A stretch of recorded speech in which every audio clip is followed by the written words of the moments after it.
Times are tough in Carol City. Our neighborhood is going to shit.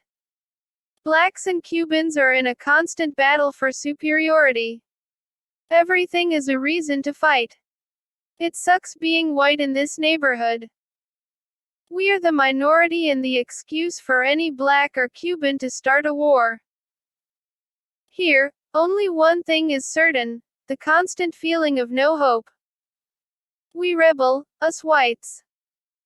We are actually a mix of everything other than black or Cuban. Smoking pot helps take us out of the reality of this place, and ditching school seems the only way to avoid a daily ass-kicking.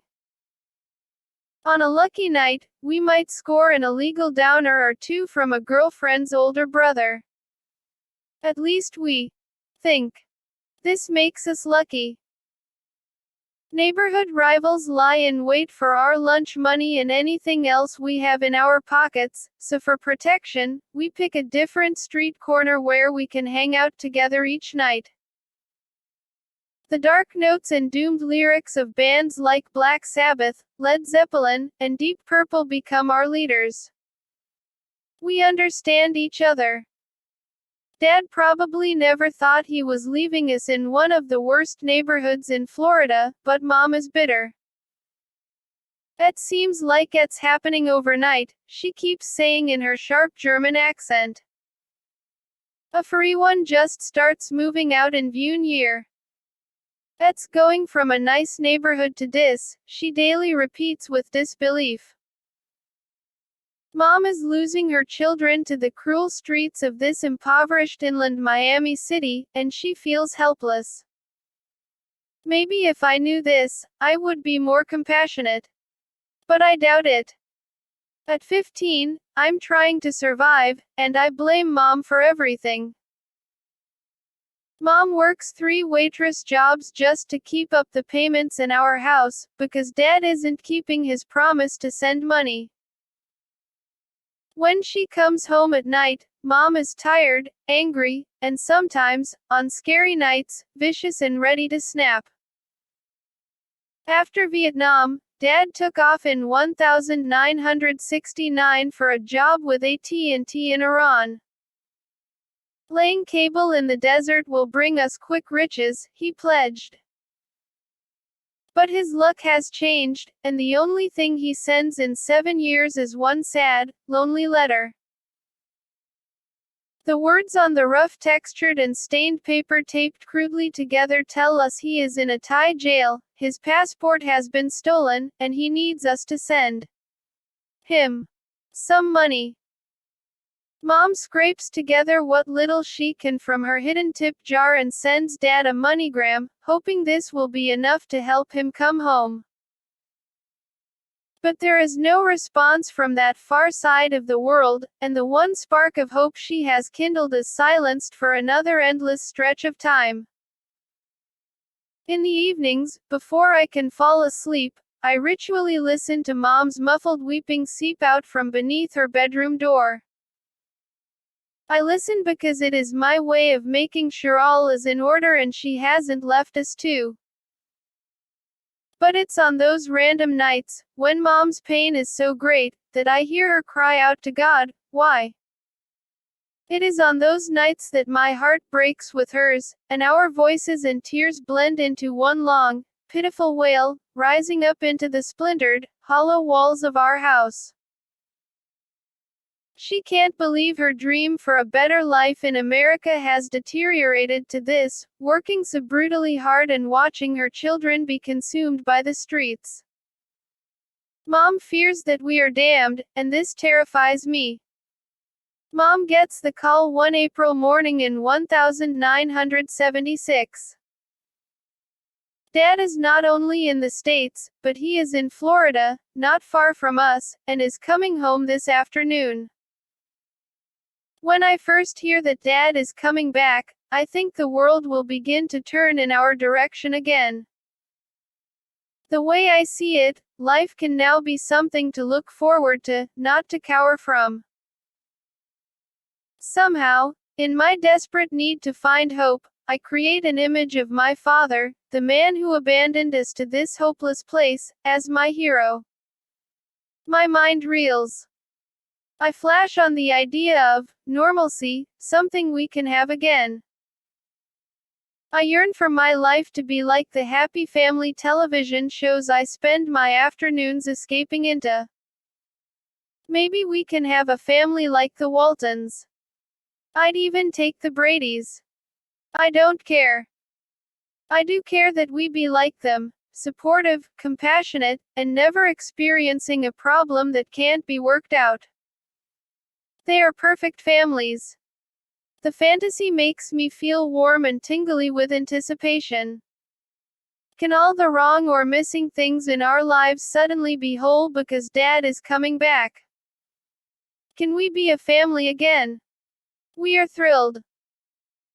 My brother, sister, and I race around the house, screaming at the top of our lungs, running in and out of each other's rooms, frantically attempting to straighten up for Dad's arrival.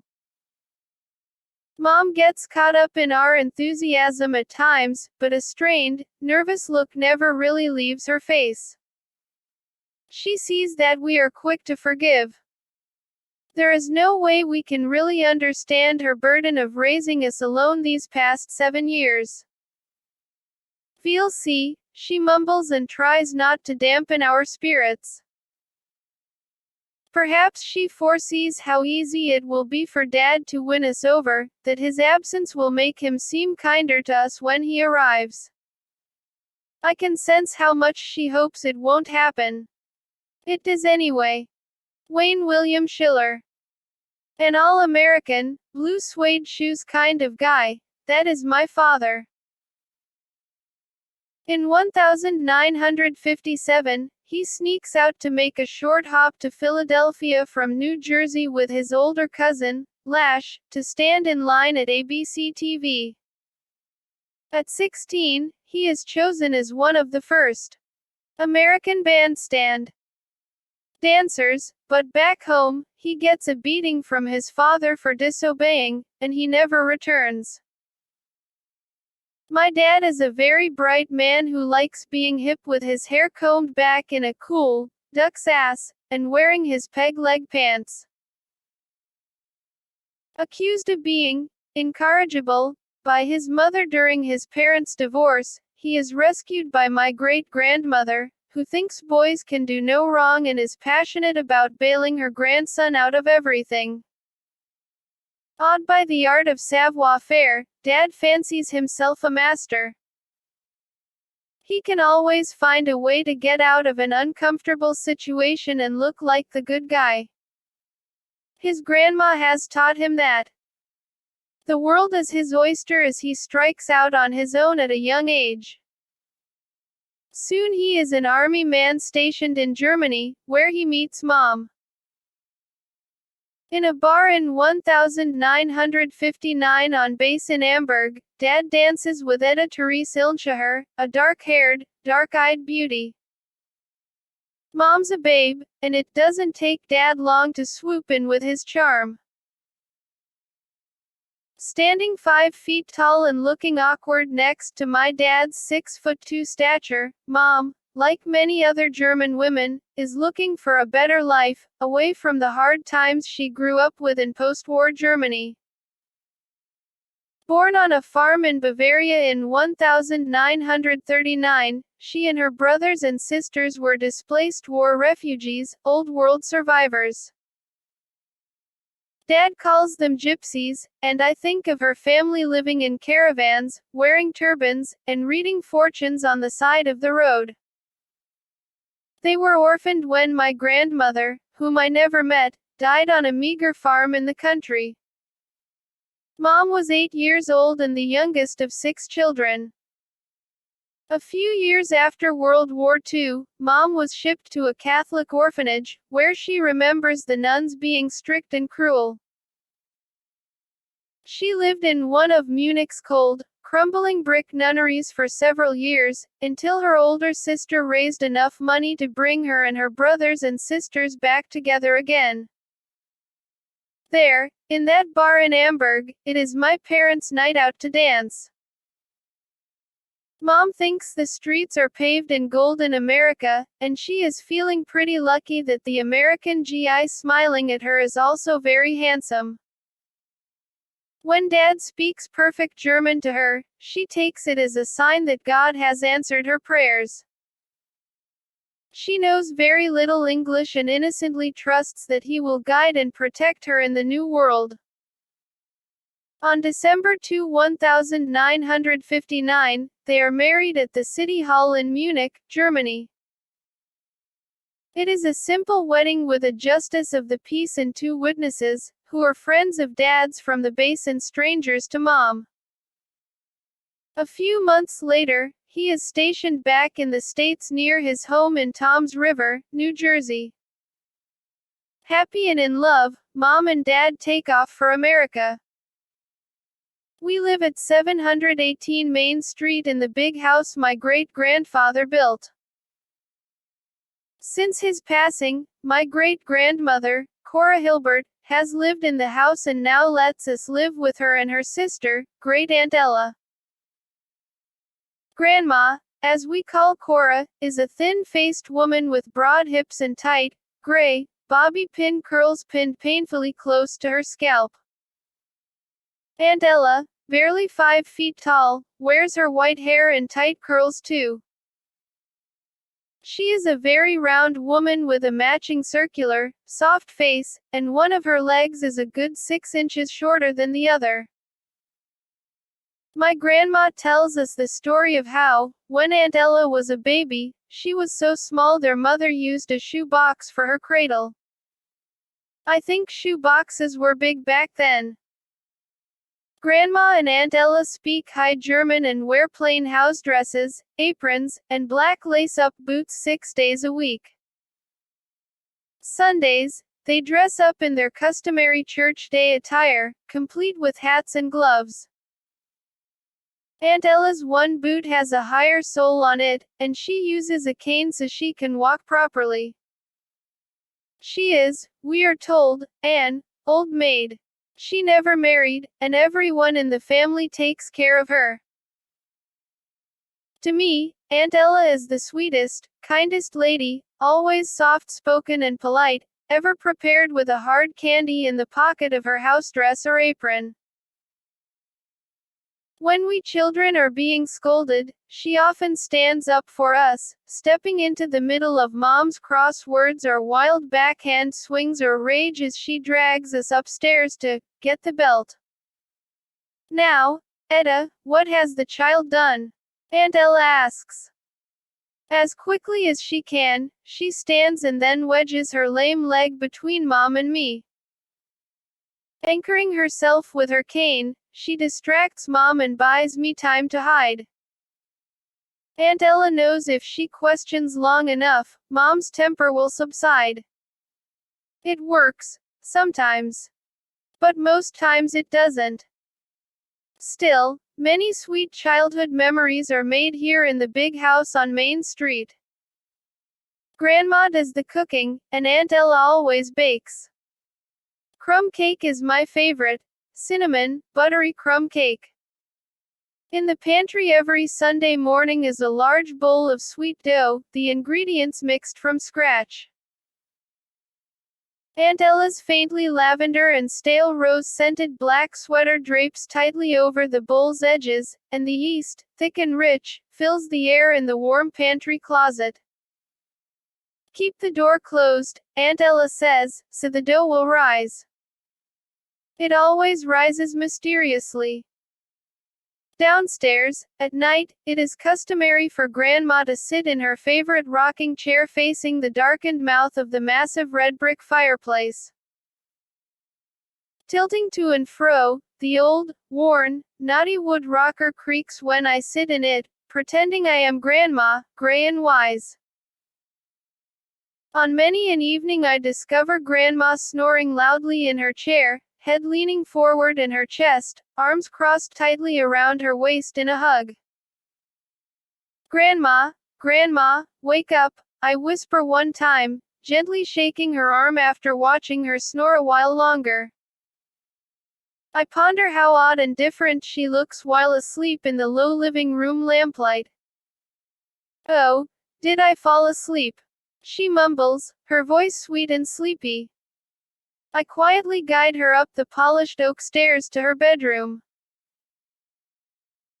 Grandma and Aunt Ella share a large bedroom on the second floor, and before bedtime each night, we children ritually appear to unlace their boots and to say our, "Now I lay me down to sleep," prayers together, blessing everyone we know afterward.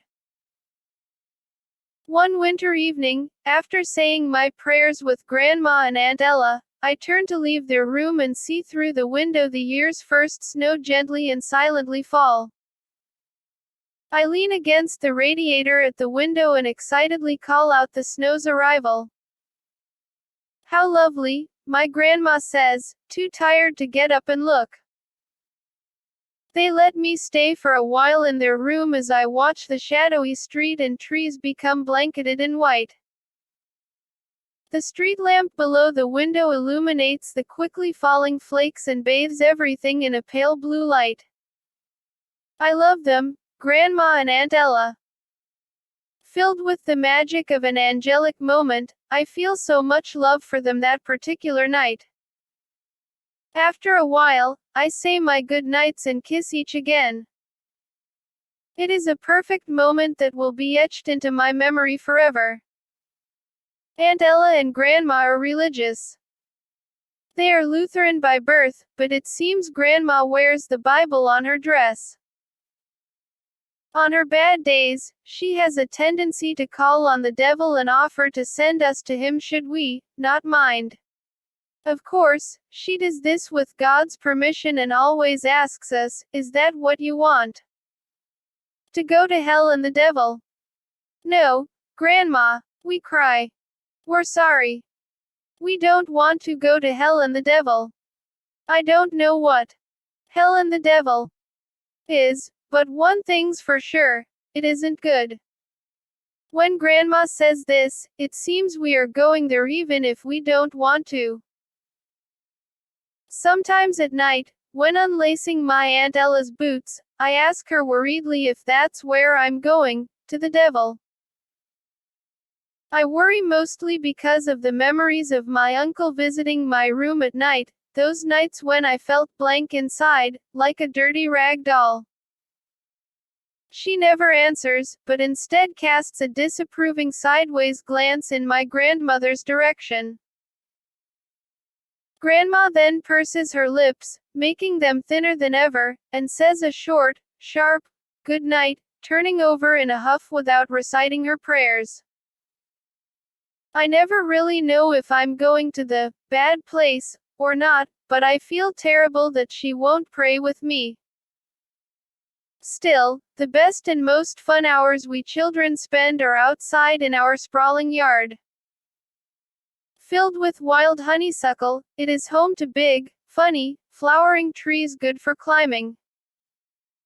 Behind our clothesline is the little garden patch, where we grow radishes and carrots. Farther back still, behind the garage, is a never-ending cluster of woods, as big as the whole world. Here, we find box turtles, and we keep them as pets until Grandma or Mom makes us let them go. Aunt Ella always lets us keep them. Here, too, we pick wild strawberries. Then we dash into the house for a bowl and sugar and scurry back out into the afternoon sun to sit and eat our prize picks. Dr. Bricker, our neighbor to the left, owns a large portion of tangled woods that melds into ours. We pick dogwood blossoms from the short, gnarled trees in his part of the backwoods and bring them in as presents for my mother, Grandma, and Aunt Ella. Sitting out on our large, green lawn, my brother, sister, and I gather dandelions, playing the game where we hold them under each other's chin to see if we like butter. I always like butter. The best thing about this time in New Jersey is the wonder of summer twilight, when the fireflies come to show their luminous, green flashes. They are magical, sweet remnants of my fairy tale dreams.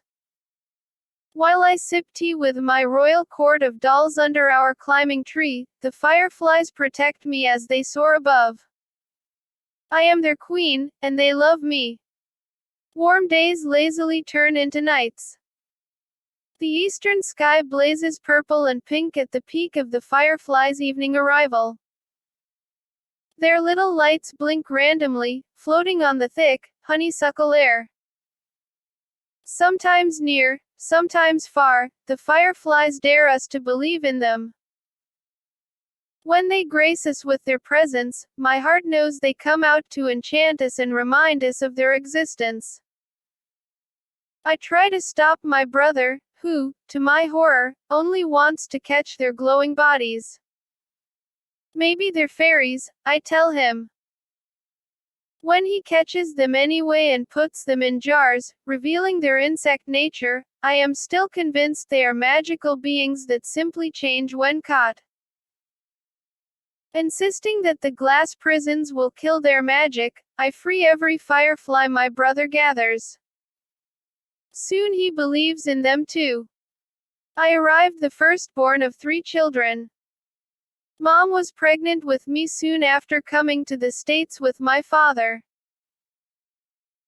Born in a neighboring coastal town called Point Pleasant on December 29, 1960, I had golden curls and crystal blue-green eyes exactly like my father's. In fact, it is said among family that, aside from being a girl, I was the spitting image of my dad. Dad calls me his little princess, and I shine whenever he gives me attention. It means everything to me when I hear him say how beautiful and smart I am. When Dad comes home at night in his fatigues and army boots, I run to greet him at the door. Sometimes, after he settles into his armchair, I unlace his tall, black boots and then bring him a frosty stein of beer. Ah! Now, that's my princess, he praises. That's a good girl. I am special, and he loves me because I take care of him. I am proud of myself for making him happy. 13 months younger, my sister, Terry, was hairless for the first 3 years of her life. Freckle-faced, she is bigger boned than I am, a fact our parents repeatedly announce, to Terry's dismay. Even though I am older, we appear to be the same size. My mother likes to dress us girls in similar clothes, only in different colors. We hate this. I always get blue, Terry always gets pink. We learn to dislike these colors. Terry's eyes are the purest green-yellow, reminding me of cat's eyes with their glow-in-the-dark quality. They are a cross between my mother's and father's, not blue-green, not hazel-brown, but spooky green. I forever wish for her color of eyes. My brother, Wayne Jr., is just shy of 4 years younger than me. He is the first boy and the baby of the family. Named after my father, Wayne is, in my grandmother's opinion, like a missing link in our family chain. How she hoped for another male to be in charge. Wayne has dark brown hair, and his hazel brown eyes sparkle with mischief.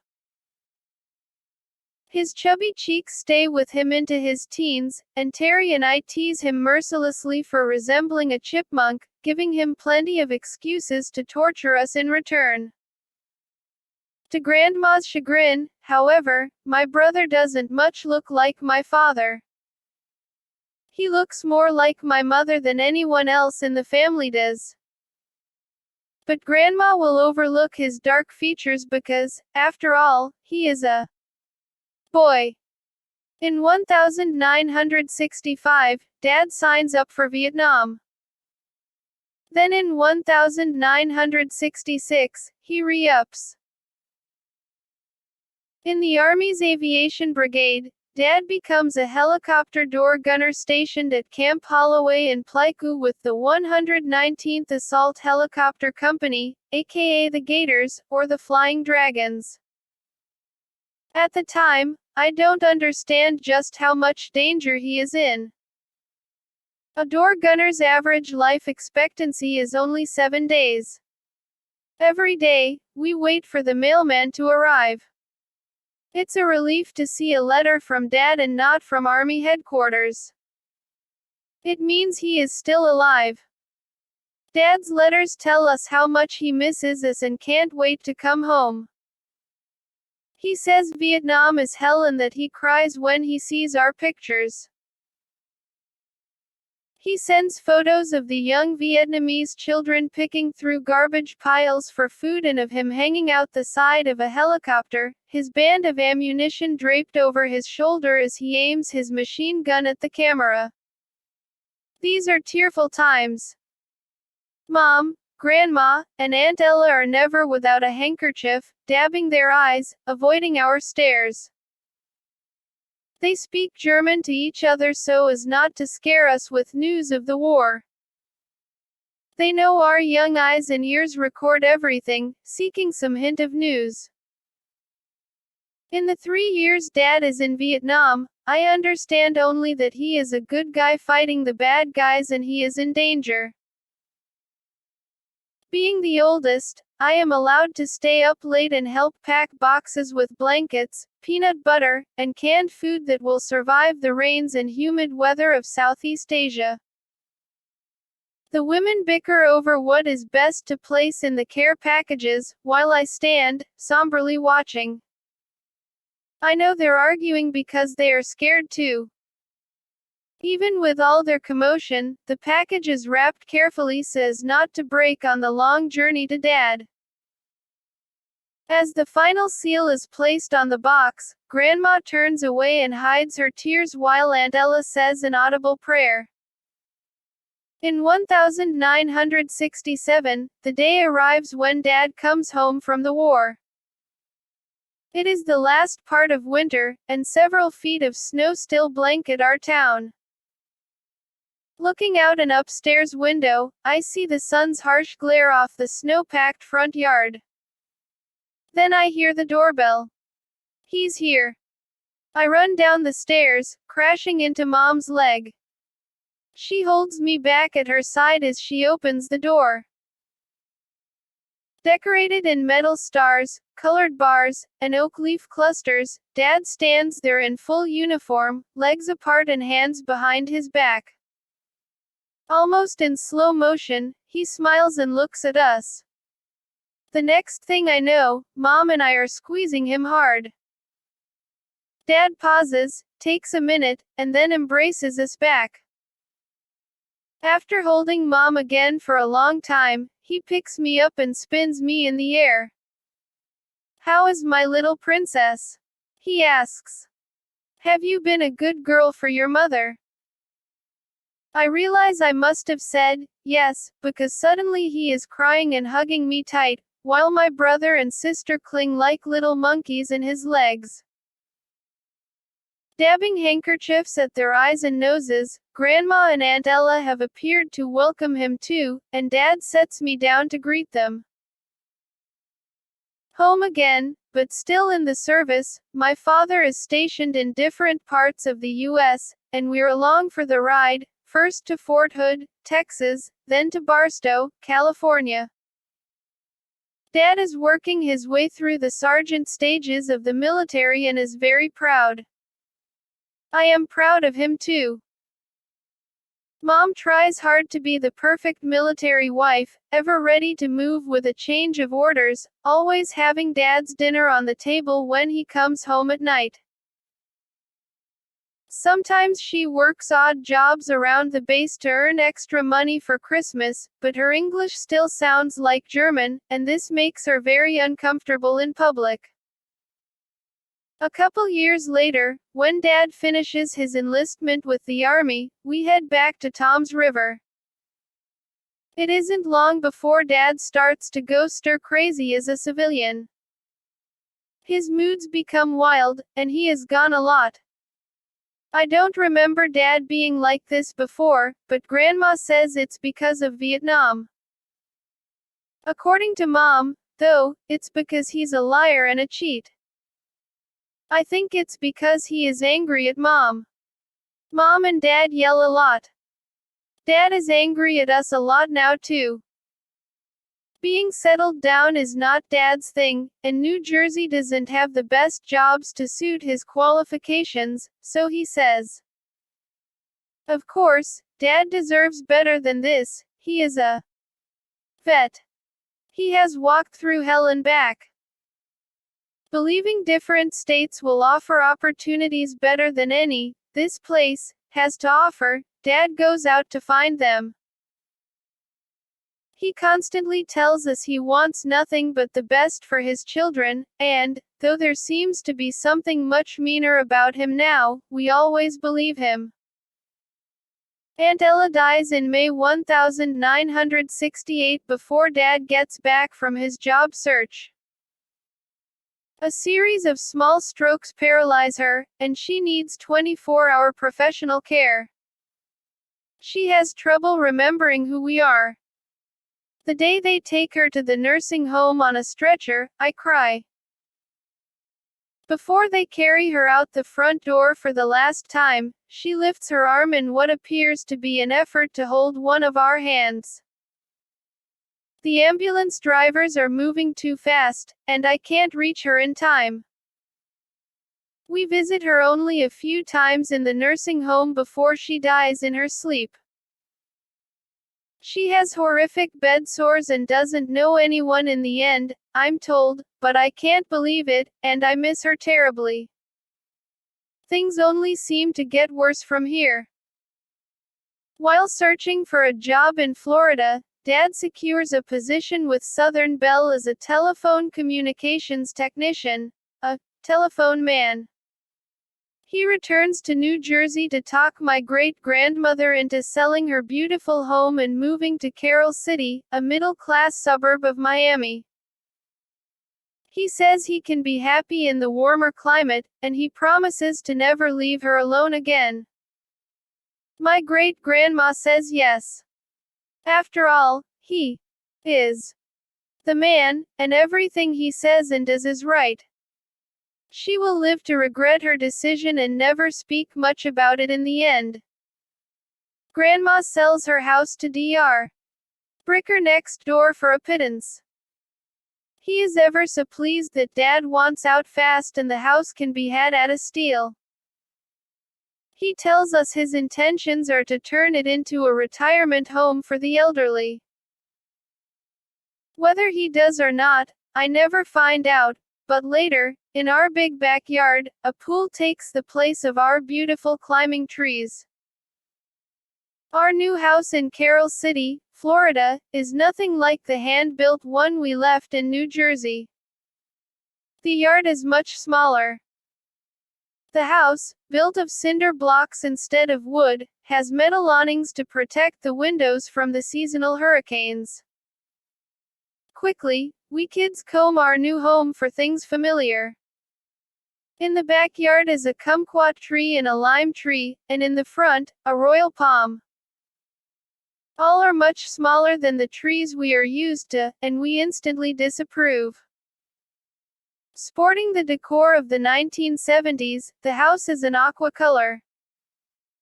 The walls have wood paneling, and the floor is covered in green shag carpet. It's the latest thing, Mom informs us while we make frowning faces. Roaming our yard are frogs and giant toads that foam poison when we come near. The creatures have the sad, terminal habit of sleeping on the cool road at night, and their slimy webbed feet aren't fast enough to jump out of the way of oncoming cars. So in the mornings, we always find at least 2 freshly splattered ones on the street out front. It's disgusting. Mostly it is hot, hot, hot. So hot we can't sleep at night. Although we've adapted to different climates in the past, the dense humidity of this miserable place is too much to bear. I get up in the middle of the night to rip off my clothes because I can't stand it. On the stifling nights when I can't sleep, I trudge to the bathroom to search for water to cool off. When I switch on the light, masses of loud, scurrying cockroaches dash to their hiding places. Screaming for our mother becomes a nighttime practice for us children, until mom contracts an exterminator and installs air conditioning in our swamp-like Florida home. My first job at our new house is to clean the yard. The royal palm tree in front needs its dying fronds peeled away and put in something called a trash pile. Trash pile. What's a trash pile? I think. I don't know, but everyone has one. I am grudgingly yanking off branches when suddenly something slimy jumps out and glues itself to my face. Screaming and in a panic, I run in circles, yelling for help, and my brother and sister run out to see what's happening. Wayne, not afraid of creepy things, simply pulls the creature from my face, looks at it, and laughs.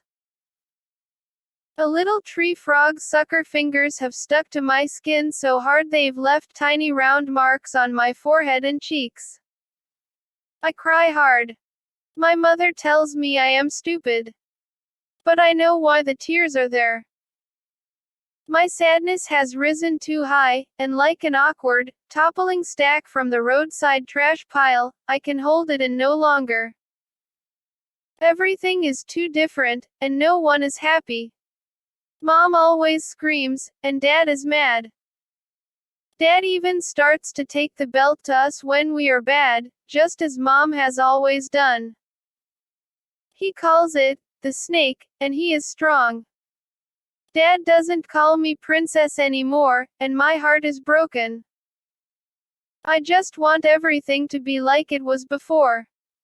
I want to go back home to New Jersey. Before, we could always go back. This time is different, though. We are stuck here, in this awful place, here, where they have things like trash piles. Here, where it is always summertime, here, where, no matter how hard I look, there is never any magic, and never, ever any fireflies. Dad goes to work at the phone company right away, but he isn't happy there, either. School starts, and I begin the 3rd grade at Carroll City Elementary. I am 8 years old, my sister is 7, my brother is 4, and my great-grandma is 82. Mom and Dad, in their 30s, are ageless in my eyes. In no time, Dad is restless again and decides to find work elsewhere. This time, overseas is where the real money is, and he's determined to tap into it, for the family. Putting our faith in him again, we say goodbye as he leaves to seek out our fortune in far-off countries. He has been with us in Florida for only 6 months. As the years roll by without Dad in Carroll City, we struggle, waiting for him to return. Trouble begins within a year of our arrival. Things get bad fast. Really bad. In the schools, angry students plant bombs and stab teachers. On the streets, robbers target the elderly. Grandma makes friends with our next-door neighbor, Aurelio, a Cuban man in his 80s who speaks through a hole in his throat. One day, after walking into town to cash his Social Security check, he staggers home with a fresh stab wound in his hand. Bunk thieves hid in an alley waiting for him to walk the few blocks home with his meager monthly cash folded neatly in his pocket next to his freshly smoked cigar. Aurelio's arms flail wildly as he explains, without a voice, how he bravely fought the robbers at first. Then his shoulders slump, and he shakes his head as he describes how he was overpowered. Tears run down his leathery cheeks, and with broken nods, he agrees to let Grandma bandage his hand. Afterward, the two of them sit on his porch, numbly looking out at our lost neighborhood and in at our deteriorating lives. My first fight is on our street in front of an entire block of kids. While I am out walking our dog, a girl jumps me. I am 10, and she, a girl who used to play with me, is 12. Taking a beating, I am devastated. Being small for my age and still a child, I am terrified to walk down the streets again.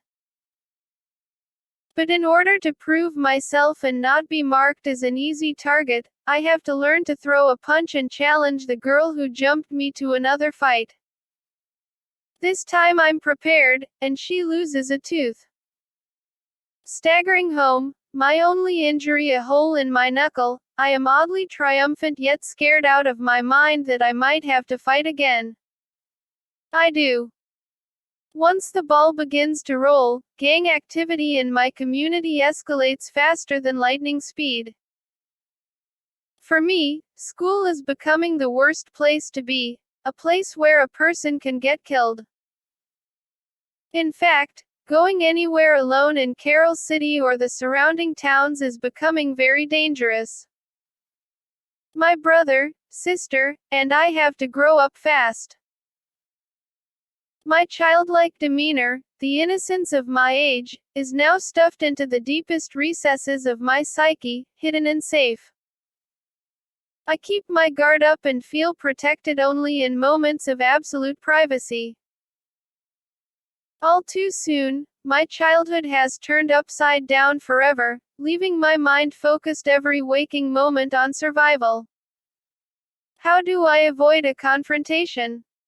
Where do I go to be safe? How do I protect myself? Like a mantra, an internal prayer, these questions chant constantly in my mind, keeping me ever vigilant. One day, knowing a big black girl wants to beat me up, I skip a 7th grade class. Instead, I walk to a local convenience store to buy a Coke and waste time till my next class. I hang out aimlessly on the cement curb out front as the hot Florida sun beats down on my head. A carload of Cuban men approaches me, gang members who threaten to throw me into their car and rape me. In a split-second decision, I break the cool Coke bottle against the curb, point it at the closest man, and shout defiantly, using my toughest street voice, "Fuck you. Go ahead.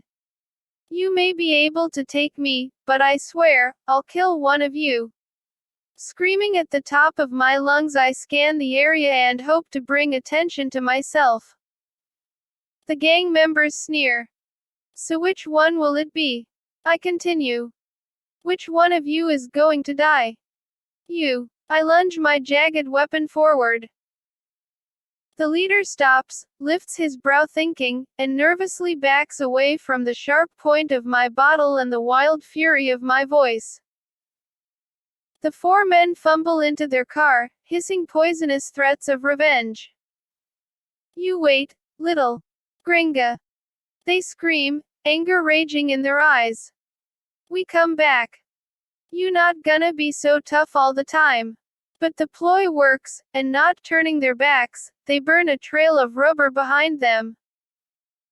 I am almost 13 and have now gained the reputation of a fighting crazy. They are right. I calculated the situation correctly.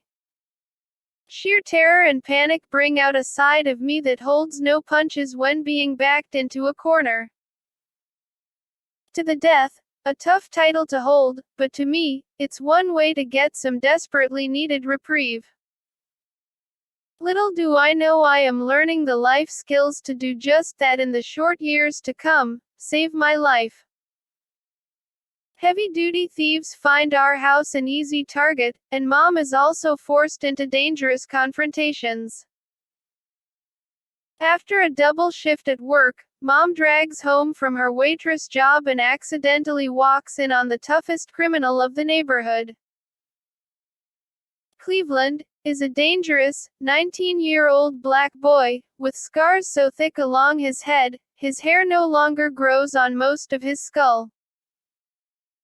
He is well known as mean and deadly for starting fights with baseball bats at neighborhood parks, and there he is in our kitchen, raiding our refrigerator. Was ist das? Mom screams with all her 5'1" German might, furious with the intruder. You get out of my house, you son of a bitch. You take food from my children. I called the police. Get out. She backs the now frightened thug out of our house, pointing her finger and threatening to kill him if she ever sees him near her family again. Neighbors crawl out of the woodwork like gnats to a streetlight to watch, gaping, as the woman in the white shirt and black waitress skirt backs the toughest guy in the neighborhood out of her house with only her finger. It isn't hard for anyone to see who I imitate. Mom, Terry, Wayne, and I get tougher and tougher in our attitudes, and Grandma grows more and more weary. She is very elderly now. As the built-in babysitter while Mom works her many jobs, it's tiring for her to deal with us children and our rebellion at the growing hostility of our neighborhood. Mom not only takes her rage out on us children, but on Grandma too. As far as I know, she only threatens to hit her, never really making contact with her fists. We lose Grandma to pneumonia in January of 1976, just a few months before Dad makes it back. She has waited loyally for him to return, almost 7 years. I watch her as she rocks in that same rocking chair from New Jersey, Bible in hand, crying daily until the end. What a horrible feeling it gives me to watch her wither away, sad and abandoned, disappointed by the one she loves the most. Some weeks before her death, near Christmas time, I have a succession of terrifying dreams that Grandma will leave us, 3 dreams in a row that frighten me down to my bones. I become hysterical. Mom tells me everything's all right, but I know better. I pay attention to my dreams anyway, and those last weeks that Grandma is alive I am extra nice, offering to help her do her chores and cook the meals. I do kind things again for her and share happy thoughts about Aunt Ella and the snow in New Jersey, like it was before we got here, before the hardness. I remember sitting out on the backyard patio, she in a green and white lawn chair, my head in her lap. She strokes my long sun-kissed hair with her bony, wrinkled hand and I tell her I love her, hoping she loves me back. Grandma, I ask, am I a good girl? Yes, she replies, you are a good girl, Dawn. You are a good girl, and she pats my head softly. I am taking in every ounce of her that I can, her touch, her smell, her look, not wanting the moment to end. She smells of faint lavender and mold from the hand-rinsed ace bandage I help her wrap around her varicose-veined leg. I wish she wasn't so tired anymore and that I had been nicer to her in the past. I want her to be happy. She deserves to be happy. On the 3rd day, after her death, I see her one last time. She walks through the house floating in a cloud of pink. At first, I think it's my sister wearing her favorite pink pajamas. But when I hear Terry's voice at the other end of the house, I know it can't be her. Grandma's hair is a fuzzy gray, and a warm glow surrounds her. Her presence seems soft as she passes by my side and glides toward the back bedrooms. I jump up to follow her through the house, desperately willing her to stay, as the delicate pink figure disappears at the end of the hallway. Grandma's gray hair and pink outlines slowly dim to nothing, and I stand in amazement, staring at the blank brown paneling, feeling only the sense that she has come to say goodbye and that she knows she is loved. With Grandma gone, there is less money for the household bills, and Mom is under much more stress to make ends meet. I am the oldest. Mom reminds me of this constantly, especially during her rages. I need to help the family, help my brother and sister. It is my responsibility. I think I have found the perfect solution. A job through a work program at school allows me to work half days and get credits at the same time. This means money for Mom and the house and less time at a school I dread. I am proud the day I land a cashier job at a Burger King a few blocks away. I love wearing the orange and yellow polyester bell-bottoms and puffy patch cap. I get a free Whopper meal each day and memorize the "have it your way" rules at the back table, right where Grandma used to take us out to eat for a hamburger on her Social Security payday. Mom will be happier now. Not worry so much, I tell myself. But that doesn't happen. She dislocates my jaw on a morning that I am late for work. It is a few days after my first paycheck. I have given her money for food in the house and bought her a gold necklace as a belated birthday present. 3 charms hang from a real 14-karat chain, silhouettes of the profile of 2 girls and a boy. On each of them is engraved, Don, Terry, and Wayne. The morning she attacks me, I try to rip the necklace off her neck, but she protects it as she throws wild punches with her strong right fist. I scramble off the utility room floor and out the back door, limping and crying the 4 blocks to work. My uniform, my pride and joy, is torn at my chest. I am bruised, swollen, and hysterical as my day shift manager tries to console me. I tell him it is my mother, she does this all the time.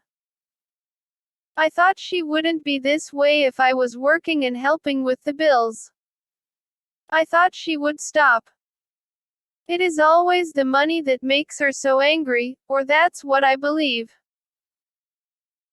But Mom still needs to let me know that she is boss, and now I know that I will never make her happy, that she will not love me more even if I'm working and trying to help her out. I give up. My manager offers to help and find me a safe place to stay, but I am too embarrassed. Eventually I lose my job. I stop showing up. I stop showing up for school too. Instead, I hang around with the outcasts of my neighborhood. They are my new family now.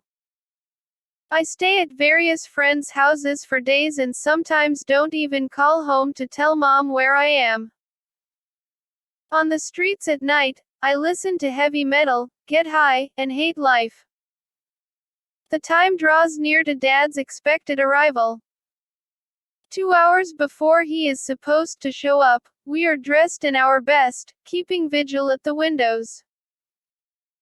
I wear my coolest clothes, magenta elephant bell-bottoms, beige midriff top, and desert boots. I fling an oversized, green army jacket with a smiley face patch on the front pocket over my shoulder. It is too hot in Florida to actually wear such a jacket. My down to my waist, light brown hair is parted in the middle and pulled behind my ears to keep it out of my face, and a pale splattering of freckles dust my nose. At 15 I want to show my father how cool I am and how much I love him, still.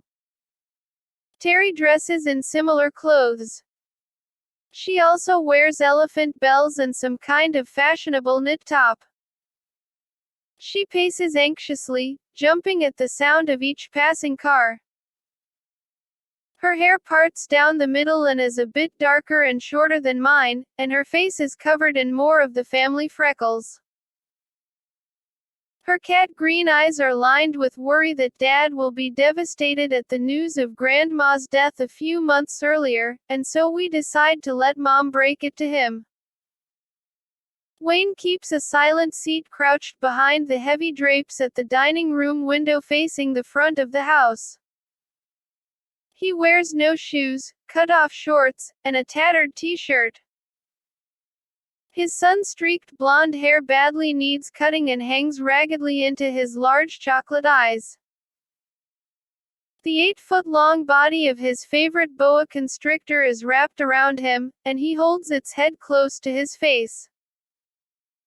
Queen, his prized possession and guardian, is the one thing he can't wait to proudly share with Dad. Mom shocks us all when she emerges in a full-length red negligee and matching see-through robe. That's so gross.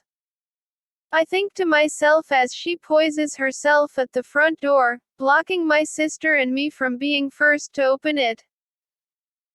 Go over there, she directs, her German accent still thick after all these years.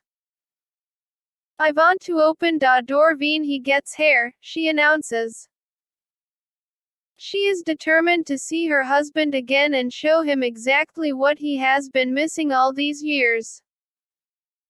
Mom knows she is still a babe, damn it, and she is still in love with him. Like a recurring dream, Dad's car pulls up in front of the house. There is no snow on the ground as there was in New Jersey when he came home from Vietnam, but there is a strange sense of déjà vu in the air. Time is motionless until he finally steps out of the car, a long-haired stranger wearing bell-bottoms, a tie-dyed shirt, and sandals. Dad's a hippie. Cool. Tentatively, my father's oddly familiar shape walks toward the house. Beside ourselves with excitement, the three of us kids simultaneously race to the front door, fling it open, and fight for first position, squeezing Mom unceremoniously out of the way. Dad cracks a small smile at our reaction to his arrival, pretends not to notice, and continues up the walk. I see a tiny opening and take it. In an instant I manage to break free and dash out and away from the others, run with all my might, and jump into his arms. I hug him tight, not believing this moment is real. I don't say anything, only a few mumbles that are supposed to convey how glad I am that he is home.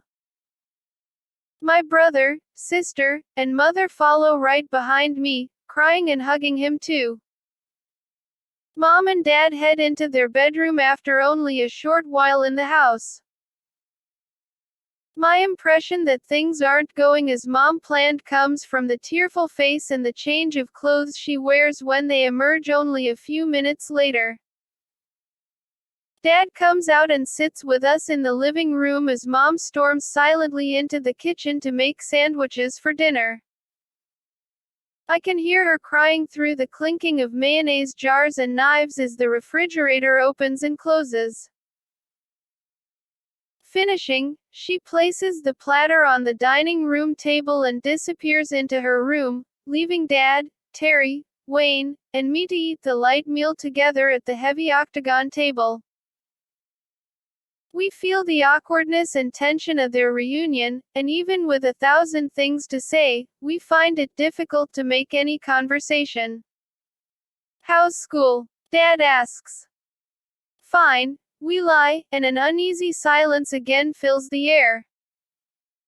Sorry to hear about Grandma, he adds, embarrassed and looking genuinely saddened.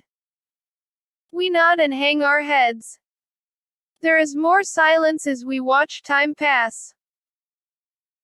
The setting sun casts its shadow through the curtains of the sliding glass door, and before the light disappears completely, Mom, eyes swollen and red, comes out with a handful of blankets and a pillow. She lays them on the couch without saying a word and returns to her room. We still say nothing. The next day it is announced to us that Mom and Dad are divorcing. From what we witnessed the night before, it doesn't really surprise us, but the news is still depressing. This isn't what any of us expected. I feel desperate, thinking this might mean that we will lose Dad again. Angry with Mom, I blame her again for him wanting to leave. Dad is cool, Mom is mean and doesn't understand us. There is a bitter, heavy silence in the house for the next few days after their announcement, a silence louder than any explosion can be to a child. It is the end of the family we long ago briefly knew and had spent most of our lives hoping and fantasizing to be once again. The Fireflies are gone forever. What now? I wonder. What will happen to us now? Chapter 2. The Man in the Box. And the days that follow, Dad gets up early, sits at the dining room table, lights a menthol, and shuffles his deck of cards. Faruth. Click, click. Farut. Click, click, click. The cards smack the table with a sharp snap. You drink coffee, Don? He asks me, as I stand watching. No, but I can make some. Ah, yeah, he says as if he is drooling. Cool, man. I shuffle into the kitchen and pull out the instant coffee that has been hidden in the cabinet for a forgotten number of years, boil some water, and mix a strong, black cup. 2 sugars, he calls, hearing me stir the heady brew. Carefully, I walk the hot cup out to him and place it on the table. Sit down, he says, not looking up from his cards. Pleased to be near him, yet nervous that he might notice that I don't know what he is playing, I do as I'm told. Do you play solitaire? He asks, already knowing the game is lost to my understanding. No. I don't think so. What is it? Ah. Never mind. You'll find out about it later, he teases, waving his arm and dismissing me. I stand, unwilling to leave. Dad ignores my hovering, continuing his game and chain-smoking. I begin to feel bored, but I'm curious about him, so I dash to my room and return with my macrame. I am making a roach clip and it is going to be a nice one.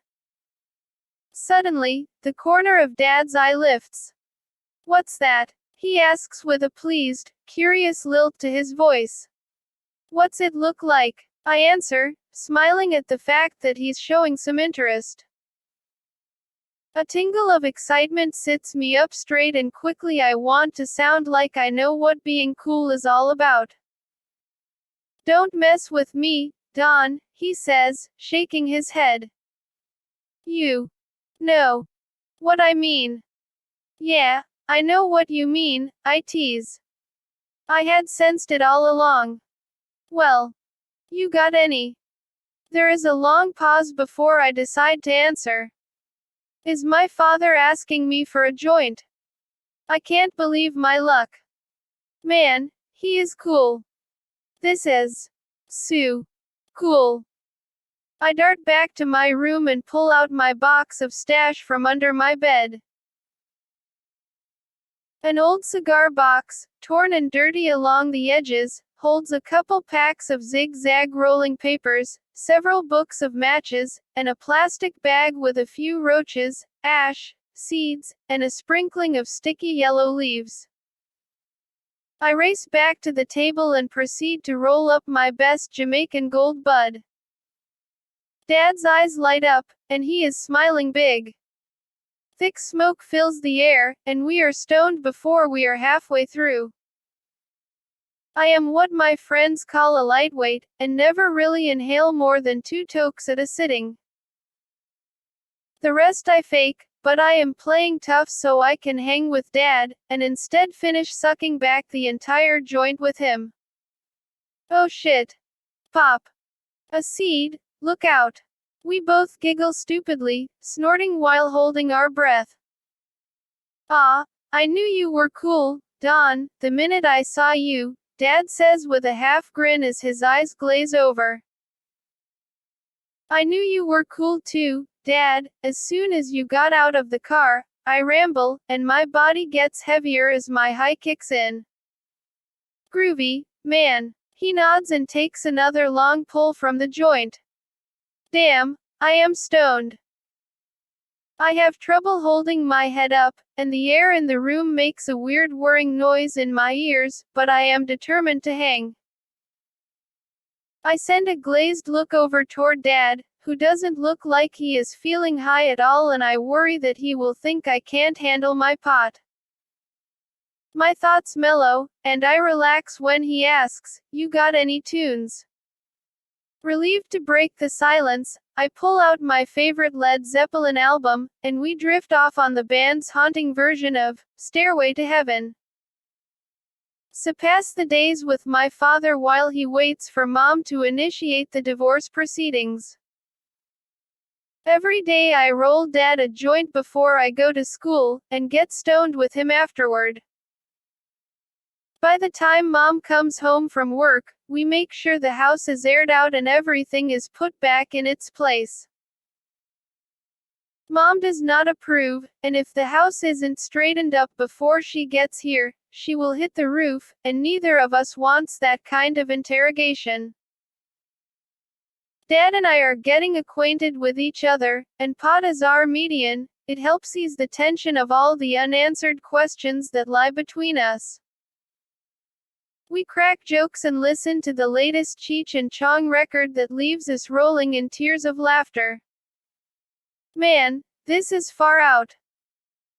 None of my friends can believe how cool he is, and they all want to come over to meet the dad who smokes pot with his daughter. Slowly Dad begins to talk about where he has been all these years while we waited for him in Carol City. He unravels stories of Bangkok, India, and Kathmandu that captivate me. He talks about backpacking his way through Asia, on a shoestring, and the times he spent as a monk in northern Thailand, begging for alms every morning before sunrise with a shaved head and eyebrows. He tells me the story of being in Bangkok when Jimi Hendrix and Janis Joplin died. The Thais, he says, were so upset that they staged a mock funeral procession down Sukhumvit, a major road in the large, tangled city. He speaks to me about Thai culture, making it very clear that I understand the head is the highest part of the body and it must be given absolute respect. The foot is without a doubt the lowest part of the body, and never, never should the foot come near the head in any way, at any time. Ever. This is considered the greatest of insults, especially if done intentionally. He speaks Thai to me and teaches me the words I inquire about. You got a good ear, Don, he compliments, and I feel good about myself. Not once do I ask him why he didn't come back to us or stay in touch instead of traveling the world. Not once do I hold him responsible for leading Grandma to believe he would come back before she died. He seems kicked back and mellow, and he gives the impression he has no responsibilities, and I don't see it either. But Dad has a few secrets. One in particular is a mysterious form of meditation he practices in the early morning hours. Daily he sends me to the local store to purchase candles, fresh flowers, and incense. He picks kumquats and limes from the backyard and takes them discreetly into the bedroom. On the dresser in Mom's room, after she has left for work, Dad ritually positions a small box, then the candles, fruits, flowers, and incense we have gathered, in a specific pattern. Some of the time he places next to the box a small shot glass of whiskey or scotch from the cabinets where Mom has stashed it away for special occasions. Dad is very protective of the contents of his little box, and he keeps its mystery hidden, so of course I am very, very curious. I am not only curious, I am fascinated, but I get no response from Dad when I ask prying questions about his secret treasure. I keep my eyes on Dad, hoping some clue will be revealed, and on a morning after he has slipped into the bedroom for his meditation, I seize an opportunity to stand at the door. Pressing my face close to the threshold for what seems like over an hour, I strain to listen inside. I hear nothing for a long, tense time except my own slowed breathing. The smell of incense drifting up from the bottom of the door is the only evidence of any movement. Then something happens. I hear a muffled voice, low in tone and in a language I recently learned was Thai. It sounds like a kind of conversation. Is that two different voices? I wonder. I press harder into the door, my ear at the jamb, trying to hear more. Suddenly, the voices stop, and I am overcome with the distinct, uneasy feeling that it is known that I am listening. Scared of getting caught, I pull carefully back from the door and race into the living room. With my heart pounding, I pick up my macrame and shakily try to thread a bead. Dad emerges a few minutes later. He seems distressed, not like his usual mellow self. He says nothing that day or for the next several days, and I feel miserable. I don't want to blow our newfound friendship, but I am driven and want to know what he is up to, so I wait it out. To my relief, it takes only a few days before Dad opens the subject. So, what did you hear, Don? He asks matter-of-factly as he shuffles his deck of cards. What? When? I put on my best blank look. You. No. Exclamation mark quote. His tone is sharp this time. Hey. At the door the other day. I stammer. It sounded like you were in there with someone, speaking Thai. He gives me a long, hard stare, scaring me even more, and then looks down into my eyes. You can't tell anyone, he says seriously. You have to promise. I promise, Dad. What was it? Concern furrows his brow, and he repeats, you understand. No one. I promise. Dad seems satisfied, nods to himself, and slowly leans back into his chair. He takes a few moments, breathes in deep, and begins. Several years ago, in Bangkok, I met a lady. Her name is Pen Si. When my passport was stolen and I was thrown in jail, she helped get me out by bribing the police and the judge.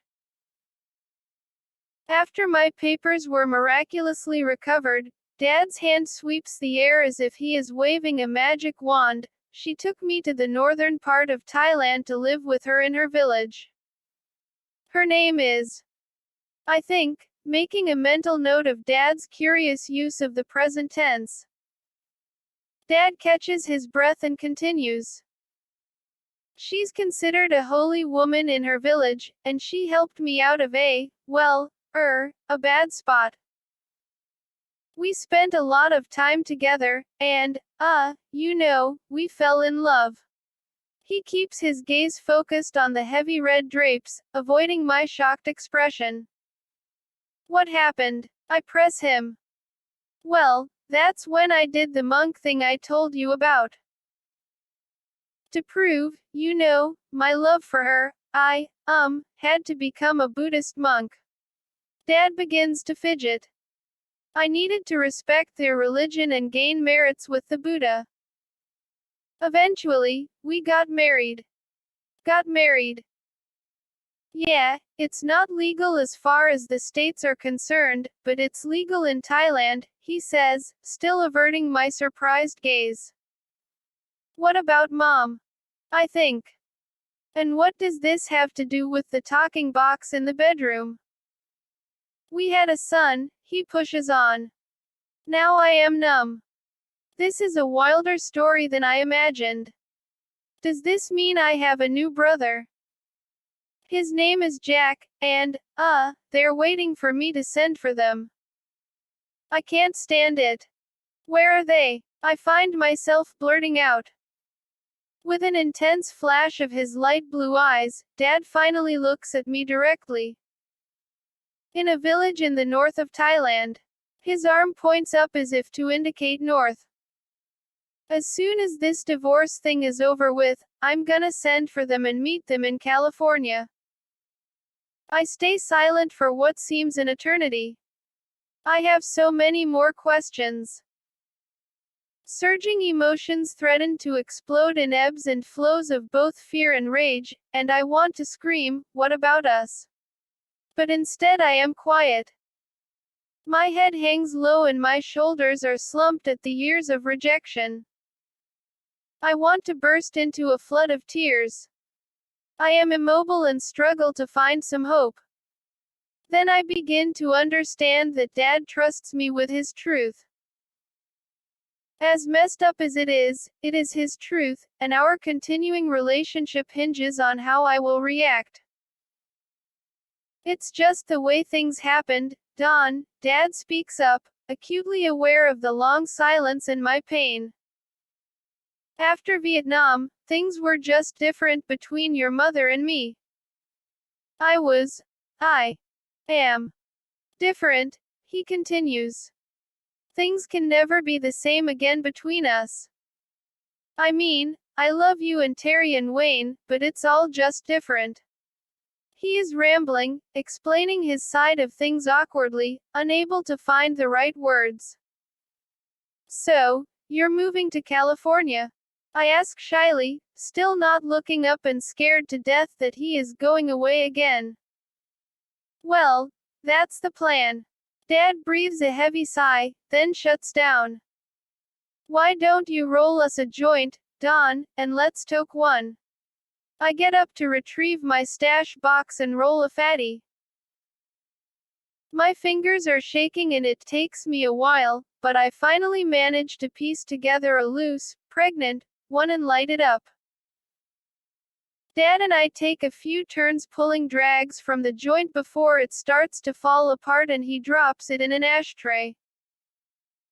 For a long moment we both sit and stare at the brown walnut finish of the dining room table. What about the box in the bedroom, Dad? I remind him, and realize my stomach is churning. What's in there? I am overwhelmed and anxious with all this latest information, but very aware he hasn't finished explaining everything. Yes, the box in the bedroom. He leans slightly into me, his tone is low, mysterious. Well, now here's the story about that. My eyes widen with excitement, and I manage to settle my hands in my lap and listen intently.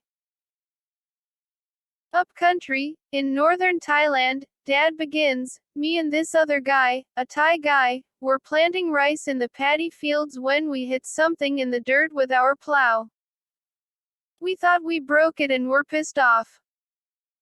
So we pulled the dirt back to clear it out and saw kind of a faint green light coming out of the ground.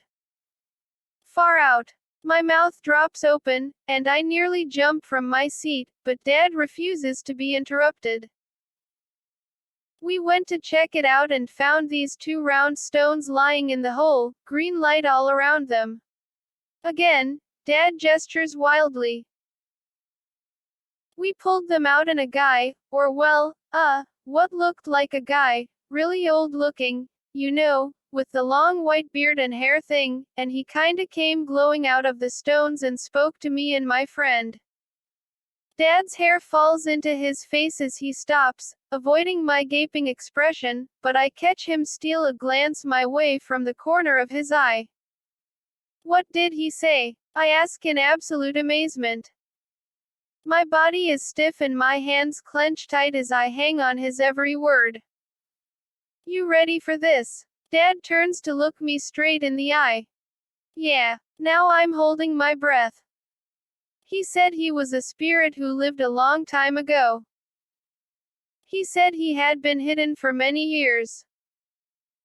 He said we were lucky, that he was a gift to those who found him, and now, we could speak to him whenever we wanted, that he would guide us. After a long pause he adds, then he told us our future. Dad hangs his head lower and glances from side to side before continuing.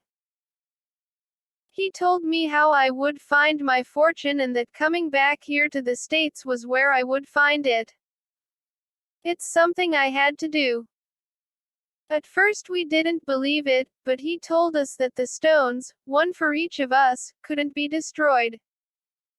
He dared us to try and break them. I take a deep, trembling breath and try to absorb the phenomenal unraveling of the green stones. Dad sees my reaction and waits a few beats for me to catch up. Pensy and I took my stone to all kinds of places to see if it really could be destroyed. We tried everything, smashing it, running it over, and banging it with anything we could find, but not a scratch. We even took it to a shooting range, but the bullets just ricocheted off, no mark, nothing. Dad went on, nobody could believe it. It was written about in the local Thai papers and everyone considered it to be this big spiritual thing. Then, it got scary. His voice was hushed now. Scary. Why scary? I'm even more worried now. Well, there was too much publicity. We were afraid people would want to steal it, and if they wanted to steal it, they wouldn't care if they hurt or killed us for it. So what did you do? We had to leave the village and go to Bangkok to stay with some of her family. He ends the story abruptly as if he has said enough. Oh, I say flatly.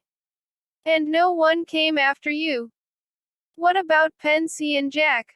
I press on anyway, wanting him to be less vague.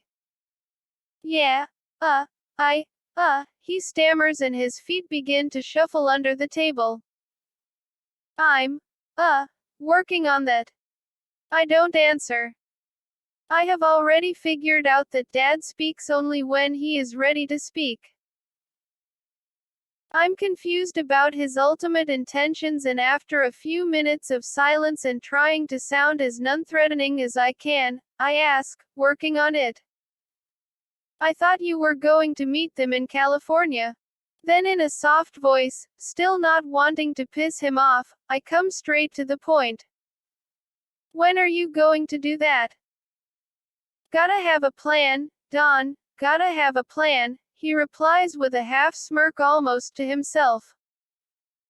Still not looking up from his cards, in an, I dare you to question me about life, way, he turns, looks deep into my eyes, and asks, don't you got a plan, Don? His mood changes rapidly as he shifts the questioning toward me. Plan, I answer, taken off guard. I'm 15, and I live under my mother's roof in a neighborhood going nowhere. I think. I don't believe I even have any choices, much less the ability to plan anything. I stammer on, come on. Don't give me that. His voice sharply accuses me of lying. Everyone's got a plan. Well, I don't. My mind screams. Dad's mood swing has shocked me, and I stay silent, afraid that he is getting mad. He continues playing his solitaire hand, slapping the cards down hard, making it uncomfortable to sit next to him. Finally, I can stand the tension no longer, and while Jethro Tull's Aqualung plays menacingly in the background, I make a gesture of peace. Wanna smoke another doobie, Dad? Yeah, he says, sounding lighter again. Why don't you roll us another one, babe? His mood is sweet. As if he is sorry he had sounded harsh, he cracks a smile and it immediately melts the tension. Snot is running down his nose, ring the lyrics from the cabinet-encased stereo. I look up at him and smile. Dad's relationship with my brother and sister is quite different from mine. With Terry it is hit and miss. Sometimes she seems friendly and sometimes not. She has her own agenda and friends, and she keeps them hidden. She is only a little more than a year younger than me, but it makes all the difference in the world. At times she sits at the table with Dad and me, taking tokes from a joint and watching him make his plans as he studies his playing cards. Consumed with the constant worry of surviving in our neighborhood, Terry doesn't seem much interested in the stories Dad tells. Some of his adventures catch her attention, but mostly she is relieved that his presence takes the pressure off of Mom's angry control over her. She is always on guard, concerned about who will try to fight her next. She is also proud of her strength. One afternoon, while Dad sits playing solitaire at the dining room table, we happen to glance out the window. There looms Terry facing two Cuban girls from the block. Quickly Dad and I stand at the glass to watch, and although we can't hear what they are saying, we can tell it is a confrontation. In an instant, she throws a hard punch that lands right between the eyes of one girl's face. I race to the front door, swing it open with a bang against the wall, and run to help my sister. I can hear Dad pound on the window yelling for them to knock it off, but when I arrive, it is only in time to see them scramble out from under Terry's flying punches. Heart pumping and fists balled tight, I barely have time to pick up a rock and throw it after the fleeing girls, warning them not to ever come back. I look at my sister, her face and arms red as she tries to catch her breath, and shake my head in disbelief. Damn, Terry. How the hell did you do that? I don't know, she replies, huffing and puffing for air. I just fucking did it. I can see the waves of adrenaline wash over her face. Dad quickly appears. Niece, he says admiringly, rubbing her shoulder. Now that's a schiller for ya. That's a schiller. They'll think twice before trying that again, eh, Ter? Terry stands, swollen with pride, and comes down from the rush. She answers with a threat, they'd better, Dad. At 14 she is the toughest girl on the block. That day she is also the proudest. My brother, Wayne, is never around. He is a typical boy who loves spiders and snakes, exploring, and setting things on fire. Well, maybe he's not so typical. He likes fishing in the local canals and comes home with mud puppies as the catch of the day. You can't eat those, they don't have any eyes. My sister and I shriek as he chases us around the house trying to touch us with their slimy skin. Wayne doesn't know what to say to a father who has been gone since he was 4. He is 11 now and has only vague memories of Dad. Still believing Mom's interpretation of things, he is cautious and spends his time getting to know Dad in a shy, subtle way. He pops his head in at the table from time to time watching Dad's habitual card playing with uncertain interest, but he gets bored easily. He isn't into smoking pot and doesn't like seeing me get high. Bothered by Dad's lack of attention to him, he likes to slip out of sight without a word, get his snake, Queen, from his room, sneak back in, and egg her up my leg from under the table. Quit it, I squeal, annoyed at his prank. No, he dares and tries to get Dad to notice his pet snake. He makes a face at me to poke fun of my smoking pot like I'm cool. Come on now, let's not play around, Dad tells him. What do you got there? Slowly, Wayne pops his head up from under the table and brings Queen into the light. Let me see. What's that? Dad asks, feigning interest. Wayne is thrilled that he has his father's attention, and he hands him the snake with a big grin. It's a boa constrictor, Wayne explains excitedly. And they live around here. They'll squeeze you to death. Cool. That's nice, Wayne. Dad smiles approvingly. Wayne beams and dashes from the room to gather the rest of his reptile collection. Dad holds on to Queen awkwardly, and to his dismay Wayne returns to show off all of the slithery friends that he has hidden throughout the house. From that point on, my brother spends most of his time catching bigger and creepier pets to display for Dad's approval, always getting the same dull interest from Dad and relishing every bit of it. Dad wants to keep everything as even-keeled as possible. He wants out of his marriage with Mom and figures that the less he says, the better off he is. Although he trusts me with bits and pieces of his past, and feels pretty good that I am his one captive audience, he still seems nervous that I might go to Mom with his secrets. He knows how hard it is for her to accept the divorce. She believes they should stay together, at least for us children, but now that the split up is inevitable, all she can do is hide her feelings of failure and try to seem friendly. She doesn't want to be the bad guy, even though it looks like she will take the blame anyway. Dad knows this too. The divorce process, once the terms are agreed on, takes about 6 weeks. In the days after initially filing the papers, Mom and Dad sit down with us children. We have something serious we need to talk to you about, my father announces. The three of us line up in front of the couch, silent and not making eye contact. Well, you know that your mom and I are divorcing, right? We mumble. Well, the thing is, you kids are going to have to choose which one of us you want to go with, as your guardian, he explains clumsily. Wow.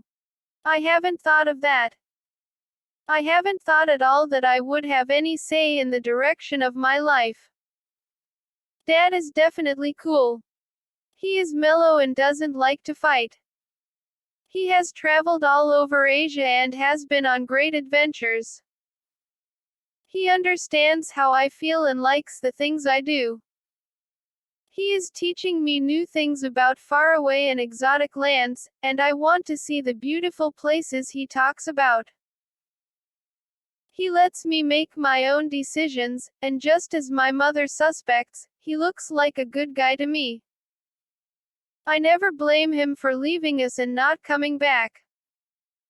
Instead, I believe his stories of being unjustly thrown in a Thai jail and am impressed with his survival of the ordeal. I am in awe of all the things he has done and look up to him with the unconditional love of a daughter. It doesn't take me long to pick Dad. It doesn't take long for my sister to pick Dad too. My mother's heart sinks. The look in her eyes is that of deep hurt and pain, but her face quickly changes to an angered mask. I don't understand her reaction. She will be happy to not have us as a burden anymore. I say to myself, and with Dad's help, I chalk up her attitude to her bad-tempered personality. Well, she snaps, "Vad about you, Vane?" I. My brother's head hangs down. He is obviously uncomfortable with the spotlight. I don't know, he answers in a barely audible voice. He sounds small and confused. He wants to connect with his dad, the other man in the family, but at the same time, embarrassingly, he is still young enough to want his mom. As tough as we all think we are, he is only 11 years old. I feel bad for him. I can see it is tearing him apart, and I want to hug him and convince him to come with us. Well, who do you pick, Vane? Mom insists, me or your father? His face turns red. Backed into an emotional corner, he quickly responds, you, Mom, you. A flood of tears streams down his face, and he bursts down the hallway to his room. The door slams shut behind him, shaking the decorative plates that hang from the paneled walls. Dad cringes, slips his hands into his pockets, and turns away to glance out of the dining room window while Mom puffs up her small frame, looking strangely triumphant. She gives my sister and I each an icy stare, turns on her heel, and storms out of the house. Bam! She slams the door louder than my young brother's earlier attempt, enough to make the cement walls quake, and wordlessly declares herself the unsuccessful winner of our family's pain. So Dad has been in the process of formulating a plan, and now I know I am a part of it. At least for the next 3 years until I am 18. I think. Now it is safe for him to reveal to Terry that he is headed for California and we are going with him. The house is quiet. No sound comes from the back bedrooms, and I guess that Wayne has slipped through the window with Queen or one of his other reptilian friends. Terry disappeared earlier, and there is no more movement from Mom. I wasn't sure you wanted to go with me when I talked to you before, Don, Dad admits with a shy smile, his gaze still focused through the glass. What? Hell, yes, I want to go with you, Dad. I almost jump from my seat. I can't believe it. Am I really going to get out of this place? Questions swirl through my mind, and I can't contain myself. Dad, where are we going to stay? Am I gonna meet Pensy and Jack? When are they coming to the States? Now, hang on, Don, Dad says, motioning his hand downward for me to calm myself.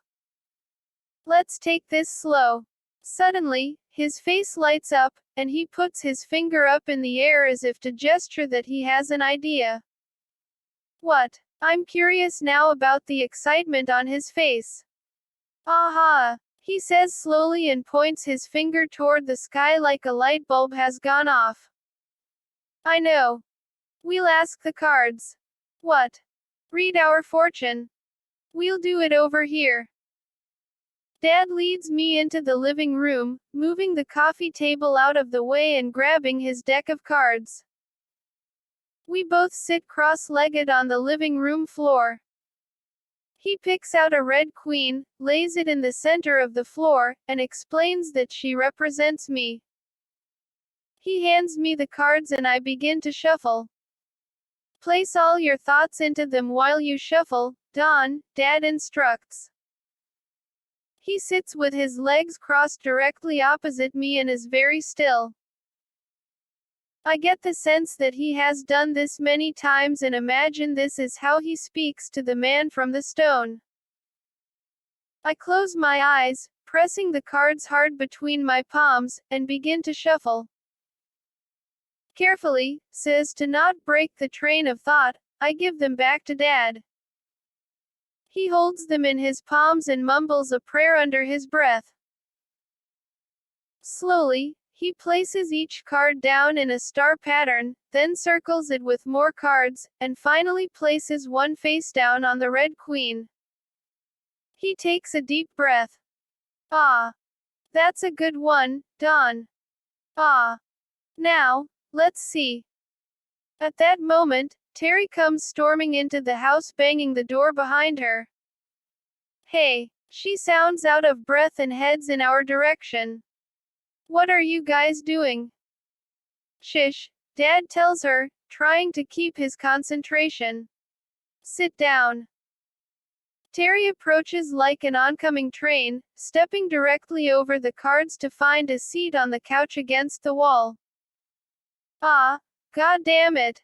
Dad yells, flinging down the remaining cards. You can't do that. What? What happened? Terry asks, wide-eyed and frozen.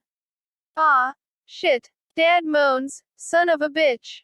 He reaches down with more grunts and groans of disgust and scoops up the spread of cards. Wait, I cry. What are you doing? I can't read these cards. They're all wrong now. Wrong. What do you mean, wrong? I'm in a panic. Can't you make it right? Ah, there's nothing I can do, Dawn. She put the bottom of her foot over your head. Over your head. Here, he says, pointing to the Red Queen. What? What did I do? Terry whimpers. I didn't mean to. You ruined my reading. It's not good, Dad says as he gets up from the floor. It's not good. He shakes his head and walks away. I am bummed. The silence is thick between my sister and me as we both sit, stunned. We are already nervous about all the changes that are happening. Deep in my heart, I hope this is not a premonition of the days to come.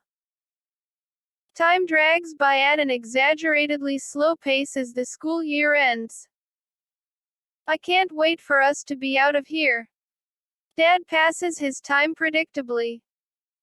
He wakes early in the morning, sits at the table with his coffee, and reads the paper.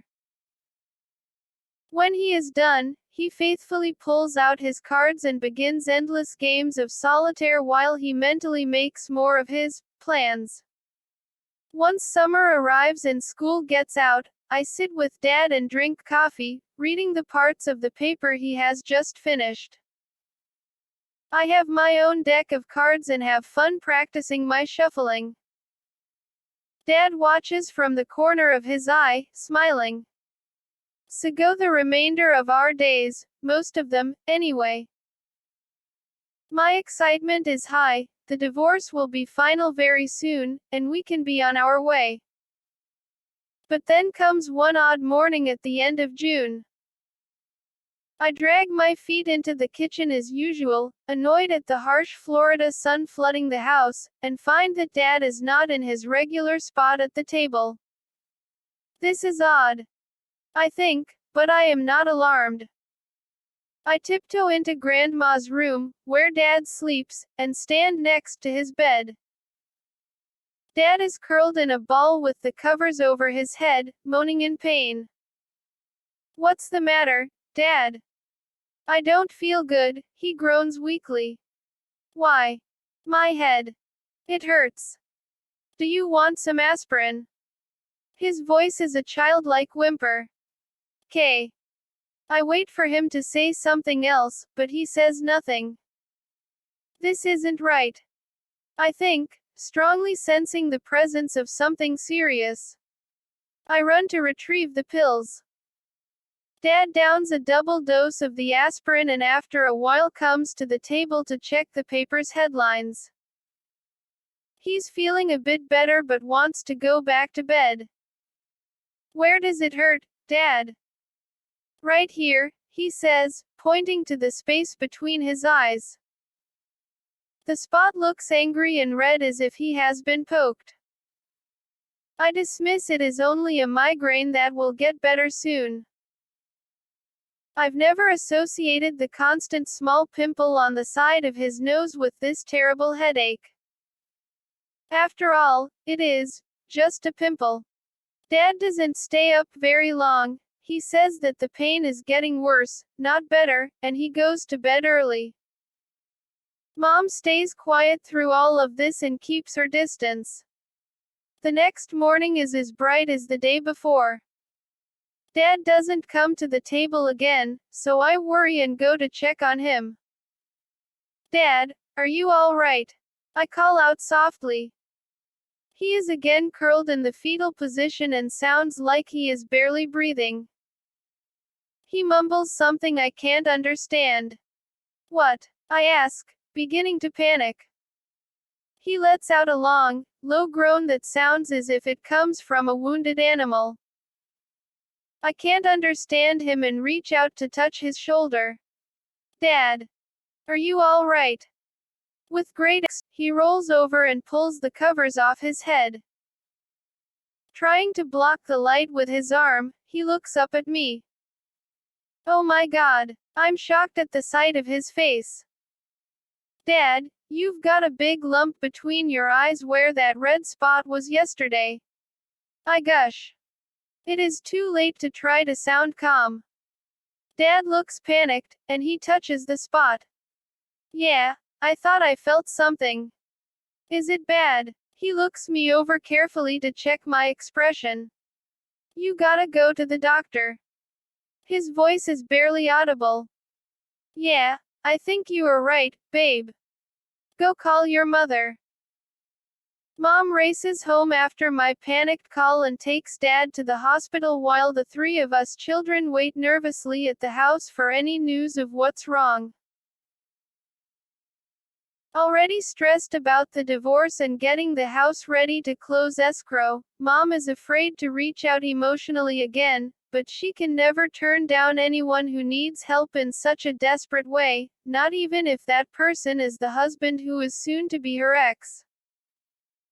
She waits patiently at the hospital until the doctors are able to diagnose his condition. It takes only a few hours before we hear that the news is not good. It appears, to the best of the doctor's knowledge, that Dad has cancer. The only puzzling thing is that they have never seen any kind of cancer like this before. What they know is that the lump on Dad's face is definitely a tumor and it is growing fast. Immediate surgery is the only hope. When Mom calls, she tells us they are signing permission papers scheduling Dad for radical surgery first thing in the morning. The tumor, we are told, is growing so rapidly that they have to cut off his entire nose. Oh my God, I scream, putting the phone back in the hook. This is terrible. Then I remember the date. But, it's his birthday tomorrow, I sob. I've been planning to give him the macrame necklace I just finished working on, the one he shyly mentioned that he liked, the one with the roach clip on it. We are all in tears. Mom comes home in silent shock and quietly readies us for the hospital in the morning. In the blink of an eye, the relationship I've been developing with my father has changed, and again the uncertainty of the future is frightening. Dad is out of surgery sooner than they had anticipated. We stand anxiously as they wheel him into the ICU recovery room, where we see that his entire face is bandaged. The doctors explain to us that the tumor does not appear to be malignant at this point but that its rate of growth is alarming. Tumors that grow like that can easily turn malignant, and this one could have suffocated him quickly if it had gotten any bigger. Apparently, he used to mix batches of Agent Orange in Vietnam. This may very well be the cause of this type of cancer, but it's too early to tell. We made the best decision in removing the nose, the doctors confirm. It all makes sense, of course, but damn, this is harsh. When Dad begins to wake, the nurses call us in, knowing we are eager to visit and support him. I walk quickly to the edge of his bed and softly call out to him, "Hi, Dad, how ya feeling?" His eyes flutter open, and he tries to focus. He raises his hand to fumble at his bandaged face. Oomph, he mumbles wearily, and closes his eyes tight as if trying to wish the whole nightmare away. I take his hand and struggle to find healing words but fall painfully short. My eyes wander over the room, across the white square tiled floor, and up the mint green, colored wall next to the head of the bed. A calendar advertising a local insurance agency reads, July. In bold letters. I remember today is Dad's birthday. Excited, I blurt out, "Happy birthday, Dad. It is not the best thing to say. The look he gives me could kill a large animal. I feel awful and kick myself for saying it. I shrink back, appalled at myself, and let my brother and sister take their turns visiting. I clench my fists and hope they will find better words of comfort. Then it is Mom's turn. Vel, do you need anything? Mom asks coldly, her accent sharper than usual. Now that she knows he is going to live for a while, she feels put out. There is a strange vindictive tone to her voice that makes me uncomfortable. Mom has a habit of speaking her mind and damn the consequences. Unfortunately, she doesn't seem to care that Dad is so vulnerable right now. She puffs herself up like a cobra ready to strike and, to my dismay, lets all of her pent-up anger fly. Vel, maybe you should have thought about all those things you did to us, Vane. This never would have happened. Dave, you left Grandma waiting for you. She died waiting for you. She stops abruptly, her eyes shoot accusing daggers, suggesting that this tumor is God's retribution on him. Terry, Wayne, and I back into the corner of the curtain in the ICU cubicle. How could she? Dad's eyes light up through the fog of the anesthesia, and he glares at her. You wished this on me, didn't you, Etta? His voice cracks, and he throws a desperate stab of guilt at her. Mom stands still in her tracks. In shock and horror, her eyes and mouth drop open. Dad's brief moment of strength fades quickly, and he falls back onto his pillow. Go home, he says, dismissing her with a weak wave. Come on, kids, Mom orders as she turns on her heel and walks out. Somehow, I guess, the little green man with the long white beard and Dad's stone has lied. Chapter 3. From Sea to Shining Sea. W. Here's Terry, Dad demands, walking into the air-conditioned house from the hospital. He has heard from Mom that she ran away. He looks awful. Like a heavyweight boxer after a title fight, he has dark, heavy bruising under his eyes from the radical scraping of sinuses, and his voice is raspy. It has been 2 weeks since the surgery, and his face is still heavily bandaged at the nose area, the gauze strips wrapping around his head. Much less laid back and more serious now than he was before the surgery, Dad is now barking orders. Dealing with a life-threatening illness, he has little patience. He's not messing around. Where is she? I stand up and answer matter-of-factly, nobody knows, Dad. Ah. Now. What? What is it, Dawn? What's the deal? She ran away. Ah, come on. What was she thinking? That I wasn't coming back. I don't know, but I think I know where to find her. I don't tell him this, but I have heard a rumor that she took off with her boyfriend. Then go find her. His tone is filled with disgust. Let's get this shit over with. My sister, Terry, is very mixed up. As the middle child, she seems to find it difficult to feel favor from either Mom or Dad. She took a huge step of uncertainty in choosing our father to be her legal guardian. At this point in her 14 years of life, though, she trusts only the streets. With Dad so suddenly at the hospital for a surgery with unsure results, Terry's best reaction was to bail. When the familiar streets called, she ran to them for comfort. Terry's boyfriend, Juan, a Cuban boy she clings to as her solace, also hangs out on the streets. Older than Terry by 4 years, Juan protects her from most of the Cuban aggression she seems to naturally attract. He also helps get her into lots of trouble. Juan, a grown kid from the streets of Carroll City, fancies himself a smooth con man. He stands 5 foot 2 inches tall and has pockmarked skin, dark eyes that shine mischievously, and a crooked smile.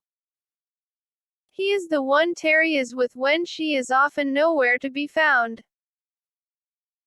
Rumor on the street has it that they are shacking up at a friend's house near Collins Avenue on Hollover Beach, where we often hitchhike when we skip school. Dad isn't in the mood to mess around. He wants to get this show on the road. The divorce is final, the house is sold, and he is in a lot of pain. We have only a couple of days before we have to vacate our home. Go get her, he orders again, knowing I will handle things. Where's Terry? We're looking for Terry. Scouring our neighborhood, I leave the message with my best sources on the street. I am eager to help Dad, and I puff myself up with the importance of the role. When I receive the address where she is staying, I head back home with the news. Let me see that. Dad impatiently snatches the paper from my hand. Okay. What do you have to tell me about this, Don? What is this place? What's their deal? I don't know. Sounds like a gang place, Dad. Ah, shit. Let's go get her. He grabs the car keys from the wall and heads out the door. I follow close behind, and as I slip into the passenger seat, I silently ready myself for a hostile confrontation. It is an unusually windy day. The tallest palm fronds sway wildly, threatening to drop their heavy coconuts. We pull up to a pale yellow house on a block of stucco homes, each one a different desert color. Dad walks up to the front door with an air of command. Then he stops, slowly looks from side to side, and rings the doorbell. The house is silent. I see a side window curtain pull back. The door squeaks open, a safety chain clinks across the gap, and a pair of dark eyes peek out. Is Terry here? Dad is polite, but firm. Why? The eyes behind the door are suspicious. She's 14, and I'm her father. She needs to come with me. The eyes glare at us for a few minutes longer, then in a sudden decisive move, we hear the chain rattle and the door opens. She's back there asleep. We step in and scan the room. A young Hispanic girl peeks out from behind the door. Terry told us her parents were dead and she had no place to go, the girl explains to my father, her accent thick. She's in the back room to the right.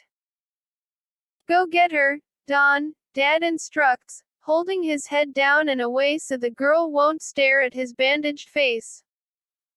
Tell her to hurry. I scoot past them, hurry down the hall, and barge through the door. Terry is under a pile of blankets. Her foot sticks out from under the covers, bearing a macrame anklet I made for her last birthday. Terry. Terry. I bend to feverishly shake her bare foot. Fought. Terry. It's Don. Dad's waiting for you in the front room. You gotta go. Now. What? Terry sits bolt upright. He's here. Yes. Now let's go. No. I'm not going. Her hair wild, she scans the room. Where's Juan?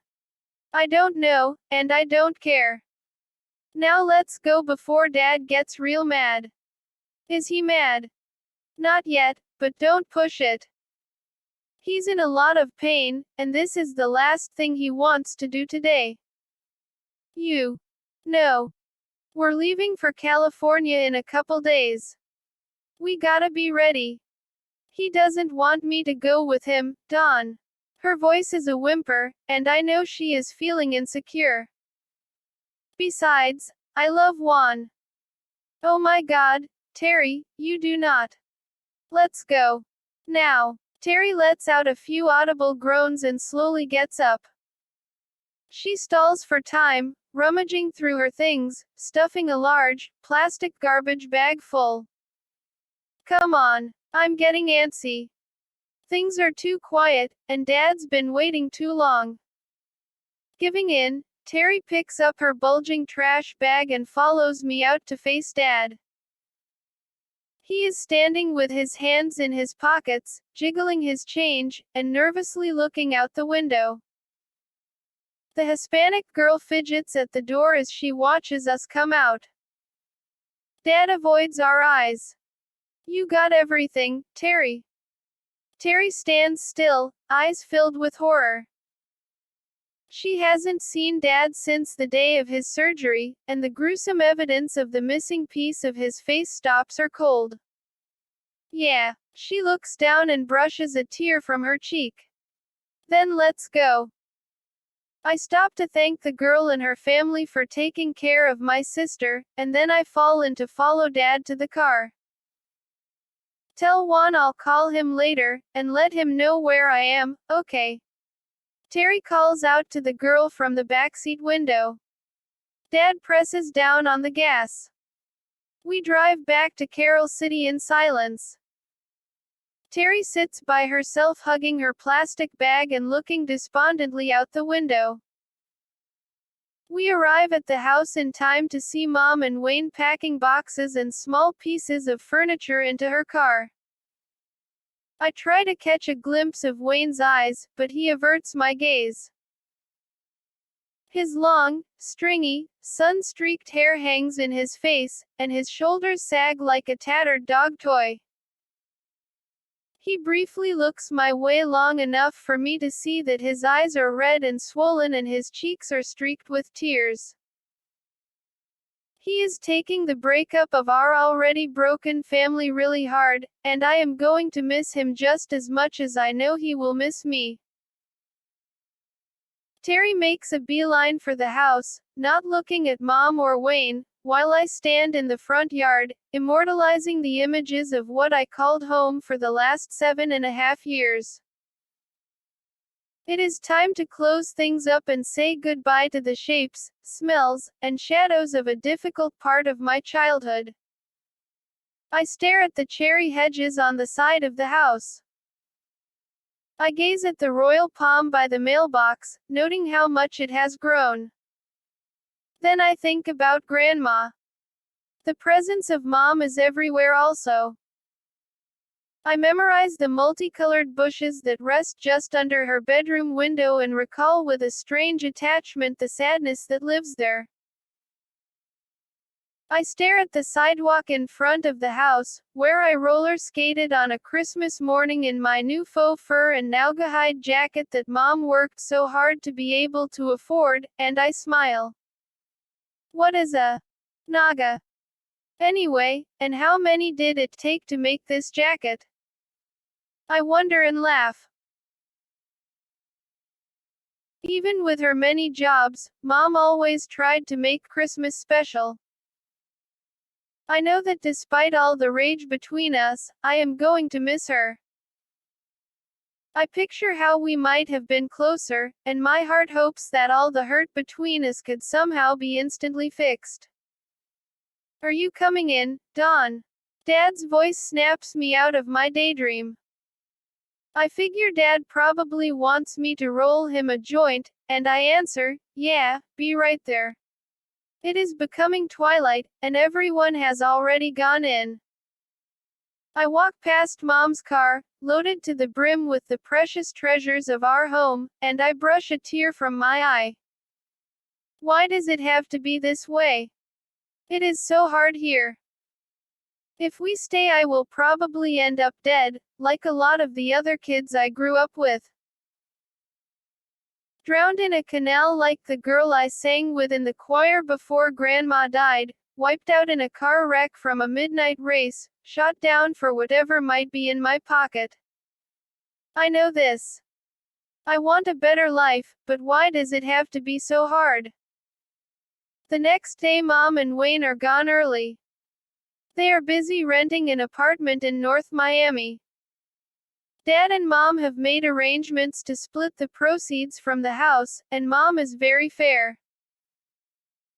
As long as she can help it, she will never let her children go without, and in her own way, she wants to make sure her two girls have enough. Dad is busy packing all his medicines and bandages together for the trip when he focuses on Terry and me. Pack only the things you really need, he says, counting his rolls of gauze. Dad, I gotta talk to you, Terry insists, pulling him off to the side of the room. What, Terry? He sounds annoyed at what he knows she is about to say.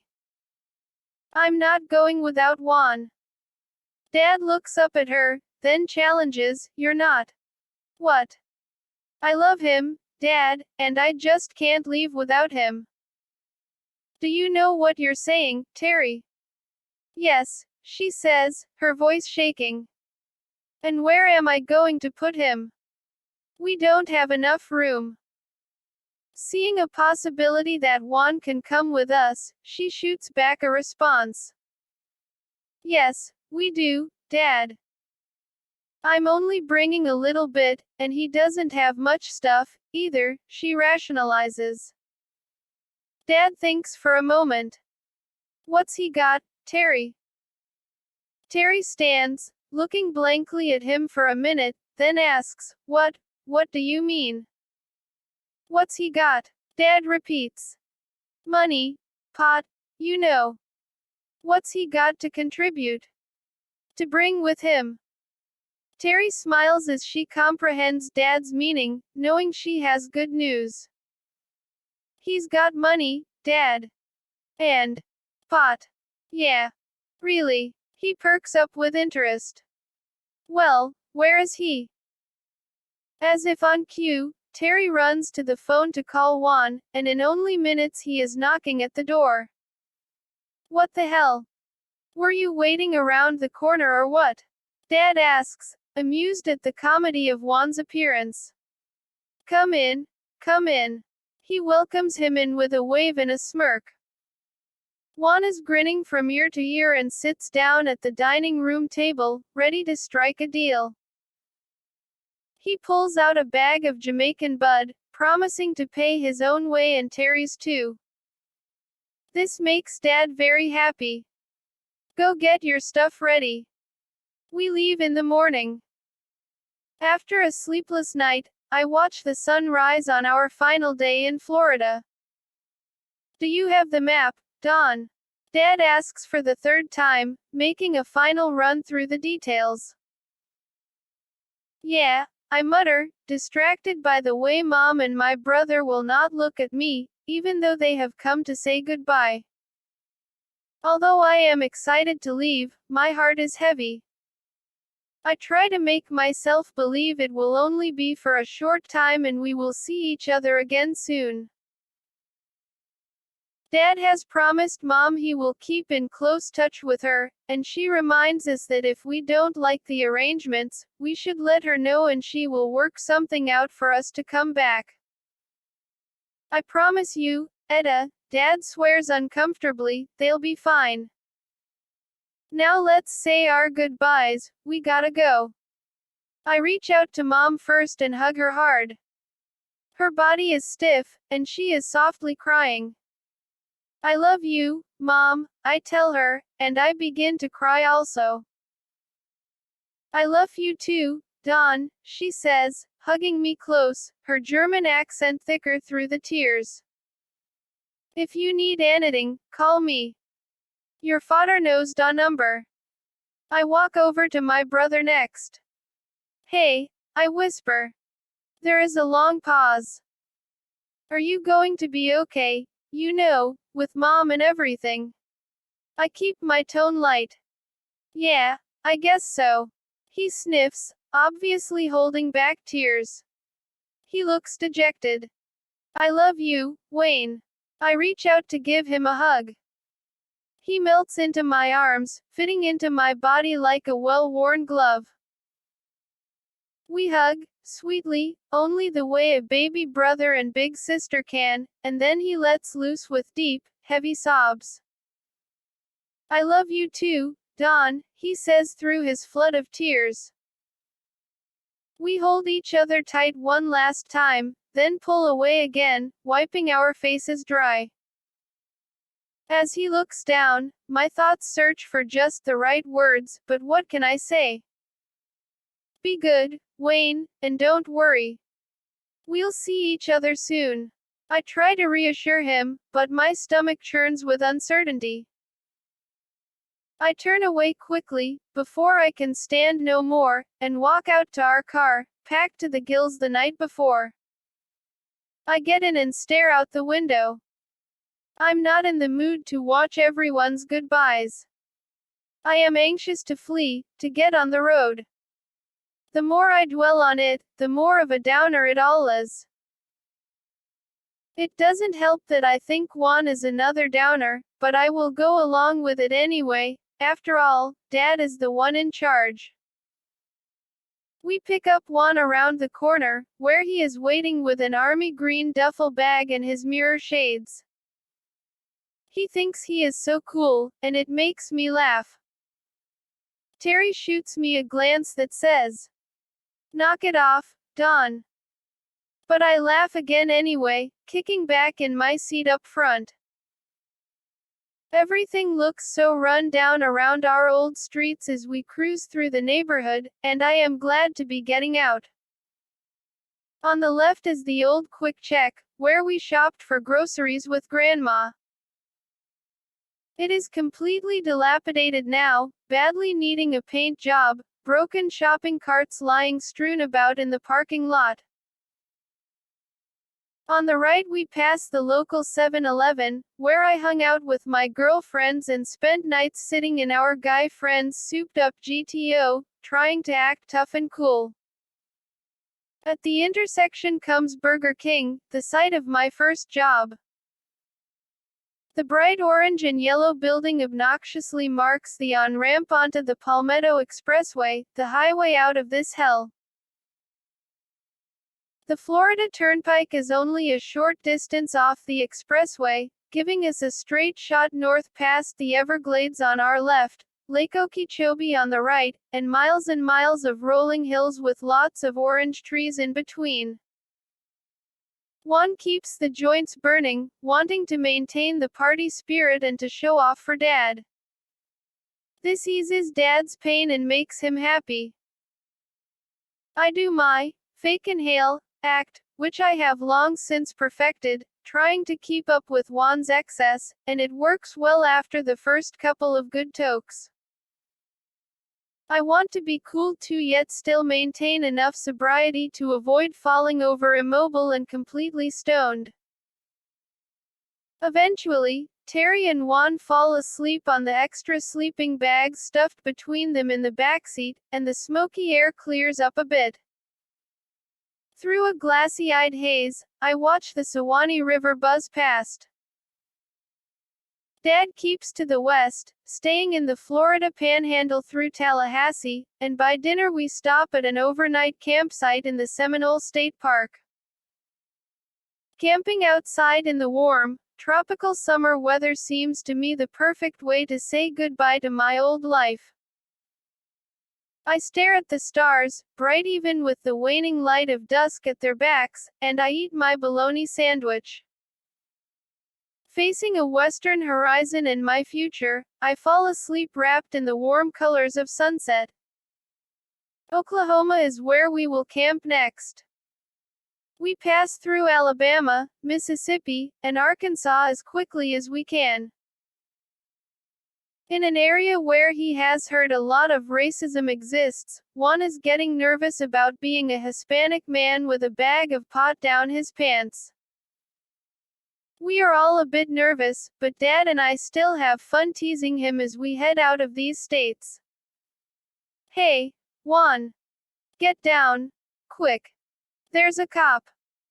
Juan's brown face turns pale, and he falls quickly onto the backseat. He stays down low until we start to laugh. Quit it, you guys, Terry scolds. That's not funny. But the tears stream down our cheeks, and our sides ache from the joke. The pot keeps our laughter strong as we enter into the boring safety of the country's plains. Miles and miles of wheat and flatlands make the afternoon sun unbearable. We have no air conditioning, and it doesn't help that Juan is running out of grass. The radio plays the same top 10 hits over and over. Even though we are glad Oklahoma plays more rock and roll than the rest of the southern states, we are slow to jump into our enthusiastic air guitar motions when Lynyrd Skynyrd's Free Bird takes its turn. We are tired of singing, really love your peaches, wanna shake your tree, the best line in the Steve Miller Band's song, Joker, and we get grumpy. I can tell Dad is weary of being at the wheel for so long, and I am pissed off too that Juan has lied about having a driver's license. He lies about how much pot and money he has as well, telling Dad he is about to run out only after we are well on our way. No wonder he's so scared. I think. We find another cheap campground in the western part of Oklahoma, and for dinner we load up on bread, lunch meat, and sodas. I am glad to be close to the Texas border, hoping its scenery will be more exciting, and I settle down to go to sleep. Again, the summer sky is beautiful. Purples and pinks, yellows and magentas blaze vividly as we watch, mesmerized by the colors fading into darkness on the huge curve of the Oklahoma horizon. The landscape in the northern tip of Texas is just as dreary, and the music much worse. Country music plays on every radio station, but Dad says this is to be expected here in the cowboy capital of the country. It is 1976, our country's bicentennial, 200 years since the Declaration of Independence was signed. This is a special year. We all know we won't be alive to see another celebration of history like this one, so we focus on this moment in time, even if the music is a drag. The mood in the car is still uptight, though. It's obvious that Dad's face is causing him a lot of pain, and it frustrates him to have to change the bandages every day while on the road. To top it off, we smoked our last joint in Oklahoma, and everyone is feeling ridden hard and bummed. Terry and Juan are crashed in the backseat, drooling and snoring loudly. Sleep seems to me the best way to get through Texas, so I try to doze off, but Dad doesn't want me to. You asleep, Don? He teases whenever he sees me nod off. No, I'm awake, I lie, my neck sore from snapping to attention. Hey, look. Right on. There's New Mexico. I finally announce, making the border call loud enough to wake both Terry and Juan. Far out. Finally, their heads pop up from the backseat. New Mexico is much better. Once we are in the state a while, the scenery is overwhelming. Massive multicolored rock formations appear out of nowhere and seem to follow us for miles along the highway. We gawk out of the windows as we travel through the most amazing state parks. The music gets better too, thank God. Radio stations now play rock and roll again with some groovy new tunes that send our air guitar strings flying wild again. Our spirits are lifted as we cruise on Interstate 40 and head for Albuquerque, then continue west through the southwestern part of New Mexico. We are relieved that the monotony of Middle America is behind us, and when Arizona's border call is made, we are all hoots and hollers. California, here we come. We chant, laughing at the cliché. Flower power, peace, and love are everywhere. Dad especially relates to these emotions because of Vietnam, he tells us. Hitchhikers flash us the letter V with their fingers as peace signs to prove, Hey, it's cool, man, even if we don't stop to pick them up. Some of them look desperately needy, and out of sympathy, I ask Dad why we can't give one a ride. He says, shrugging it off, it's too much trouble. He's probably right, I think. Then, as if he's had a second thought, Dad asks, why? You think any of them have weed? Hey, that's a good idea. I perk up.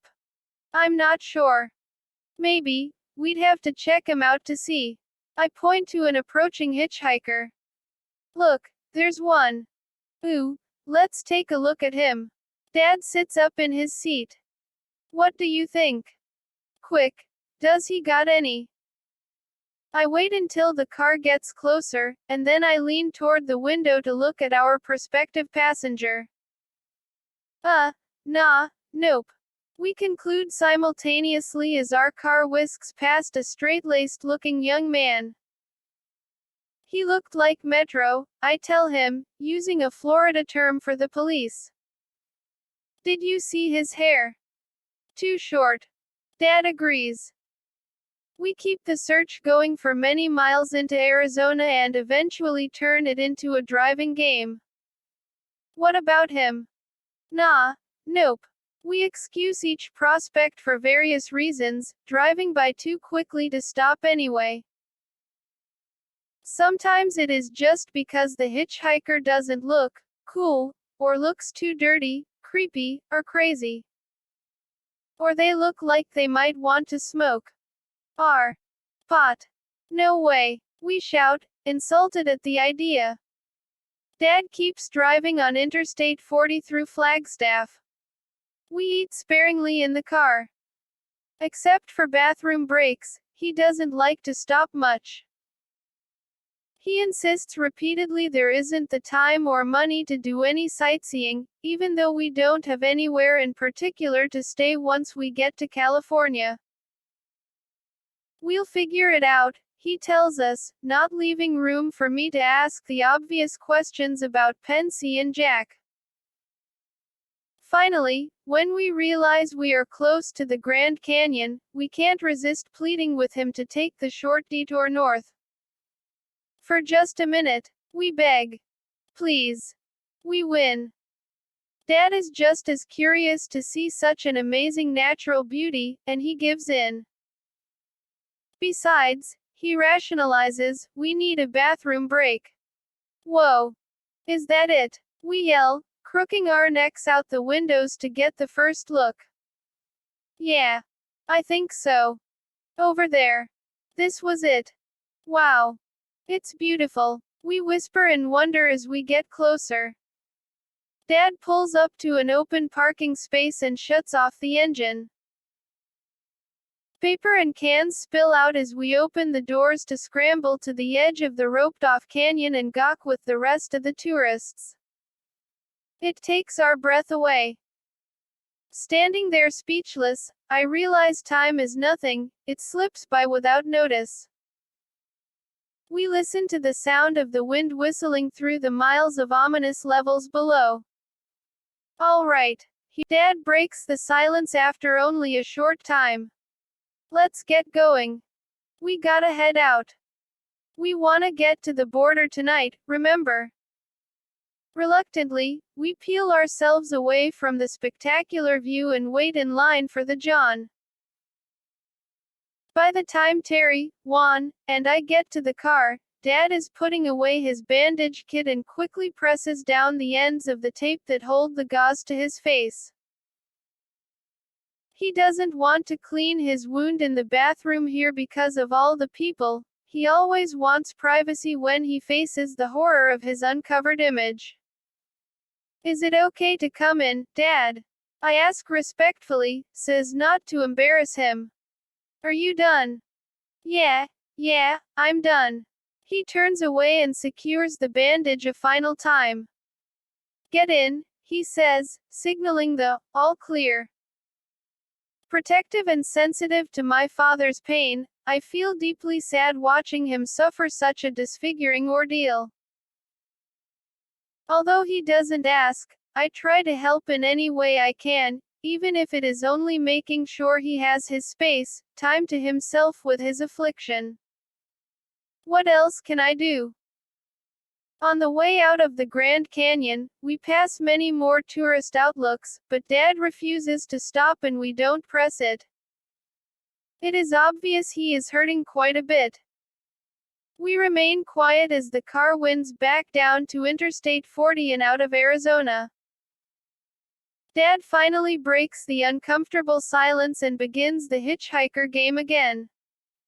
Hey, does he got any? He says, straining to sound lighthearted. Everyone's mood lifts, happy that Dad seems to be in better spirits. Well, maybe, I tease back. Nah. No, chime Terry and Juan. Well, maybe. Terry changes her mind as we quickly pass by, smiling and waving. Well, I hope someone looks good soon, Juan pipes in, 'cause I need to smoke a joint. In fits of laughter, we agree, and not much farther down the highway, we see him. Oh. Oh. What about him? Terry and I shout, pointing at the road ahead.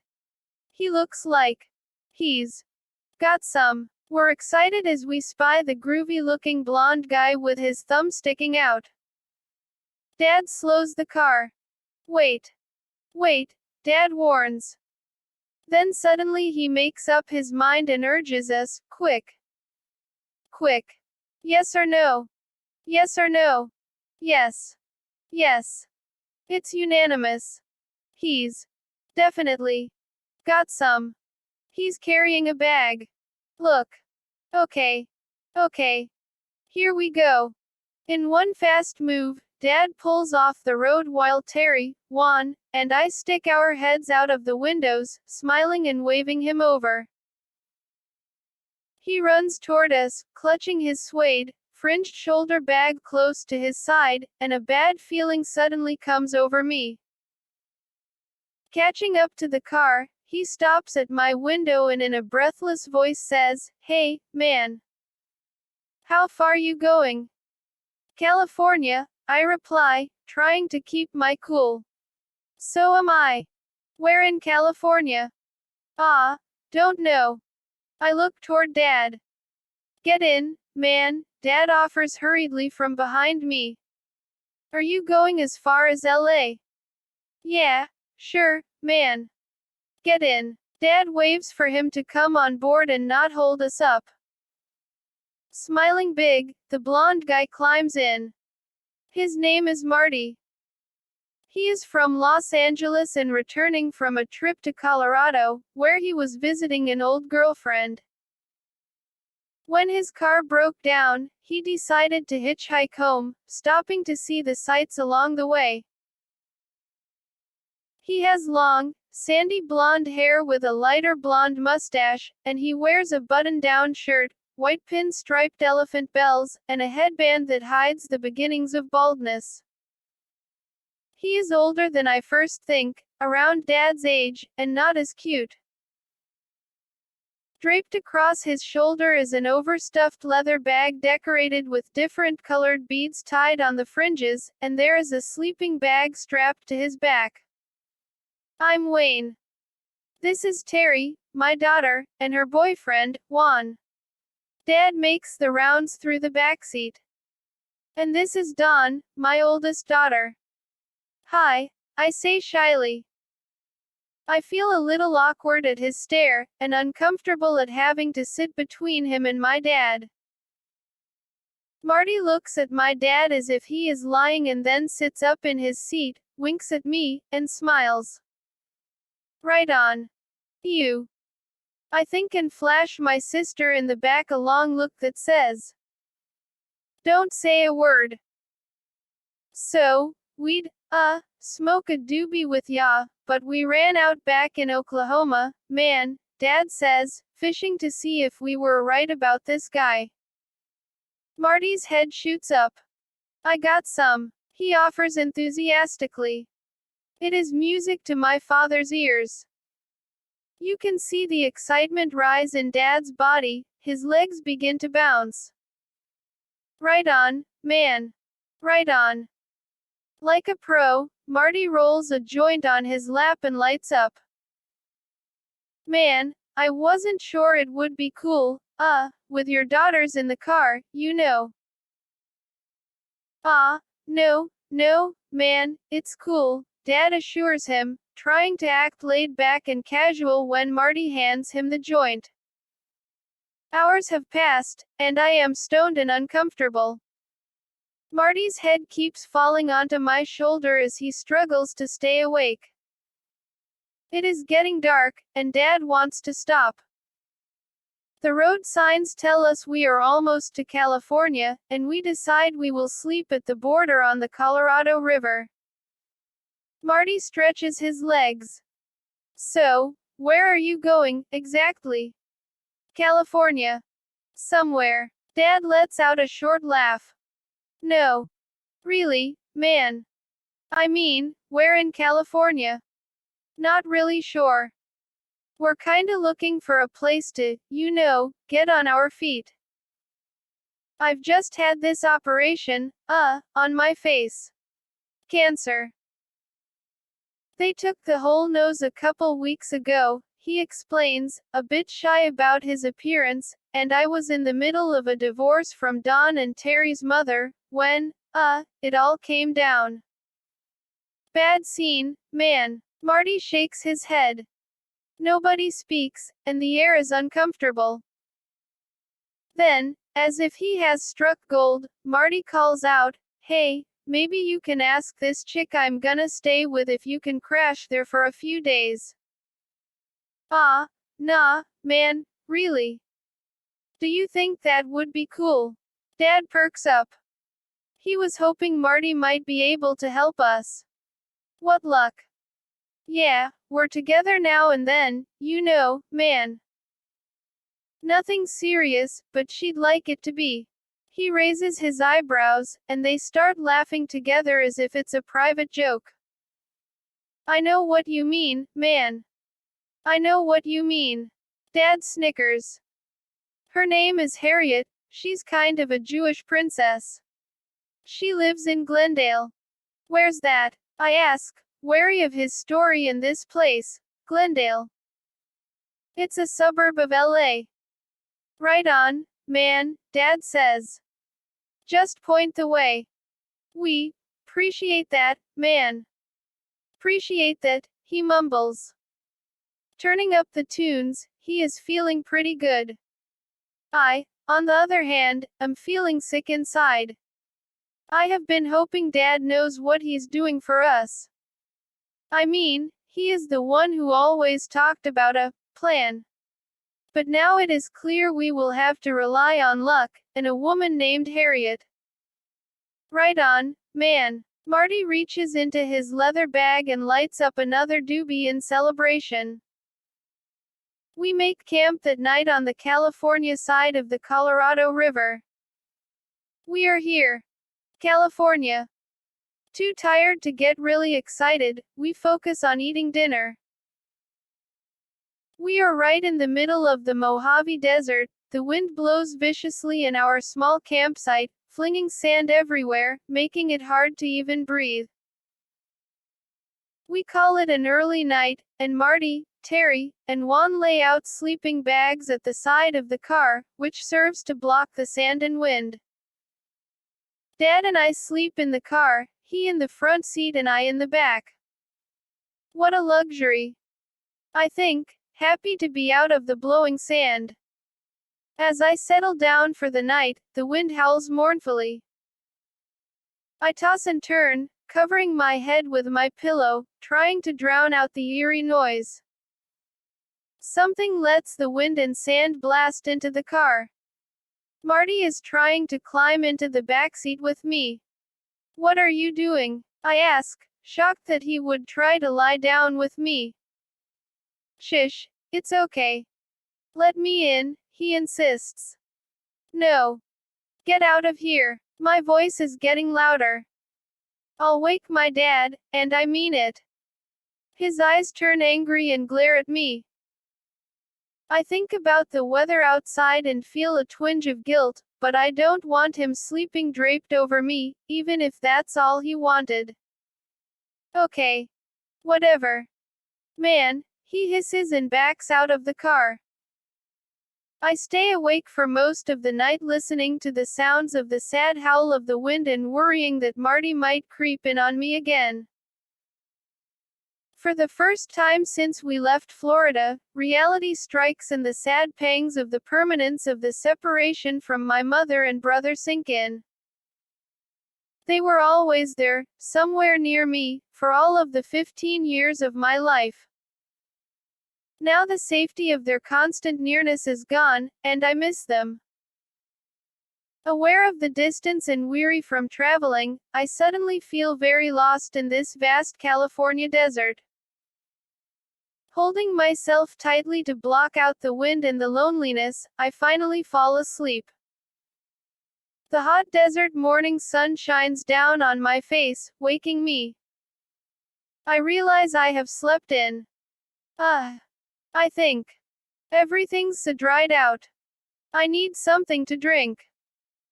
Everyone is already up and milling about, so I forage through the backpacks for some water. We take our routine turns at the bathroom and pack the car quickly before it gets too hot. Marty avoids my gaze, and that is just fine with me. I don't want to mess up our chance for a place to stay in California, so I let the whole thing slide. Dad kind of picks up on the awkwardness between Marty and me. He's obviously suspicious but doesn't say a word. In no time, we are back on Highway 40 heading west again, driving straight through needles and lots more desert. I hope this isn't what LA is like. I think as we connect to Interstate 15 in Barstow. Then it is one long road after another as we approach Glendale. Are there always this many highways? I am curious. They're called freeways in California, Marty informs me dryly. Oh. I take in this new word and spend the rest of the drive absorbing the sights, making note of the differences between the East and the West. This is the famous Ventura Freeway, Marty announces to us on our final leg of the trip. More people travel this freeway than any other in the US. Wow. I think. That's a lot of cars. We enter Glendale at dusk, as the colors in the sky begin to fade. It gets cold here at night. I notice uncomfortably. Even in summer. We turn onto Acacia Avenue from Adams and park the car in front of 2 rows of pale aqua cottages separated by a small, tree-lined courtyard. In the center of the courtyard is a row of baby trees and bushes that run the length of the cottages back to the garages. The front left cottage is 1010-A East Acacia, and the lights are on. Marty jumps out of the car first. Cool, she's home. He sounds enthused. Park over there so the manager doesn't ask you to move, he instructs, making sure we don't block anyone. Let me go in first and tell her I have company. Don't worry. She's cool, man. It'll be cool. He throws his leather pouch over the shoulder of his patched jacket and bounds across the street. Terry, Juan, and I stiffly get out, stretch our legs, and scope out the neighborhood. Hand me my sweater, I ask Terry. I'm freezing. There is a light mist in the air that you can see under each street lamp when you look up and down the block. A heady, perfumed scent wafts from the flowers of the giant trees, and their shadows line the darkened street. It reminds me of the honeysuckle in our New Jersey backyard, and compared to Florida's streets, this one is quiet except for the noisy chirping of the crickets. Night is different here too. I think, shivering, as Terry and I venture a few houses down the block. Come on, Dad calls out, waving us back. Terry and I race to catch up with Dad and Juan. Dad checks his bandages, and I comb my hair before we walk up to Harriet's cottage together. Marty is at the front door. Come in, he invites us. We walk single file past Marty into the living room of the small, one-bedroom cottage. Harriet, a short, mousy-haired woman in her early 30s, gets up from the couch to greet us. Her brown eyes sit close together over her sharp nose, and they are very red. The room smells of pot as she says with a dry mouth, "Hello." It seems Marty has smoked one with her while we waited outside. Leaning on the fireplace mantel so she won't lose her balance, Harriet says, "So, Marty tells me you guys need a place to stay for a while." Yeah, Dad answers. For a couple weeks, maybe. Just till we get on our feet. She seems to study us for a long time, especially Dad, and in the haze of her high, she finally smiles at him and says, "Well, I guess some of you can sleep on the floor." The couch is a sleeper, she adds, slurring her words and losing her grip on the mantel. She grabs at it again awkwardly. But I gotta clear it with them first. Oh. Yeah. Right. That's cool, Dad says. His hands are in his pockets, and he's looking away so she can't stare at his face too long. It will take just a minute, she says, walking over to the phone and dialing with difficulty. We hear her ask someone on the other line to come over, that she wants to talk, that it is important. "No, you gotta come over," she insists. "Bye." She turns to us, grinning, and says, "He'll be right over." Right over. Dad is nervous. He is tired and dirty after the long drive and not prepared for an official meeting with the manager. Yeah, he lives just across the courtyard. Knock, knock, knock. We hear 3 sharp raps on the door. Harriet wobbles over to answer, already knowing who she'll find. "Come in," she says with a mischievous smile, standing back to let the manager inside. "Hi there." A tall, gawky man booms out as he strides into the room. He appears to be in his 30s. He has large, intensely blue eyes and dirty blonde, curly hair so long it lies in a floppy afro. His face is ruggedly handsome, even though it is thin. He is shirtless but wears Levi's cut off just above his knees in white tennis shoes. The air charges up when he enters the room, and instantly he has everyone's undivided attention. Harriet introduces us. "Hi, John. This is Wayne, his daughters, Dawn and Terry, and Terry's boyfriend, Juan. And, of course, you know Marty." Then, addressing us, she says, "This is John, the manager." She sounds slightly goofy with her slurred formalness. In 2 long steps, John walks straight over to my father with his hand extended. "How you doing there, Wayne?" he says with a bit of a cowboy lilt to his voice. He looks Dad directly in the eyes, never once flinching at his appearance. "Hi." Dad shakes his hand, and I can feel his unease. "Hey, Marty." John nods in his direction. Marty returns the nod. I wait for John to acknowledge the presence of Terry, Juan, and me, but he avoids our eyes and scans the room without a comment. How rude. I think to myself. Can I see you in the bedroom please, John?" Harriet asks, distracting me from my mounting dislike for her manager. "Yeah, sure," he answers quickly, heading for the room in the back. "Come on, Wayne." "You too, Marty," Harriet says, and they disappear down the hallway, leaving us wondering what will happen, and me still smarting at how rudely we have been ignored.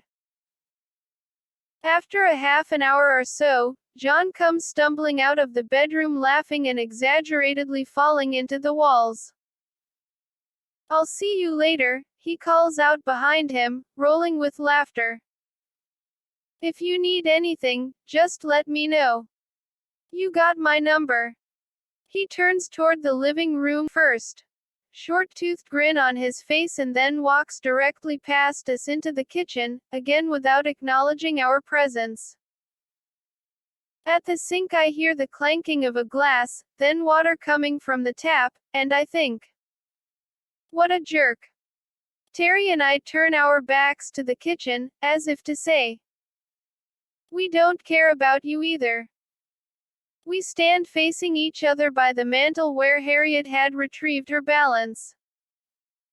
Still laughing boldly, John heads for the front door to leave. Then suddenly, he spins around, looks directly at me, and asks, "How old are you?" I'm taken aback by his lightning-quick move and personal question, and I snap as if I've been attacked, on the edge, as I was in Carol City. 15. Why? MMP. Too bad. He grabs his chest dramatically and acts disappointed.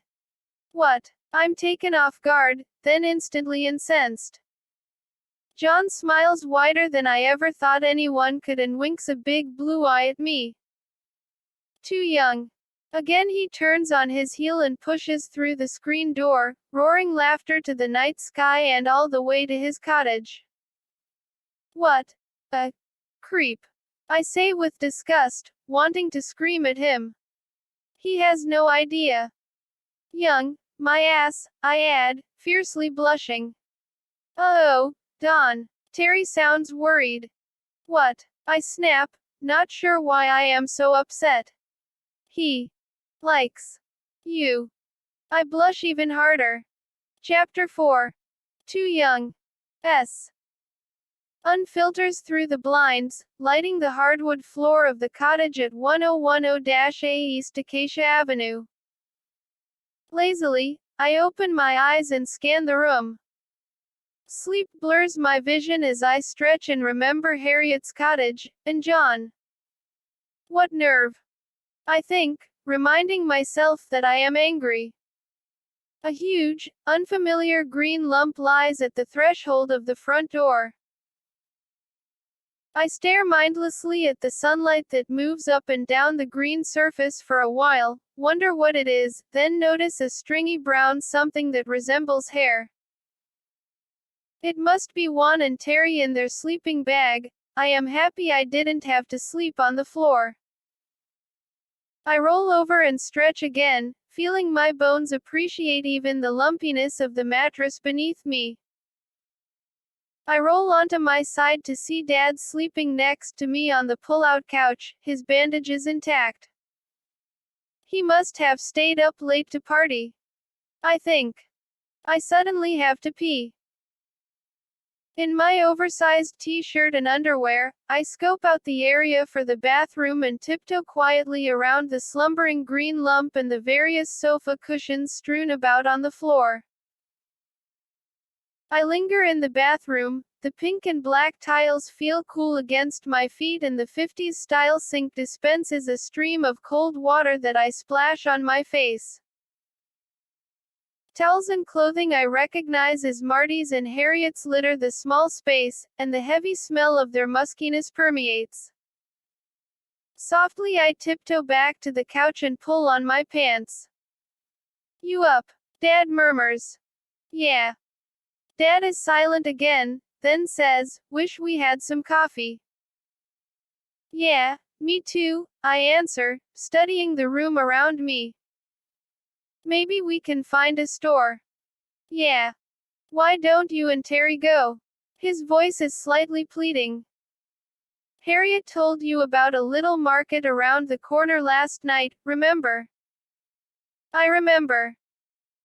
Through the filtered light I notice several gigantic houseplants loom from hooks at the windows, making it hard for me to tell the position of the sun. Massive fronds cling to the curtains and walls, threatening to take over the house. I reach over and tap on the green cocoon with hair. Terry, I whisper. Terry, you, wake. She groans, no. Yes, you are, I prod. Come on. Get up. Let's find a store. Terry is slipping in and out of sleep. Give me a minute. Slowly she rises, releasing pained grunts and groans. This floor sucks, she complains, pulling on her clothes. Thanks, Ter, Dad calls from the other side of the sofa bed. Welcome, she answers grumpily. All right, Dawn. Let's go. We stumble out into the bright afternoon sun of Southern California, and I realize we have slept in late. We walk down the center courtyard past several cottages and out onto the street, following the directions from the night before and making our way to the corner liquor store for some instant coffee and juice. Our walk back is leisurely, as we take in the different styles of houses and types of trees.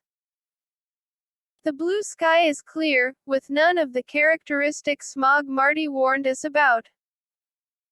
The air is warm and dry, not humid as it is in Florida.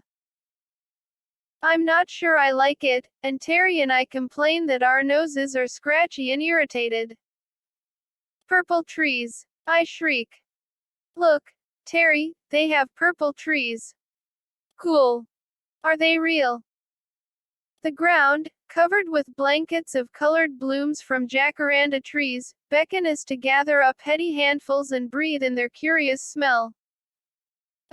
We are delighted and squeal some more. Spiky balls from the western sycamores mingle with the blooms on the sidewalk, making the walk back to Harriet's awkward and uneven. As we turn the corner to the cottages and arrive with the coffee, John is there. He is in the kitchen under the sink, clinking and banging at the pipes. Dad and Juan are folding the mattress back into the couch and straightening up our things, piling them in a corner on the wooden floor.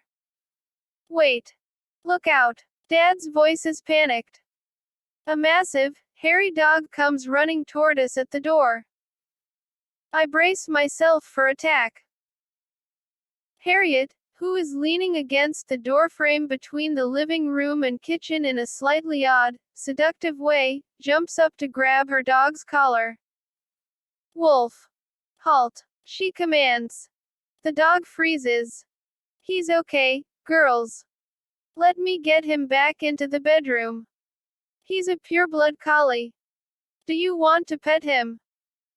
Terry and I fall to our knees to pet the classic-looking dog.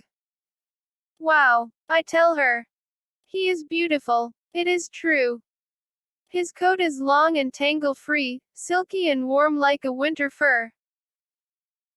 A long, sharp nose leads to sweet brown eyes adoring Harriet, and I wonder at the depth of her kindness. Harriet beams and guides the dog proudly to the back room. Quickly she returns, heading back to the kitchen and her conversation with John. Can you hand me that wrench, honey? I hear him gruff from under the sink. Sure, John, Harriet answers, syrupy sweet. I walk into the kitchen, place the bag on the table, and purposely turn my head away from his voice, ignoring him. Would you like some coffee, Harriet? I offer, opening the bag. The clanking of the pipes stops. There is a thick silence. And then it starts up again. Okay, she answers swiftly. She gives me a look that says she noticed John's brief attentive silence. Abruptly, the long, skinny legs that sprawl out from under the sink curl, and John shoots to his feet. I'm startled. He has my attention. In an instant, our eyes fix intensely, and just as quickly, John pulls away. I look down. Both of us blush, embarrassed. As much as I don't want to acknowledge John, I can't turn away from his gaze, and he can't turn away from mine. All fixed, Harriet, John declares as he breaks away from my transfixed stare and grins from ear to ear. Oh my God. I think to myself, now focusing on the coffee in the bag. What was that? My brain screams, and I feel frozen to the spot. Thanks, John. Thanks, Harriet hurriedly answers. She is tense now, uncomfortable with the obvious energy John is directing toward me, and she walks over to open the door for him to leave. Can I call you later, after I talk to them? Yeah, sure, he stammers and gathers his things. Looking forward to it.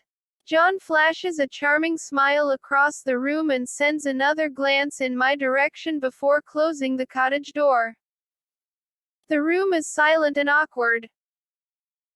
Dad and Terry are going through the bag of Dad's pills on the coffee table, and Juan has just come from the shower and is combing his hair with a giant wire pick. So, guess what? Harriet announces. What? Terry has been sitting next to Dad on the couch. Well, if you want to earn some extra cash, there's some work around the courts. John and his wife, Sharon, are willing to pay you for gardening and stuff like that. Wife. My mind cries with shock. He sure is acting weird if he has a wife. I attempt to dismiss any kind of feeling I might have about him. This guy is strange. I tell myself, blowing him off, trying to forget his gaze. Oh, yeah, sure, Juan, Terry, and I answer intermittently. To help you get on your feet. Harriet sounds caring, warm-hearted. We thank her. For a moment, I see us through her eyes and feel pity. We must look pretty bad. I picture how ragged we must appear to a stranger. But I shrug it off and replace the image with us as a family simply starting out in a new place. Cool, man. Thanks a lot, I mumble. Good. I'll call John and Sharon and set it up right away, she tells us, smiling proudly. Dad sips his coffee and digs in his duffel bag for his deck of cards. The morning is already blinding and hot as Terry and I walk over to John and his wife's cottage at the opposite side of the courtyard. The rows of identical pale aqua stucco and white-trimmed single-story cottages are bland. But the manager's unit, the second cottage from the front, has a small wire-fenced space between it and the front unit. Dad, Marty, and Harriet stayed up late the night before getting high in Harriet's bedroom while we crashed together on the pull-out couch. Juan slept alone on the floor, complaining that I wouldn't let him sleep between Terry and me. Marty was gone early, having told Harriet he needed to check in on a job for a while, but having confided to my father that he was going to see another chick.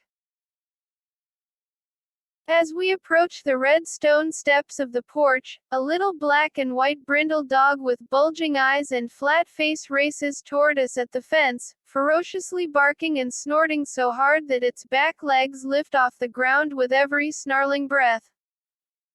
Oh my God, Terry, look at the dog. That's the ugliest thing I've ever seen. What kind is it? Shish, I say, lowering my voice and giggling. He'll hear you.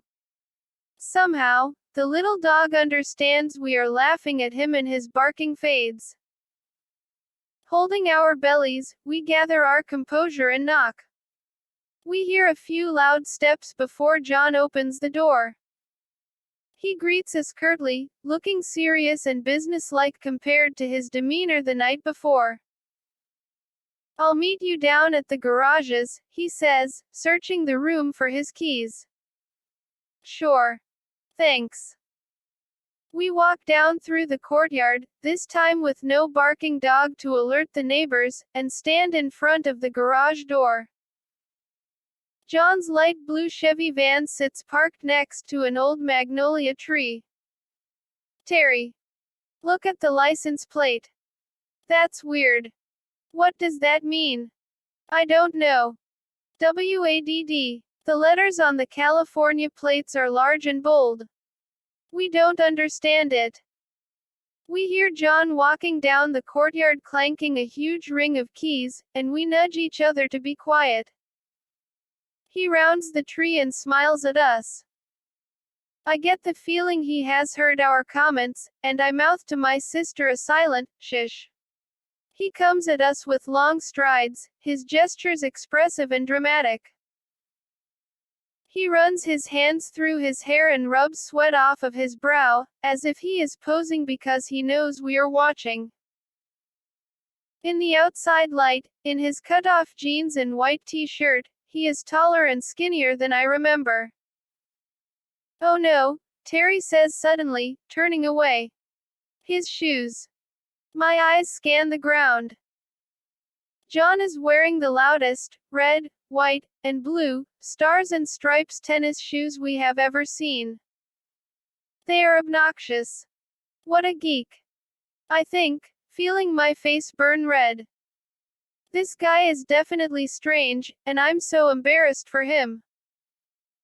John walks past us, still fumbling with the keys, and unlocks the garage. Avoiding our eye, he gathers hose, gloves, and hand rakes. Where's Juan? He asks, his voice husky and his back toward us. He's coming, Terry nervously answers, trying to cover for the other half of the green lump back in the cottage floor. He's still sleeping, I mumble under my breath and roll my eyes. Terry nudges me hard in the side, stopping me from saying more. John pauses, glances my way, and smiles. Slowly I turn away, my back to him, and smile too. Come on. John changes the mood with his booming, serious voice. I'll show you where to start. John leads us to the back cottage. The overgrown weeds are thick and tangled. It looks as if no one has tended to the yard for many seasons. The sun, already hot, blares fully onto the side of the cottages. You'd better get working, girls, before it gets too hot. John heads down to Harriet's to get Juan. I hope he's up, Terry, I say doubtfully. Me too. John returns with Juan in tow, leading him farther down the courtyard to work on pruning a large tree. Terry and I labor silently in the heat, pulling weeds and digging up their roots. Hours seem to go by. We are getting tired and thirsty when, suddenly, John appears next to us. Without a word, John is down on his knees pulling weeds and digging deep into the soil next to me. The sun turns to hot noon as he wipes the sweat from his brow, leans back to squint at the sky, and announces, "Let's have lunch." John leads a single file back to his cottage. I like the idea of straggling behind, still connected to the earth, not quite willing to be in the static conversation among John, Terry, and Juan. Sit down, he offers as we enter the coolness of his living room. And don't mind the dogs. They only bite a little. He laughs at his own joke. The room is a menagerie of knickknacks and charm. Half of the living room is covered from floor to ceiling in numerous homemade shelves. Looking at each shelf, I see an animal figurine, an exotic shell, a brass lion, and a candy dish.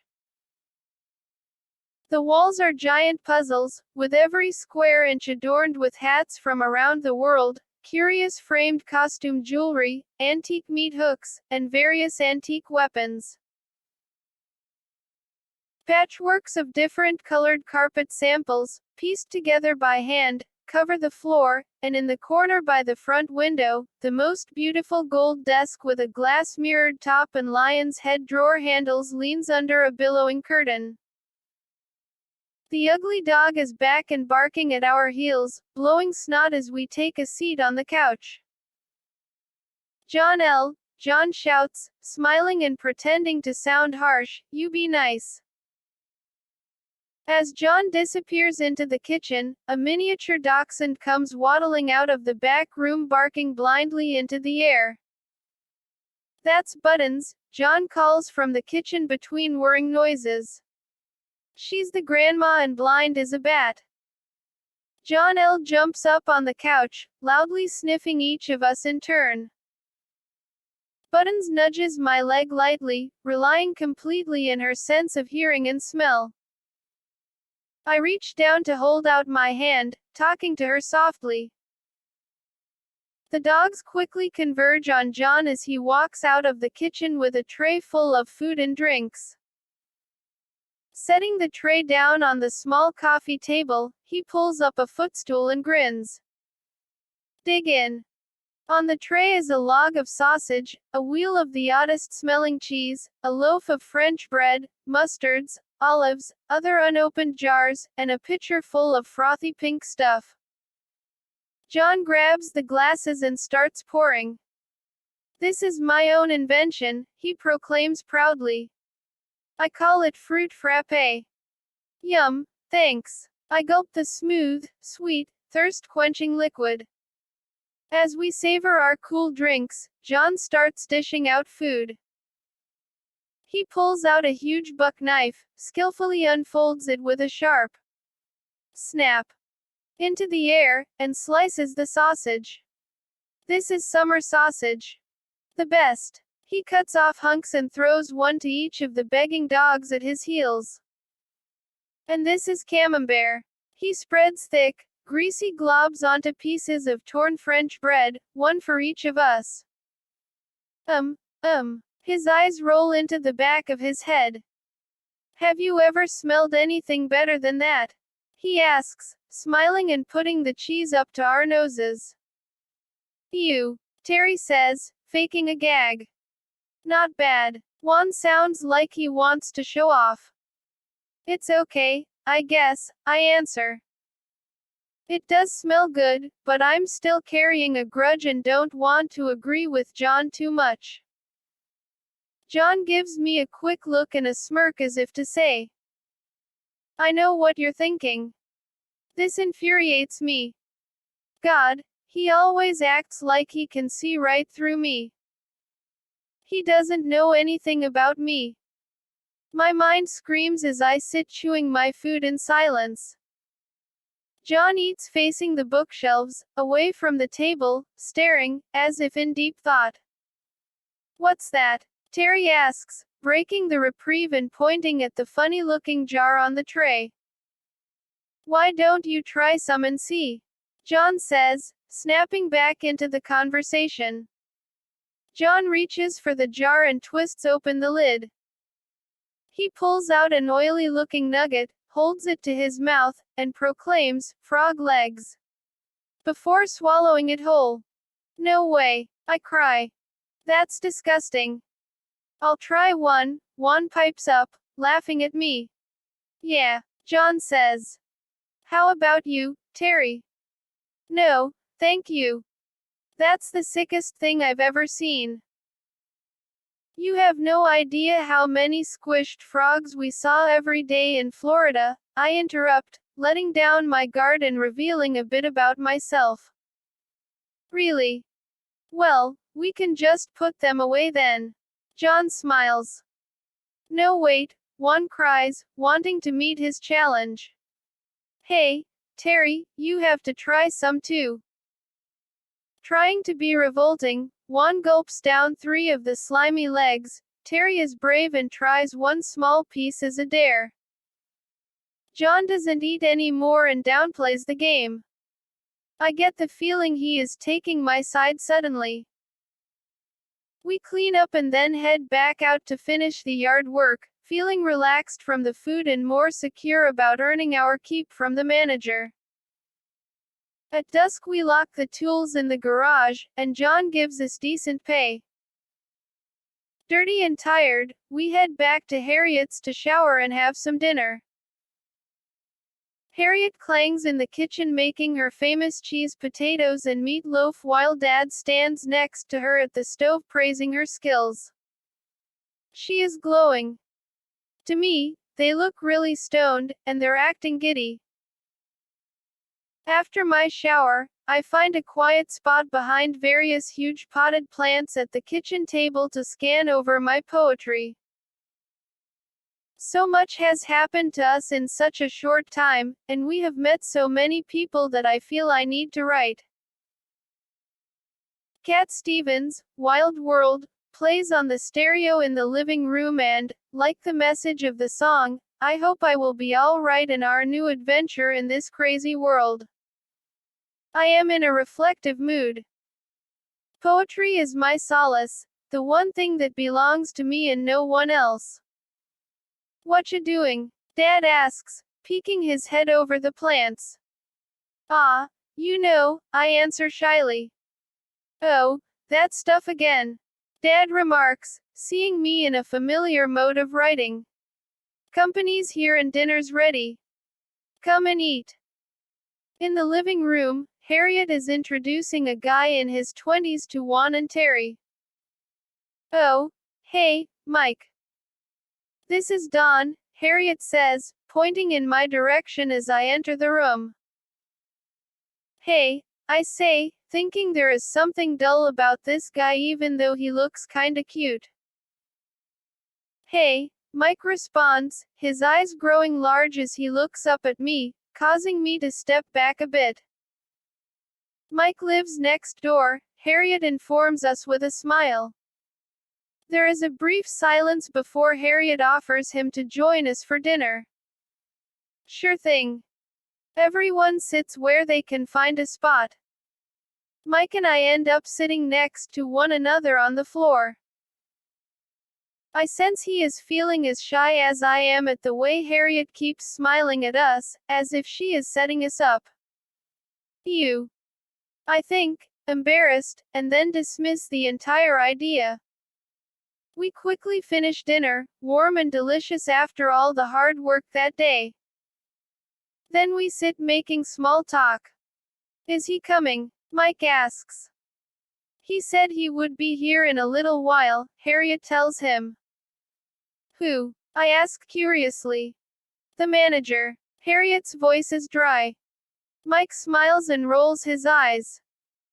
Yeah, the manager, he says, laughing to himself. Just then there is a knock at the door. It is John. He is freshly showered, and his hair is combed loosely back. He's wearing a faded jean jacket with hand-sewn embroidery, a fresh white t-shirt, nice-fitting faded blue jeans, and heavy tan fry boots. His presence is intense as he walks in, smiling as if he has just been introduced.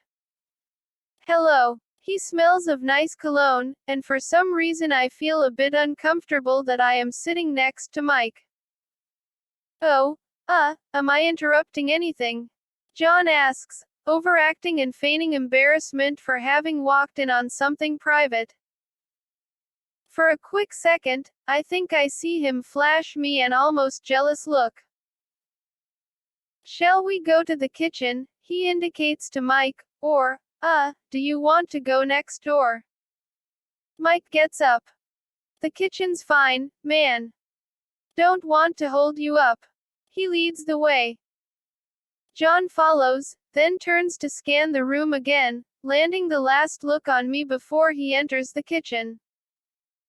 It is clear that Mike is going to buy some pot John is holding. When they come back into the living room, Mike is smiling and John won't look my way. It is strange, but I don't want him to leave. He is kind of fun, sometimes, and at least entertaining. John stands in the center of the room in a way that makes me feel like he wants my attention. I keep my head down and try not to notice. As he says his goodbyes, he reaches down behind me and picks up a blossom that has dropped from one of Harriet's flowering plants. Is this yours? Oh, no, but thank you, I stammer, taken aback by his sudden closeness and the intensity of his eyes. He draws in a quick breath, places the flower behind my ear, says good night again, and walks out. No one says a word. My heart is racing. My cheeks are burning red. Why? I think. Why? Knock it off. I tell myself. This is ridiculous. I try to push him out of my mind.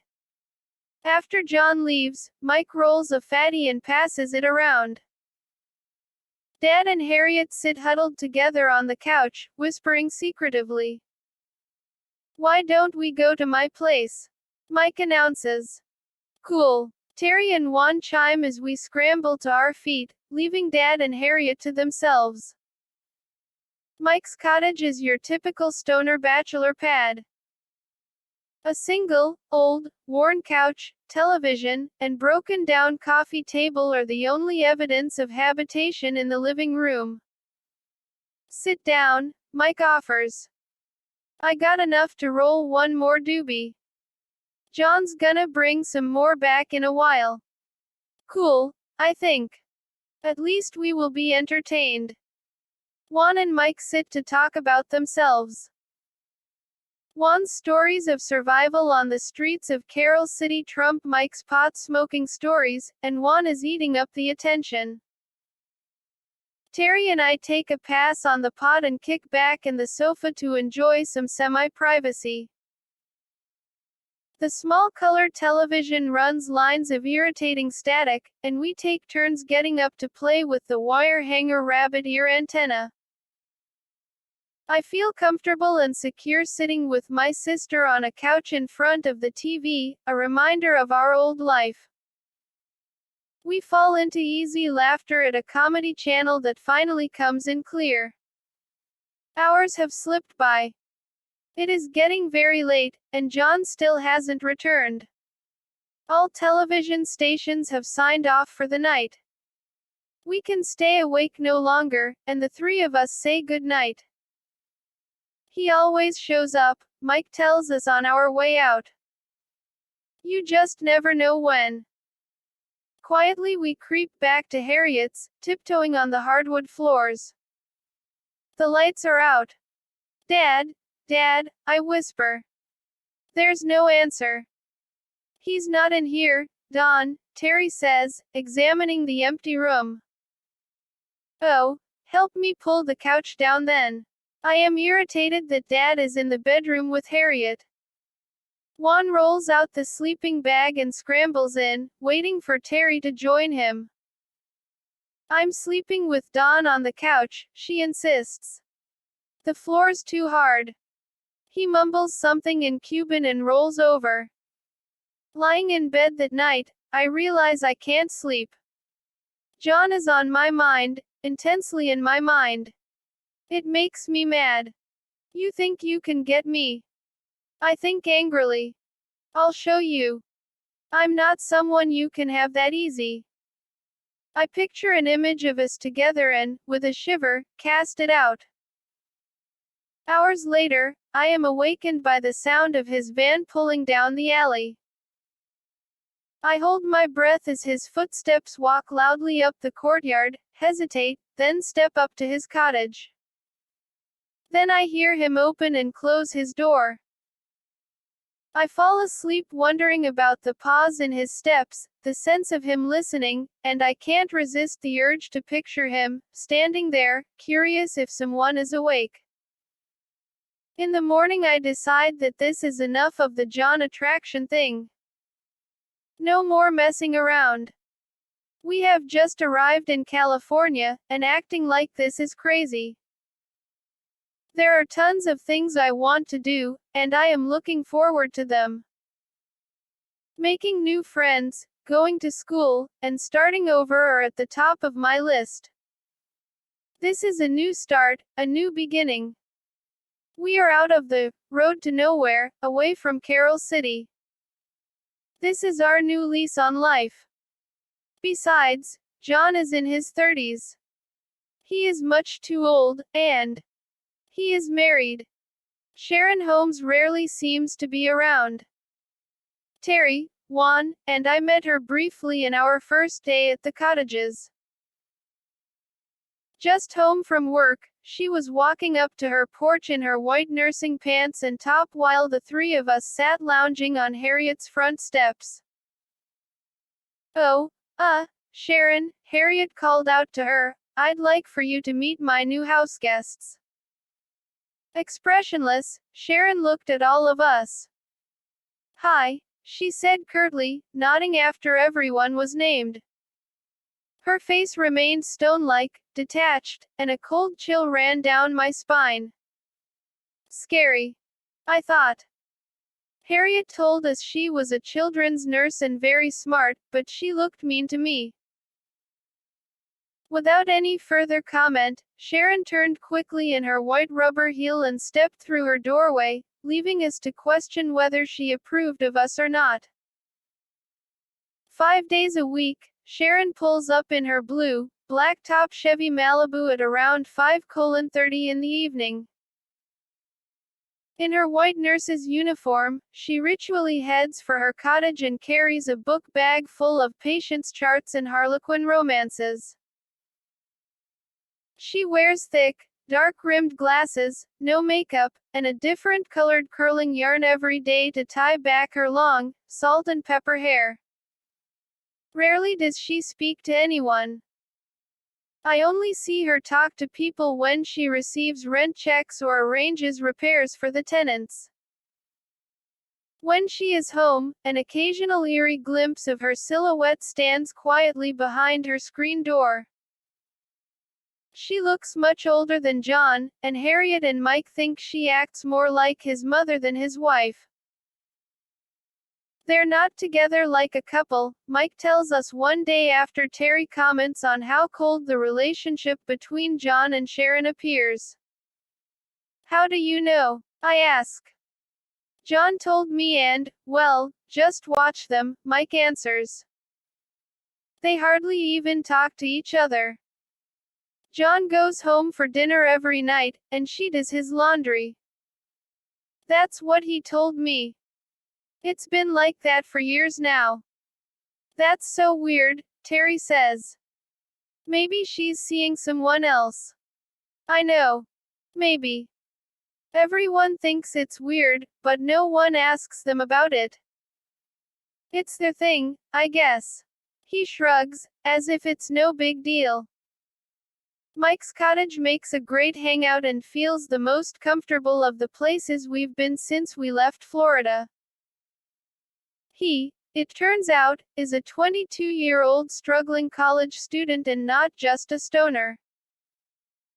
Mike slips easily into a big brother kind of friendship with Terry and me, and he and Juan become buddies.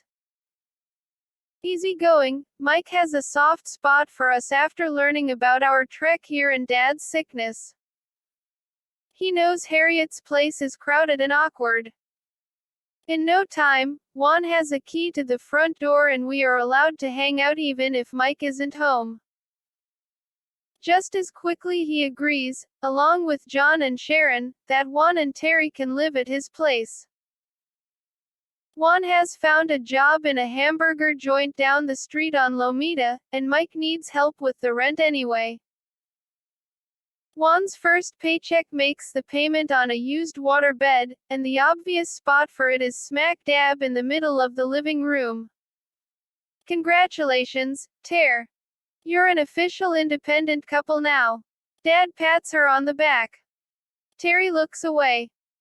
She is not very happy about Dad's enthusiasm, and not too happy with Juan. At first, I don't spend a lot of time at Terry and Juan's new place. I don't want to interrupt their arrangement, and I'm enjoying more time to myself. I am also happy to be away from Juan. There is a new freedom in my heart, a lightness. The sun really shines here. I think. People walk down the street and don't get jumped. I know Terry is scared, but I feel hopeful for the first time in many years. The words to my poetry come to me like butterfly wings, happy and free and beautiful. Silly poems of gratitude and love flow like water from my pen, and I keep them like precious pieces of my soul, safely bound in my book of writings, pleased with the feeling that I have turned a corner of darkness in my life. John continues to keep Terry and me busy with gardening during the month before school starts, but as I promised myself, my attitude toward him is cold. That doesn't stop him. He takes every opportunity to be the center of attention whenever he is around. On days when he comes to Harriet's to pay me for work or to give me instructions for gardening, he positions himself in the middle of the room, speaking with a booming voice and moving his body in animated gestures. God, he needs so much attention. I think. Oddly, he never looks directly at me. Still, the uneasy feeling that John is really trying to attract my attention nags away at my gut, and I flinch at his quick sideways glances in my direction. I resolve to build the walls up around me even stronger, walls like the ones that kept me safe in Carol City. I'm good at that. Dad spends time away from the cottage registering us for school, signing up for food stamps, and getting himself on the local veterans hospital list for follow-up care for his face. While he is gone, Harriet and I begin to get close and hang out a bit. The kitchen is warm and full of good smells. She likes describing her incredible tree-like plants and teaches me her secret method for making cheese potatoes. The stove sizzles hot with blintzes, a sweet Jewish pancake that is another of her passions. She enjoys teaching me the meaning of kosher foods and how to make delicious Jewish dishes, such as brisket. I am curious and ask lots of questions. I love her stories about her childhood Hanukkah traditions. Occasionally, when Dad is gone, Harriet will call John over to check on the plumbing, the window screens, or other various things around the cottage. I think it's kind of odd that she needs the manager so much. I can swear that Harriet is about to swoon every time John knocks on the door. There is one day, however, when I decide to ask Harriet why she flirts and acts so goofy after John has just left. What are you doing? What do you mean? She bats her eyelashes over her glazed look. I mean the way you act.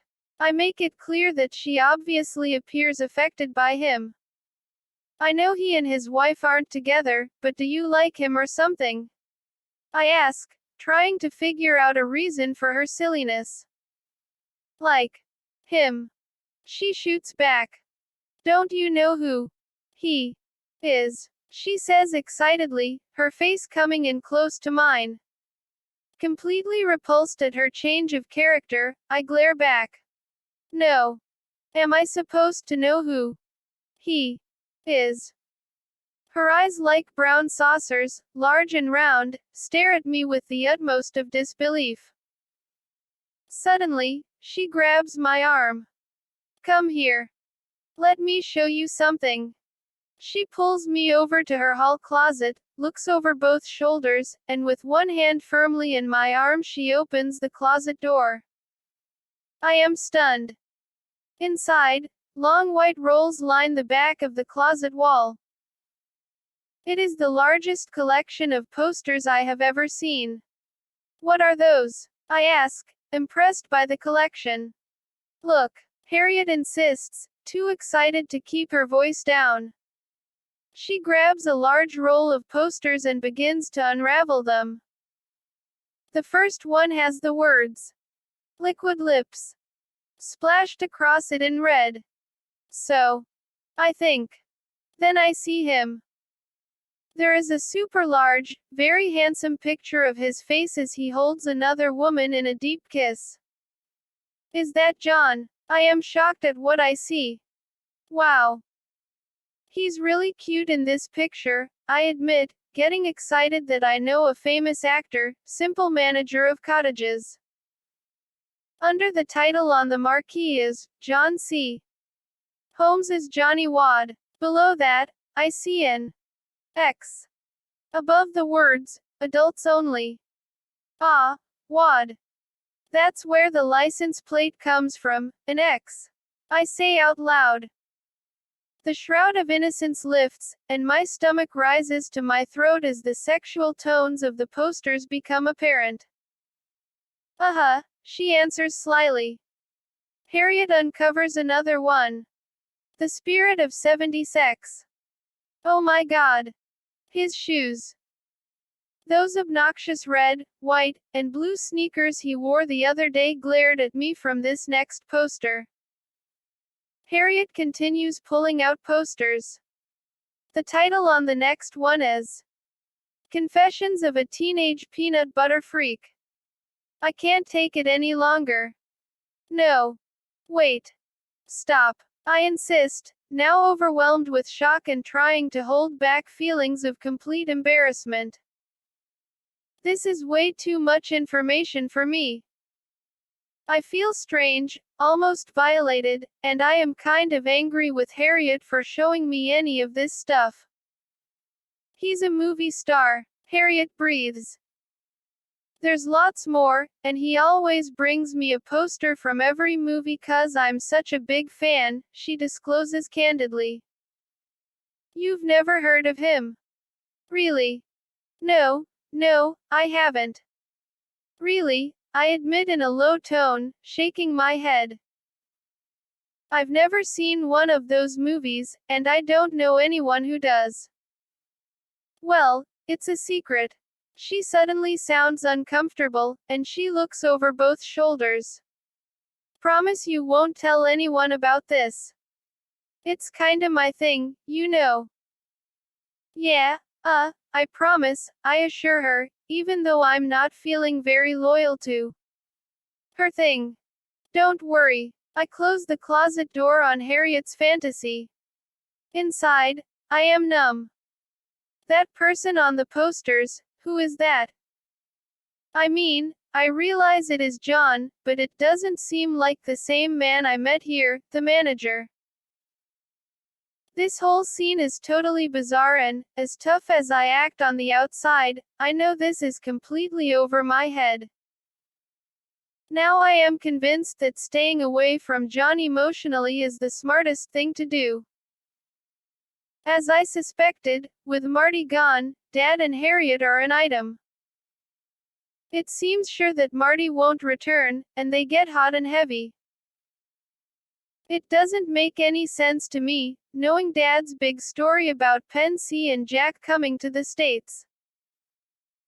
But he is obviously into his own thing, and communication with him is distant at best right now. Maybe he thinks I'll tell Harriet about them, or maybe he is afraid he'll get in trouble for being an unfit father. I don't know, but our relationship is much different than it was in Florida. Does he know? I wonder. About Harriet's closet shrine to John. And if he does he care? The worst part about their new relationship is that Harriet is getting less friendly and more motherly. The closer she gets to Dad, the more she begins trying to act like a parent to Terry and me.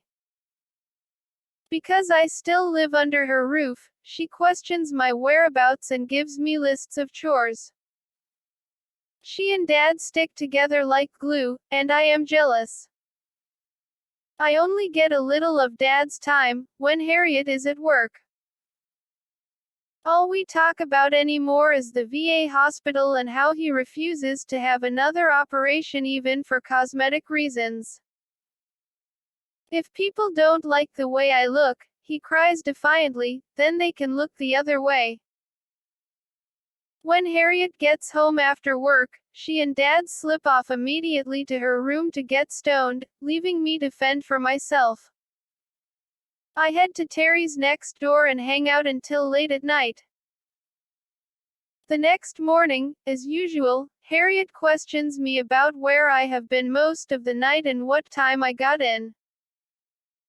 She can't tell us what to do, Terry and I insist resentfully when we are alone together. This is simply unacceptable. Nobody can just walk in and try to replace our mother. Not after what we've been through. We both miss our mom, even with all the problems we had with her. Though Dad refuses to talk about her, we write her regularly. In truth, Harriet feels sorry for us. John feels sorry for us. Everybody feels sorry for us.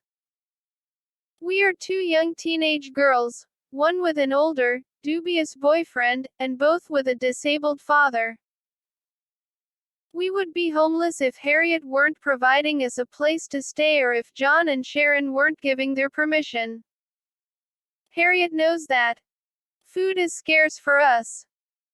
Harriet shares what she can, but it is never enough.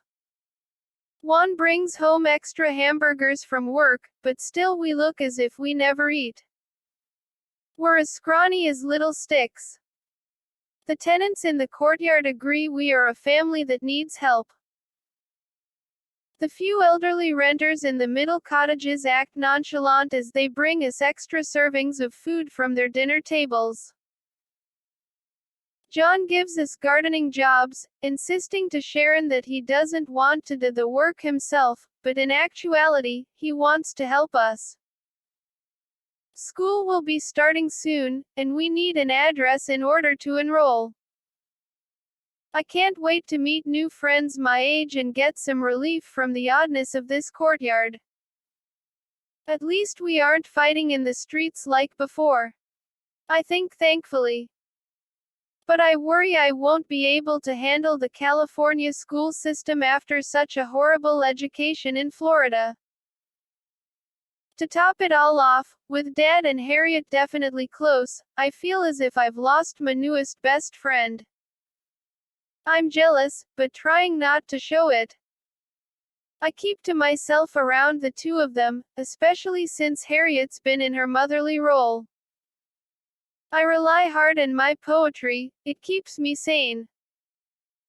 Sitting in a corner on the porch or leaning up against one of the back cottages by the garages offers me a tiny place to find the quiet I need to write. Being alone and writing seem the best way for me to release my emotions and process my spinning, whirling life of change. John often walks past me as I am writing, on his way to his van or back to his cottage. When he sees me alone, he only nods and walks by, respecting my quiet. I appreciate that he understands my need for privacy and find out later that he spends his own quiet time writing poems about his private thoughts and dreams. John's brother and sister-in-law, David and Karen, live in a back cottage with David's stepson, Jamie. David, a tall, thin, dark-haired man with a dark goatee, is rarely seen outside. When he is, he's in his pajamas and robe and only out to get the mail. He has epilepsy, Harriet told me once, and can't work. Karen is a stocky woman with light blonde hair, small facial features, and thick legs.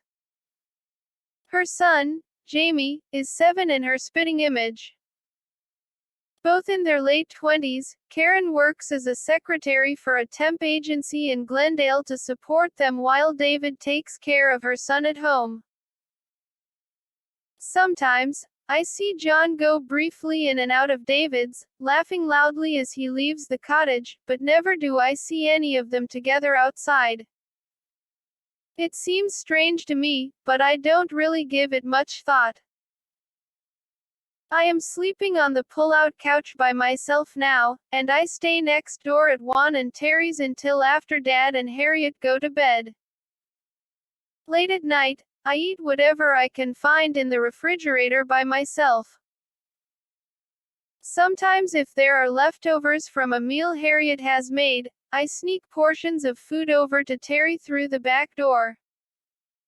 Dad calls John the Candy Man. He makes regular evening pot stops at Harriet's and then at Mike's.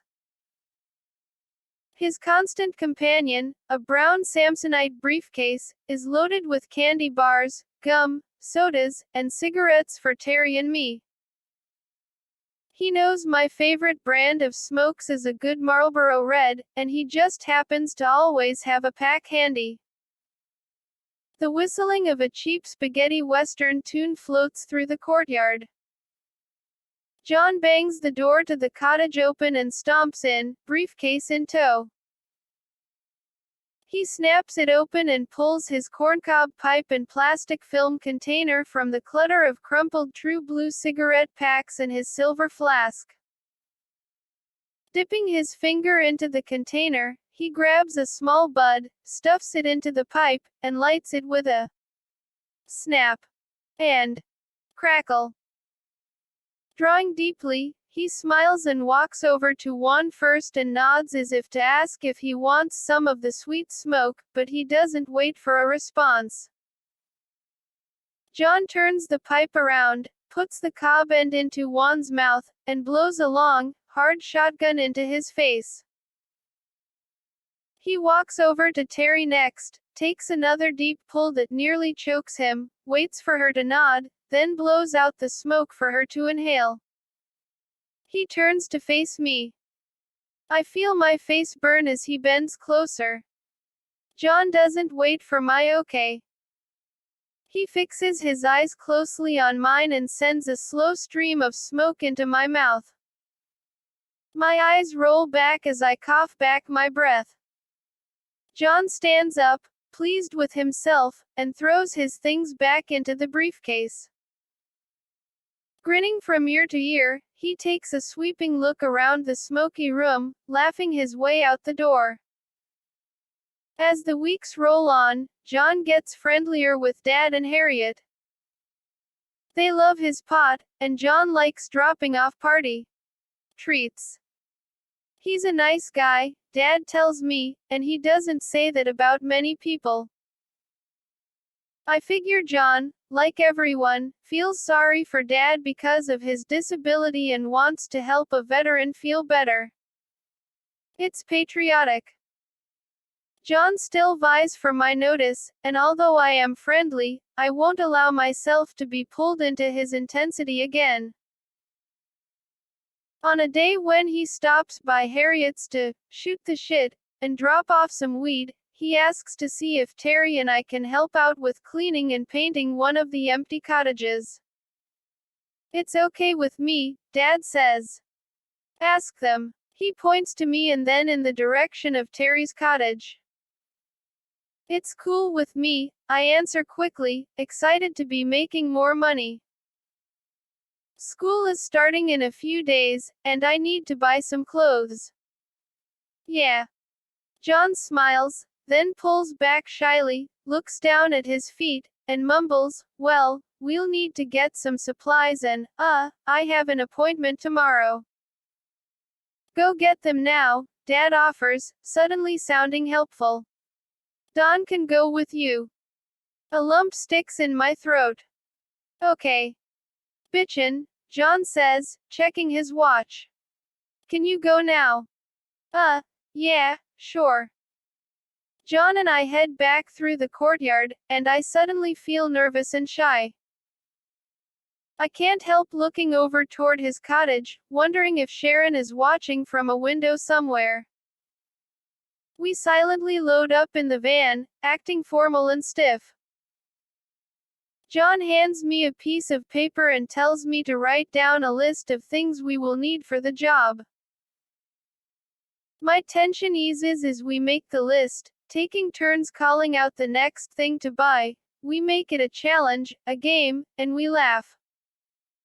A quick look flashes between us that says, hey, we work pretty good together. More relaxed than we've ever been together before, we finish our errand and head back home. Looking over at John in the driver's seat, I notice how handsome he looks while driving.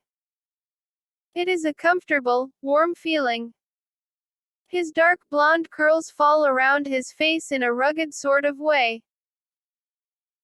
The blue of his eyes shines bright against his mildly tanned skin, and he moves with an air of fierce confidence that makes me feel safe. John plugs in his 8-track tape of Jim Croce and starts singing, "Bad, Bad Leroy Brown." I giggle at his dramatic, loud voice, and he looks at me, smiles, puffs himself up, and sings even louder. Giggles turn to laughter, and I give in and try to sing with him off key. John tries hard to keep a serious face but can't, and we both break down into bursts of hysteria. Back on Acacia, we wipe the tears from our eyes as we unload the van. I haven't laughed that hard in a long time, I think. John waves at me and walks away, booming, "Good night. See ya early tomorrow." I smile back at him. "And tell your sister to come to work," he calls back. The icy tension between us has been broken, and in my heart my protective walls have been lowered. I begin to genuinely like him. I am seeing how naturally kind and funny he really is, and I completely and purposely reject the person I saw on the posters in Harriet's closet. After all, he doesn't seem like that kind of guy, from what I can tell. The next week, the day after Labor Day, is the start of school. Early on the first day, a knock comes at the door. Sliding out from under the covers of the sofa bed, and wearing only a tank top and underwear, I sleepily answer. I see that it is John and, without thinking, open the door. "Yeah," I say, rubbing the sleep from my eyes and pushing my long, dark hair away from my face. John stands frozen, staring at me through the screen without a word.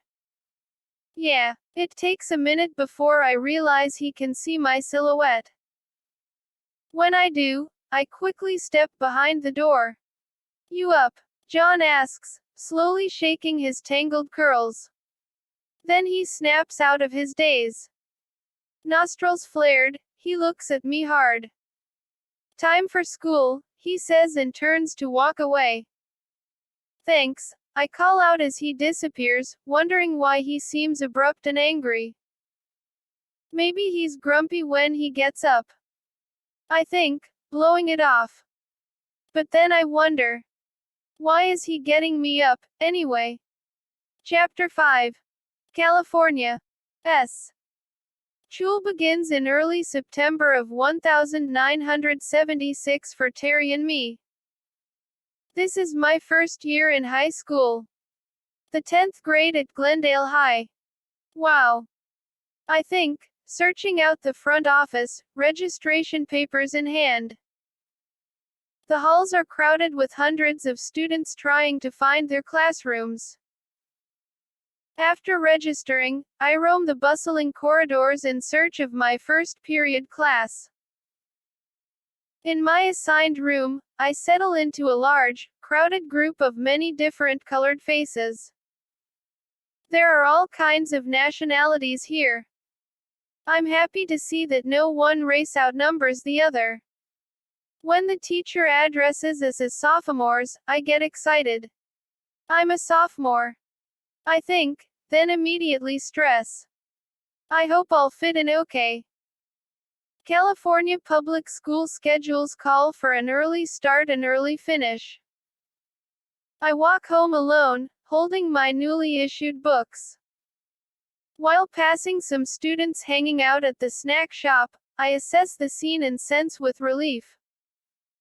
They don't look like gang members to me. They do have some nice cars, though. I keep a wary eye on them anyway. It is a 2-mile walk back to Harriet's cottage. Dad dropped us off in the morning, showing us the best way back to Acacia. I take in all the landmarks as I turn from Verdugo Road to Adams, passing Maple and Garfield to finally turn onto Acacia Avenue, where the cottages are third from the corner. Turning into the courtyard, I can hear Terry and a guy's voice come through the open window of her cottage. How did she get home before me? I wonder.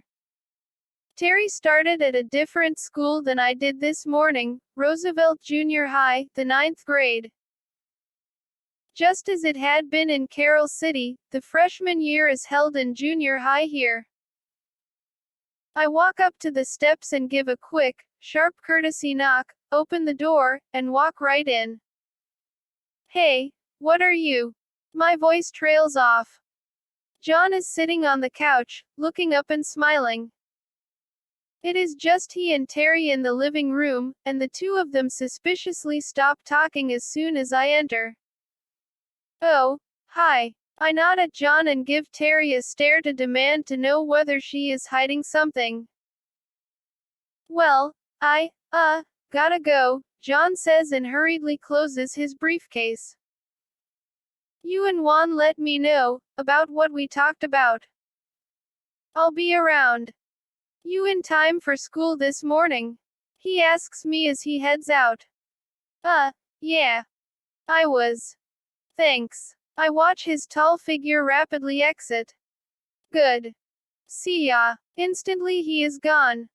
What is that about? I ask Terry. Something fishy's going on. He wants to know if Juan and I want to see some of the California sights. Maybe go camping this weekend at some beach. Like Malibu or something. Well, are you? Don't know. Gotta ask Juan when he gets home from work.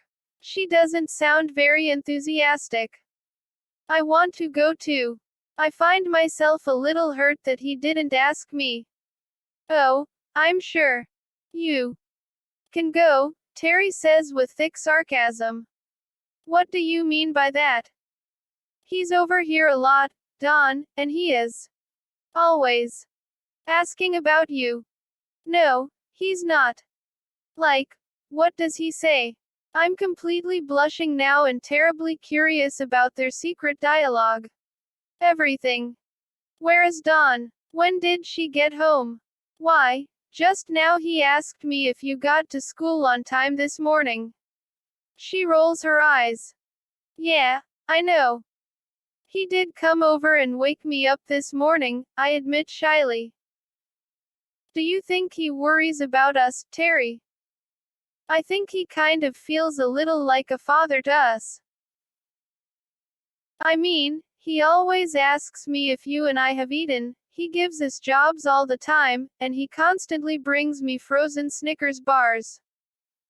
He calls them Terry food. I get so embarrassed when he says that. She blushes, her green eyes and freckles standing out against her red skin. But he knows how much you love them, Terry. I laugh. You'd kill for a frozen Snickers bar, and he knows it. I think that's sweet. I would not. She insists and playfully tries to act indignant. Well, maybe just a little. I hang out until Juan comes home from work. Wearing his white cook's hat and apron, he looks greasy and tired. When he takes his hat off, his afro is cocked to one side like a Dr. Seuss characters, making Terry and me giggle. Juan raises his finger in an effort to scold us for poking fun at him, but he loses track of the thought as his drooping eyes zero in on the waterbed. He flops down hard and immediately sends a loud, fake snore into the air. Hey, wake up! Terry slaps him on the ass. Juan ignores her and snores even louder into the blankets. I said wake up, damn it. Where's my dinner? She demands, standing up and acting like she's going to sit on him. Okay. I'm up. He rolls to the edge of the bed just out of reach of Terry's quick hand. Over there, by the door. He points to the sagging white hamburger bag slumped on the floor. Terry and I race for the food and frantically pull out the cold, soggy burgers and fries. Ew, we complain. I see there is only enough for the two of them and decide it is time to give Terry and Juan their privacy and go check in at Harriet's. I'll see you guys in the morning. Let me know what Juan says about the beach, okay? Without looking back, I smiled to myself at the thought of sightseeing in our new home, California. I know Juan will agree to getting out and having some fun, and now as I enter the doorway to Harriet's, I take a deep breath and look forward to the days ahead. Like clockwork, John is at my door bright and early to wake me for school. This time I know the knock is John's, and I stand modestly behind the door. We exchange brief hellos. And when he walks away, there is more of a friendly feeling between us. Dad drives us to school again but informs us this is the last time we will have to walk from now on. He just doesn't feel well enough to be getting up and driving every morning. It's okay, Dad. It's cool, Terry and I assure him.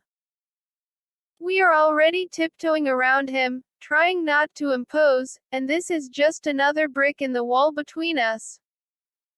We take it in stride. We know Dad will get better. It will just take time. Class is as crowded as it was the day before, and I recognize no one. It's early. I tell myself, and I try to fit in the best I can. I smile at some of the students who look as lost as I feel, but I get a cold response and decide to back off. I can already see some cliques form between kids who obviously know each other from the year before. They are almost all blonde, tan, and beautiful. These must be the jocks. I deduce, feeling a twinge of sadness when I remember how I tried out to be a cheerleader back in Carol City, before the gang fights got out of hand. That didn't last long. Well, I guess it's too late to get into that. The cold looks from the students still sting. I must not have the right look. So forget 'em. I fling my head and put on my best tough armor as I pass students by, not allowing anyone a chance to smile. After school, I head straight to Terry's. She is in the kitchen standing in front of the open refrigerator door. I sneak up behind her. What you got there? More Terry food. Ah, she screams, turns, and punches my arm. Don't do that. Aha! You're eating a Snickers. I knew it. So. And, yes, John was here and, yes, he brought more Terry food. Jealous. Not of that. I try to coax her out of the kitchen, run to the living room, and leap on the water bed. Waves of water trapped under plastic roll me from side to side. I giggle and begin to tease, Terry, where are you? Quiet. Terry. Still no answer. Okay, fine, I'm leaving. No, wait. Her words are muffled by a mouthful of peanuts and chocolate. I'm coming. I was just starving, Dawn. I haven't eaten all day. She plops on the water bed with me, licking the chocolate from her fingers. Dad wouldn't answer the door today. I tried to knock. A bunch of times. Why is he being like that? I ask, suddenly solemn. You think it's 'cause he don't feel good? Maybe. That's part of it, but he told me that since I was with Juan he considers me on my own, and I need to take care of myself or let Juan take care of me. She shrugs her shoulders. I don't like asking him for anything, Dawn. I only ask if I'm really desperate, and then mostly I feel too shy to even ask at all. We sit together in silence for a while, not really knowing what to think or say about Dad. I just try to stay out of his way anymore too, Ter. At least John brings me something to eat, even if it is candy and he calls it Terry food. We laugh and tease, punch each other's arms, quickly trading physical pain for the tearing ache in our hearts. My mind switches gears. John. I remember, feeling my stomach tighten. He's always around, isn't he? I don't want Terry to see the confusion inside me, to sense anything deeper than a casual observance. Yeah, he seems like a nice guy. Her strong gaze catches my eye. Oh, yeah. He wants to know if we want to go shooting in the mountains tomorrow after school. Shooting. Who? Us. Guns. I don't want to shoot anything. That's what I told him. He said target shooting, not shooting anything live. Oh, I mull it over for a minute. Well, I do want to see the California mountains. We never saw any mountains in Florida, only hills. But I don't know if I want to shoot, Terry. I'm kinda scared. What about sightseeing this weekend? What did Juan say? Oh, the beach is still on for this weekend. Terry half mumbles under her breath. You couldn't stop Juan from going if you tried. She pauses. I don't know, Don. Do you really want to go into the mountains with this guy and his guns? I think he's okay, Terry. He's been real nice to us since we've been here, and everyone knows there's safety in numbers, right? I don't want to blow things out of proportion. Besides, I want to go, even if shooting scares me, and, well, I like being around John. Yeah. I guess. Juan can come with us too, for protection. She rolls her eyes. The next day I can hardly wait for school to get out. I keep my nose in my books and manage to robotically make it to my classes without any major problems, except checking the clock every 5 minutes. Knock it off, Don. I keep telling myself. Calm down. There's nothing to get excited about. When the final bell rings, I race to gather up my things and head home double time. Hot and sweaty, I arrive at the cottages, my long hair clinging to my face, arms, and back. Terry and Juan look at their watches and shake their heads. What? Aren't we still going to the mountains? I ask, trying to catch my breath. Juan smirks and turns away. Why? You worried about something, Don? Terry teases. Well, am I too late? Yeah, we're still going. Calm down. Juan sees I'm about to panic. Right then John bursts into the room. He is dressed in his usual blue jeans, jean jacket, and fry boots. Over his shoulder is a large, heavy duffel bag that he immediately lowers to the floor. Crouching down on one knee, he unzips the bag and pulls out one of many rifles, a sleek, handsome, light brown .22 caliber with a small scope. Carefully, raising the barrel up to the ceiling, he cocks back the cartridge with one swift, smooth move to make sure the chamber is clear. He lifts the .22 up to his eye after deliberately aiming it down and away, and squints as he looks through the scope to check the hairline sights. Looks good. His nostrils flare and his veins bulge with every movement.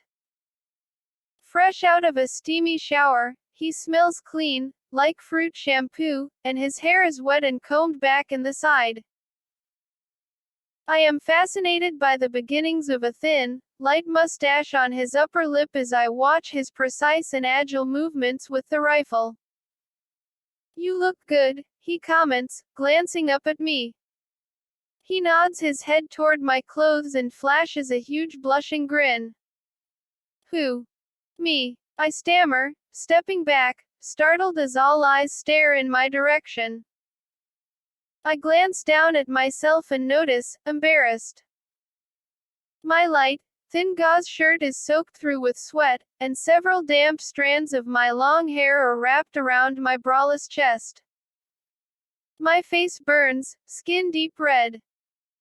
I rush to hug myself tightly and run for cover in the kitchen amidst waves of shrieking laughter. Grabbing the knob to the back door, I shout, "I'll be right back," and dash to Harriet's for a change of clothes.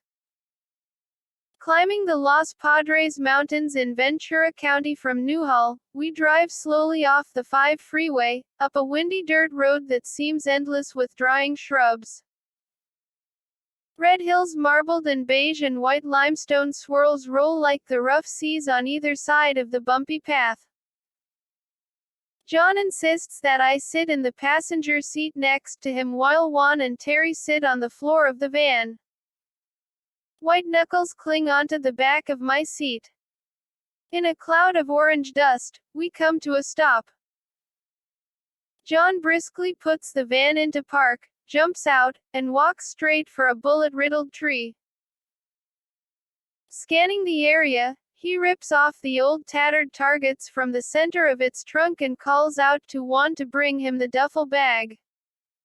"Coming, man." Juan is eager to please, but flashes an "oh shit" look when he lifts the heavy bag. With long strides, John crosses through the grass to rescue Juan. "Just the targets and staple gun, man," he says, amused at how easily Juan has become fatigued. Oh, yeah, man," Juan replies. Sweat already drips from his brow. John and Juan staple a fresh target to the tree and dash back to where Terry and I stand waiting. Out of the duffel bag, John pulls 2 long, thin .22 caliber rifles, carefully pointing the barrels toward the sky. He loads the first one and checks the sight. John makes eye contact with each of us, thinks for a moment, then hands the gun over to Juan, who takes it readily.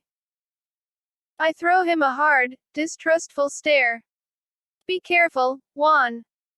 Juan blows me off and strokes the long handle of the rifle recklessly.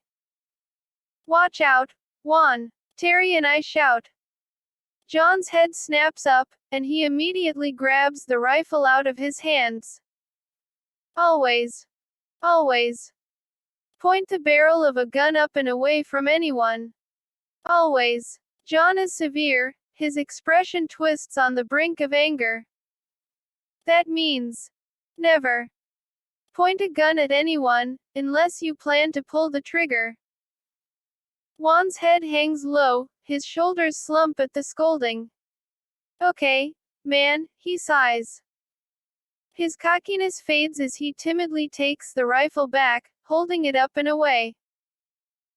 John eyes him hard, then walks over and finds a spot about 50 feet away. Juan follows. The rifle stock against his cheek, John takes aim and fires the weapon in rapid succession until the bullets are spent. Once again, John orders Juan to keep his gun down and heads over to pull his target from the tree. I can see his smile shine from a distance. His chest is swollen, and his eyes twinkle with pride as he stomps back through the brush to show us his talent. Every shot hit the inner dark ring, and too many to count shredded the small black center into pulp. Wow, we are all impressed. Juan is next. Nervously, he takes his stance and aims. When he retrieves his target, a blank target in hand, we all break out laughing, even Juan. It is now Terry's and my turn. John calls us over and shows us how to hold the long skinny rifle, aim through the scope, and fire. Terry instantly takes comfortable hold of the awkwardness of the weapon and steadily fires, every shot reaching somewhere on the paper target. This time John is impressed and playfully steps out of Terry's way, pretending to be frightened of her courage, strength, and skill. "Quit it," Terry jokes, half smiling at the compliment, but still shy with the non-girlishness of her nature. John calls me next. Hesitantly, I step over the dry sticks and leaves and take the rifle from his outstretched hands. He stands with his arms around me, holding each of my hands in the proper position, one on the barrel, the other with my finger lightly on the trigger. His hair, long since dried, is damp again with perspiration, a few curls falling randomly over the blue of his eyes.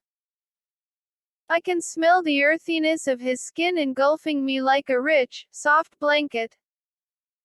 My body shakes, and my balance is unsteady. He senses my fear and my unwillingness to let go of his grip and leans his body hard against me, supporting me like a strong oak. Gently he places his head in my shoulder and presses his face into mine, his finger curls over my shaky hand, easing down on the trigger.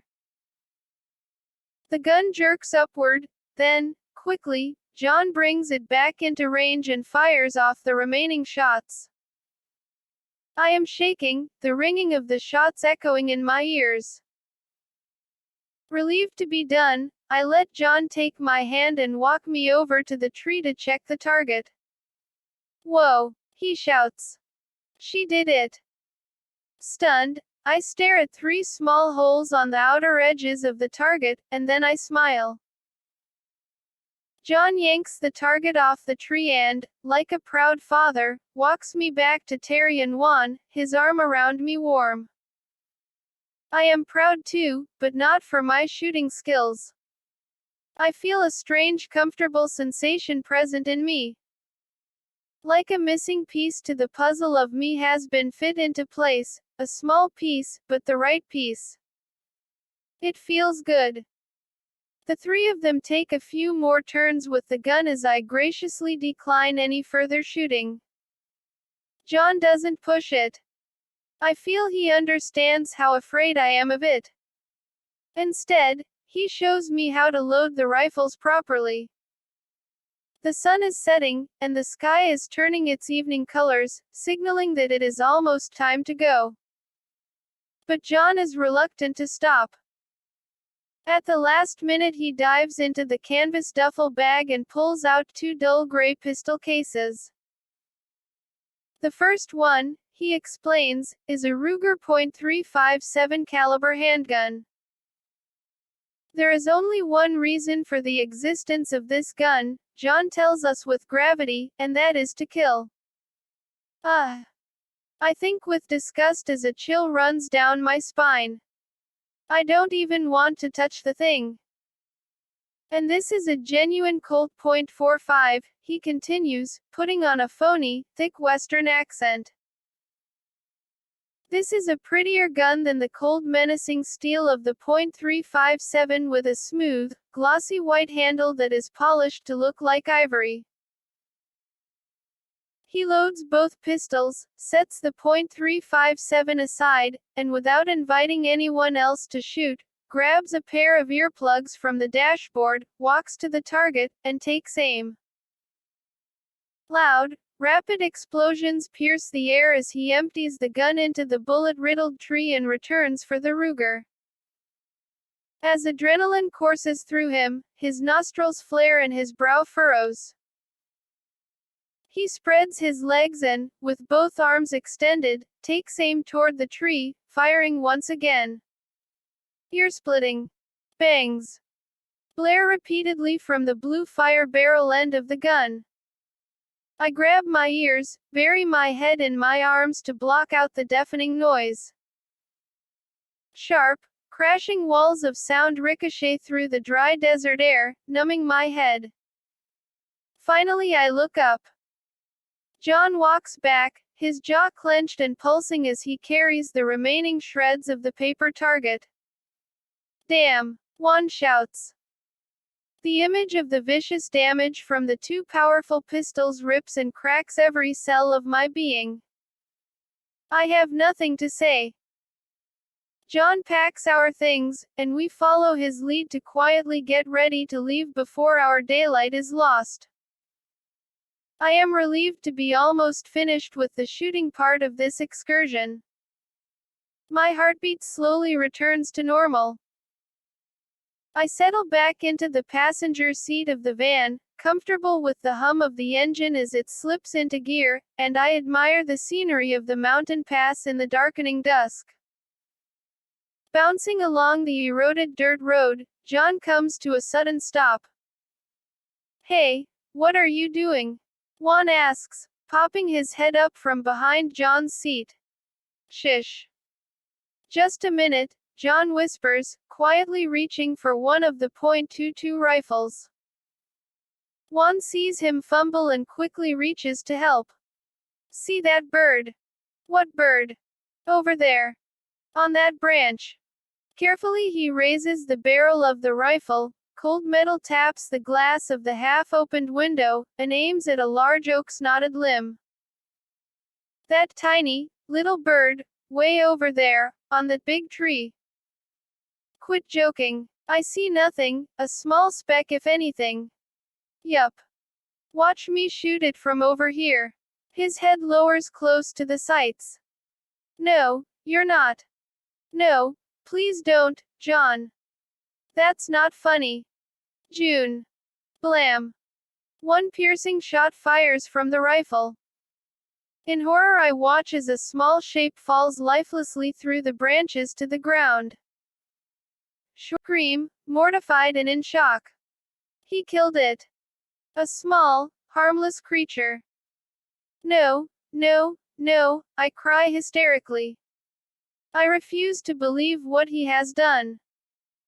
Like a sharp slap when you least expect it, the tears sting my face and won't stop. You weren't supposed to do that, I sob. I didn't think you would do that. John gapes at me. I didn't know you cared, would cry like this, Don, he says softly, reaching out to touch my arm. No, no, no. I slap his hand away. Don't touch me. John's face is pale, his eyes well with sadness and tears. It's okay, Don. It's okay. Come here. Please, come here. He reaches for my arm again, sliding over to my seat on his knees. I'm sorry. I didn't know. I can't look at him. I hate what he did. Exhausted and drained, face buried in my hands, I let him hold me and I heave weighty sobs into his chest. Surprised, Terry and Juan don't know what to do. I didn't see anything, Terry says timidly. John cups my face in his hands to calm me. It's okay now. See. I'll be right back. Okay.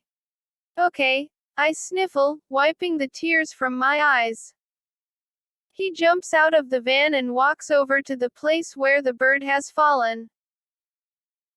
Rustling around the brush for a few minutes, he returns without a word, face solemn, and he starts the engine.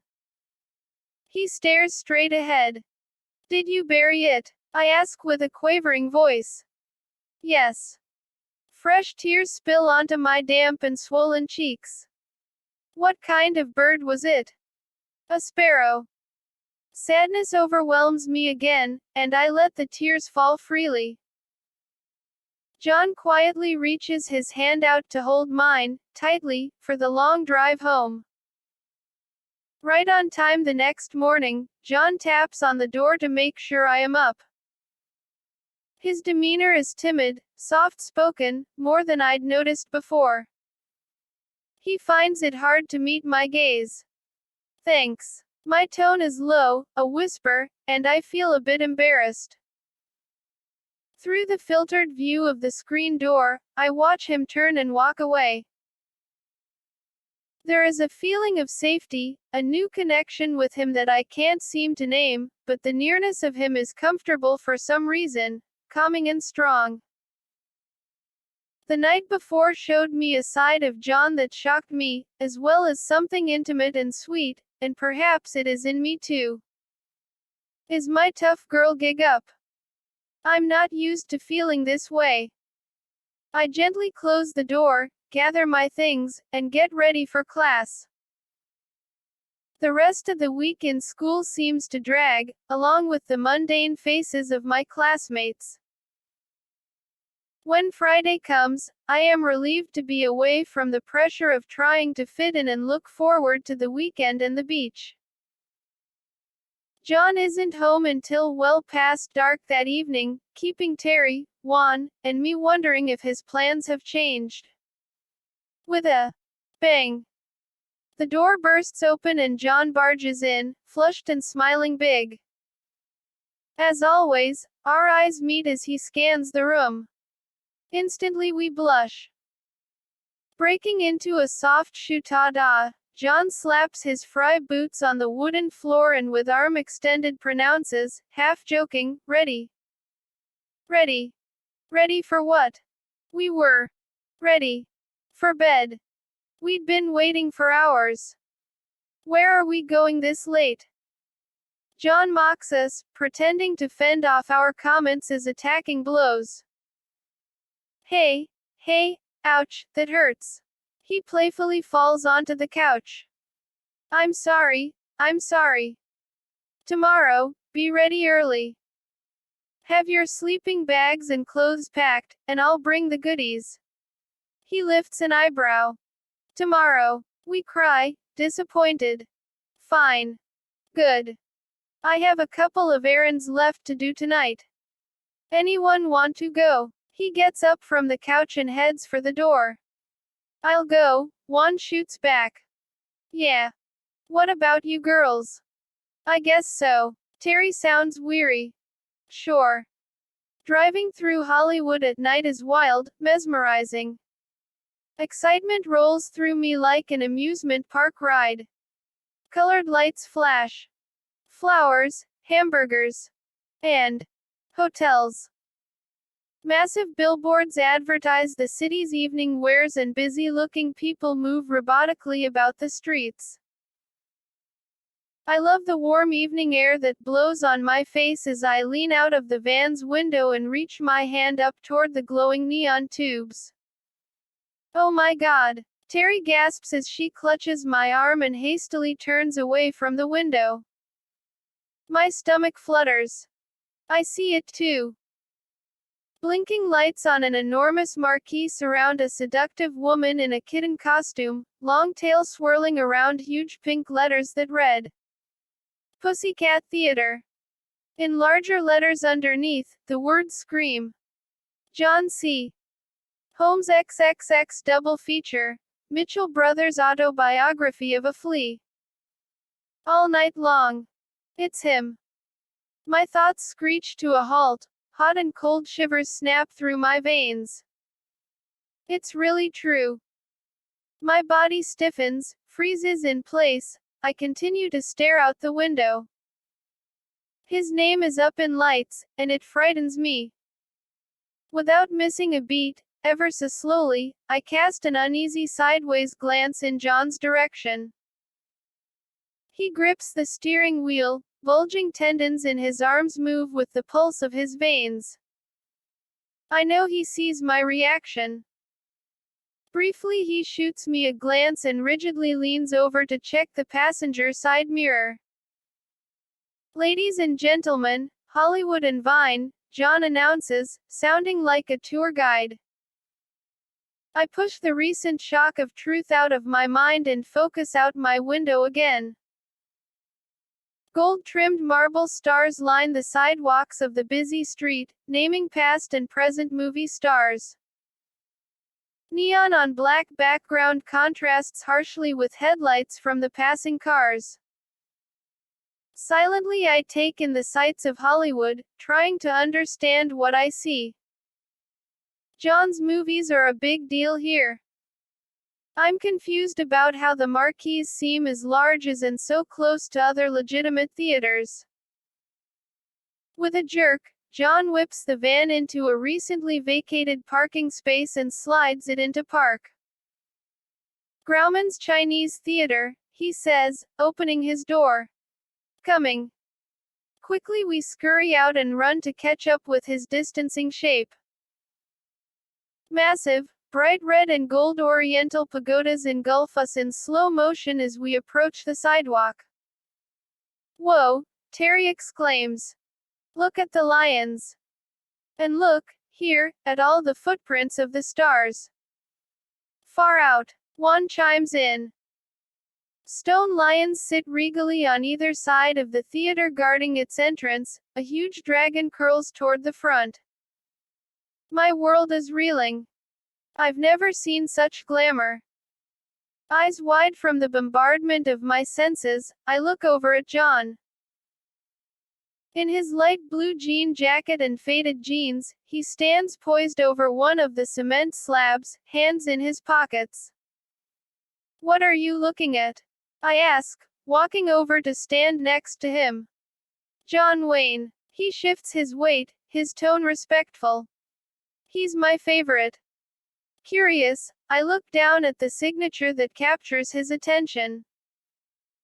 I can feel his breath while we stare down at the historical movie relic. Over here, Don, Terry yells. It's Marilyn Monroe. Come see. Really, I hurry to where she stands. Oh. And here's Judy Garland. Elizabeth Taylor over here, John's voice calls back. The game is on. We take turns finding familiar stars and making fun of the size of their hands and feet, and in some cases, a nose Jimmy Durantes and legs Betty Grable. A small, odd-looking group of people has gathered nearby and seems to be stepping toward every slab John has just finished viewing. I look into the eyes of a tall, middle-aged bald man after a few deliberate moves around the concrete autographs, and check John's reaction. He is upset. He looks at his watch and signals to me that it is time to leave. Come on, Terry, Juan, I yell. Let's go. We hastily fall into step behind John walking toward the van. Who were those people? Who? Them. John sounds flustered. Yeah. They seemed kinda weird. Were they following us? I don't know. Just people. It's getting late, and I want to show you guys one more thing. Cool. Juan's excited.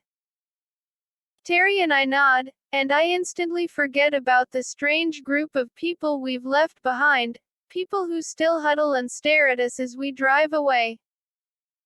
We turn the corner in the direction of Glendale. Los Feliz. The sign reads. We come to a quiet, greener part of town where the houses are true-to-life mansions, massive and dreamlike. I gawk at the wealth of the estates that lie blanketed in the cottony light fog of the summer evening. After a prompt turn onto Ferndale Road, we enter Griffith Park. Observatory. The word and the arrow on the sign guide us toward the top. Wait till you see this, John says excitedly. See what? Just wait.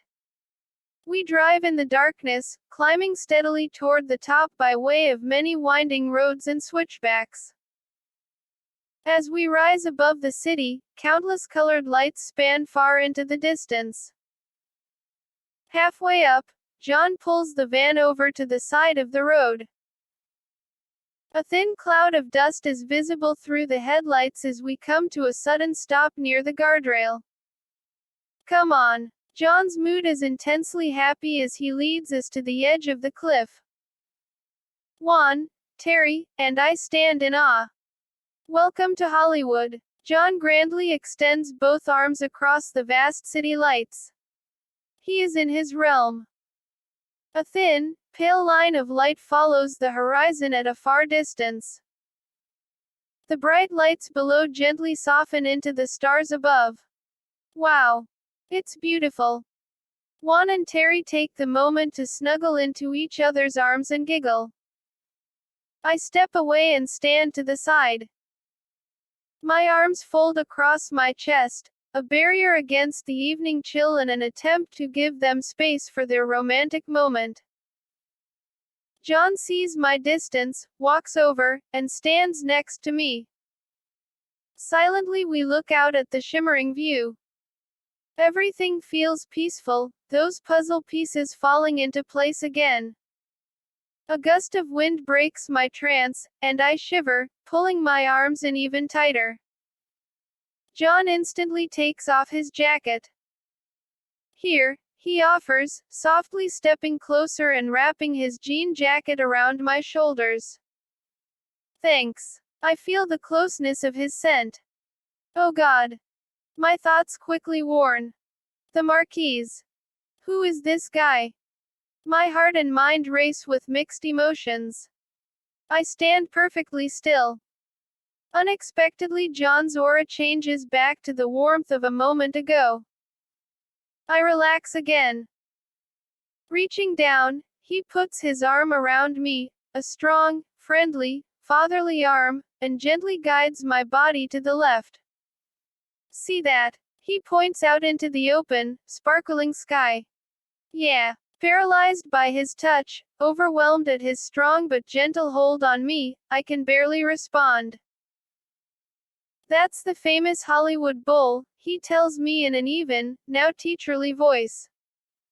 Oh, I have never heard of the place, but I'm interested and absorb this new information readily. Hey. It's getting cold, Terry unexpectedly calls from the van.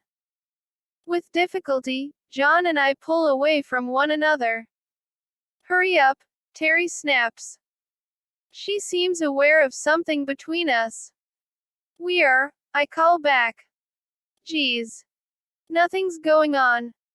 I say to myself, irritated at her summons. Then I remember she saw the Marquise too. John and I say nothing more to each other the remainder of our trip home while Juan churns out a dozen or more tiring questions, arms flailing in all directions to make his point. John's lackluster answers tell me his mind is wandering on other things. A chill runs through me, and I hug my knees to my chest for warmth, partly expecting to see John's name again as I stare out my window at the passing lights. John parks in his usual space beneath the giant magnolia tree next to the garages and the big main house. During the stroll up the courtyard, John is quiet again, his jawline pulsates as it always does when he's deep in thought. We move slowly, in step with each other, up the concrete walk toward the bungalows. I don't want to say goodnight, so I walk even slower. John does the same. As the red-painted brick of our steps approaches, John looks over at me and smiles. Bright and early, he reminds everyone. Bright and early, Juan echoes back. Saturday morning sunlight shines through every window of the cottage. It is already beautiful and warm outside. This is California's Indian summer, Harriet tells me as she wanders through the living room to fetch coffee from the kitchen, her dog, Wolf, following close behind. Knock, knock, knock. It's Juan at the door, checking to see if I'm awake. It's only 6:30. I yawn. John's already been by, wants to leave in a half an hour. Juan looks a little disheveled. I'll be over in a minute. I'm already packed. I tap on Terry's door a few minutes later, and John answers, handing me a steaming cup from a thermos lid. What's this? Coffee. Drink. It'll wake you up. Graciously, he takes my backpack and pours another cup for Terry, who is sitting on the edge of the waterbed rubbing her eyes. Terry is grumpy in the mornings. Terry groans, sending John into a gut-busting laugh. Well, I'd give you a Snickers bar, Terry, but I'm all out. He tantalizes her in a low, sensual voice, knowing how the candy makes her mouth water. John is clean-shaven this morning, except for his thin, light mustache. His hair is damp, and he smells of musk and green apples. Quit it. I'm up. Just give me a minute, Terry snaps back. I can tell she feels embarrassed. We'll meet you at the van then, John says. Loaded up and in a much happier mood, we take off down Los Feliz Boulevard again, heading back into Hollywood. Slight detour, kids. I have to stop at my answering service, check my messages. It'll just be a minute, John informs us. Nothing looks familiar on Western Avenue so early in the morning.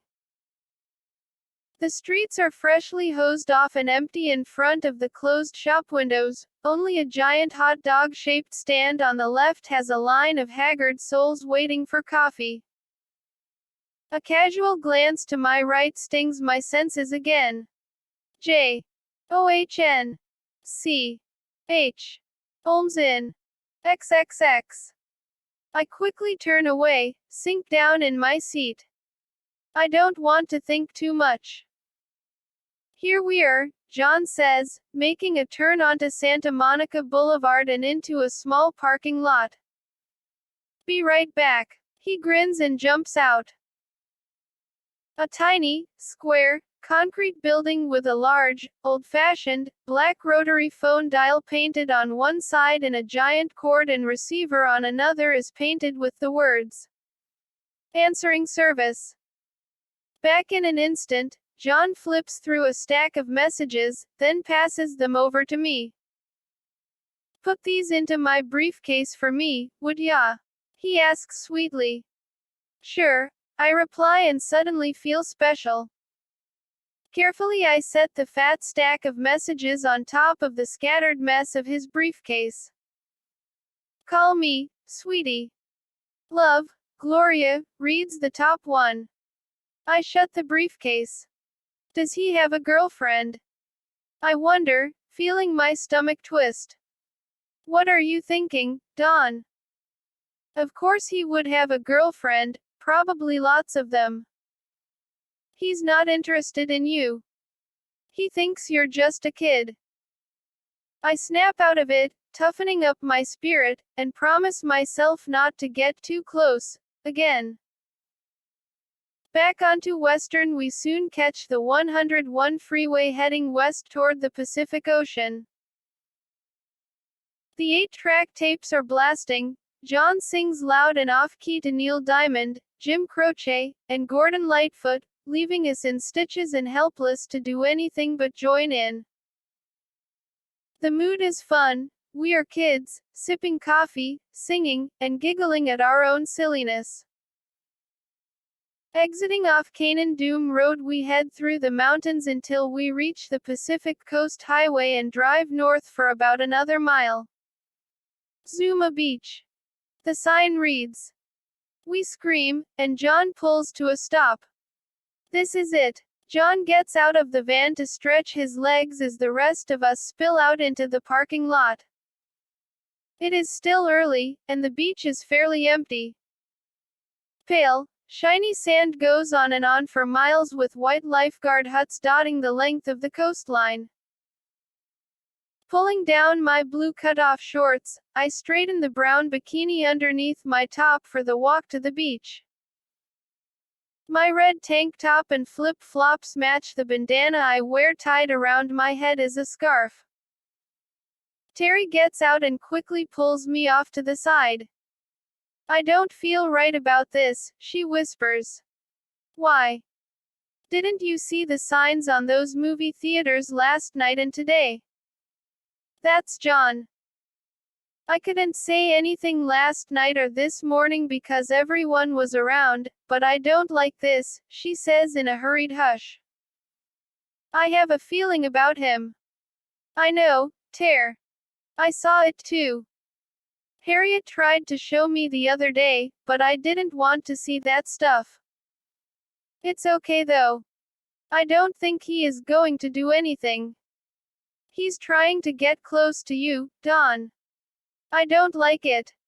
I can handle myself, Terry. Relax. Now come on.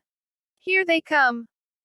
Terry doesn't own a bathing suit, doesn't like the way she looks in them. Cut-off shorts and a baggy t-shirt drape her frame, leaving her real shape a mystery.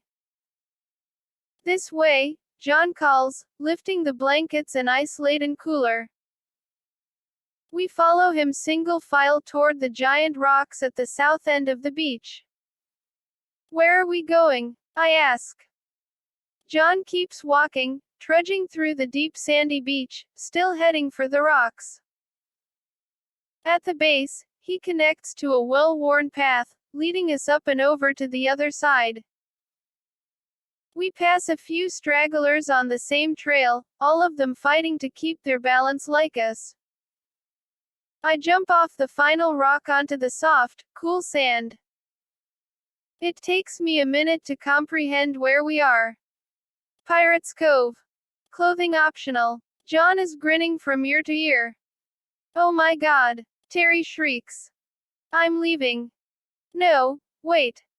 Come on, Terry, Juan begs. Let's stay. Please. Terry clutches her beach bag to her chest and reluctantly presses on. She keeps her hair in front of her face, eyes glued to the sand. I try to stay nonchalant, say nothing, and not stare at the darkly tanned sun worshippers. People seem to be middle-aged or older, I note from the glances I steal. I notice also the few fully dressed young men who cling to the rocks at the back of the cove gawking at the beach's free entertainment. Those are the young Catholic boys saying their rosary, getting ready to go to confession. John frowns with disgust at their hypocrisy. John leads us to a sunny spot near the water and spreads out 2 large blankets for everyone to lie on. I walk over and sit near the edge trying to act casual and slip off my flip-flops. Terry and Juan find a spot on the other side of the blanket. She flashes me a worried look as John plops down next to me. Suddenly, as if to say, oh, well, Juan shrugs his shoulders, makes a wide, greasy grin, and proudly strips his clothes off first. Oh God. Terry hides her face in her shirt. John watches the water, transfixed for several minutes, his expression quiet, subdued. He shakes his blonde curls, undresses, then quickly flips over onto his stomach and closes his eyes. Terry and I deliberately avoid looking at either of the guys directly. I decide to buckle down. I pull off my tank top and shorts, revealing my swimsuit, and apply some suntan lotion. You'll get tan lines. John's muffled voice rises from the blanket. Startled, I freeze for a second. Is he daring me? I wonder. My sense of pride is challenged. You can do this. I tell myself. I gather my nerve, reach back to untie the top of my bathing suit. John springs to my side and in a gentle, non-threatening way, helps me undo the strings. The cool morning air and sun combined feel good against my newly exposed skin. Feeling pretty courageous, I lie down and close my eyes. You'll get tan lines. Sitting up, I look over at Terry. She is still clutching herself, wearing her shorts and t-shirt, refusing to go with the flow, and throwing out death stares. Juan is face down, asleep in the sun.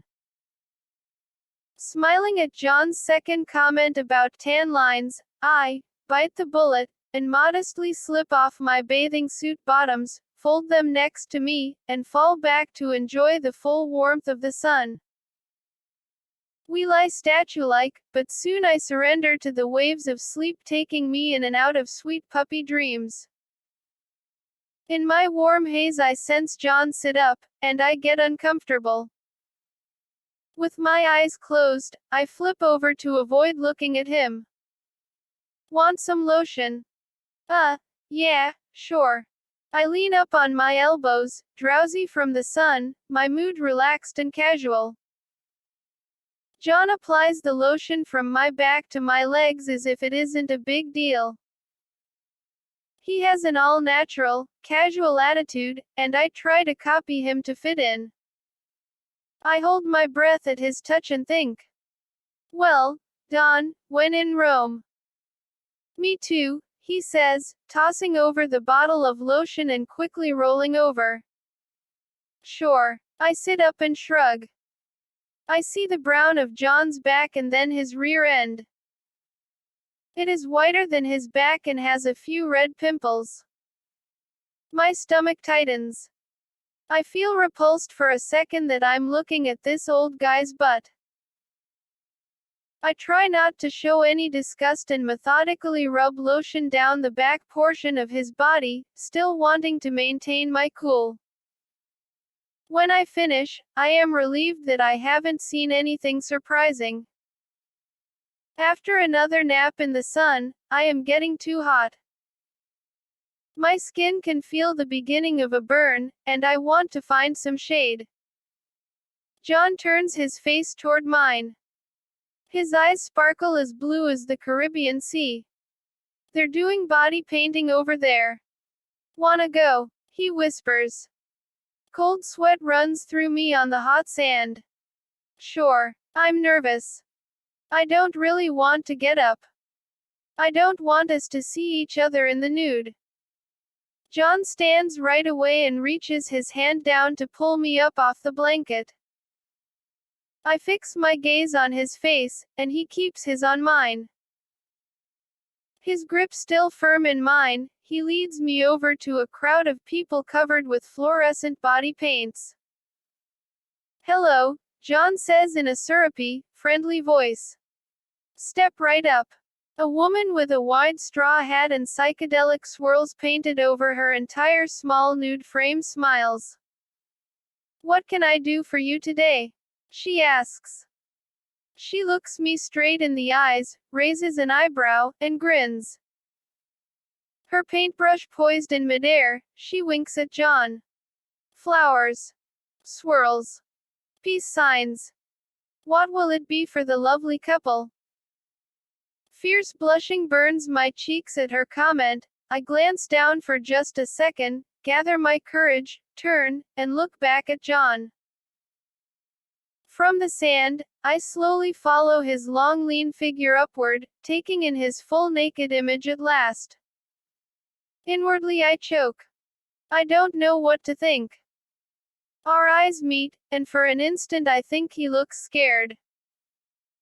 Quickly, my eyes dart away, and I blush even harder. John nervously shifts his weight. We'll take the flowers, he says decisively to the woman in the hat. We stand side by side, next to two other brightly painted naked people, as the woman with the paintbrush adorns our breasts and belly buttons with large daisy-like flowers. Any tension between us melts away at the silliness of having glow-in-the-dark petals painted on our bodies. Giggling like children at the way the brushes tickle, we glance over to see Juan waving to us. His brown skin fiery red, he looks as if he has just woken up. Hey! Let me get the camera! He calls, dashing off like an excited tourist. When he returns, the artists working and John and me are just finishing, admiring their handiwork. Okay, you guys, Juan says, panting for breath, let's see a pose. John and I beam proudly at the costumes of floral colors we are now sporting. I love the wild flowers, and the colorful green leaves cupping my small breasts match the hint of emerald in my eyes. John steps in, puts his arm around me, and nestles close as we smile for the camera. One more. One more, Juan shouts. Come on. One more. I haven't noticed that a small crowd has been gathering behind us. In a whir of movement, John gallantly sweeps my tiny, budding child body up into his arms. My long golden brown hair flows behind me like a mermaid's as he stands, beaming from ear to ear for the camera. I giggle with delight, wrap my arms around his neck, and cuddle up to his chest. Good. Perfect. Juan snaps the picture. Gently, John sets me down on the sand, turns immediately without saying a word, and walks into the water. Are we leaving? Juan asks. I guess so. Why did he go into the water? I bet. I. No, Juan smirks, raising his eyebrows. Hey, you're burnt. I change the subject, embarrassed. Ha ha.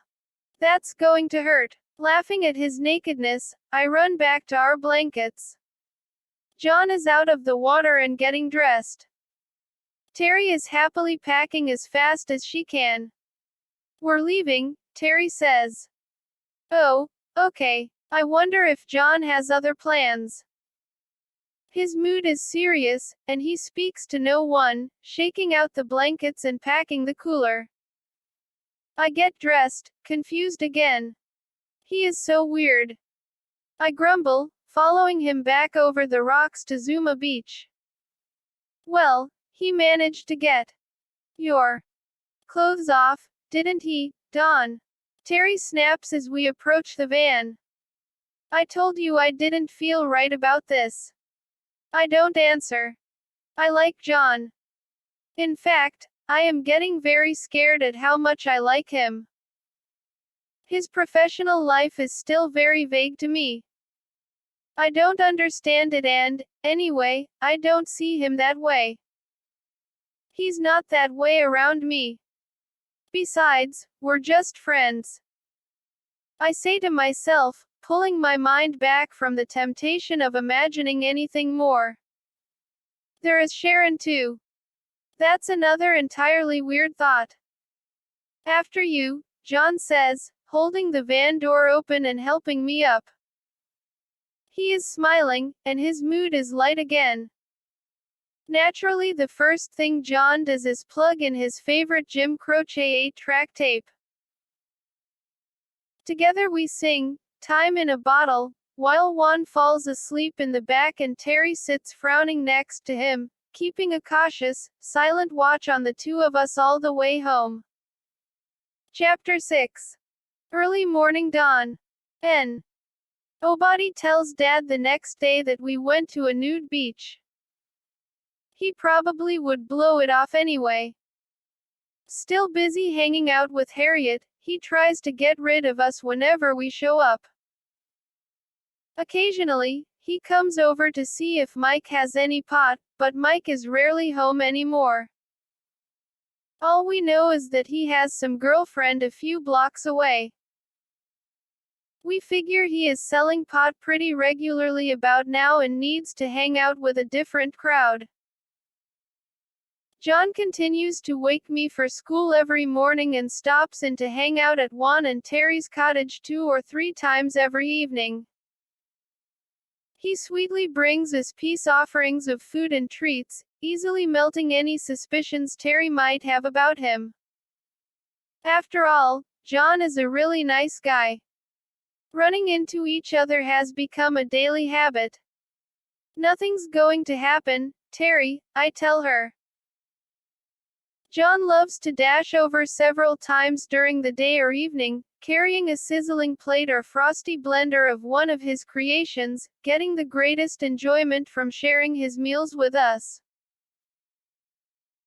He's never without his corncob pipe, a member of his trademark paraphernalia, and he passes shotguns of smoke to everyone while we watch television together for hours and hysterically invent dishes to satisfy our sweet-tooth munchies. John and I gravitate toward each other naturally when we hang out. He is funny and kind to me. When he catches me faking a hit off a joint, he laughs. Lightweight, he teases. I like that. Then he swiftly reaches down and gives me an up-close, killer shotgun. Stoned from the blast, John and I find things so funny that sometimes we hold each other in tear-streaked fits of laughter while Terry and Juan stare and shake their heads. Gregarious and gaudy, John wears outrageous outfits without blinking an eye. dinner, late-night talk shows, and the fairly new Saturday Night Live become our common ground. On an evening, well after dark, John races over carrying a steaming cookie sheet in his hand and wearing a full-length bright yellow and black striped caftan. "Try this," he cries enthusiastically, handing each of us a gooey cookie. Terry and I blush and hold back a laugh. Sure. We take one of his treats. What is he wearing? We mouth to each other, rolling our eyes. He looks like a giant bumblebee. Then we taste the creamy creation. This is delicious. What is it? Chocolate chip, peanut butter, brown sugar cookies with a dab of butter on top, baked in the oven just enough to melt the butter, John says, smiling proudly without taking a breath. Bursting into laughter at the outrageousness of his dessert, we devour the cookies in handfuls. It seems for a couple of months I have found a safe haven at my sister's cottage, a place that takes me away from the unwanted coldness of my father and Harriet, if only for a few hours a night. Politely, John leaves Terry's when I do and, like a gentleman, escorts me to my door at the end of the evening. I have found a safe haven with him also, at least I think I have. John sees my father's lack of concern for my whereabouts and takes the initiative to ask me to join him on errands alone more often. With little or no excuse, we go on long drives and window shop just to enjoy each other's company. Before heading home, we stop at John's favorite hamburger joint, Bob's Big Boy, on Colorado Boulevard, and with gusto we eat greasy cheeseburgers and fries dunked in Bob's very own blue cheese dressing, the best, according to John. John eagerly waits for me to come home from school each day. Giddy and happy to see me, he delegates a never-ending list of odd jobs so we can spend time together. On a rare day, when I came home late from school because I stayed to hang out with new friends, John acts terribly angry and hurt. Without warning, he pulls back from me, stops treating me warmly for a few days, and I feel bad. After that I am sure to be home on time, glad to see John smile and talk to me again. "Got a new job for you," John says invitingly one afternoon. "Yeah, what? You've got nice handwriting. Will you update my address book for me?" "Sure." Happy to be trusted with such an important project, I follow John to his cottage. "Sharon. Dawn is here to work on my address book. Can we get a table set up for her and some pencils and things?" John says with authority as he barges through the door. Sharon looks up from her handiwork and peers over her dark-rimmed glasses.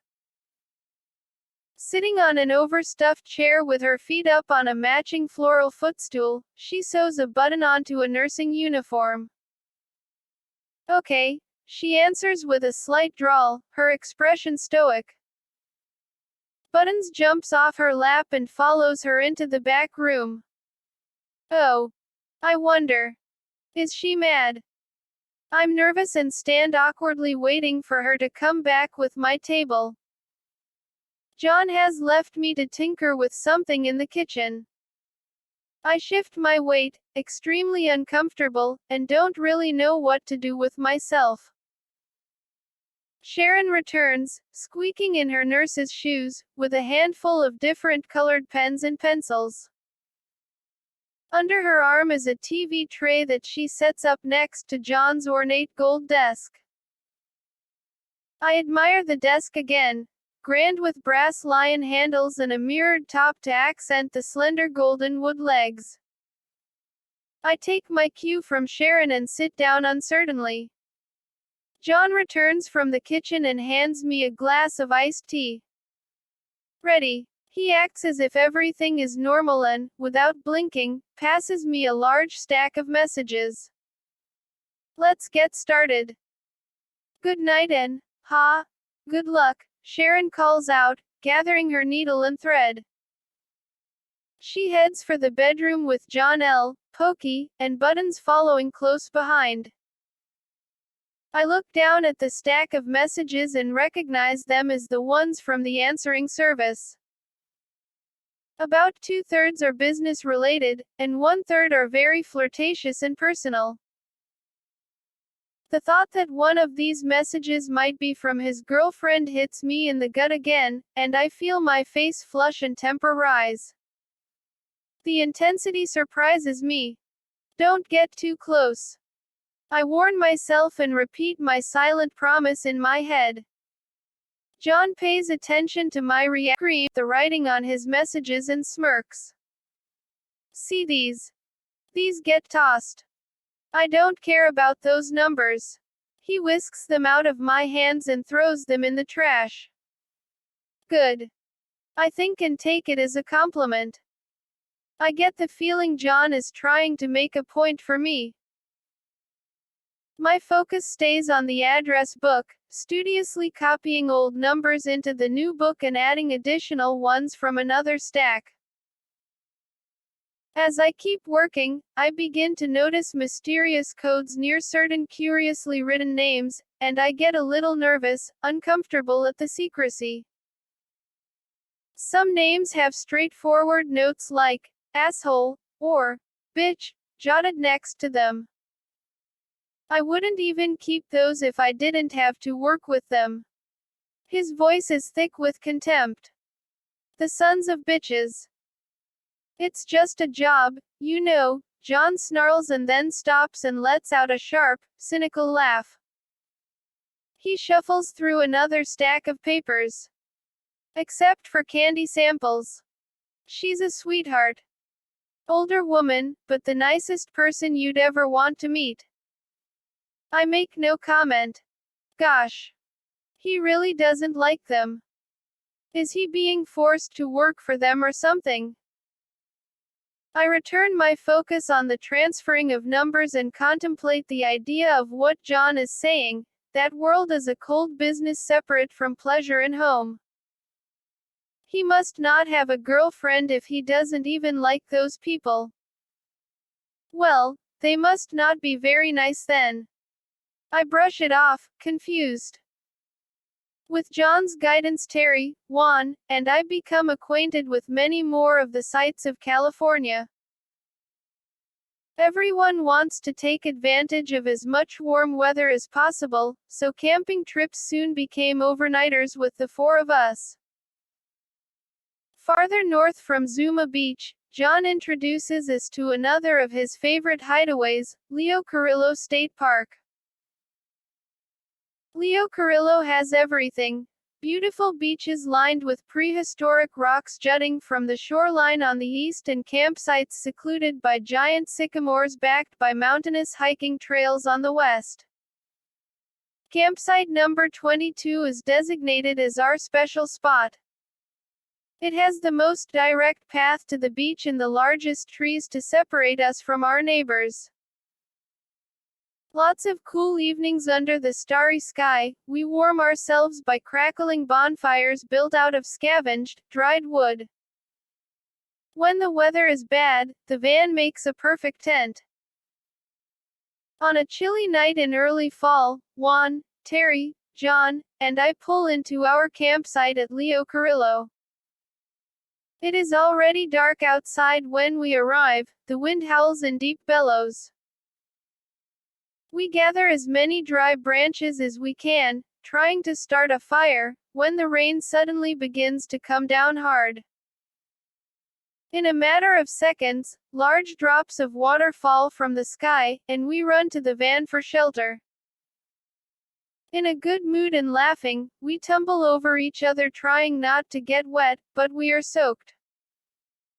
I am shivering, my chattering teeth clicking loudly and out of control.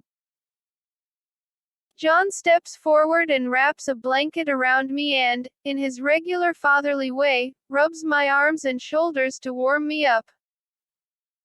Terry looks at Juan to do the same for her but is disappointed and finds her own blanket. Ah. Here, Terry. John reaches over and warms her arms along with mine.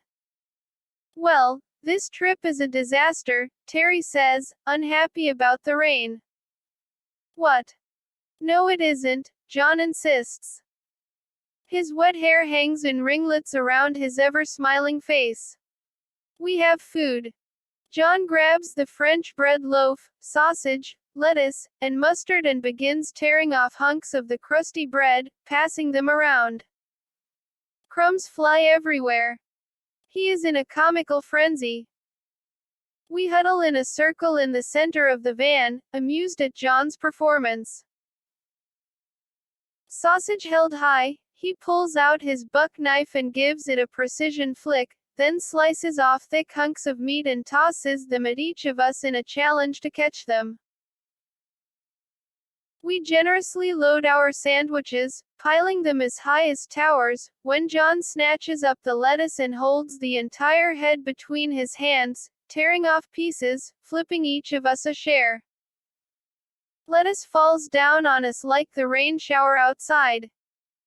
Tears run down my face, my sides ache, and I can't stop laughing. I reach over and pick up pieces of lettuce and one that has fallen on John's lap, my hand lightly grazing his leg. John freezes and pierces me with his eyes, jaw drops open in shock. What? I ask, trying to follow his joke. What? What? John lunges for the remaining head of lettuce and feverishly shreds the pale green leaves all over his lap. What are you doing? I ask, still giggling. I'm puzzled at the joke. If I had known that was all it took to get you to touch me, I would have done this a long time ago. He beams ecstatically. Proudly covered in lettuce, John sports one of the biggest grins I've ever seen on him, hoping for me to pick up another soggy piece. Even Terry's cynical demeanor cracks, and everyone bursts into peals of laughter. Oh God. Now I get it. Horribly embarrassed, I hide my face in my hands and bury my head in my lap. I want to disappear. I crawl into myself and refuse to move even after the snickers and giggles fade. After a while, John takes pity on me and changes the subject, finally coaxing me out of my fetal position. Come on, Don, John persuades, wiping the tears from his eyes. I was just kidding around. Come on. Let's go for a walk. Hey. It's raining, Terry protests, her watchdog antennae kicking in again. I can't look at anyone, especially Terry. She will think I like him. I am mortified that my private feelings are being made a spectacle. I am cornered and take a deep breath. What the hell? I think. Erg. Quickly, I grab for the scattered, limp pieces of lettuce and, on impulse, fling them in John's direction. You bastard. Hey. Ouch. Sorry, John says. I didn't mean to embarrass you. No one is laughing. It's not as funny as John's game. It's okay, I reply. I am glad that the shadow of the Coleman lantern hides my red cheeks. Okay. That's enough. Let's just go to sleep. Terry is abrupt. She is frustrated at the tense direction the conversation is heading. John. You sleep over there. She points to the other side of Juan at the far end of the van. Don. You sleep here, next to me. And don't even try it, John. Terry's finger points directly at him. Juan. Turn off the lantern. Yes, ma'am. John mocks a salute. Scurrying about like bugs caught in the light, we dive into our sleeping bags. Juan turns down the light of the hissing lantern. I lie awake in the dark for a while replaying the lettuce scene and John's goofy expressions. He looked so funny. A giggle slips out. Ha! It's John from the other side of Juan. My heartbeat thunders against my chest, and I'm sure everyone can hear it. Is he thinking about the same thing I am? I stay perfectly still, till my heart stops pounding. The summoning crickets send out their call long into the night, the last thing I hear when I finally fall asleep. School is dull after only a couple of months. As much as I want to fit in, my world is now pulling me toward the cottages and mostly toward John. All the friends I thought I could make at school suddenly fall short of what I see in John, they seem boring compared to him. They aren't clever and witty like he is. They aren't worldly, considerate, kind, or nearly as fun. John, I find, is becoming more and more handsome and charming. I don't see him as a geek anymore, although I still see him as older. Nobody I know has ever shown me such kind attention. I feel lucky for the first time since I was a little girl and my father called me Princess. I didn't think I could ever feel so special again. God only knows how much I need that in my life. I trudge through classes now, putting forth as little effort as possible to barely pass my tests. I feel invisible there anyway, just a brown-haired, blue-eyed, freckled speck in a sea of similar colors. Here at school, I'm not anything special, not like John treats me. Getting home is the focus of my day. Home, at least to Juan and Terry's place. Only then does the light shine down on me and I matter. To John, I matter. On a typical school day at the end of October, I race to the cottage to see when everyone will be gathering that evening. Terry is home alone. Hey! Where is everybody? I pant, wiping the sweat from my brow. The low hum of static crackles from the television in the corner, lines cascade down the screen. Terry sits on her water bed in the living room. She is fidgety and nervous. Worry lines crease her freckled forehead. I flop down next to her on the water bed. What's the matter, Ter? What's up? Nothing, she snaps. Okay. Fine. Well, there is something I have been meaning to talk to you about. Yeah. What? John, she says, averting my eyes. John. My voice rises an octave. What about him? Well, you know. I was wondering, how do you feel about him? Oh my God. I can't believe she is asking me this. My thoughts rage. I can't tell Terry I am starting to have feelings for John. She doesn't even like him. I get control of myself and decide to tread with care on this subject. To make sure it is safe. Feel about him. What do you mean, feel about him? You know. Do you like him? She asks flatly. Terry. Like a boyfriend, like him. I nearly shriek. I am stunned at her straightforwardness. He's too old, I gasp and act as if it is unthinkable. He's not really, Don. He's only 32. Wait a minute. This doesn't sound like something Terry would say. I begin to doubt this conversation, getting the feeling someone has put her up to this. Besides, Terry, he's married. No, he's not, Don. They're not together. How do you know? He told me. He did. What did he say? He said they only live together. She lives her way, and he lives his.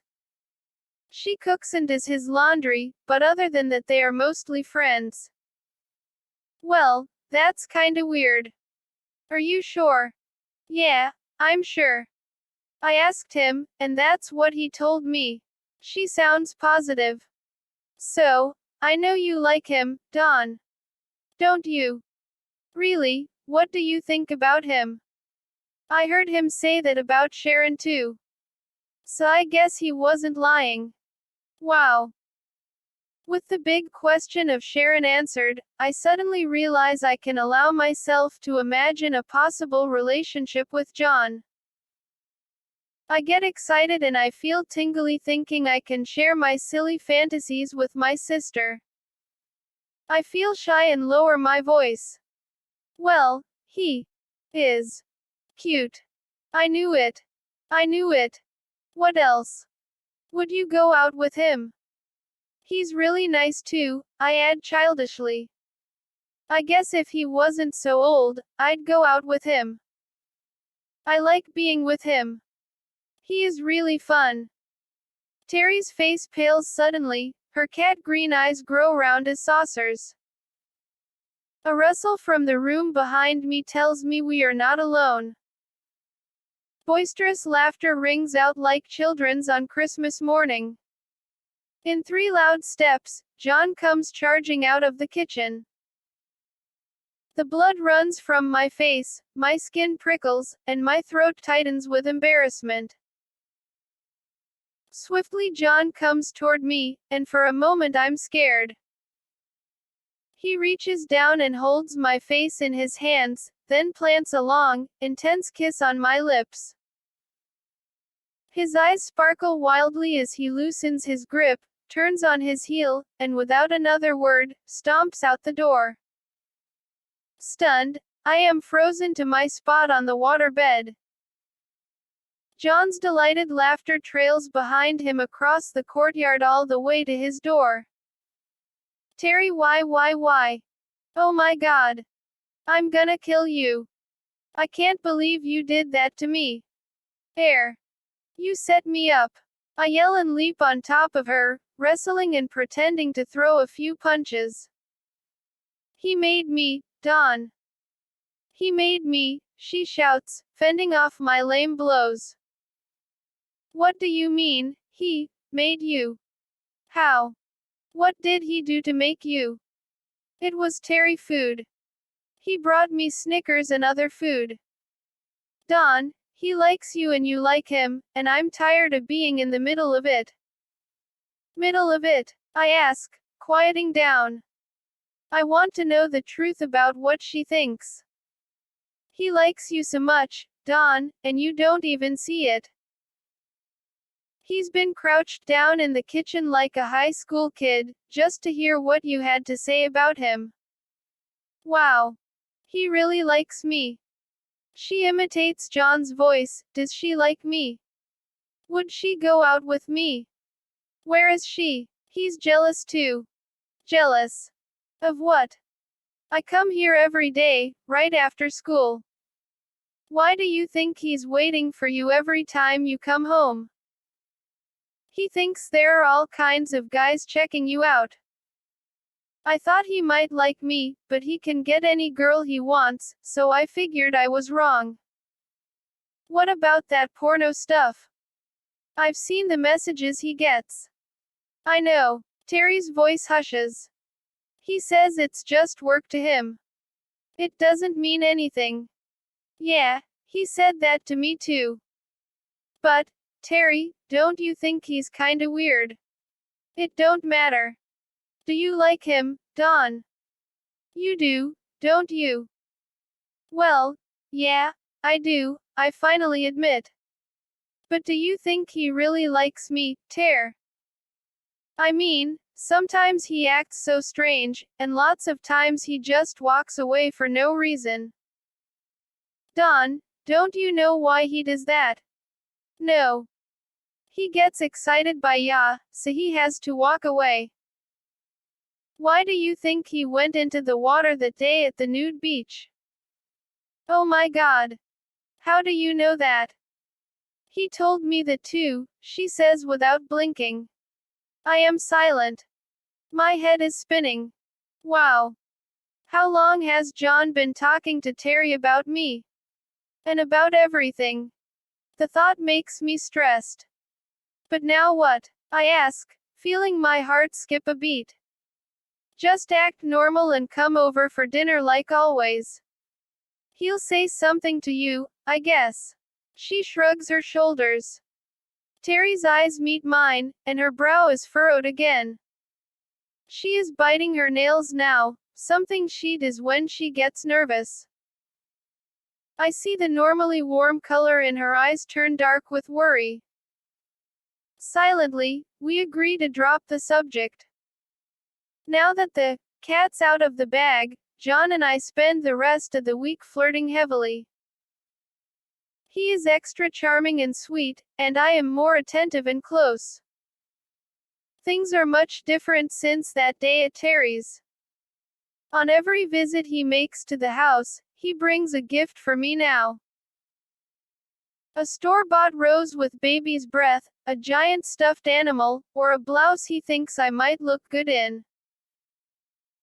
I am overwhelmed by his admiration for me, and the feeling of being adored makes me lightheaded and happier than I have ever felt before. I truly have never known anyone like him. Purposefully he sits next to me, and this time I even let him hold my hand. As usual, he walks me to my door like an adoring gentleman and kisses my hand goodnight. I feel grand, like a queen on her throne, special. He brings extra treats for Terry too, but she sees through his ploy, sees how attracted we are to each other.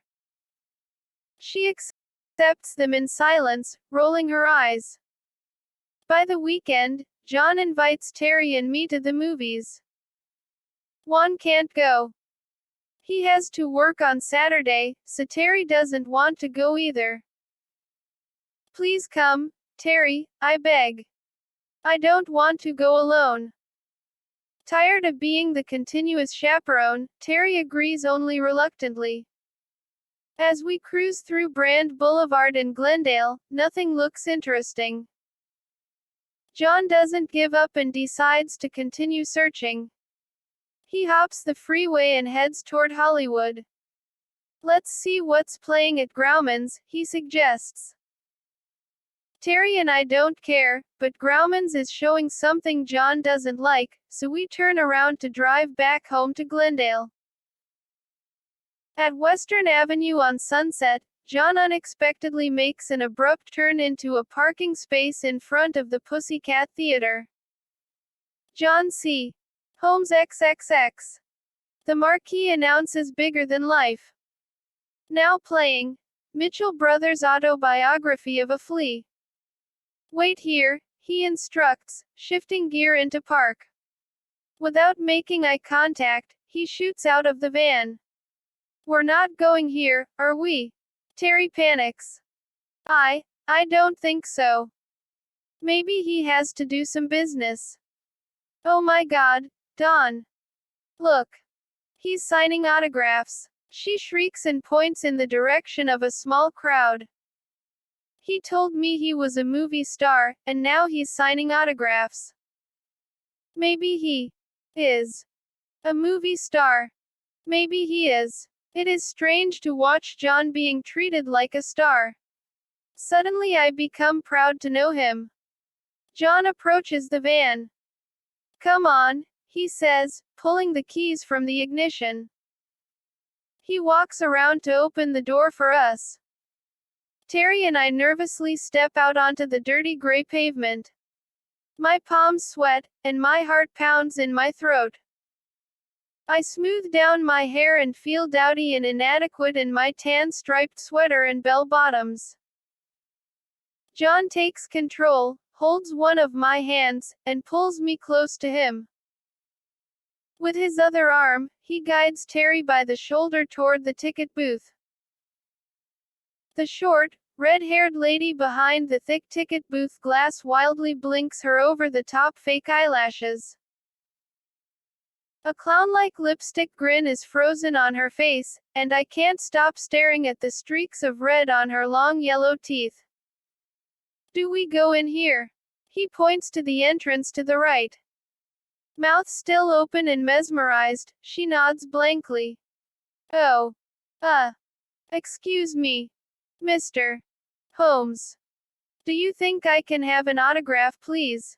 She steps out from behind the booth and races toward him, a small playbill thrust out in front of her. Oh. Yeah. Sure.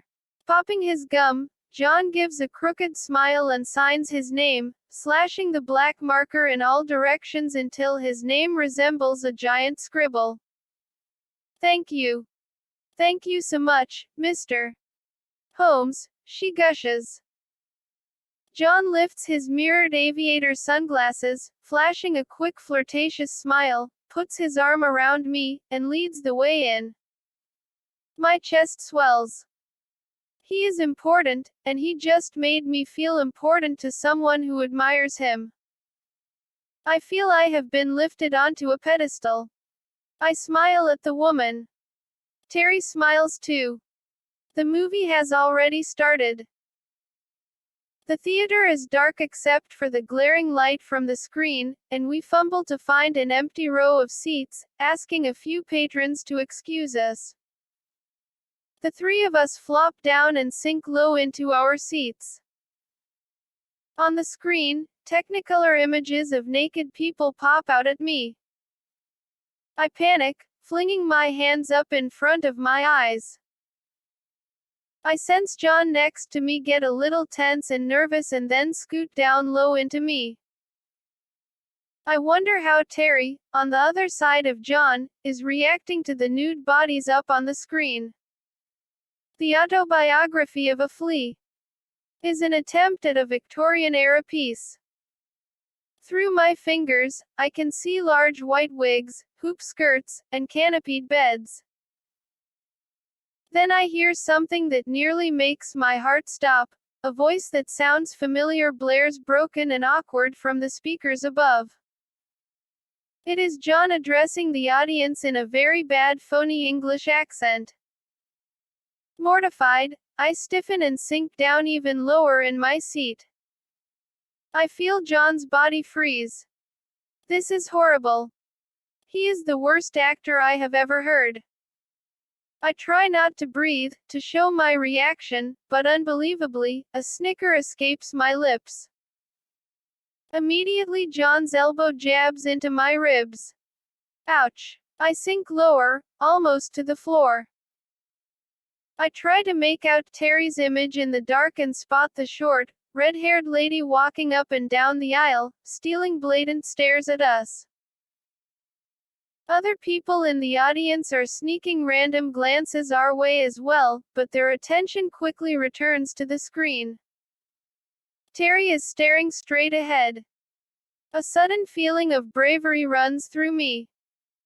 I spread my fingers and look past them up onto the big screen ahead.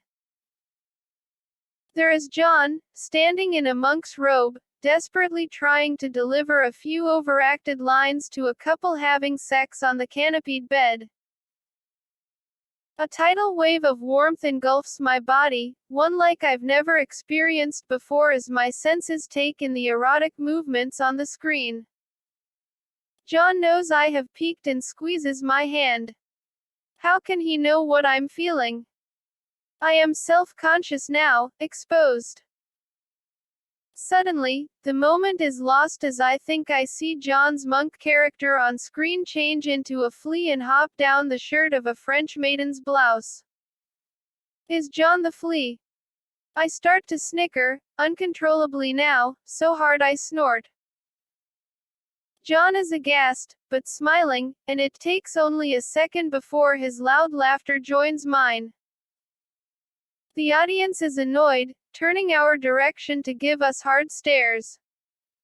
We are uncontrollable.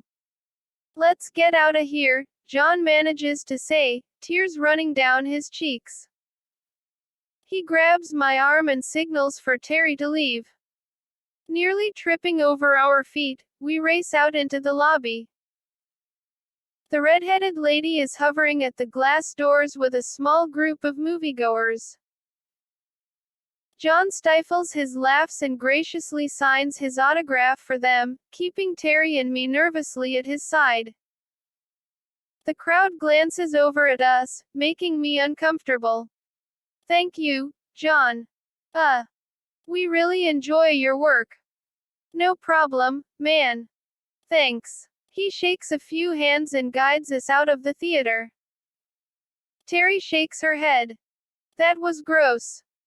John and I roar even louder as we head for the van. November comes that week. The weather gets noticeably colder, and the temperature between John and me gets increasingly warmer. The mood between us has grown deeper, more profound. Soon. My gut tells me. Soon. It is inevitable to me now, no turning back. I am terrified. We look at each other knowingly as we wait for time and space to open the door of opportunity for intimacy. It comes. On the following weekend, my world will forever be changed. The week seems to drag on. It is hard to focus on anything except John. When Friday afternoon finally comes, John is in the backyard digging holes for a plumbing line, covered in dirt and sweat, when I arrive home from school. He is very serious, not his normal friendly self. Hey. You wanna run to the store with me real quick? Sure. I worry that something might be wrong, his face is stone-like. We are quiet for most of the ride. I can't think of anything to say. Mostly around John the First don't say a lot, he usually likes all the attention. Besides, he would think I was stupid, he is so worldly and smart. When we return and unload the van, John whispers in my ear, "Want to go to the beach?" I swallow hard. This is it. Very clearly I answer, yes. Meet me here in an hour. His brow raises. We look at each other for a long while, his piercing gaze asking me if I am sure. Okay, I tell him, and then nod at his silent question. We hold each other's stare for an eternity. John deliberately reaches his long muscled arm out to me, firmly holds the back of my head and, bent low, brings his lips fully onto mine. We kiss. Passionate and tender, we seal the deal. Through the courtyard we walk silently. The kiss still courses through me like a roller coaster, sometimes catching in my throat. Without making a peep, I slip into Harriet's, gather my things, and wait at the van. Our usual route to the beach now wears the heavy air of a clandestine rendezvous. John drives the van with methodical precision, following a path memorized from numerous visits past. The low pounding of my heartbeat sounds in my ears like a distant thunder, closing in with every pulse as we come closer to our destination. We do not speak. Arriving at our spot in Leo Carrillo is as familiar as coming home. It feels right. Under the large sycamores, we gather wood without making a sound. John lights the sticks and branches and steps back. I stare into the fire as if it is my crystal ball, catching glimpses of my future through the flames. The fire speaks of passion. Hypnotically, John reaches out and holds my hand. The reflections of dancing flames replace the blue that used to be his eyes, and his face shines with a soft, warm glow. He cocks his head for just a moment, turns, and leads me to the beach. The tide is low, and the water is cool around my ankles as I play in the surf. Perched on a large boulder, John looks out over the horizon, deep in thought. The sun has set and the remains of light fade orange, yellow, and blue into the sky. A bright crescent moon hangs low above the inky water.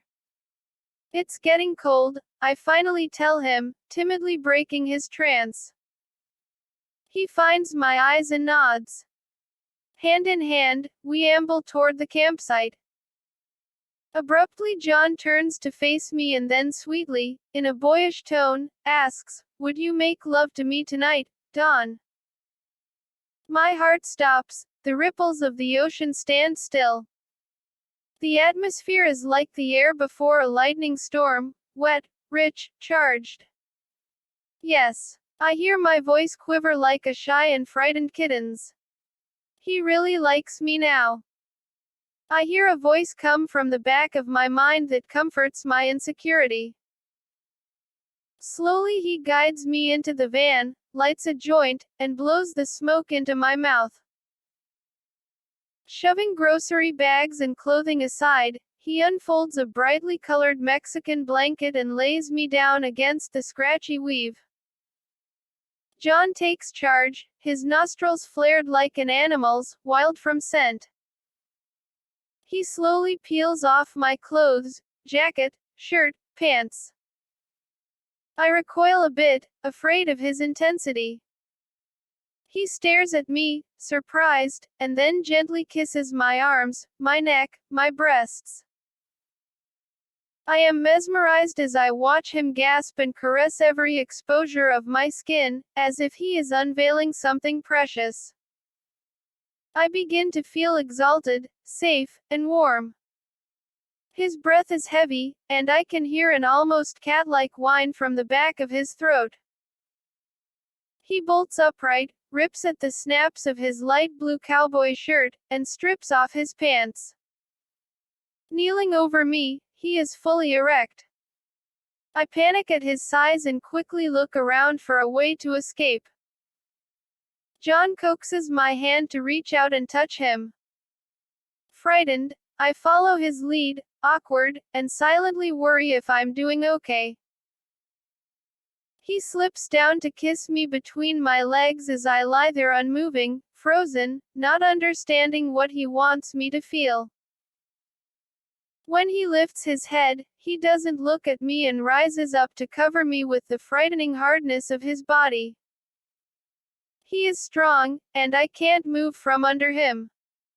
A whimper escapes from somewhere inside me. Trust me, he whispers hoarsely into my ear.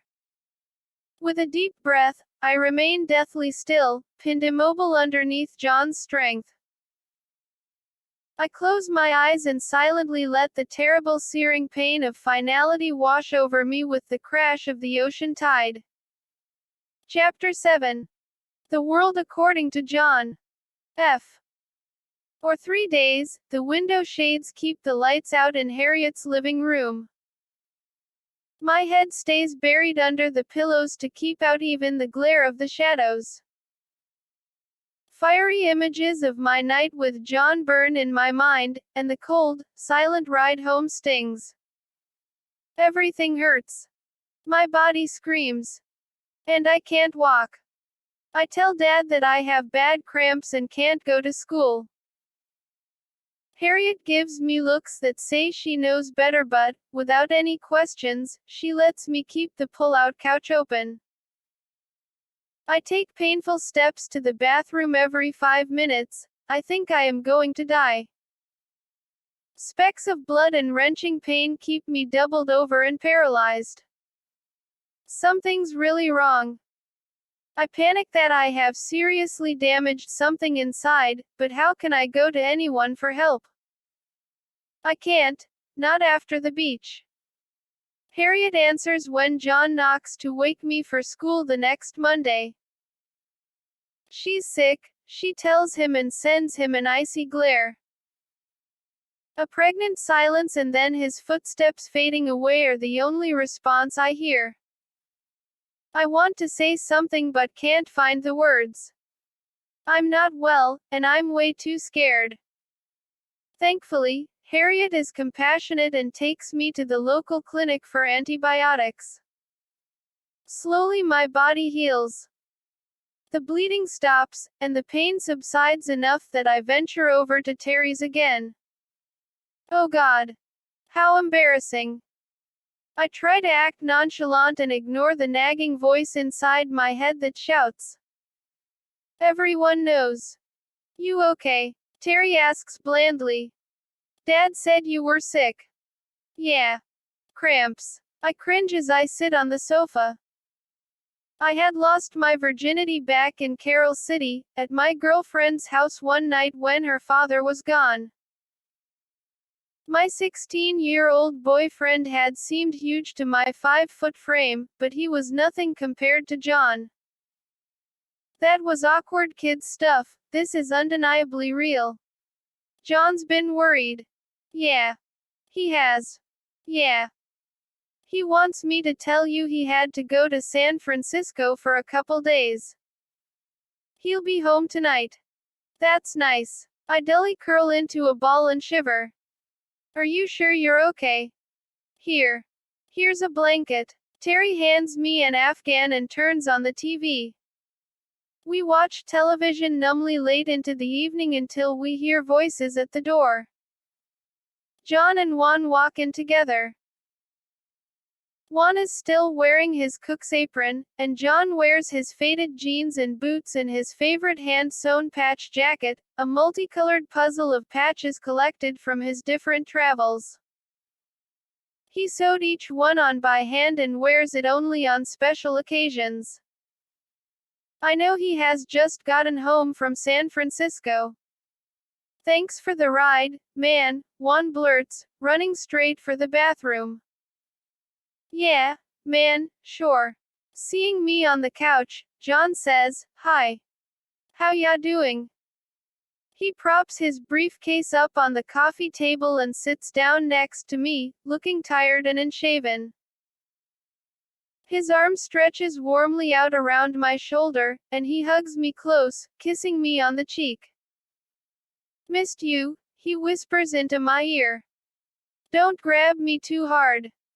I think, my body tender. God, I hope Terry can't tell anything. My body still hurts, and I am uncomfortable with our secret. I don't really know how to act and, besides, I am annoyed that John has been away, working." John sits up and leans over to open his briefcase. "Here." He tosses Terry handfuls of candy bars. "Thanks." She squeals, scrambling for the goods. John reaches deeper into his case and hides something under his jacket. "What's that?" I tease, pretending to grab at his chest. He plays along and pulls away. Then, head down, he whips a small teddy bear out from behind his back. "Oh. It's adorable." "Thank you," I squeal and hug the soft plush toy. For a second, the memory of Aunt Ella and fireflies wraps around me like a soft, warm blanket. John turns his body away and bends over secretively. "What size ring do you wear?" I feel a rush of excitement. "I don't know." "Why? When is your birthday?" "December 29. "Why?" "Let me see your hand." John reaches over to take my hand into his lap, admires my long slender fingers, and slips a sparkly light blue stone ring on my right ring finger. Perfect. He holds my hand up in the light. I am speechless. Tears well up, and it takes everything I have not to cry. Thank you. I'm still not sure if the ring is for me. I am more than overwhelmed. No one has ever given me jewelry before. John brings me close to his side. I can smell his scent again, that familiar green apple blended with maybe a hint of dogwood blossoms of my past, and I feel like I belong.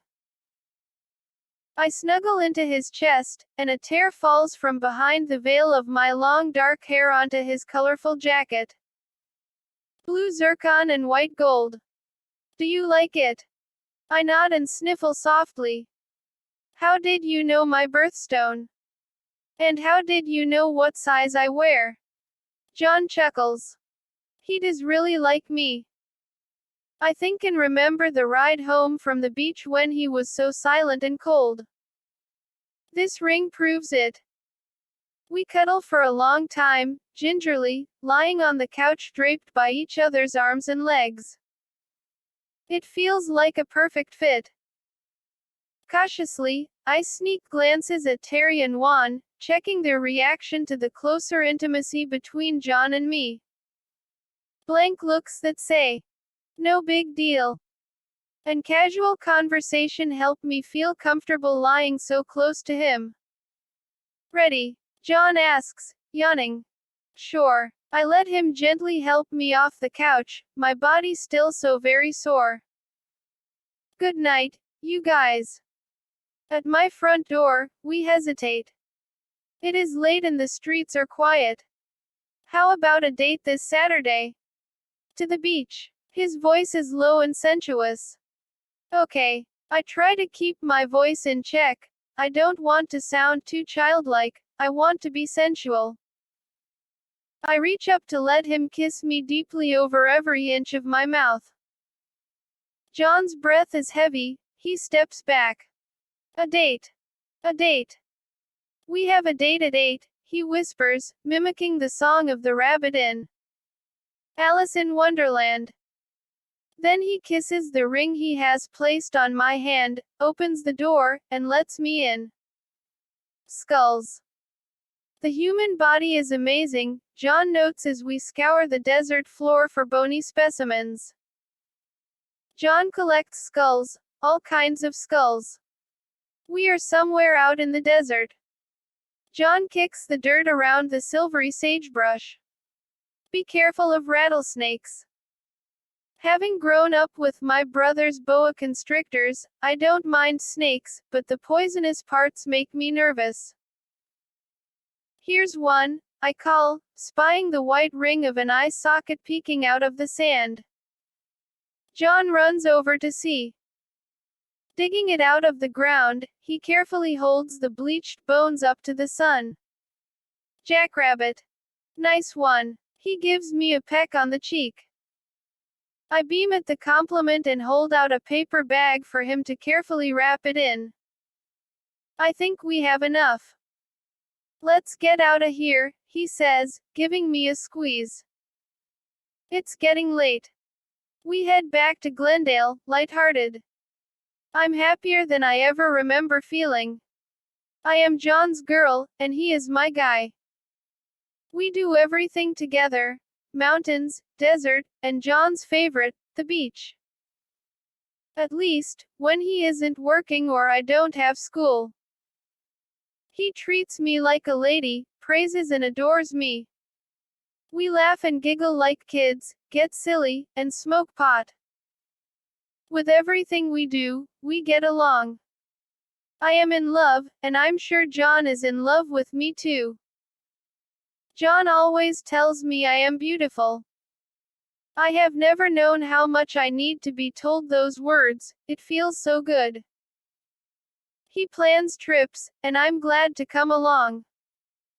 His presence, words, and actions fill every lonely, dejected void I harbor inside, and my presence seems to make him glow. John loves to surprise me with those secret moments behind closed doors when he can arrange just the right time to make love. I don't tell him that I'm scared when we're together like that, and I get good at hiding the pain. Let's go out of town this weekend, John says. Somewhere special. Let's see, maybe Palm Springs. Really? Just you and me, baby. Overnight. Nice hotel, Biltmore, maybe. I'll take you on the tram and to my favorite Mexican restaurant. He squeezes my hand and gives me a seductive up and down look. John, really? I mean yeah, I'd love to, but wait. What about my dad? Overnight without Terry and Juan. What do I tell him? Can you tell him they're going? He won't check anyway. You know how he is. John grips my hand convincingly tighter. I nod in agreement, but I'm nervous. Okay. I will. I head to Terry's when we get home and take a hard dive for her couch to kick back for a while. Terry flips through the afternoon shows, cursing and twisting the rabbit ears. We are soon hypnotized into an old rerun of I Love Lucy. When we hear a loud bam, crash, thud.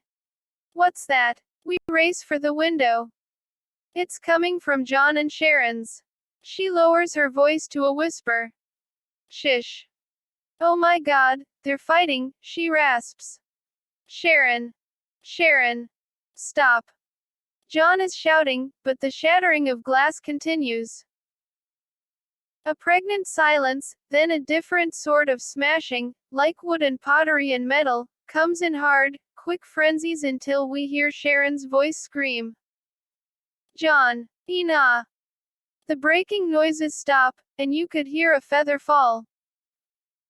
Terry and I crouch behind the window shade, straining for a glimpse of the wreckage. Slam. The screen door smacks hard, splintering its wooden frame. Sharon, in her white nurse's uniform, flings her purse over her shoulder and jangles a large ring of keys loudly in her hand. Marching down the courtyard, she storms into her Chevy Malibu and furiously speeds away. The silence screams from their cottage. She knows about us. I panic. And she's mad. Oh my God, is she going to the police? Is she going to kick us out? I am beginning to get hysterical. I know my age is a huge problem, and I'm afraid John will get in trouble. Everyone who knows about John and me wouldn't say anything, and I figure most everyone knows. He doesn't really hide his affections. According to John, Sharon doesn't care who he is with because they live like brother and sister, but my being underage, that is a different story. Sharon works for a pediatrician. She takes care of children. She might report him if she is mad. My fears are spinning out of control, and I am visibly shaking. Terry and I are still glued to the window, afraid of what John might do next. I hear nothing. All is quiet. For several minutes, both of us sit bug-eyed and motionless.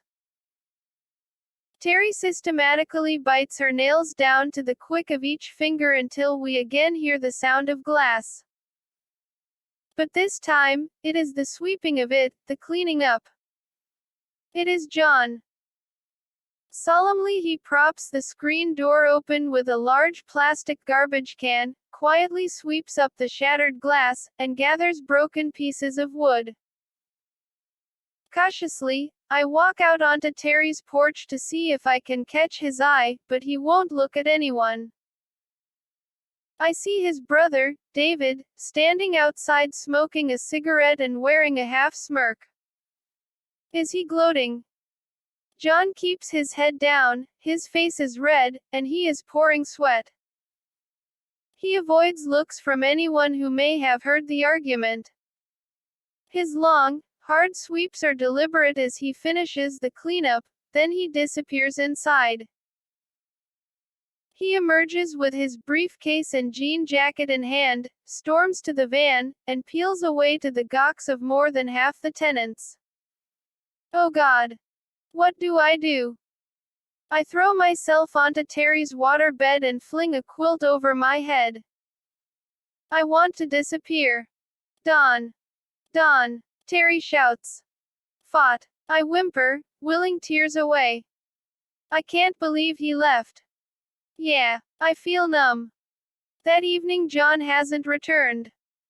He doesn't wake me for school the next day. The police don't come either, but I still believe we will surely be kicked out, and I know it will all be my fault. Sharon's not going to put up with this. But nothing happens. John comes home the next evening, and Sharon soon afterward. As mysteriously as the explosion appeared, it is gone. There is again a normalcy about their movements, almost as if nothing ever happened. No one asks and, taking their cue, everybody plays along. You up? John asks softly as I answer the 7:00 a.m. knocking at my door. Hey. How've you been? Hey. Yeah, I'm fine, and you? He speaks gently, shyly. Fine, I lie. I want him to reach out and hold me, tell me everything is all right. So, you still up for Palm Springs this weekend? Yeah, I'm excited. I need him to know I missed him. Tell your dad we're going tonight and we'll be back Sunday.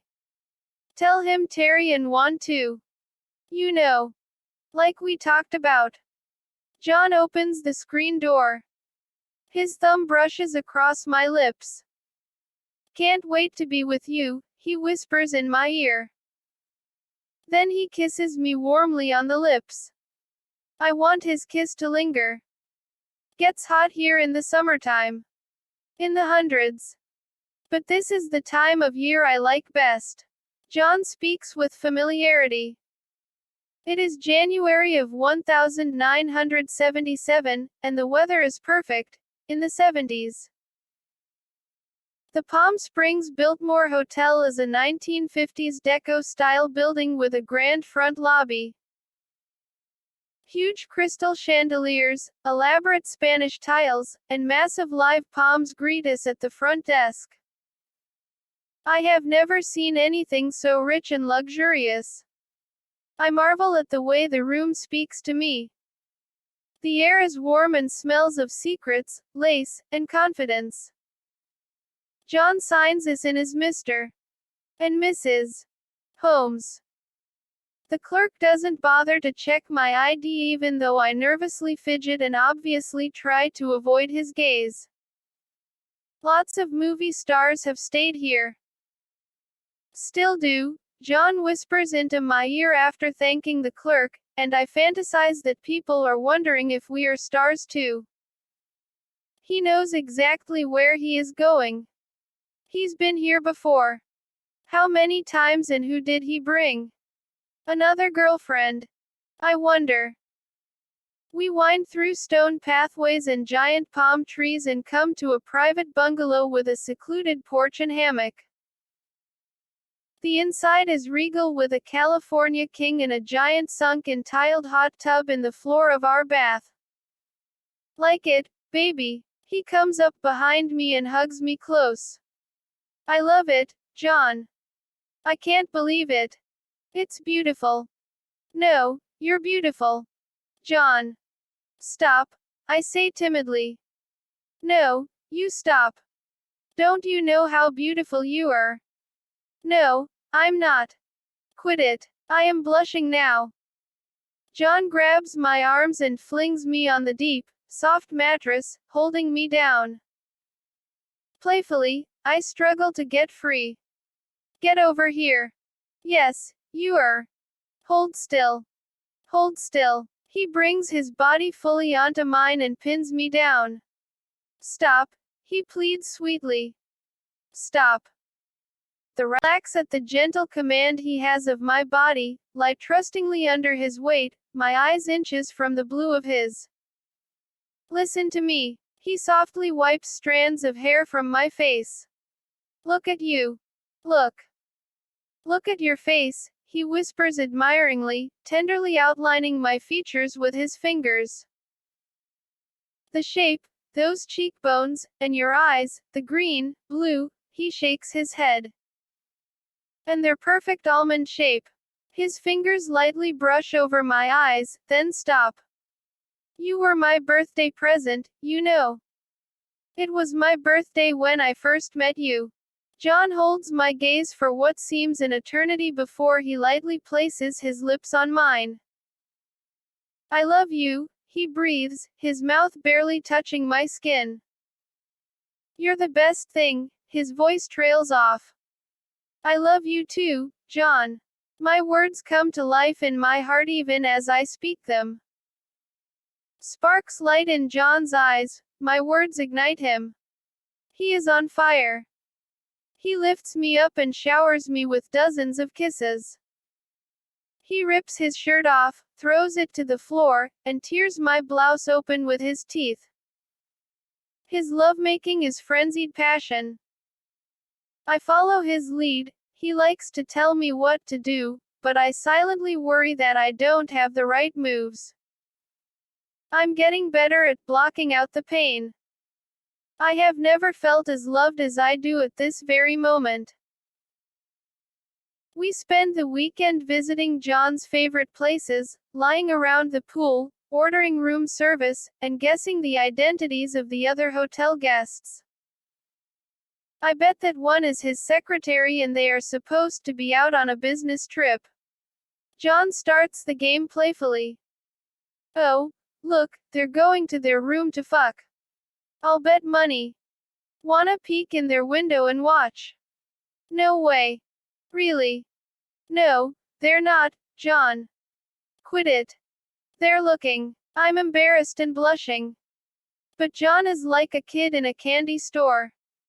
He loves this game, it excites him. He checks to see if the coast is clear, takes me by the hand, and leads the way to the back of the couple's bungalow. Shish. John lifts his finger to his lips.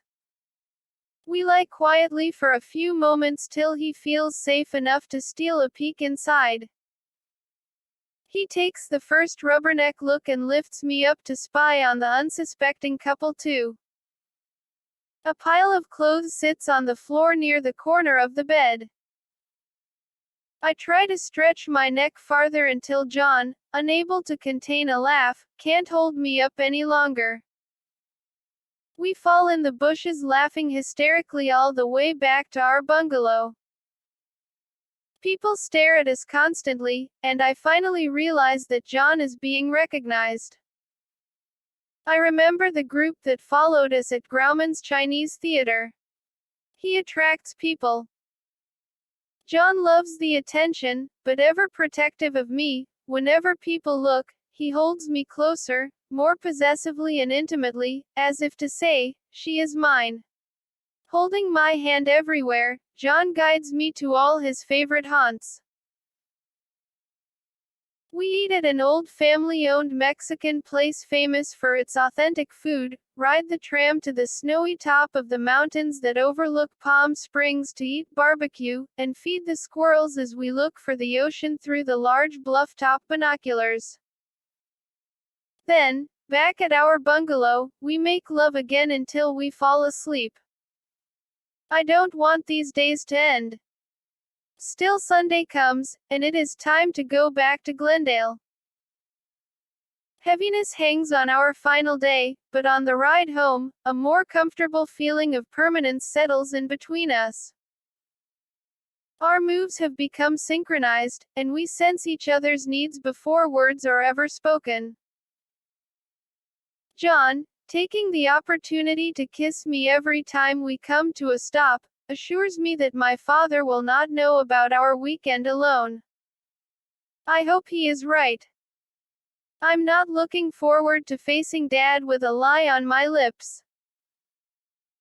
John drops me off in the front of the cottages so I can walk in first with my sleeping bag and make it look like we have come from the beach. Instead, I make a mad dash for Terry's door to see if she has any news of Dad. No one comes to the door. Shit. I kick the door and try not to panic. Dad is sitting on the couch when I step in, his feet up on the coffee table. He's watching TV and smoking a Salem menthol. Hey, he calls out, looking up from his smoky corner. Where you been? The beach. The beach, huh? With who? John and, yeah. Everybody went. I finish his sentence and quickly duck into the kitchen, hoping that will be the end of the questions. Dad follows me. Listen, he says, lowering his voice. I've been meaning to talk to you. You need to pack your things. We're leaving. What? Leaving? I shoot back, reeling from the blow of his announcement. I can't, but, what about school? I begin to get hysterical. I'll sign you out. Shish. Calm down. Listen. He motions for me to bring down my voice. Bracing myself, I hold my breath as Dad explains his latest plan. I got a place. In Riverside. Pensy is flying in to meet us. She's been waiting a long time. Harriet doesn't know, so keep it to yourself. He stops, looks side to side. I told her you want to go back to your mother's in Florida and, I have to take ya. She, well, likes me too much and, she just won't understand this thing about Pensy. He thinks for a moment and then speaks to me again as if I am his buddy. God, I can't stand it anymore. It's like work. Being with her, and pretending I love her, he practically spits as a visible chill runs down his spine. Just get your things together, Dawn. Unless you got somewhere else to go. No. No, I don't. I shake my head, scared of his backhanded threat to leave me. Suddenly, it all makes sense. Dad is spending so much time alone with Harriet. Harriet tries to act like our mother. Dad is gone while Harriet is at work. She has fallen in love with him, and Dad's only intention has been to lead her on till he wants to leave. Does John know what's going on between Dad and Harriet? Is that why he is so sure Dad won't say anything if we're together? Or maybe he thinks I'm in on it. Like a dark morning gloom, the unanswered questions cloud my head. What about Terry? I ask, little by little realizing the impact of Dad's decision. She's not coming. No. Why? Did you ask her? She's with Juan now. He shrugs his shoulders. She made her decision before we left Florida. Does she at least know we're leaving? Yeah, I told her today, he mumbles. So, I'll go to school to tell them with you in the morning, Kay. I nod numbly. He leaves me standing in the kitchen. Quick as I can, I race out the back door and take the few long steps to Terry's back porch. Knock, knock, knock. No answer. Knock, knock, knock. Nothing. So this is probably why no one answered at Terry's. I turn back to the house. They're upset. My mind whirls. It is difficult to breathe. Does John know we're leaving? I sit down at the table and put my head in my hands. John. What about John and me? Will this be the end of? I can't bear to think about it. Tears spill down my cheeks. Do I have to choose between Dad and John? I feel like I have no choice. I have to go. Dad is my legal guardian. But I let out a deep sob. I'm in love with John. Mom. She'll be worried. I haven't written her since before my birthday. I have to send her a letter. I rummage through the kitchen drawer for a pen and paper and find several drafts of the letter I sent Mom last month. Dear Mom. Sorry for not writing sooner. Thank you very much for the pictures. They are very nice. As soon as I got them, I showed them to everyone in the courts where I live. They all said I have a very pretty mother and foxy brother. Most of them think me and Wayne look like twins. I think so too. I'm sorry I don't have any recent pictures of me except for the ones we took at the nude beach, and I don't think you would like a picture of me naked. School ends Friday for the Christmas holidays and starts again January 3. Please forgive me for not sending anything except my love. But I have no money and no one wants me to do any work for them because they need the money for Christmas presents too. Oh yeah. My bladder infection is gone. The doctor gave me antibiotics for it. I've been taking them for almost 2 weeks now. I will be sweet 16 in 2 weeks from Wednesday. Remember the birthday party last year? I had a good time. So did you, I think. I still thank you, Mom. It was one of the nicest things you did for me. I'll always remember it, and you mostly. I miss you and Wayne so much. Especially now during Christmas time. I only spent one other Christmas away from home 2 years ago. Well, I better go now. Sorry my writing is so sloppy. Merry Christmas early. All my love. Don. X. It was all I could bring myself to say, tidbits of catching up, with no real mention that maybe something else is going on. Maybe I was scared of being sick or the way things were playing out here in California. I know she can't do anything if I write her again, and I really don't want her to worry. I fold the letter and place it back into the drawer. Sad and exhausted, I pull down the sofa bed and cry myself to sleep. John's morning wake-up call is a rap at the door. Today, I am already up and waiting for him. Morning. He has a cheerful glint in his eye that says, "Remember our weekend?" Hey. I open the screen door, step out into the cold morning fog. John's face drops. What's the matter? We're leaving. I choke back a rush of tears. What? When? Now? I'm not sure. I think tomorrow. Dad is checking me out of school today, and he told me to pack my things, I blurt out, a few tears breaking free. I lean against the stucco cottage wall, put my arm across my eyes, and let out a few sobs. John steps in close to me and holds my hand. He is thoughtful, and I wish he would say something, fix this mess somehow. Get me your address and phone number. He bites his lip a few moments more, staring into the gray, foggy sky. Call me. The cottage door flings open before we can say any more. John quickly jumps back off the porch and pretends he is just leaving. Let's go, Don, Dad purposely interrupts, his voice stern. He sends John a murderous stare. John throws Dad a challenging look back. You son of a bitch. He turns in a huff, marches to his cottage, and slams the door. Dad is shaken, and he fumbles with the lock and the screen door. Ready, Don? Come on.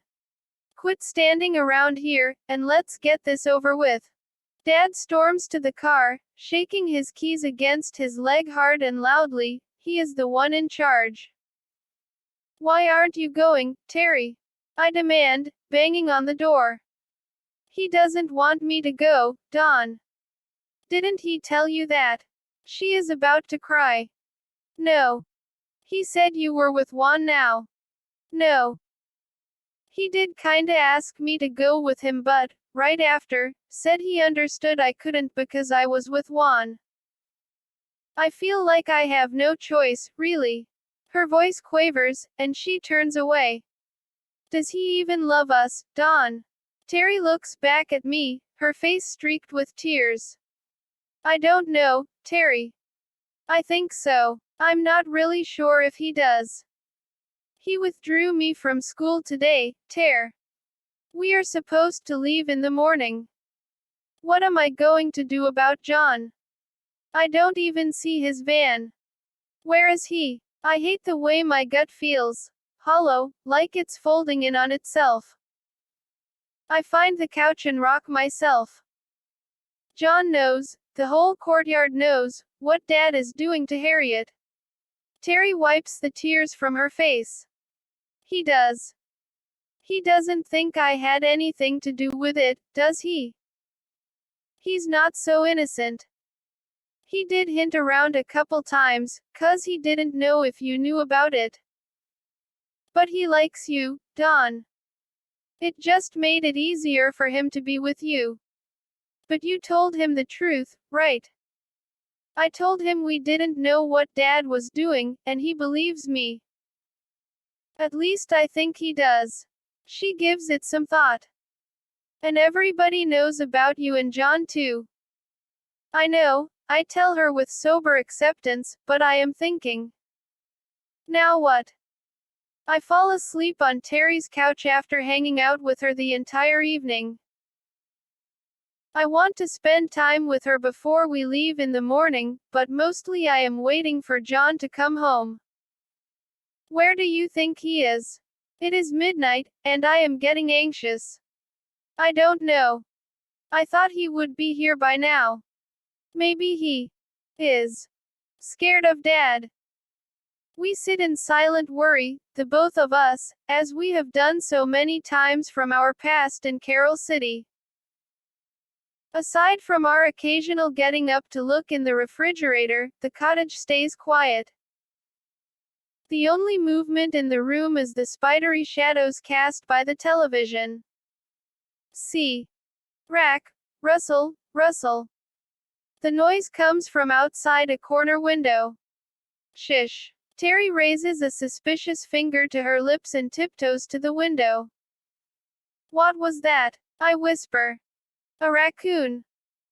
She keeps her finger to her mouth for a full few minutes while we both listen carefully for any more sounds. It is quiet. Silence. He's gone. Terry lowers her hand. Who? John. John. I jump to the window to see if he's there. Shish. Yeah, John. But he's gone now. Don't you know he peeks in windows? He does it all the time. I coulda swore I saw him at your window a couple times before. Once I caught him face to face. Terry wrinkles her face in disgust. Yeah. I saw a shadow jump into the bushes a few times, and I figured it was John checking up on me.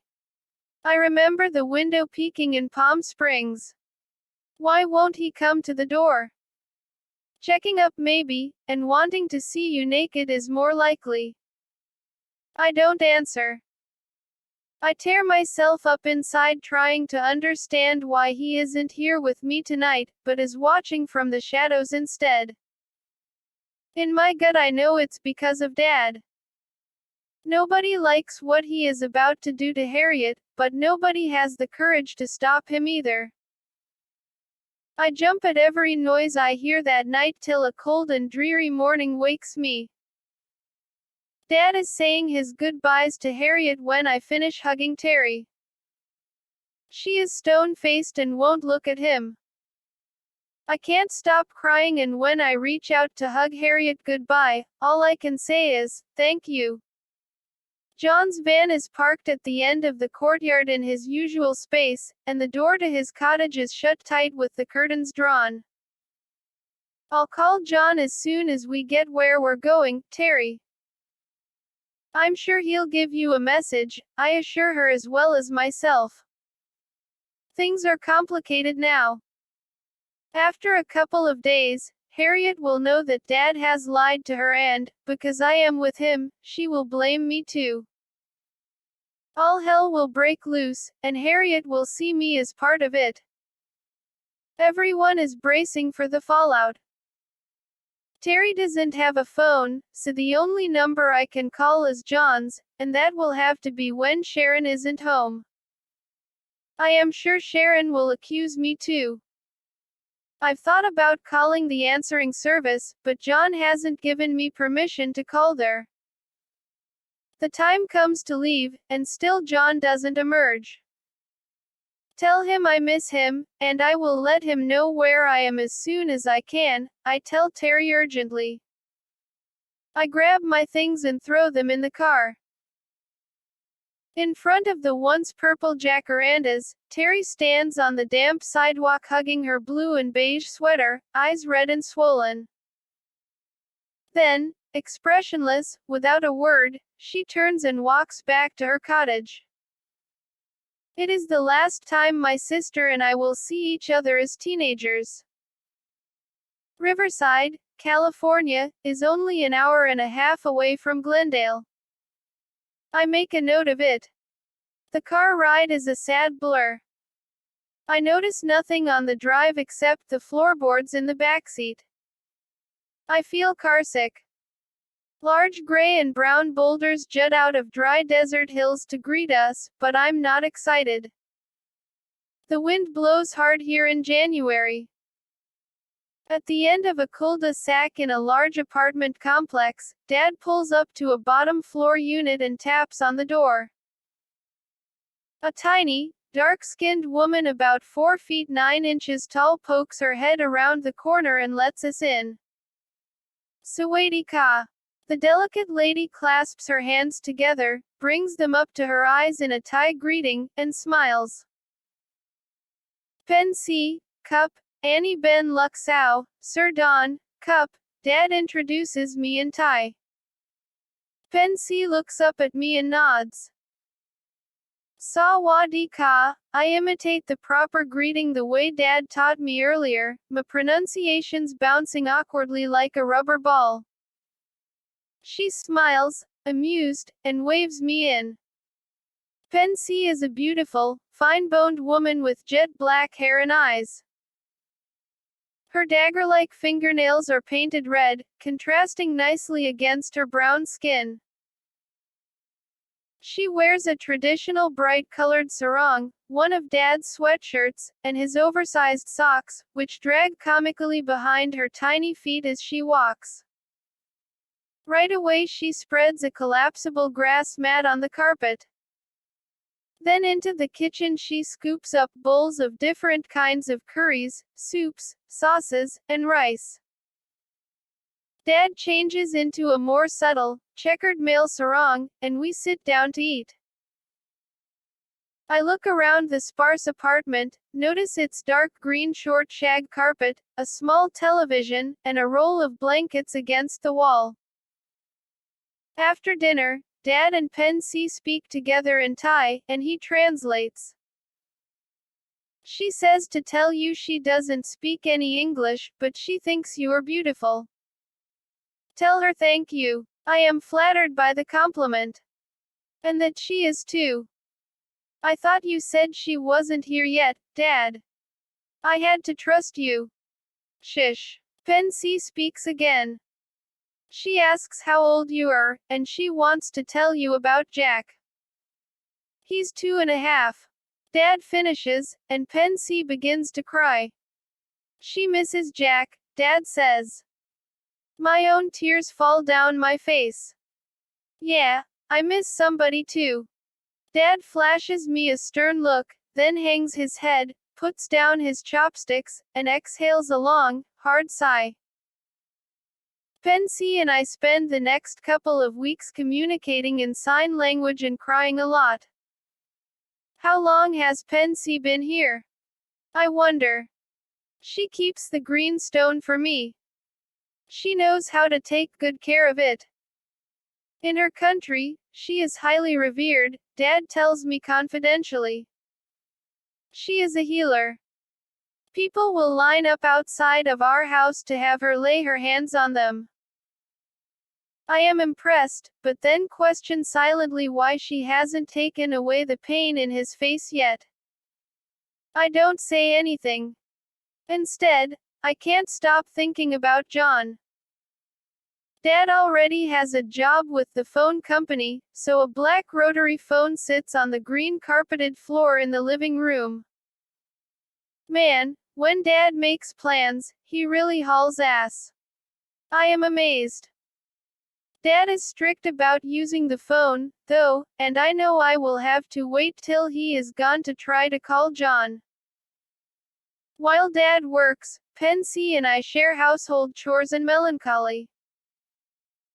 I spend hours sitting at the front window, staring out at the parking lot, fantasizing that John will appear and take me away. I wonder how Terry is taking the flack of our departure and if she is waiting for my call. I have no money for a pay phone, and I can't figure out how to explain to Pen Si why I need to place a long-distance call. Pen Si spends hours lying down in her room trying to stay warm under layers of Dad's clothes, rereading letters from Thailand, and listening to tapes with Jack's tiny voice talking to his mother here in the faraway United States. But why is she so sad all the time? Aren't you sending for Jack soon? I asked Dad one evening. Yeah, We plan on it as soon as we get more settled. But she misses her country and, besides, it's way too cold for her here.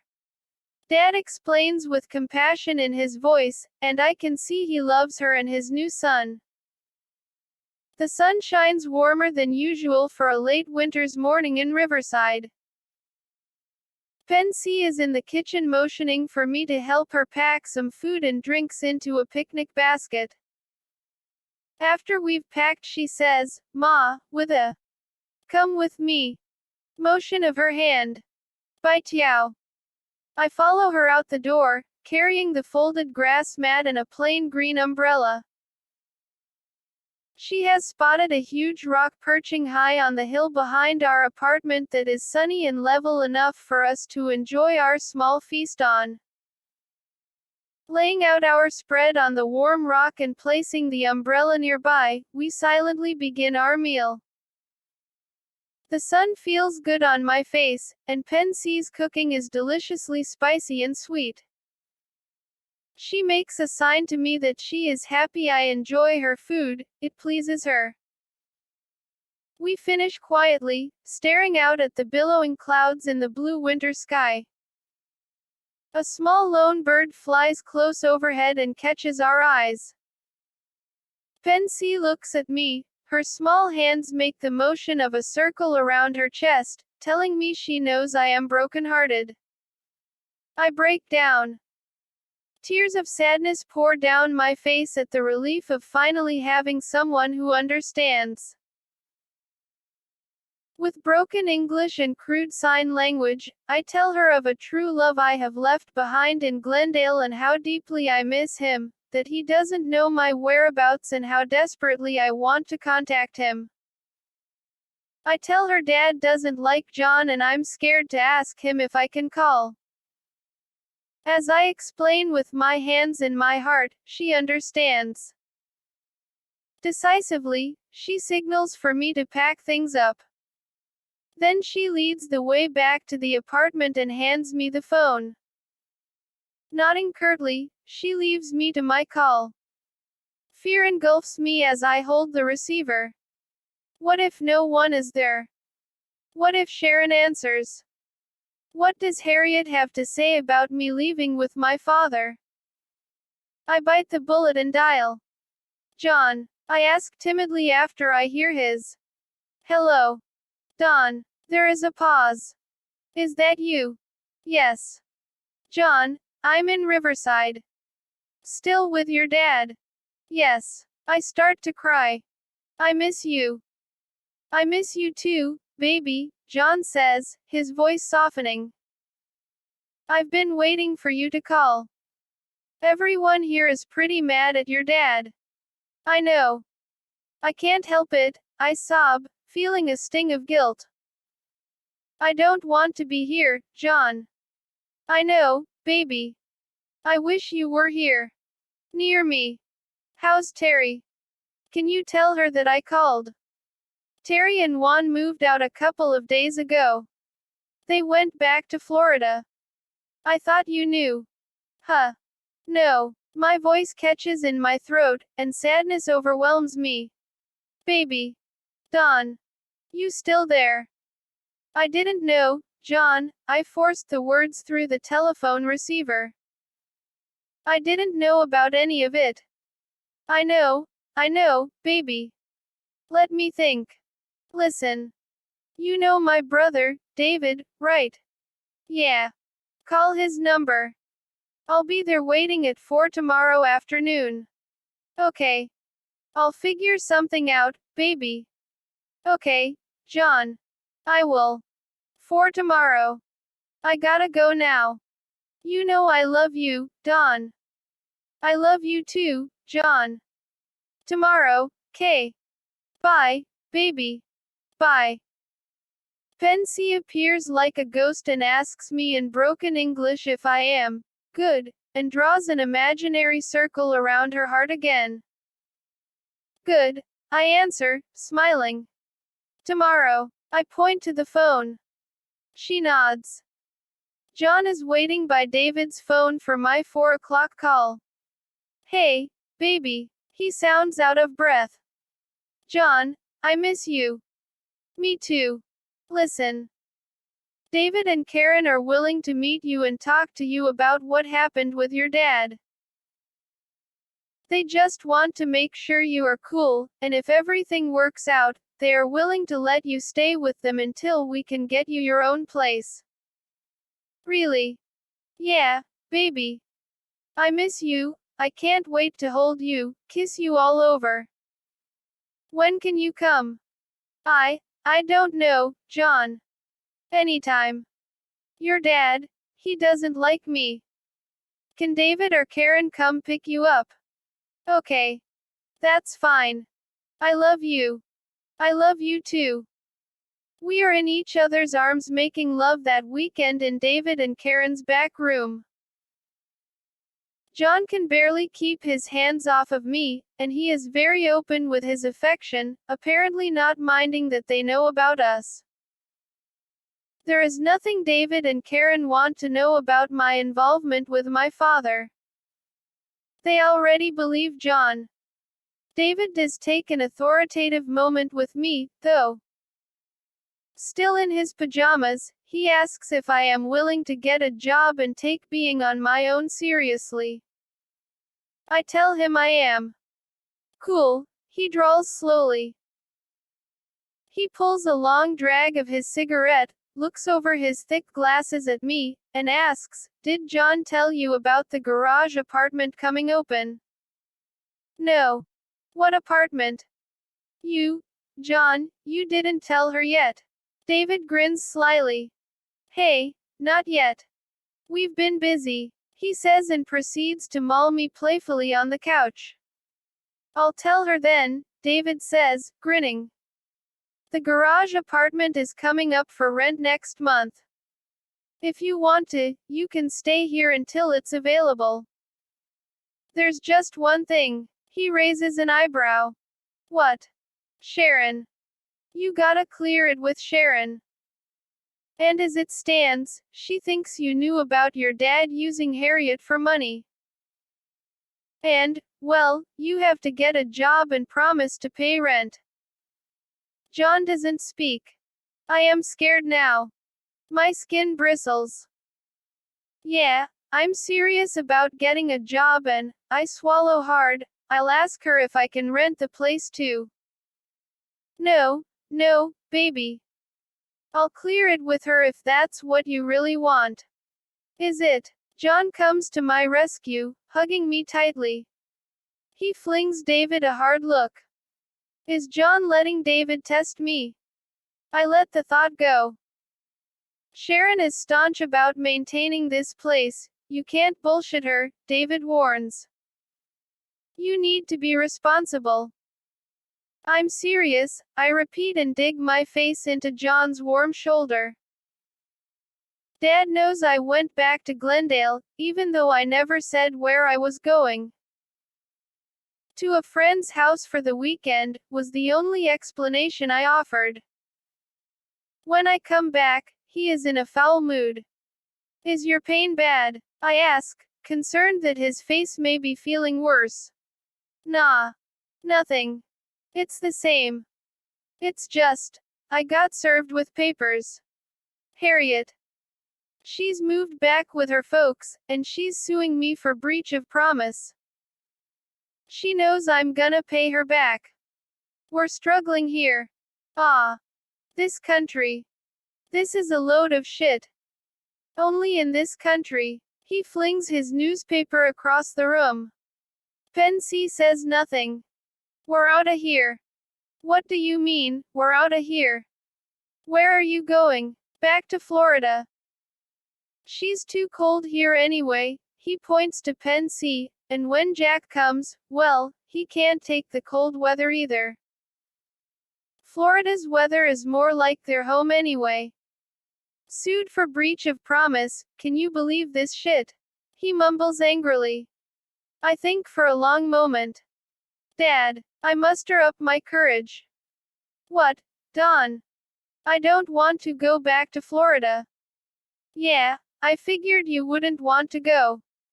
You want to be with John. I know. Dull shock pounds in my ears, and I can't look at him. Yeah. I love him. So what are you going to do, Dawn? Get a job. Rent the back apartment. Be with him. I'm still not brave enough to look him in the eye. Dad is silent for a while, then breathes one of his heavy sighs. Okay. If that's what you want, Dawn. More power to you. His tone rings heavy with unspoken words. Bad idea. By week's end, Dad has quit his job and everything is ready to go.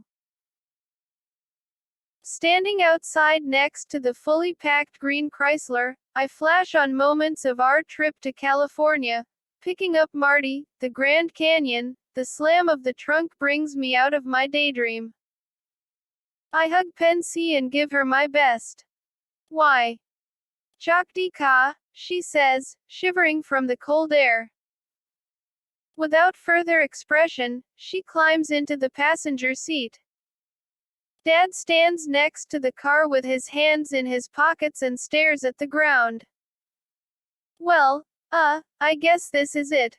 He kicks a small rock. Yeah, I guess so. I don't want to get emotional. I know how much Dad doesn't like it when I cry. Well, he thinks for a minute. "'Kay, here." He hands me a $20 bill from deep inside his pocket. Oh, also, there are 2 days left on the rent, so I guess you can stay till then and, well, let me know where you are, okay? Dad scrambles to get our goodbyes over with. Okay. I'll be in touch with Mom. Tell Terry to call me too. I love you, Dad. I wrap my arms around his shoulders and give him a kiss. I love you too, Dawn, he says and quickly climbs in the car to start the engine. Good luck. Dad pokes his head out of the window and waves his dirt billows off the gravel behind the disappearing car. Good luck to you too, I call back weakly. In a trail of dust, I wave goodbye to my father as he heads back to Florida. In my hand I hold the $20 bill he has given me. 2 days' rent. And $20, thanks, Dad. Well, I'm really a Californian now. I feel a surge of independence lift my spirits. Little do I know that Carol City was only a boot camp compared to what California has in store for me. Chapter 8. A Rose of Sharon. M. Packing it to David and Karen's is more of a hassle than I think it will be. John has to be in San Francisco for a shoot, and he leaves David in charge of helping me. On the other end of the phone, David pulls an audible drag from a cigarette. Got some problems. Can't get the car started. Oh. What do I do? I can only stay here a couple more days. Can you meet me halfway tomorrow? His words slur, and I hear the cigarette sucking noise again. Yeah, I guess so. I am using up part of my $20 for the payphone and worrying about having enough. On my last day in Riverside, I finish off the last of the rice from the plastic containers Pensy has left in the kitchen and gaze over the empty apartment. How sad this place is. Curling up in my sleeping bag on the cold living room carpet, I fall into a restless, uncomfortable sleep. I am running for my life, being chased by something giant, invisible, yet terrifyingly real. It is coming closer. I keep running and running, trying to escape. Just as the darkness is about to pounce on me, I open my eyes, thankful to be awake. Whoa. I'm glad that was a dream. I try to shake off the wrestling shadows of the night, but they linger miserably, their memories haunting until daylight. In the morning I pack the rest of my belongings and, without looking back, walk out of the cul-de-sac to a busy part of town. Taking a deep breath to muster my courage, I stick out my thumb. Instantly, I get a ride. An old man in his 70s driving a beat-up Chevy truck comes clanking to a stop. Where you going? He flashes his long, tobacco-stained teeth in a smile. LA, I pant. Glendale. The man looks to the sky for a second and says in a slow drawl, yep, well, I'm going in that direction. Hop in. The ride is long and bumpy. He pulls out a bottle of whiskey from his jacket pocket, takes a swig, and offers me some. I'm fine. I lean tensely against the door, balancing my bags between my knees. Is Long Beach close enough? He asks after we have been driving a while. Long Beach. If it's near LA. Sure. I figure that will be okay. I think I heard of the place when I was in Glendale. It shouldn't be too far for David to pick me up from there. I can take you to my sister's there if you want. He is drunk and offers several times to take me there. No, thanks. Right here is fine. I nervously point to a Denny's, pretending I'm not scared. The old man takes his time changing lanes. He is getting agitated but finally pulls into the parking lot.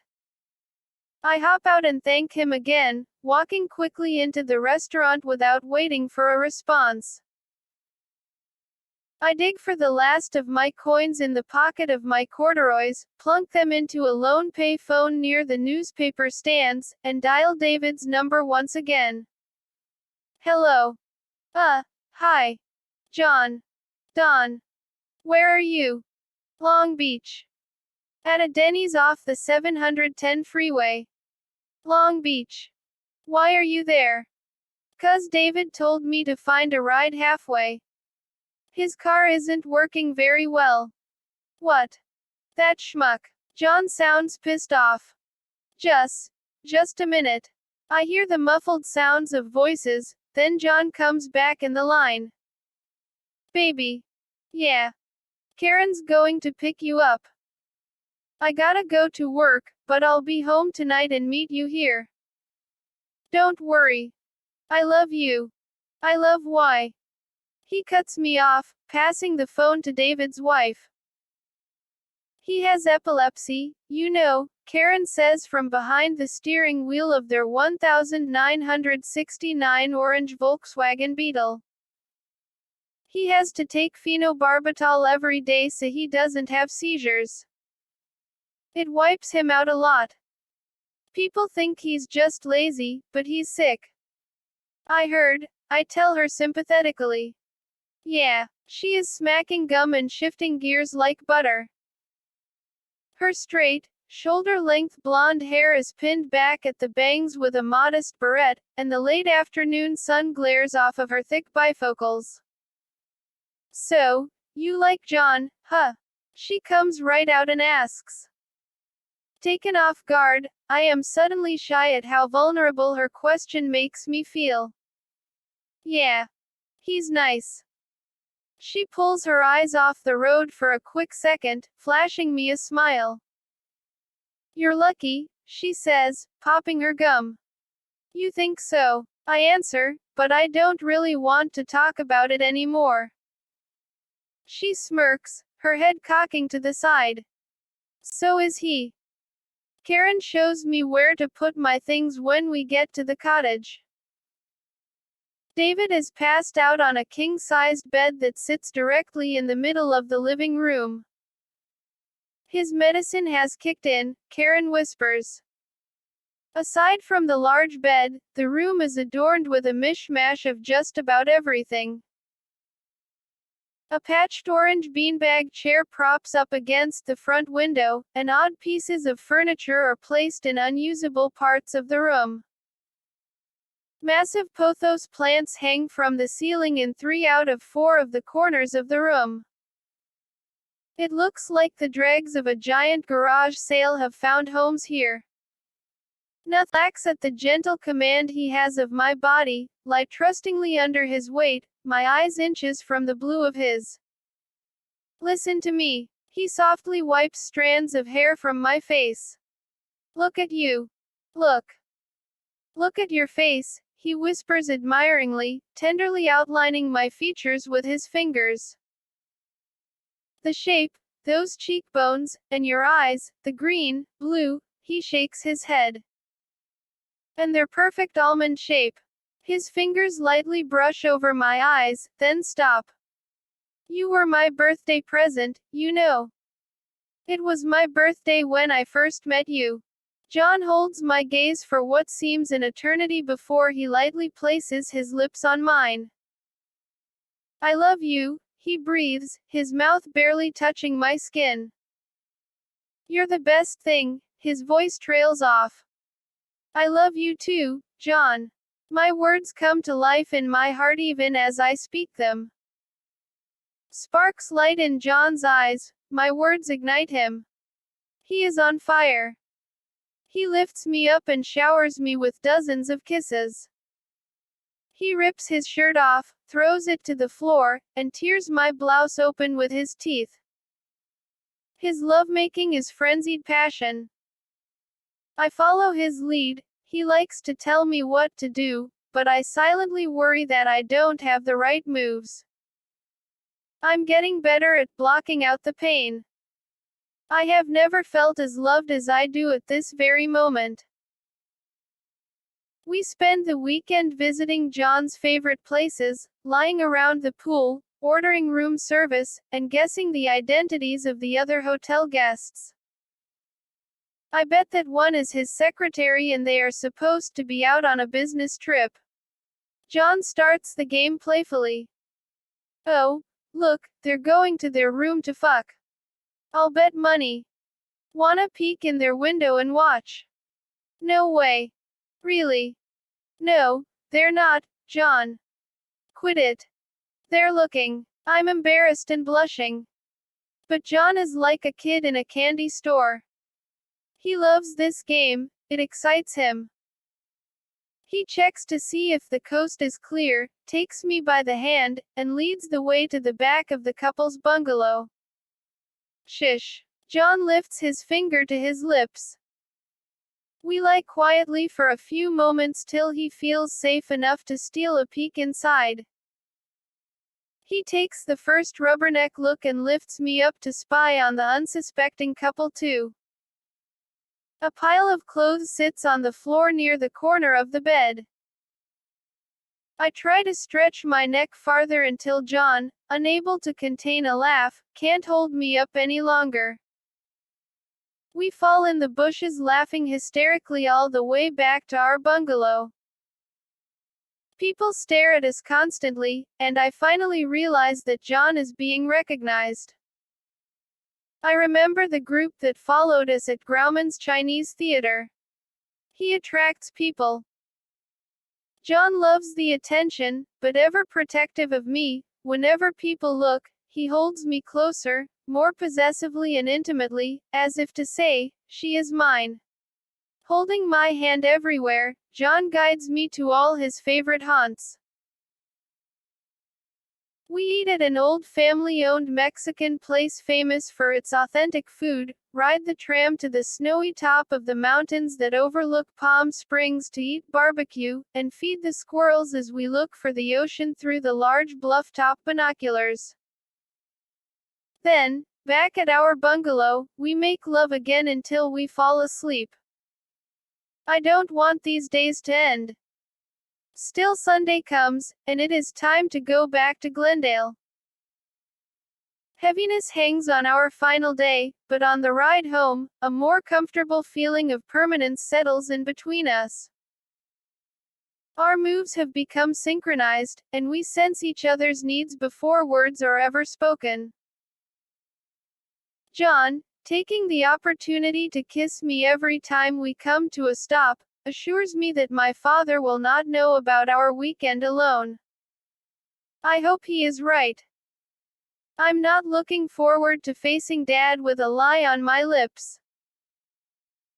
John drops me off in the front of the cottages so I can walk in first with my sleeping bag and make it look like we have come from the beach. Instead, I make a mad dash for Terry's door to see if she has any news of Dad. No one comes to the door. Shit. I kick the door and try not to panic. Dad is sitting on the couch when I step in, his feet up on the coffee table. He's watching TV and smoking a Salem menthol. Hey, he calls out, looking up from his smoky corner. Where you been? The beach. The beach, huh? With who? John and, yeah. Everybody went. I finish his sentence and quickly duck into the kitchen, hoping that will be the end of the questions. Dad follows me. Listen, he says, lowering his voice. I've been meaning to talk to you. You need to pack your things. We're leaving. What? Leaving? I shoot back, reeling from the blow of his announcement. I can't, but, what about school? I begin to get hysterical. I'll sign you out. Shish. Calm down. Listen. He motions for me to bring down my voice. Bracing myself, I hold my breath as Dad explains his latest plan. I got a place. In Riverside. Pensy is flying in to meet us. She's been waiting a long time. Harriet doesn't know, so keep it to yourself. He stops, looks side to side. I told her you want to go back to your mother's in Florida and, I have to take ya. She, well, you know, likes me too much and, she just won't understand this thing about Pensy. He thinks for a moment and then speaks to me again as if I am his buddy. God, I can't stand it anymore. It's like work. Being with her, and pretending I love her, he practically spits as a visible chill runs down his spine. Just get your things together, Don. Unless you got somewhere else to go. No. No, I don't. I shake my head, scared of his backhanded threat to leave me. Suddenly, it all makes sense. Dad is spending so much time alone with Harriet. Harriet tries to act like our mother. Dad is gone while Harriet is at work. She has fallen in love with him, and Dad's only intention has been to lead her on till he wants to leave. Does John know what's going on between Dad and Harriet? Is that why he is so sure Dad won't say anything if we're together? Or maybe he thinks I'm in on it. Like a dark morning gloom, the unanswered questions cloud my head. What about Terry? I ask, little by little realizing the impact of Dad's decision. She's not coming. No. Why? Did you ask her? She's with Juan now. He shrugs his shoulders. She made her decision before we left Florida. Does she at least know we're leaving? Yeah, I told her today, he mumbles. So, I'll go to school to tell them with you in the morning, Kay. I nod numbly. He leaves me standing in the kitchen. Quick as I can, I race out the back door and take the few long steps to Terry's back porch. Knock, knock, knock. No answer. Knock, knock, knock. Nothing. So this is probably why no one answered at Terry's. I turn back to the house. They're upset. My mind whirls. It is difficult to breathe. Does John know we're leaving? I sit down at the table and put my head in my hands. John. What about John and me? Will this be the end of? I can't bear to think about it. Tears spill down my cheeks. Do I have to choose between Dad and John? I feel like I have no choice, I have to go. Dad is my legal guardian. But I let out a deep sob. I'm in love with John. Mom. She'll be worried. I haven't ridden her since before my birthday. I have to send her a letter. I rummage through the kitchen drawer for a pen and paper and find several drafts of the letter I sent Mom last month. Dear Mom, sorry for not writing sooner.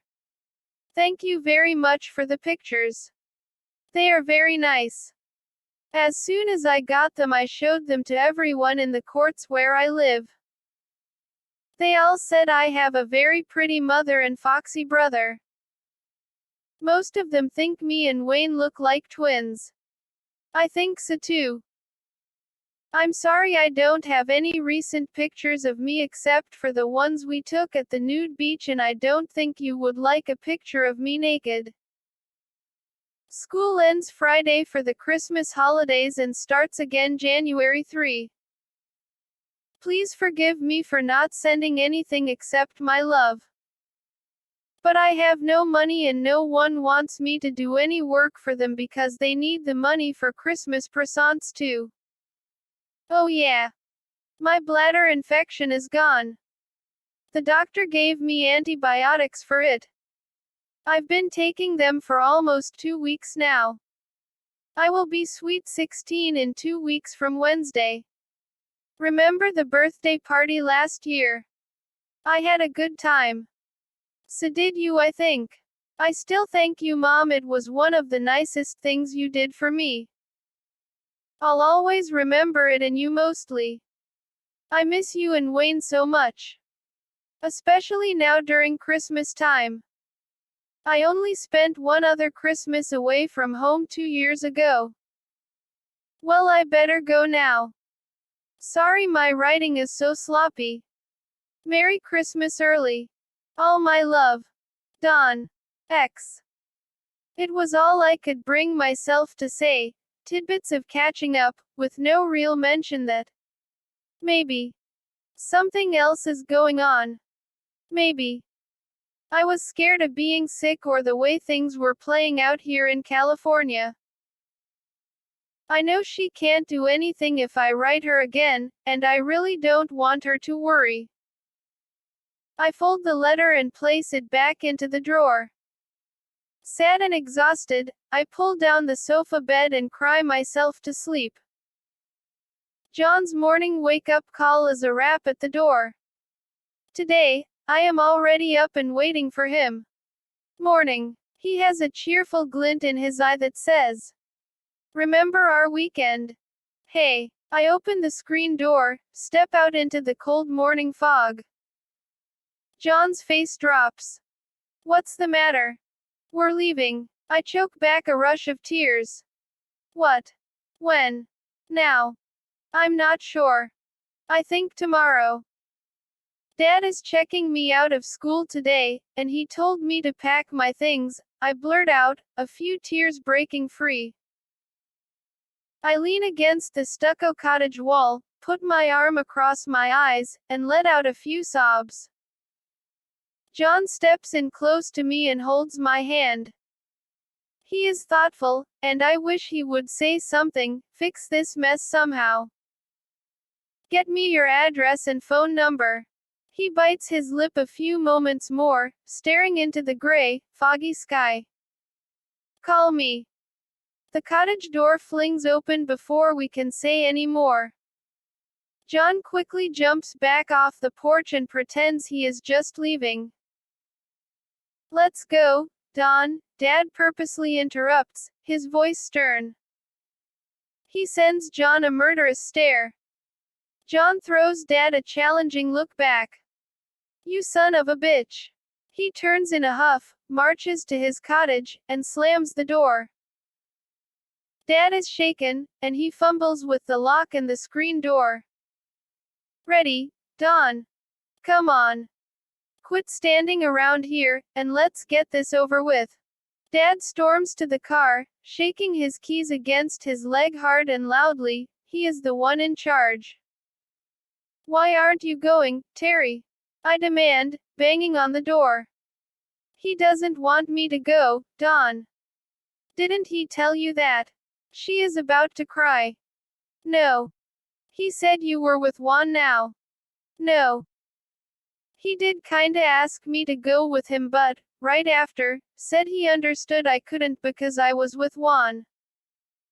I feel like I have no choice, really. Her voice quavers, and she turns away. Does he even love us, Dawn? Terry looks back at me, her face streaked with tears. I don't know, Terry. I think so. I'm not really sure if he does. He withdrew me from school today, Ter. We are supposed to leave in the morning. What am I going to do about John? I don't even see his van. Where is he? I hate the way my gut feels. Hollow, like it's folding in on itself. I find the couch and rock myself. John knows, the whole courtyard knows, what Dad is doing to Harriet. Terry wipes the tears from her face. He does. He doesn't think I had anything to do with it, does he? He's not so innocent. He did hint around a couple times, 'cause he didn't know if you knew about it. But he likes you, Dawn. It just made it easier for him to be with you. But you told him the truth, right? I told him we didn't know what Dad was doing, and he believes me. At least I think he does. She gives it some thought. And everybody knows about you and John too. I know, I tell her with sober acceptance, but I am thinking. Now what? I fall asleep on Terry's couch after hanging out with her the entire evening. I want to spend time with her before we leave in the morning, but mostly I am waiting for John to come home. Where do you think he is? It is midnight, and I am getting anxious. I don't know. I thought he would be here by now. Maybe he is scared of Dad. We sit in silent worry, the both of us, as we have done so many times from our past in Carol City. Aside from our occasional getting up to look in the refrigerator, the cottage stays quiet. The only movement in the room is the spidery shadows cast by the television. See. Rack. Rustle, rustle. The noise comes from outside a corner window. Shish. Terry raises a suspicious finger to her lips and tiptoes to the window. What was that? I whisper. A raccoon. She keeps her finger to her mouth for a full few minutes while we both listen carefully for any more sounds. It is quiet. Silence. He's gone. Terry lowers her hand. Who? John. John. I jump to the window to see if he's there. Shish. Yeah, John. But he's gone now. Don't you know he peeks in windows? He does it all the time. I coulda swore I saw him at your window a couple times before. Once I caught him face to face. Terry wrinkles her face in disgust. Yeah. I saw a shadow jump into the bushes a few times, and I figured it was John checking up on me. I remember the window peeking in Palm Springs. Why won't he come to the door? Checking up maybe, and wanting to see you naked is more likely. I don't answer. I tear myself up inside trying to understand why he isn't here with me tonight, but is watching from the shadows instead. In my gut I know it's because of Dad. Nobody likes what he is about to do to Harriet, but nobody has the courage to stop him either. I jump at every noise I hear that night till a cold and dreary morning wakes me. Dad is saying his goodbyes to Harriet when I finish hugging Terry. She is stone-faced and won't look at him.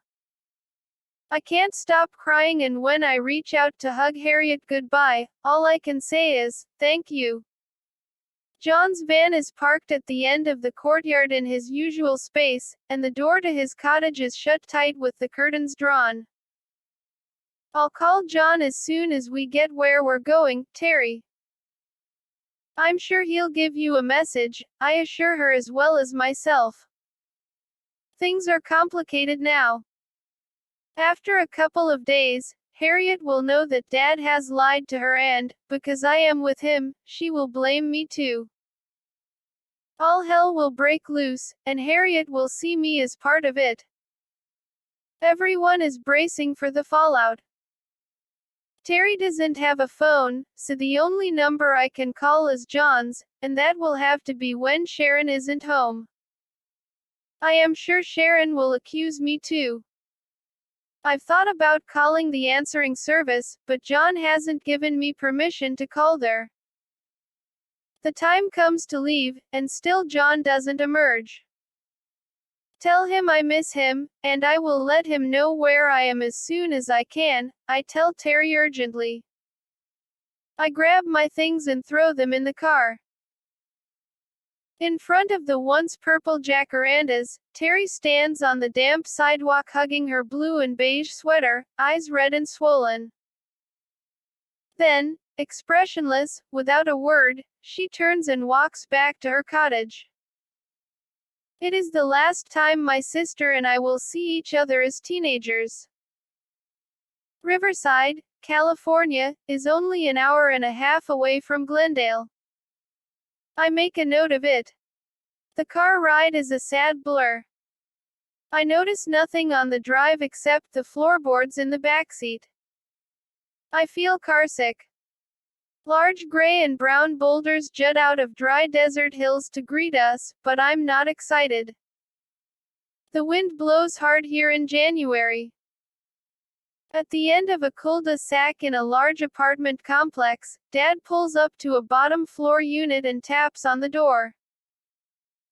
A tiny, dark-skinned woman about 4 feet 9 inches tall pokes her head around the corner and lets us in. Sawadee ka. The delicate lady clasps her hands together, brings them up to her eyes in a Thai greeting, and smiles. Pen Si, Cup, Annie Ben Luk Sao, Sir Don, Cup, Dad introduces me in Thai. Pen Si looks up at me and nods. Sawadee ka, I imitate the proper greeting the way Dad taught me earlier, my pronunciations bouncing awkwardly like a rubber ball. She smiles, amused, and waves me in.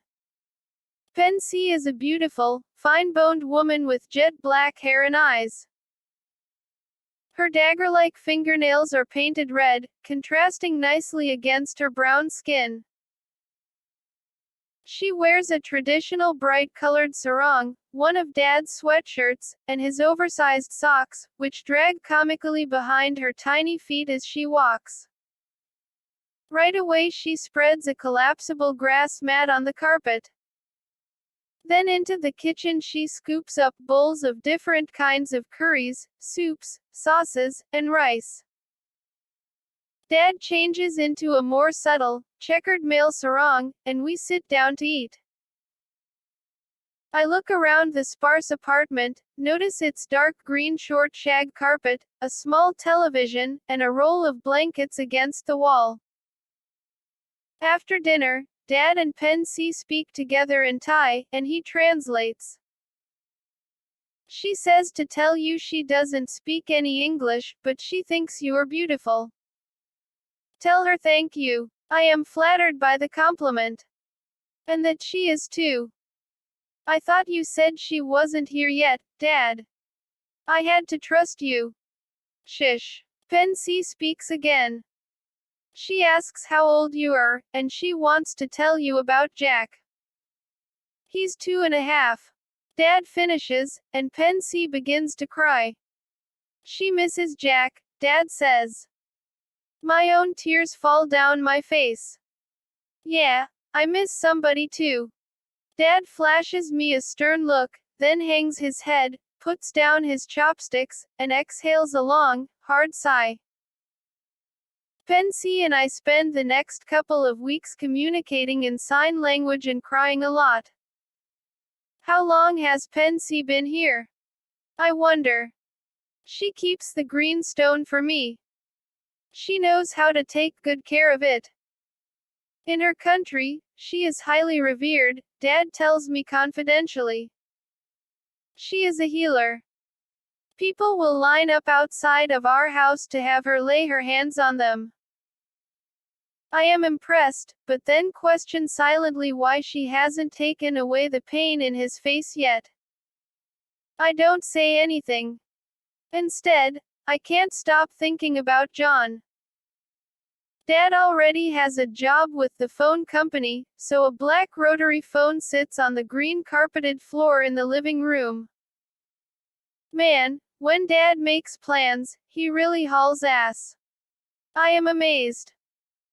Dad is strict about using the phone, though, and I know I will have to wait till he is gone to try to call John. While Dad works, Pensy and I share household chores and melancholy. I spend hours sitting at the front window, staring out at the parking lot, fantasizing that John will appear and take me away. I wonder how Terry is taking the flack of our departure and if she is waiting for my call. I have no money for a pay phone, and I can't figure out how to explain to Pensy why I need to place a long-distance call.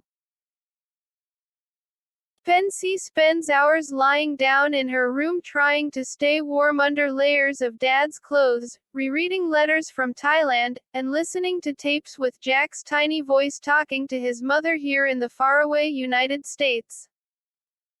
But why is she so sad all the time? Aren't you sending for Jack soon? I asked Dad one evening. Yeah, we plan on it as soon as we get more settled.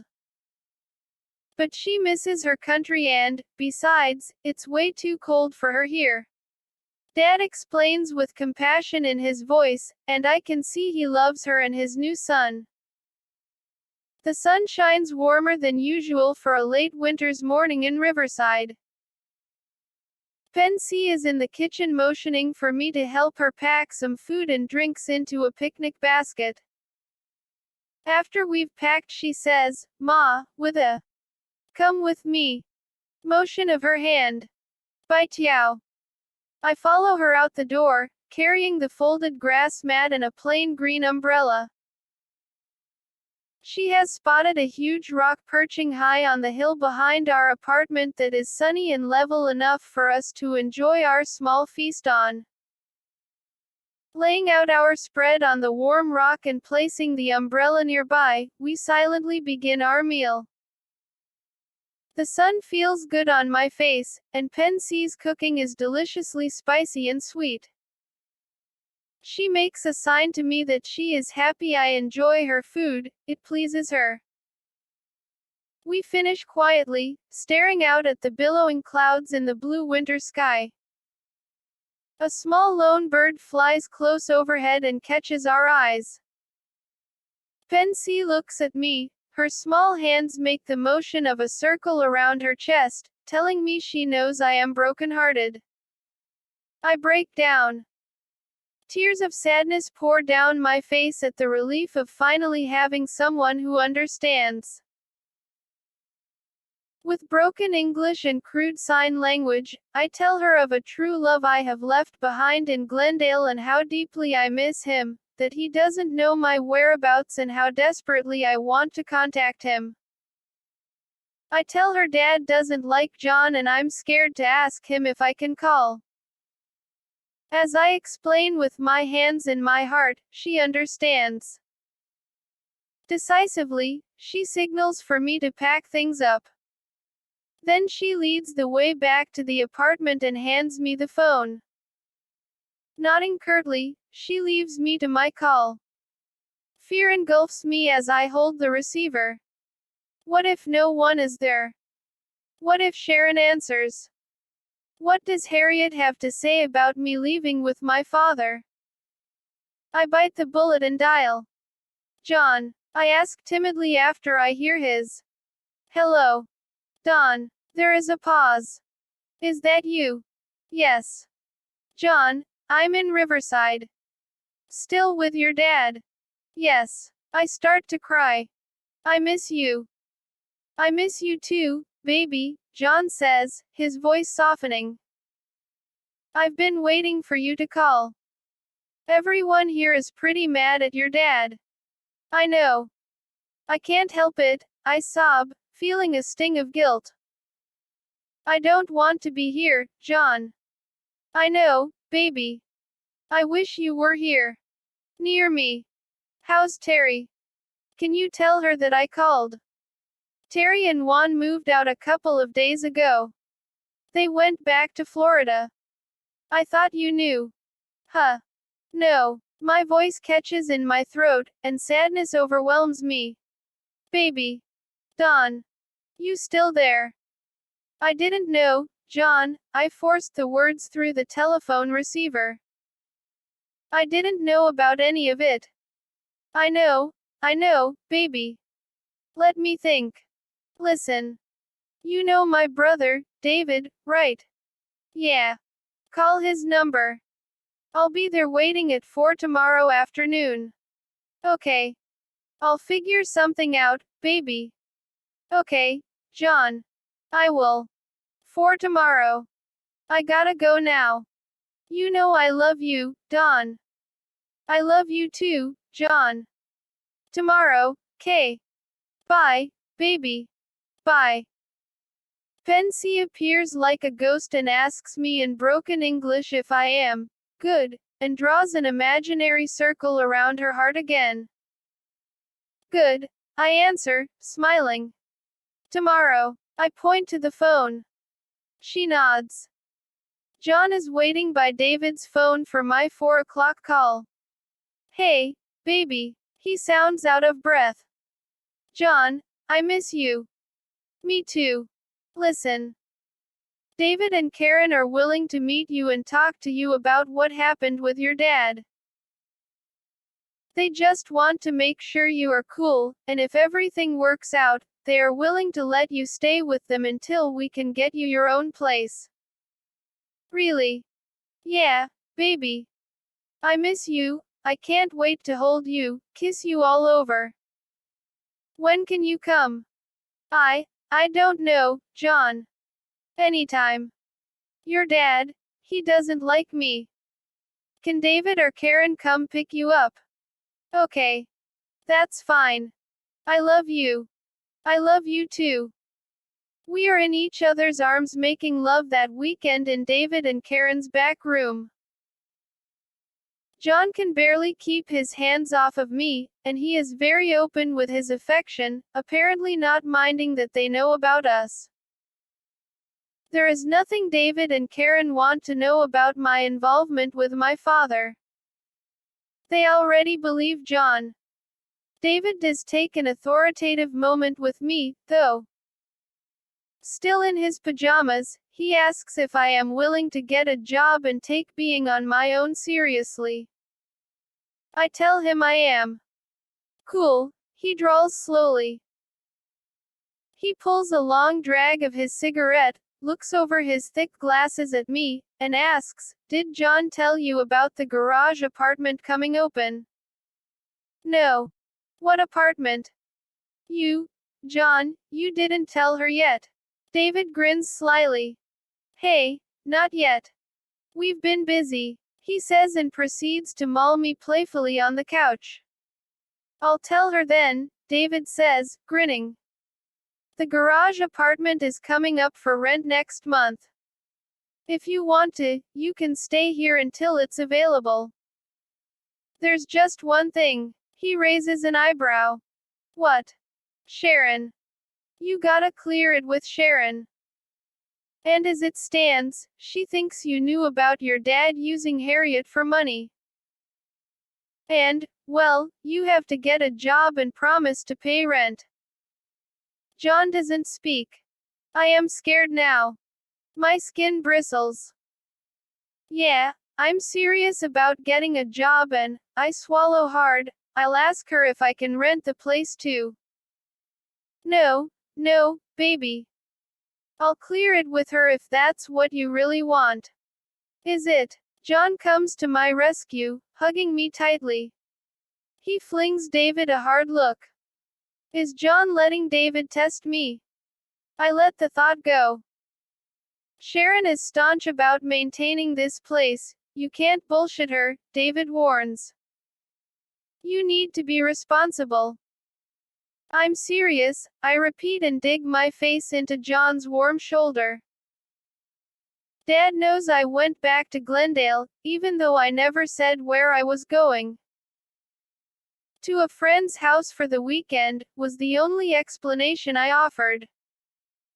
When I come back, he is in a foul mood. Is your pain bad? I ask, concerned that his face may be feeling worse. Nah. Nothing. It's the same. It's just, I got served with papers. Harriet. She's moved back with her folks, and she's suing me for breach of promise. She knows I'm gonna pay her back. We're struggling here. Ah. This country. This is a load of shit. Only in this country. He flings his newspaper across the room. Pensy says nothing. We're outta here. What do you mean, we're outta here? Where are you going? Back to Florida. She's too cold here anyway, he points to Pensy, and when Jack comes, well, he can't take the cold weather either. Florida's weather is more like their home anyway. Sued for breach of promise, can you believe this shit? He mumbles angrily. I think for a long moment. Dad, I muster up my courage.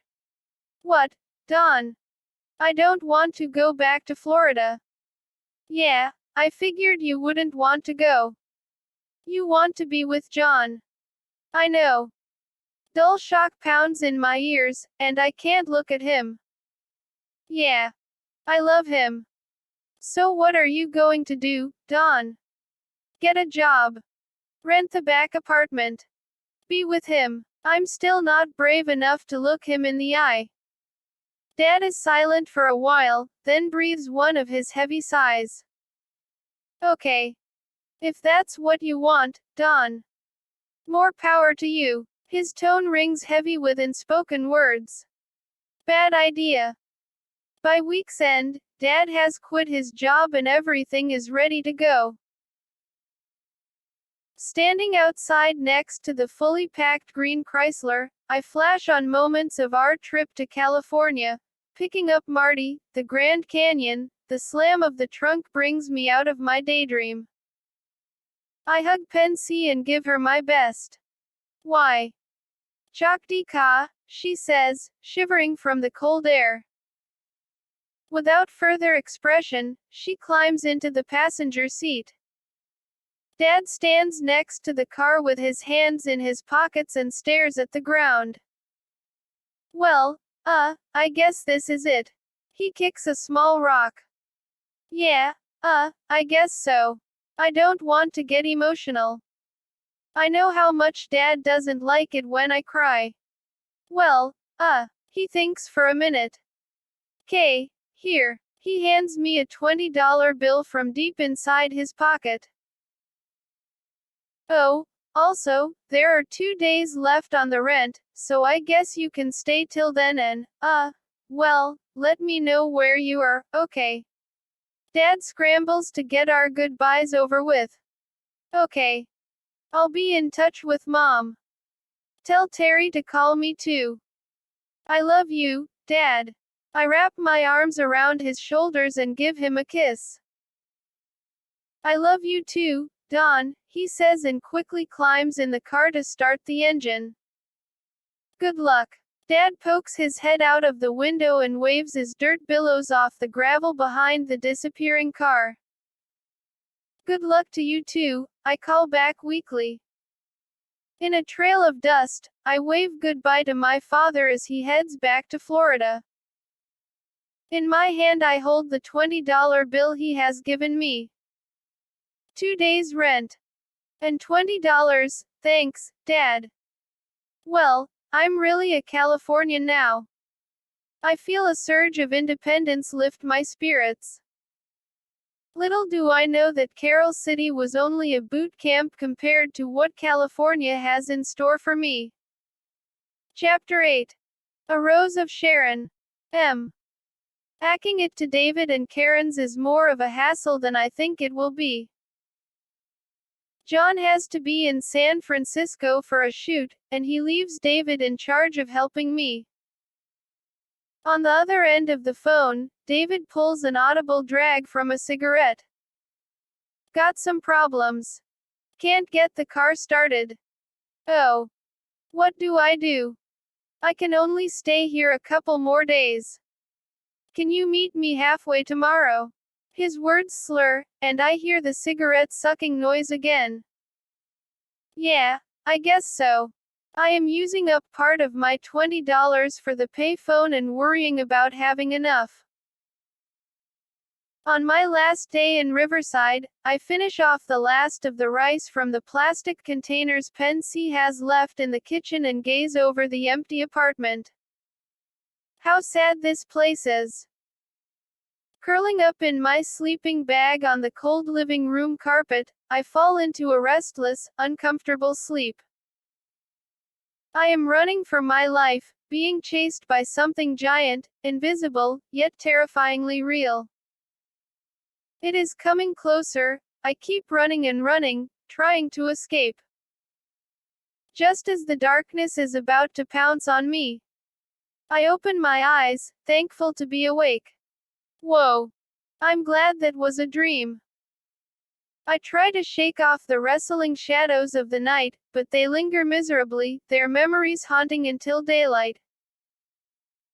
In the morning I pack the rest of my belongings and, without looking back, walk out of the cul-de-sac to a busy part of town. Taking a deep breath to muster my courage, I stick out my thumb. Instantly, I get a ride. An old man in his 70s driving a beat-up Chevy truck comes clanking to a stop. Where you going? He flashes his long, tobacco-stained teeth in a smile. LA, I pant. Glendale. The man looks to the sky for a second and says in a slow drawl, yep, well, I'm going in that direction. Hop in. The ride is long and bumpy. He pulls out a bottle of whiskey from his jacket pocket, takes a swig, and offers me some. I'm fine. I lean tensely against the door, balancing my bags between my knees. Is Long Beach close enough? He asks after we have been driving a while. Long Beach. If it's near LA. Sure. I figure that will be okay. I think I heard of the place when I was in Glendale. It shouldn't be too far for David to pick me up from there. I can take you to my sister's there if you want. He is drunk and offers several times to take me there. No, thanks. Right here is fine. I nervously point to a Denny's, pretending I'm not scared. The old man takes his time changing lanes. He is getting agitated but finally pulls into the parking lot. I hop out and thank him again, walking quickly into the restaurant without waiting for a response.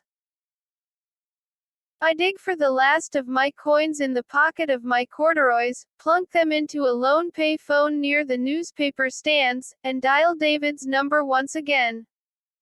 Hello. Hi. John. Don. Where are you? Long Beach. At a Denny's off the 710 freeway. Long Beach. Why are you there? 'Cause David told me to find a ride halfway. His car isn't working very well. What? That schmuck. John sounds pissed off. Just a minute. I hear the muffled sounds of voices, then John comes back in the line. Baby. Yeah. Karen's going to pick you up. I gotta go to work, but I'll be home tonight and meet you here. Don't worry. I love you. I love why. He cuts me off, passing the phone to David's wife. He has epilepsy, you know, Karen says from behind the steering wheel of their 1969 orange Volkswagen Beetle. He has to take phenobarbital every day so he doesn't have seizures. It wipes him out a lot. People think he's just lazy, but he's sick. I heard, I tell her sympathetically. Yeah, she is smacking gum and shifting gears like butter. Her straight, Shoulder-length blonde hair is pinned back at the bangs with a modest barrette, and the late afternoon sun glares off of her thick bifocals. "So, you like John, huh?" She comes right out and asks. Taken off guard, I am suddenly shy at how vulnerable her question makes me feel. "Yeah. He's nice." She pulls her eyes off the road for a quick second, flashing me a smile. "You're lucky," she says, popping her gum. "You think so?" I answer, but I don't really want to talk about it anymore. She smirks, her head cocking to the side. "So is he." Karen shows me where to put my things when we get to the cottage. David is passed out on a king-sized bed that sits directly in the middle of the living room. "His medicine has kicked in," Karen whispers. Aside from the large bed, the room is adorned with a mishmash of just about everything. A patched orange beanbag chair props up against the front window, and odd pieces of furniture are placed in unusable parts of the room. Massive pothos plants hang from the ceiling in 3 out of 4 of the corners of the room. It looks like the dregs of a giant garage sale have found homes here. "Nothing. Come on. I'll show you the kitchen." She motions for me to follow. The kitchen is in similar disarray. Bottles of prescriptions rest on the pale yellow and black tiles of the counter. A small table is pushed up against the curtains at the window with stacks of envelopes, bills, and paper strewn on top. Coffee stains on the tablecloth mark the visible parts of the table, and the sink is full of unwashed dishes. I'm just too busy to keep this place up. Karen sighs, frustrated by the look of the room. "Mom." A small, dirty-faced blonde boy appears from the shadows. "In here." "Shush. David's sleeping." "Dawn, this is my son, Jamie." "Jamie, this is Dawn. She's going to be staying here with us for a little while." Jamie looks up at me. Hi. Honey, why don't you go wash up for supper?" "Ah, Mom." "Go." Karen snaps a dish towel at his backside and turns to do the dishes. David is awake now and groggily enters the kitchen. "Hey, you made it." He loses his balance in the doorway and catches himself on the counter. He is wearing the same black and yellow striped bumblebee outfit that Terry and I had thought was so funny on John. "And how's my sweet, sexy, beautiful mama doing?" He comes droning up behind Karen, rubbing his body against hers. "I'm fine," she answers in baby talk, her bottom lip sticking out. I have to turn my head.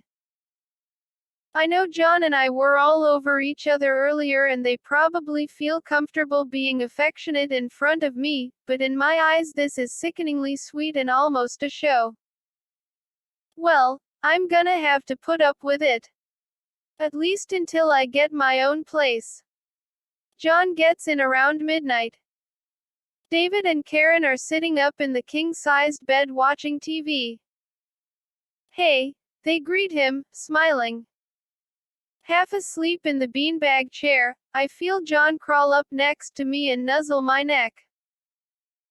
He smells of light, musky cologne, and his hands are strong and cold. Sitting up, he bends to pull his boots off, each hitting the floor with a thud. He opens his jean jacket, wrapping me up inside with him, warming me. He kisses my face, lips, and neck, then moans and pulls me to my feet. He throws David a film container. "Roll one up. We'll be back in a minute." He grins at David and leads me to the bathroom, where he swiftly pins me against the wall and passionately, possessively has his way with me. I check the paper each morning for work. The trouble is the only places I am qualified for employment are burger joints, and at 16, I need a guardian's permission. I am my own guardian now, I tell myself bravely. But I don't have any job skills. David and Karen are patient but poor and very skimpy with any offerings of food or help. They assume that I will help out by taking care of Jamie when he's not in school, and I'm more than willing. John comes by every day and evening dropping off stashes of pot for them and leaving money to help with food. He often lies on the floor with me until early morning, when he quietly gets up, kisses me on the forehead, and goes home to his cottage. He is my savior. Gradually, I come to see that John has provided almost everything in David and Karen's house. From the mismatched furniture, to the food, carpet, shelving, pot, cigarettes, and, obviously, clothes, John is the one who supplies. A couple weeks have passed, and I still have no luck finding work. John arrives early one afternoon, sits down next to me in the beanbag chair, and pulls out his corncob pipe. Taking a big toke, he passes it around the room. I gotta leave for about a week. He chokes back his hit. Where you going? David tries to hold the smoke in as well. France. France. My heart hits my stomach. When? Tomorrow. I just found out. He gives me a squeeze and kisses me on the cheek reassuringly. David looks blank. When is that apartment opening up in the back? End of the month. John pinches my thigh. But I don't have a job yet. I worry I won't get the place, though John has already cleared it with Sharon. Hey, why don't you try signing on at one of the convalescent hospitals? David offers, acting as if he has a brilliant idea. They always need someone, and they will train. I'll bet if you tell them you're 18, they won't check. John can ask Sharon for some pointers. Can't you, John? John stays silent. He studies the pipe, his jaw clenched tight. Okay. I'm uncertain about what David is saying, and I'm not sure why John looks angry. I feel like I'm going to throw up. I excuse myself and get up to go to the bathroom for a moment of privacy. From behind the door, I hear the harsh words of an argument. You don't have to be so fucking rude, David. She's already scared. John's angry voice shoots out. What are you? Her father or her fuck? David doesn't back off, his voice thick with sarcasm. F. UCKU. Exclamation mark quote. C. Rash. Exclamation mark. B. Lamb. The front door vibrates from the blow. What's happening? I race back into the living room to see the screen door hanging from its hinges and David unfolding a pile of wadded money in the middle of the bed. He doesn't look up. Where is John? He left. David continues coldly counting the money. Is he coming back? I'm panicked. I don't want him to leave for France without saying goodbye. I don't know, he mumbles, not really paying attention to me. God damn it, he says, looking up at the broken door. I don't like David. I sit on the front steps of David and Karen's cottage, leaning against the railing and staring blankly at the few pebbles at my feet. Ah! Ah! Ah! The wailing noises come from inside the house. Karen is having another orgasm, that's what John tells me it's called. It sounds unnatural, and it sounds throughout the entire courtyard. You can probably hear it down the street. The king-sized bed beckons them from the middle of the living room floor to come have wild sex. It is always a show, and if I don't walk outside in time, they have no problem starting in front of me. Who? Ah. Ah. I think. They're not done. I lay my head in my lap and put my hands over my ears. My hair hangs limp and stringy around my face, and I am starving. John's trip has been extended another 2 weeks, and there is no food in the house. I am still wearing one of the nurse's uniforms that John brought me before he left for France. One of Sharon's old ones, I guess.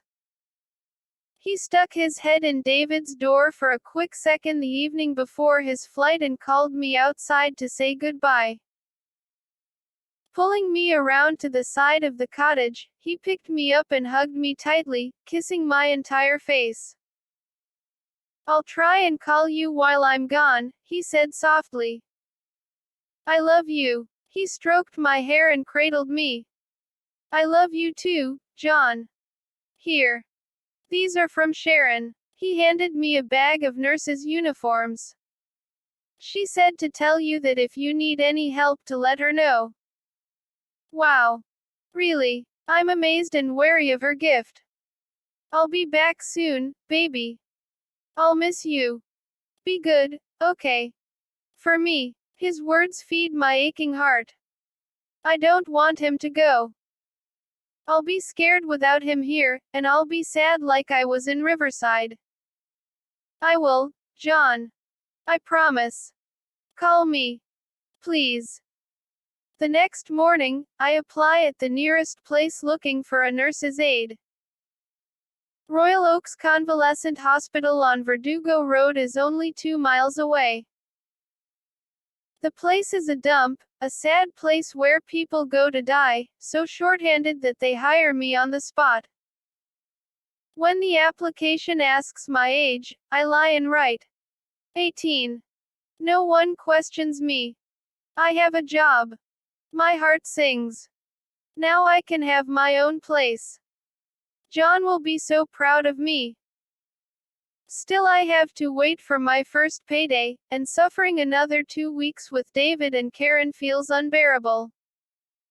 They are mostly into themselves.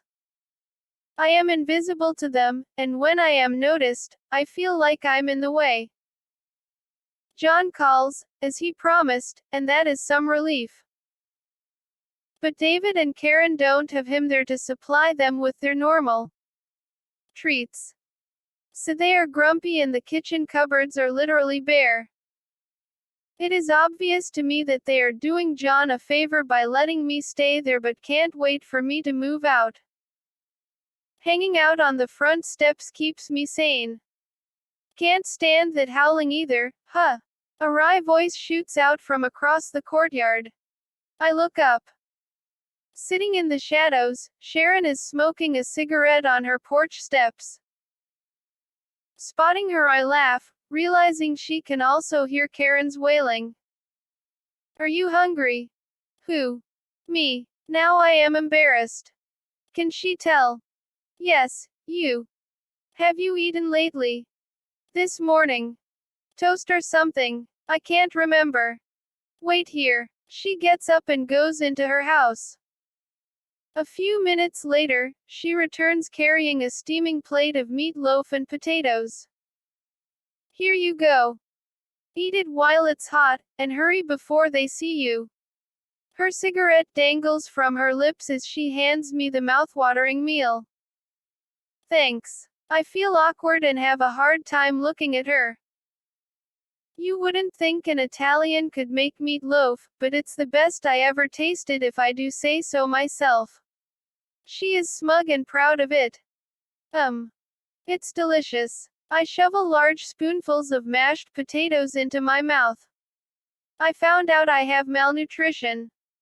The results of my physical came in today. They gave me some vitamins at work. Ha. No wonder I can't stay awake, I blurt out for no reason other than that I know she's a nurse. I inhale my meal. I could have told you that. Look at you, you're just skin and bones, she says matter-of-factly. How's your new job? Fine. I'll have the rent for you next Friday, if that's okay. I want her to know I am still being responsible even though things look bad at the moment. Thanks for the uniforms. You're welcome. We sit for a while on the steps of the opposite cottages, Sharon finishing one cigarette after another and I scraping the last bits of food from my plate. In the quiet, I listen for any signs of animosity. Any hint of anger or jealousy. It isn't there. I don't think so, anyway. Instead, I sense a paralyzing, acute cautiousness. Breaking the spell, I walk over and hand her the empty plate. Thanks. That was good. No problem. She butts out her smoke and disappears unceremoniously behind her screen door. Moving day arrives, and I am ecstatic. I carry my few things in quickly and stand in the narrow hallway that is now my new living room. Karen packs a bag of canned goods to start me off, but she won't come down to see my new apartment. It is a simple bachelor pad, a 10 by 10 bedroom with crude burlap walls, an L-shaped hall on the far side for the kitchen, a small bathroom, and a living room. The apartment door is nestled between two garages. A bed, table, and sofa come with the place, and nothing is finer in my eyes. With a huge smile on my face, I pay Sharon, thanking her for renting it to me. John will be home soon too. Oh, how I miss him. These days at his brother's without him have been hard on me. But now, things are looking up. Lying on my new bed, I stretch out luxuriously like a cat with a full tummy. I hear a knock at the door, my first guest. It is Sharon. Oh, hi, I'm surprised to see her. She looks nervous standing outside the screen door, wringing her hands. Have you eaten? No. I was going to heat up some beans that Karen gave me, but I'm too tired to get up. I thought so. I'll be right back. In a few minutes, she returns with a casserole dish in her hands. Here. This ought to fill you up for a couple meals. She hands me the hot dish. See ya later. Again she turns and leaves abruptly. Oh, thanks, my voice trails off before I can ask what kind of casserole it is. That was a little strange. It seemed as though she wanted to talk to me at first and then changed her mind. As I open the lid to the savory smell, I am touched at Sharon's kindness and insight to my needs even if she doesn't want to get too close. I say, thank you, to her disappearing shadow loudly enough for her to hear me. On my newly acquired sofa, I devour the creamy meat and potato mixture till my stomach aches. The days pass until it is time for John to come home. I can think of nothing else. My gut churns as I wait for time to move forward, dreading that another call might come to tell me he will be gone even longer. That call never comes. He barges in, John does, flinging the door open wide in a grand entrance. Grinning from ear to ear, he takes long strides to greet me on the couch. I'm still pretending to flip through a magazine that I quickly grabbed when I secretly saw him drive up. Oh. Hi. I try to fake surprise, but my heart pounds like a hard, steady bass guitar as he approaches. Sweeping me off of my feet, he carries me into the bedroom and tosses me onto the bed. He positions his body above mine, spreads wild, passionate, longing kisses over my face, neck, breasts, makes a few swift, deft moves, and, in a flash, has me undressed, my panties torn on the floor. He makes love to me, fast and furious. Tousled and spent, he caresses me till he catches his breath, letting our bodies slowly return to normal. He takes my hand and runs it through his hair, takes the other and places it between his legs. You can touch me, you know. Stiffly I comply. I feel embarrassed and juvenile. I hope he doesn't think I'm not good at lovemaking. John remembers something all of a sudden, jumps up, grabs his pants up off the floor, and starts digging in the pockets. He elaborately searches, pretending to have lost something, then rummages through his other clothes until he finds several folded pieces of paper. Here, babe. He tosses the papers onto the bed. These are for you. But wait, you can't open them now. You have to wait until I'm gone. I notice how his hair has grown quite long and curly these 3 weeks away. A halo of dirty blonde waves circles his head as he stands above me. Okay. Fumbling through his clothes one more time, John grabs something small and turns his back toward me. I get excited. He usually does this when he has a ring. He takes my hand. Let me see your ring. He twists the small diamond chip ring off my finger. Hey. What are you doing? There. He turns toward me and proudly smiles. I gasp. Oh, it's beautiful. On my hand is a new, thick platinum band lined with 3 large diamonds.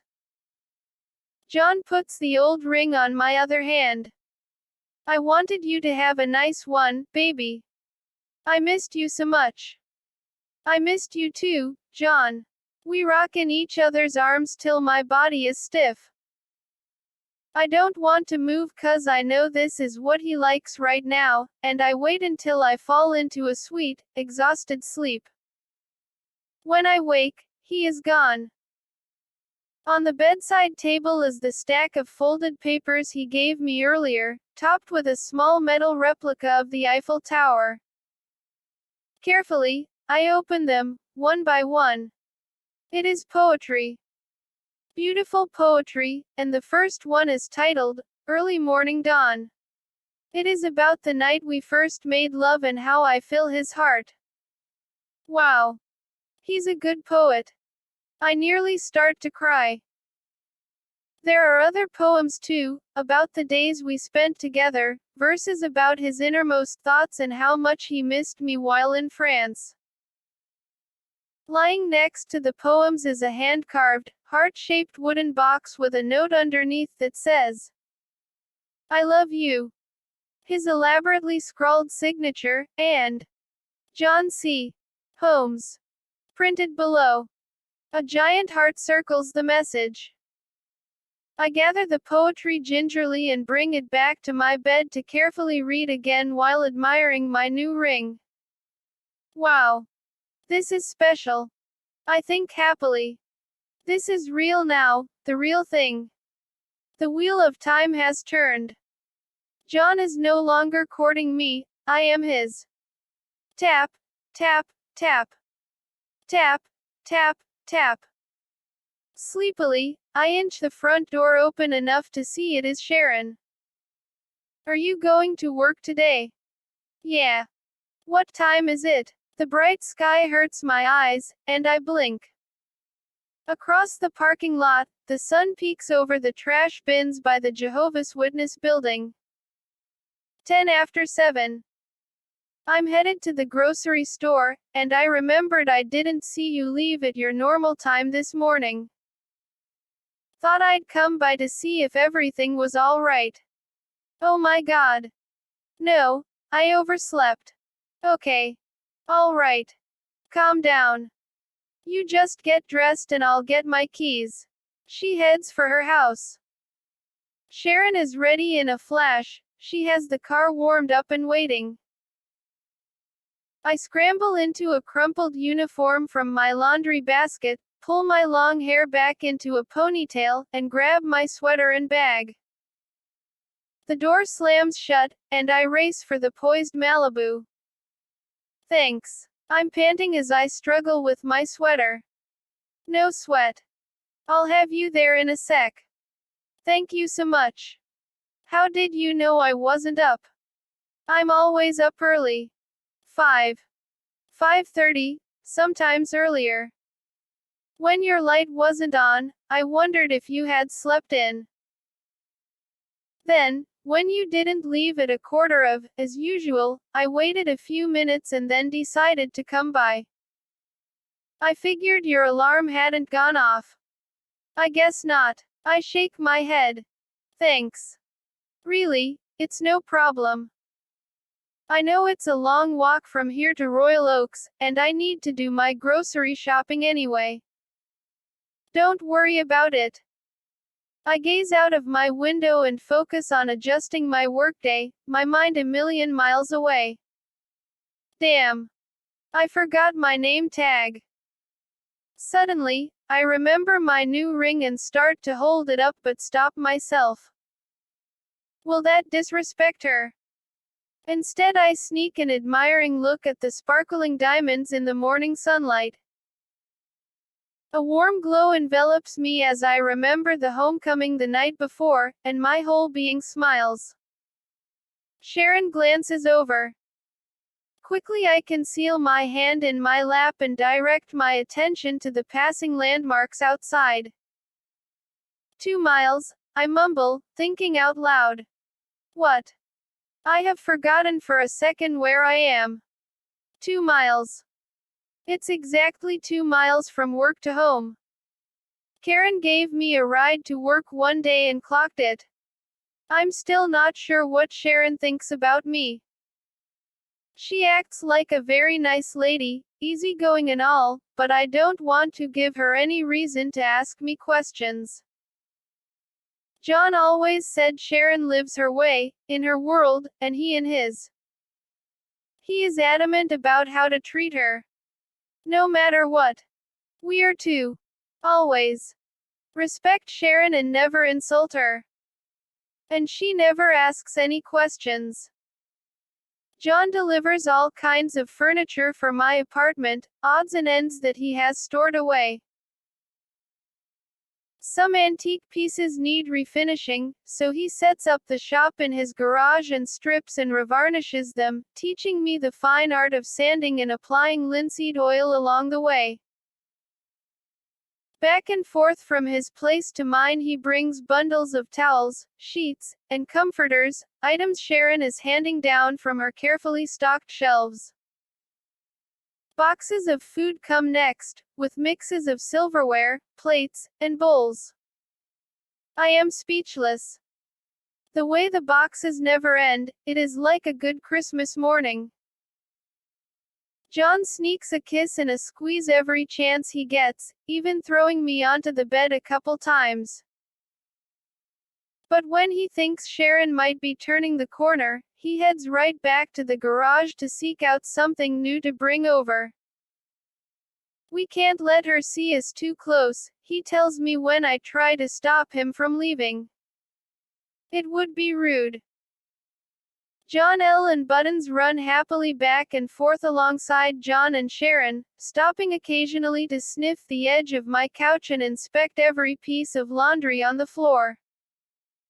Finally, it is evening and time to call it quits. How about a pizza? Sharon offers as she enters the lacquer-smelling garage, jingling her big ring of keys. She's wearing a pink and gray paisley print muumuu. Sure. John's voice is muffled behind the carpenter's mask. He is sanding a drawer at his workbench, teaching me the right way to work the wood grain. The muscles in his arm bulge with each stroke of the sandpaper as he holds the drawer down with his body weight. Cheese, okay. I got a coupon. With cigarette in hand, she happily waves the Shakey's Pizza Parlor coupon like a flag. Great. I watch her step away, dark blue fuzzy slippers and her tiny feet, carrying her broad-strapped, multi-pocketed handbag firmly under her arm. I think she looks much older than John, especially with her long, gray and black hair. She's kind of like a grandma, very old-fashioned and wise. Don, Sharon calls from her car. Can you get the dogs, please? Okay. I run over to pick up a wandering Buttons and to herd John L. toward the garage. I know it's a big deal for her to trust anyone with her babies. And oddly I am glad to be of help. John is gaping at me in disbelief. It seems Sharon approves of me. Why? I don't know, but it makes me happy. John cares a lot for Sharon, and she likes me. John shakes the days off and returns to his sanding. For a second, I wonder if that's a smile underneath the mask. Come on. You ready? John's voice is hushed as he peeks into my bedroom. In his arms he carries a wicker laundry basket filled with old towels and a flashlight. Coming. I tie the laces of my shoe, jump off the bed, throw my multicolored knit poncho over my turtleneck, and follow him outside. Where are we going? I whisper. I'm used to John showing up at all hours wanting me to go on trips with him into Hollywood to pick up his messages or downtown Glendale to run an errand, but tonight I'm tired. It's been a hard day with the patients at work. Shish. Barstow. You can sleep in the van. You'll see. Heading off into the night, we drive for hours. John has layered several blankets and pillows on the floor in the back, and the soft humming engine lulls me to sleep. The radio is playing an old Cat Stevens tune as I'm bounced awake in the back of the van. We must be on some kind of a dirt road. I grab the seat ahead of me and make my way up to the front with John. What's this place? It looks creepy, out in the middle of nowhere and all. You have to help me pick out a present for someone, he says, smiling as he pulls the van into park. A present? For who? John looks at me as if I should have guessed. Sharon. It's her birthday tomorrow. It is. I didn't know. What are we picking out? You'll see. We walk up the driveway to the door of a lonely ranch-style house at the outskirts of Barstow. John knocks. The desert night is chilly in early June, and I shiver as we wait for someone to answer. Looking up, I admire how vastly the bright stars blanket the dark midnight blue sky. Where is the moon? I wonder. Coming. A voice calls from inside. A rotund, bald-headed man appears. Yeah. Hi. I'm John. We're here for the Boston Bull puppies. John uses his deep, businesslike voice. Hi. Right. You called. Right this way. We follow him to a small, dark utility room, where he flips on the light switch. Here they are. Take your pick. A dozen black and white, squished-nosed faces poke their heads up out of shreds of newspaper, whining. I think they're hungry. John bends down to pet the circling crowd. Which one do you like? He asks me, laughing as they vie for his attention. I bend to take a closer look. I don't know. Let me see. I study the furry, bug-eyed group. Oh, look at that one. I squeal. Look at his eyes and head. They're huge. Off in the corner is the tiniest puppy of the bunch struggling to get out of a fold in an old, torn blanket. The head is so much larger than the body, it's comical. The puppy is always falling over on its face. I stretch out my hand and gently pick it up. A girl. Look at those eyes. John tenderly takes her and holds her up to the light. He winks and clicks his gums from the side of his face, bringing her down for a closer look. Squirming desperately, the tiny dog obviously wants to sniff his face. Determined, she lands a paw on either side of his nose, clamps down, and licks. Ha! John laughs out loud, amused at her sweetness. Sold. Tenderly he puts her inside his jacket and pays the breeder in cash. On the drive home I hold her protectively in my lap, keeping her warmly nestled in my poncho. She's gonna love her, John, I say softly to them both. John reaches over and holds my hand. Everything feels right again. When we arrive home, John is excited. He puts the sleeping bundle into the laundry basket, gives me a quick kiss at my door, and heads for his cottage. I stay put in the shadows of the garages and watch him place the basket at the front door, ring the bell, and run into the bushes.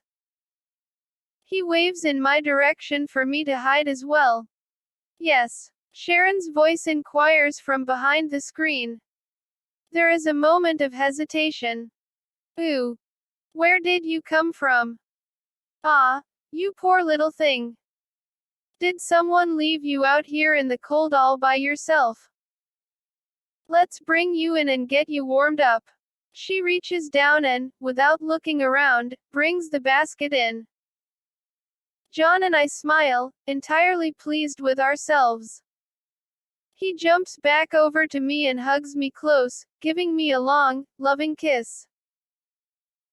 Good night, baby, he says sweetly, brushing his hand across my cheek. Good night. Loneliness falls upon me as I watch his silhouette take long strides toward the house, Sharon, and her new gift. I am sad. I want to be a part of the birthday present surprise, more than just a spectator. Work is exhausting and the 2-mile walk up the hill and back makes it even more so. John gives me rides when he is home, and Sharon offers occasionally when he isn't. John is gone about 2 to 3 evenings a week. I know it is for his movie work, and it makes me sick inside. I hate that he goes to be with other women, but I don't say anything. I'm painfully aware that I'm younger and less experienced than the women on the film marquees, and I get scared that I can't compare with them. But John can tell it makes me sad. It's just a job, baby. It doesn't mean anything. I love you. I'll be home early. His work schedule does, however, gradually coincide with mine. He tells me it's so we can spend more time together, and I believe him. On days when I pull a double shift, he comes to Royal Oaks to pick me up. It's too late at night to walk home, he insists, and shows up often wearing knee pads and smelling of varnish from working in the garage. Days off are ours, and we do everything fun.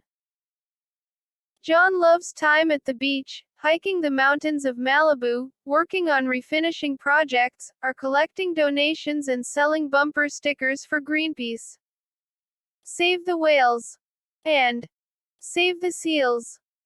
But as usual, John always goes home for dinner. John arranges special surprise trips with me and Sharon to Disneyland and Knott's Berry Farm. He and I love the roller coasters and stand in line to ride the big ones over and over as Sharon shops for boysenberry jam. Slowly my apartment takes shape.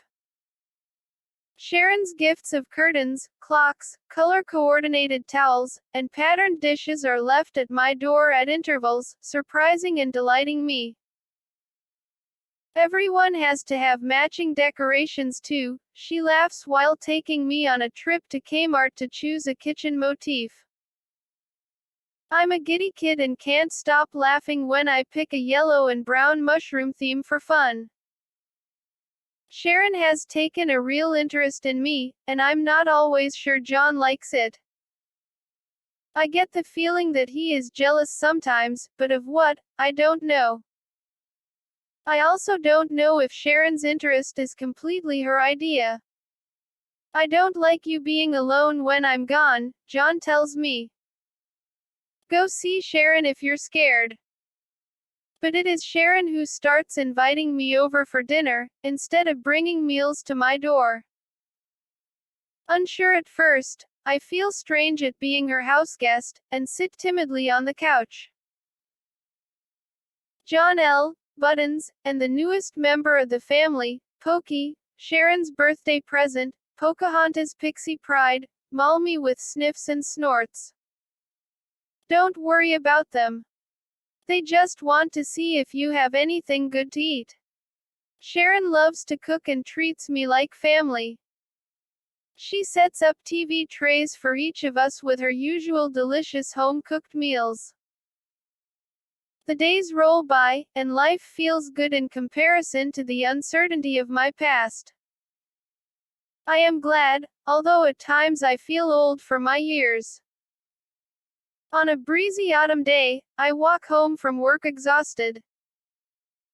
It is the end of a long, 5-day work week, and my legs and back ache from lifting patients. My body hurts with each step, and all I can think about is falling onto my couch and sleeping. Almost there. I turn onto Acacia and drag myself through the courtyard. John's van is parked in his spot by the tree. He's home early today. I was not expecting him that evening. But my body needs to lie down, and I plug along down to the garages. John pops out from behind his van. Here she is, he shouts loud enough for the neighbors to hear. What's going on? Ta-da, Sharon sings. Around the corner of the van she wheels a brand new bright red 10-speed bicycle. I blink, scared for a moment. Then, dumbfounded, I look back and forth at the bike, then John, then Sharon. Surprise. It's for you, silly. Here. Take it. Sharon rolls her eyes, exasperated, realizing I don't get it. It is. Really. Oh, thank you. I look at John for assurance. Smiling at me, he gives a slight nod of approval that says it's okay. Thank you. Baby. Baby. John strokes my hair from my brow. Wake up. John. What are you doing? What time is it? Watching you sleep, he whispers. You're so beautiful when you sleep. I roll over and snuggle his waist. Hey. Wake up. You want to go to Vegas? Vegas. What time did you get home last night? I waited up as long as I could. Sorry I fell asleep. It's okay, baby. I just got home. Had to work late. Listen, I got a Harley outside. Let's go to Vegas for the weekend. You're off work, right? Yeah. Harley. Motorcycle. You're kidding. He leads me out to the parking lot to show me a 1976 hardtail. It's a beauty, isn't it? Get your things together. Let's go. I'll let Sharon know we're going. John rushes off singing loudly with excitement. The screen door bangs as Sharon comes out a few minutes later to look at John's newly acquired machine. You gotta be kidding. You're gonna ride that through the desert, in this heat. Well, it's your funeral. The three of us are lighthearted for a moment, then Sharon shakes her head and walks away. John and I smile at each other. Woohoo, we yip. Let's go to Vegas. From her front porch, Sharon watches us mount the shiny chrome machine. She looks serious. You better take some water with you, she yells. We did, I call back, waving goodbye. David and Karen stand near the driveway watching us leave as well. Meet us at the Aladdin, John calls out over the popping engine. David nods and Karen smiles and gives us a thumbs up. The road is long and hot. Our smiles wear off about an hour after we leave, our muscles ache, and the heat is atrocious beating down on our black helmeted heads. It isn't long before I get weak and feel my fingers lose their grip from John's leather sides. He feels my legs buckle and my body go limp. Placing his hand firmly in my leg, he squeezes and pulls off at the nearest stop, a desert coffee house with a shaded space to park, and helps me off the bike. Groping desperately at the straps of my helmet, I need air. My fingers numb, I can't find the clasp and I begin to collapse. Instantly John scoops me in his arms, gently resting my body on his knee. Swiftly, he unleashes my helmet and douses the top of my head with water. It's okay, baby. I got you. Just breathe, just breathe. He caresses the water through my hair and dumps the rest over his head. The sky is spinning, and the heat is suffocating. John, I pant, I'm gonna get sick. I need to turn. Here you go, baby. He helps me roll over and places my head between my knees. It's okay. It's okay. Against an old oak, I lose what little I have in my stomach. John wets a bandana and wipes down my brow. Better? He asks after a few minutes. Yeah. I'm better. John, I've been wondering if we should turn back. What am I gonna do in Vegas? I'm only 16. I'll get busted if I'm in the casino. Ha. You don't have to worry about that. You're with me, babe. Now come on. If you're feeling better, let's get out of here. We drive on through the arid summer heat. The blazing lights of Las Vegas greet our tired bones, rejuvenating us. On the Vegas Strip, we approach the wondrous, blinking Arabian lamp and Taj Mahal style castle, the Aladdin Hotel. Passers-by smile and wave at us, the Harley-riding couple bellowing down the strip, and I sit a little taller and prouder in my seat. You okay? John dismounts in the parking lot. Delicately, I step off and grin. No, I can't feel my ass. Ha. Me either. Stiffly we walk hand in hand toward the hotel entrance. Looks like we've been rode hard and put away wet, he says, making fun of our bow-legged cowboy shuffle. Hold still. I can't get it straight. He playfully puts the last of the blue eye shadow on my lids. I'm trying. John, you sure this is gonna work? I'm nervous. I don't want to get caught. I squirm at the application of makeup. I never wear the stuff, John likes it better that way, and I feel stupid in the hideous mask of colors. Just stick close to me, baby. Nobody's gonna say anything. He takes one last look at his work. Ha ha. You look great. Kissing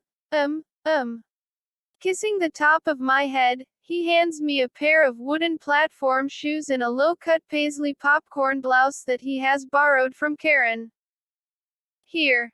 Put these on. David and Karen have driven John's Chevy van to the Aladdin and met up with us soon after we arrived.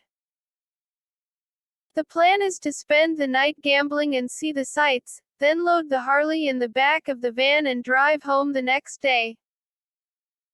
Since John wants to keep me by his side, he will have to get me into the casinos where he likes to gamble. John is good at gambling.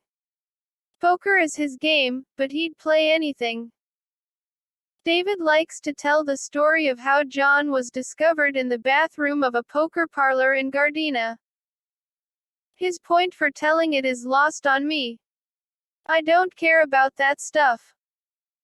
Walking down the luxurious red carpet to the lobby of the hotel, I clutch John's arm for balance. The platform shoes are large and awkward on my feet, and I've caught my balance on the wall twice already. I don't want to fall. John guides me through the casino and to the poker tables, beaming with pride at the stares of the crowd.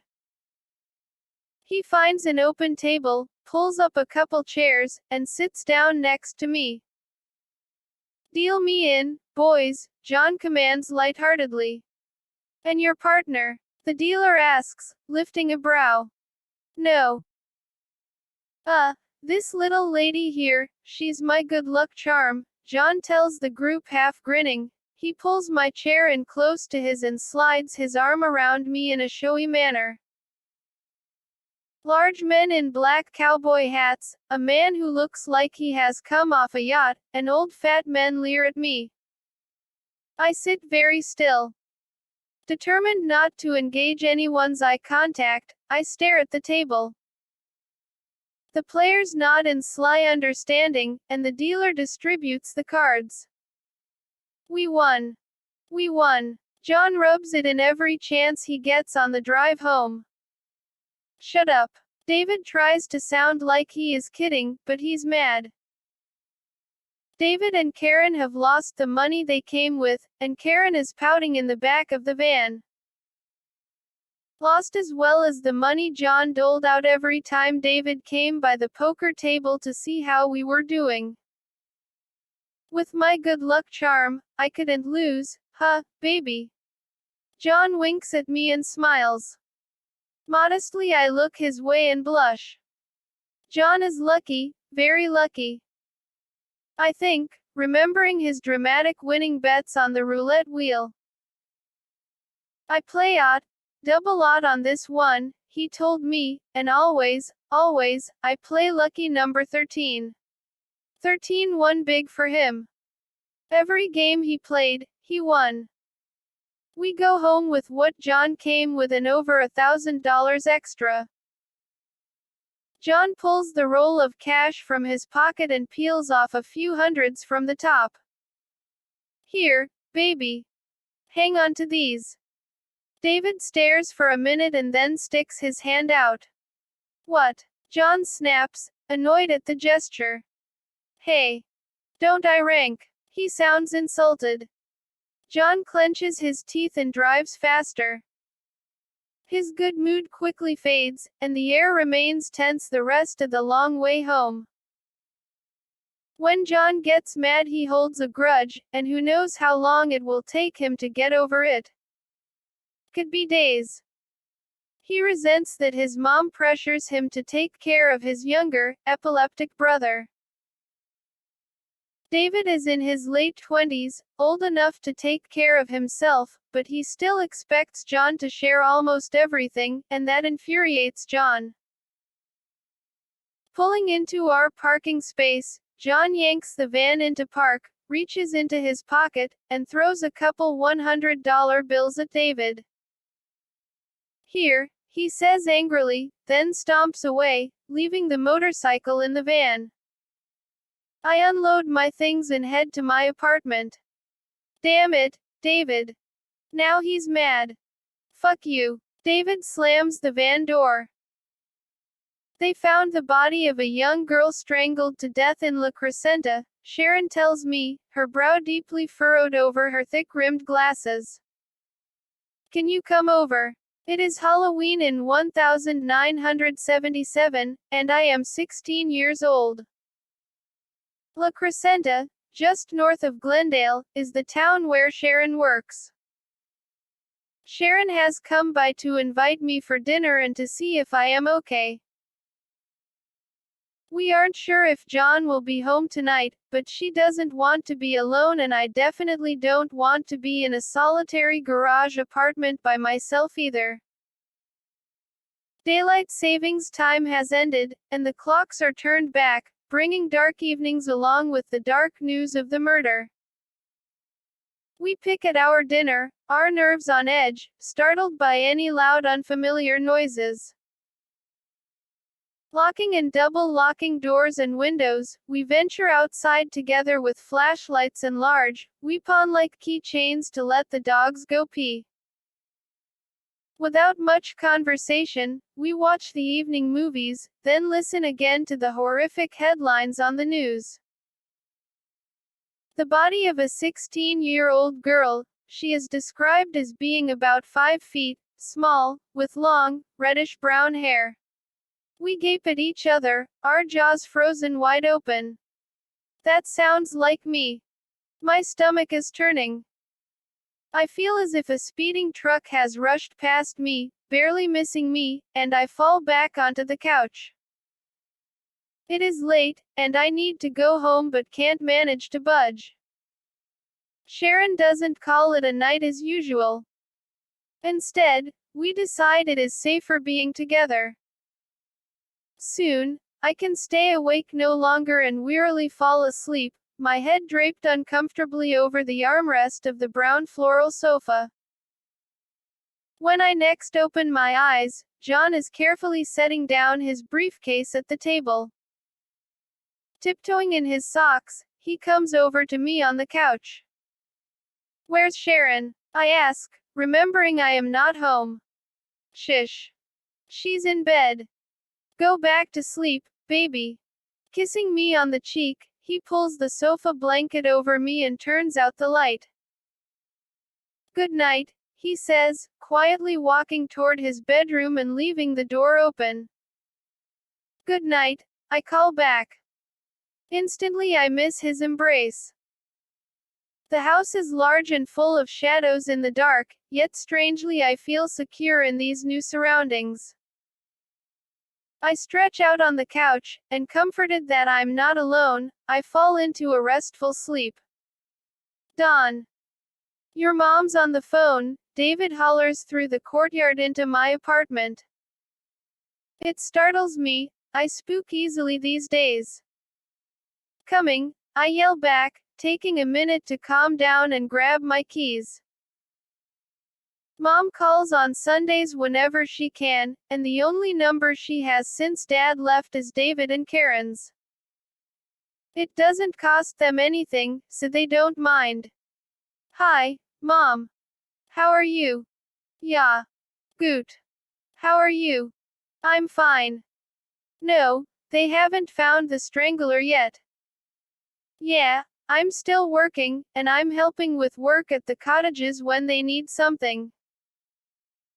"Oh, John and Sharon let me do filing for the owner and collect tenants' rents now in exchange for a lower rent. Mom is asking all the right questions, trying to make sure I am all right."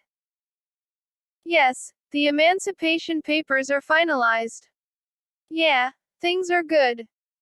"Yes, he is still my boyfriend." "She doesn't care. They just live together." I answer her casually, especially questions about John and Sharon, until her list of inquiries dies down and it is my turn to find out about everyone. "How's Terry?" "Wayne." "Good." "Oregon."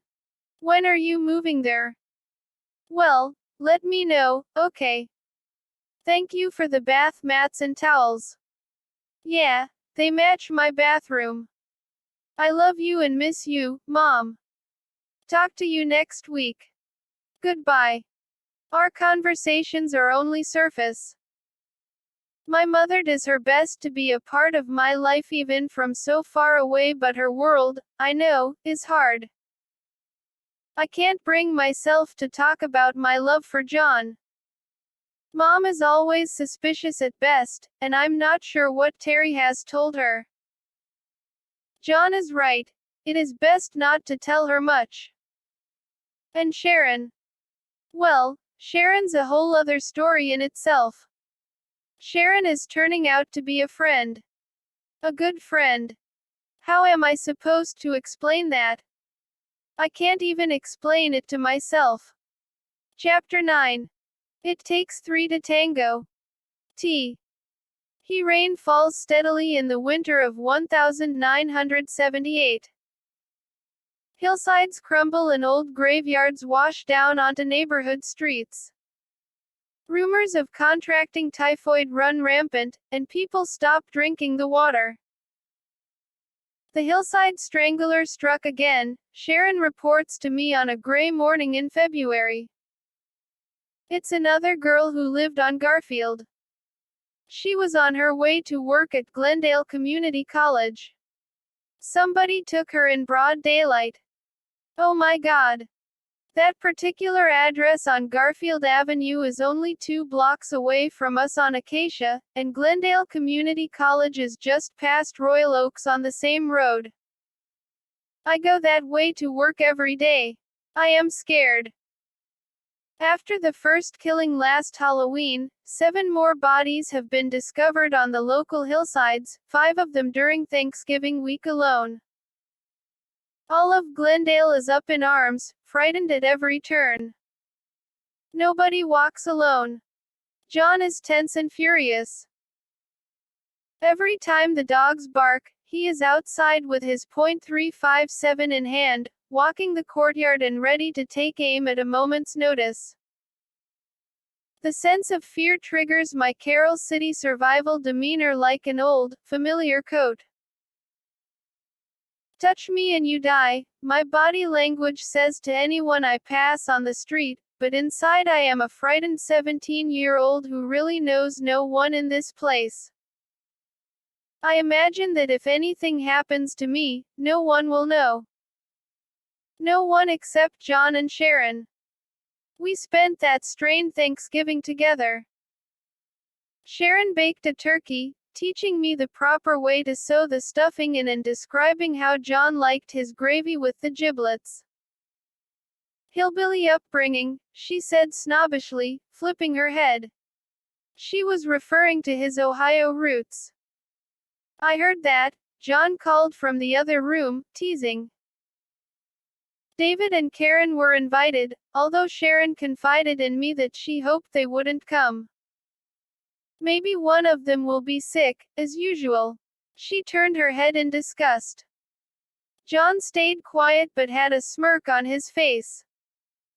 The only reason you even ask them over is because your mother makes you feel guilty if you don't watch out for poor David, she told John, trying to embarrass him into standing up for his true feelings and retracting the invitation.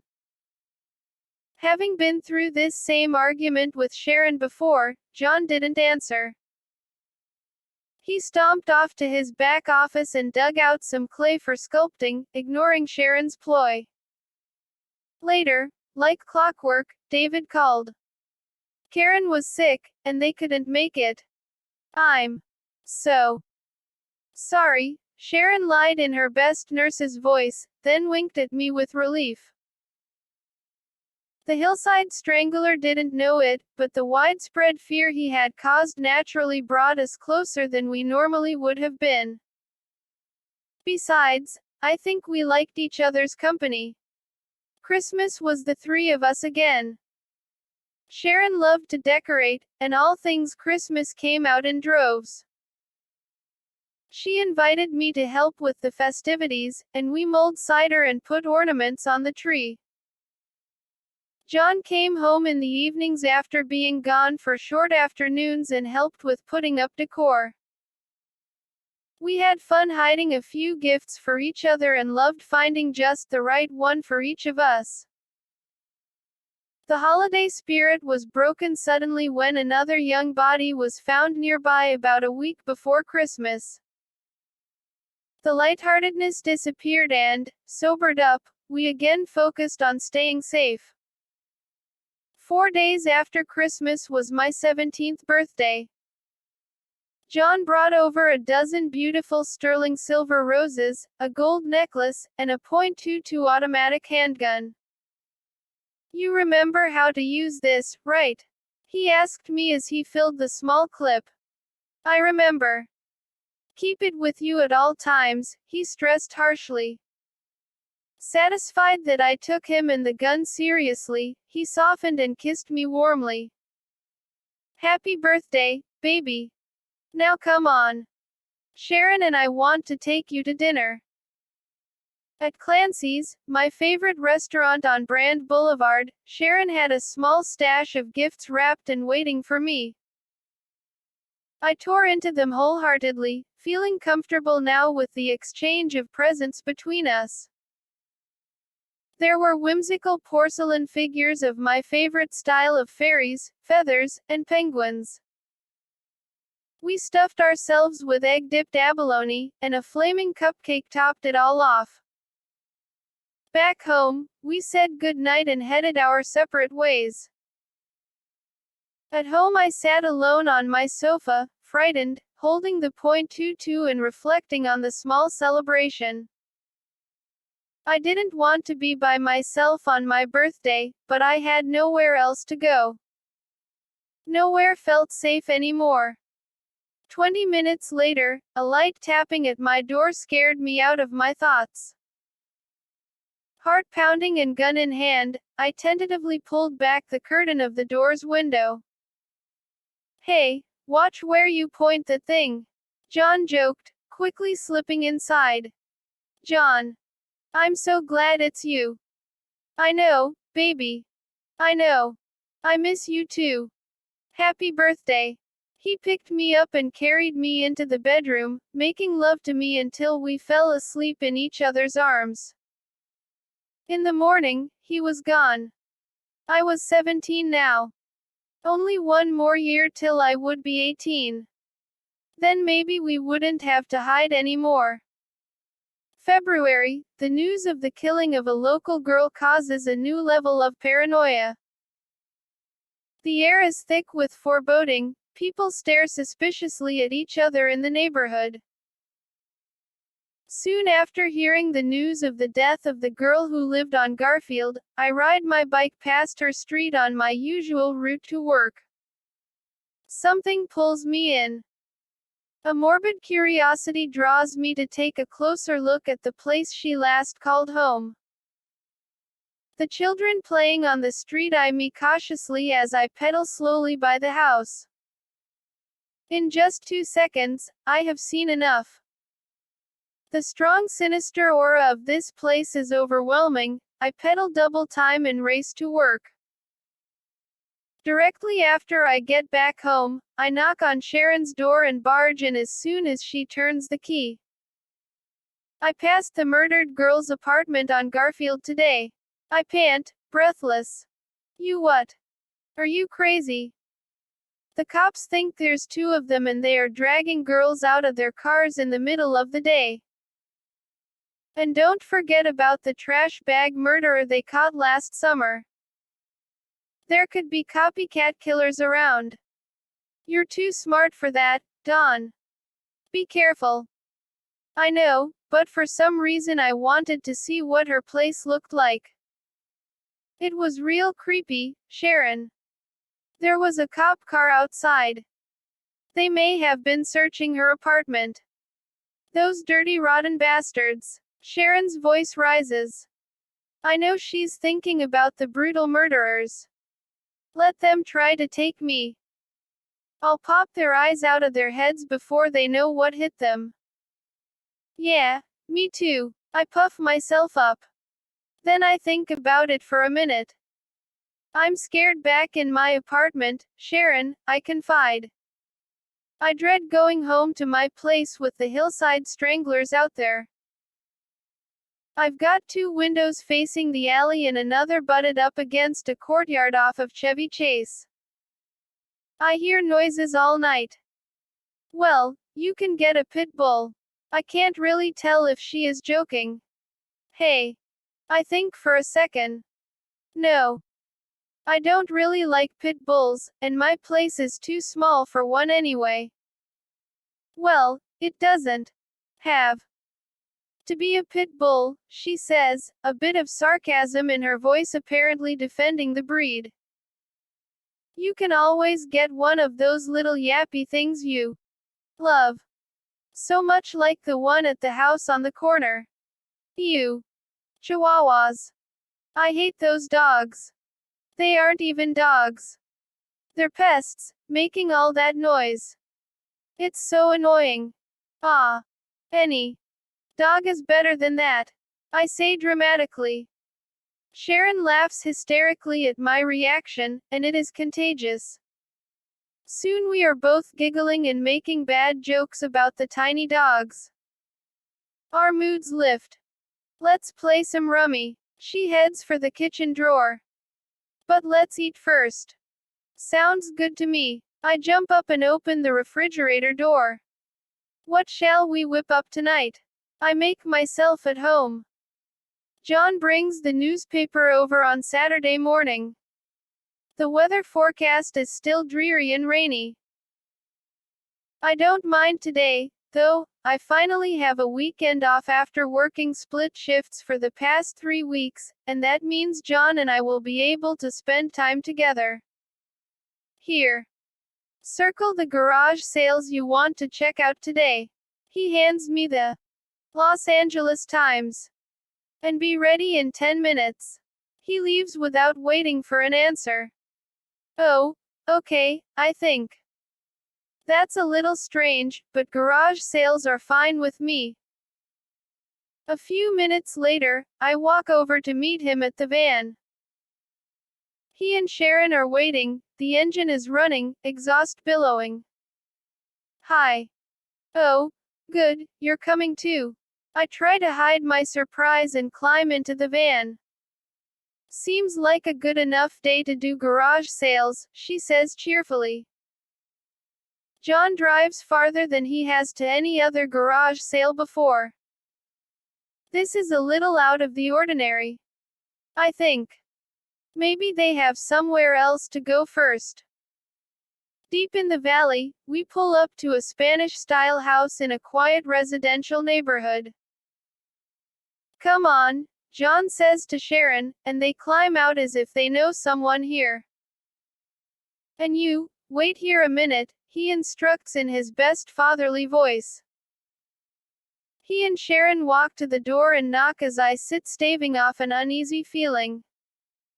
This is too weird. What are they up to? Disappearing inside, they leave the front door ajar, and a moment later John steps outside and waves me in. As I approach, the door swings open. Come in. Right here.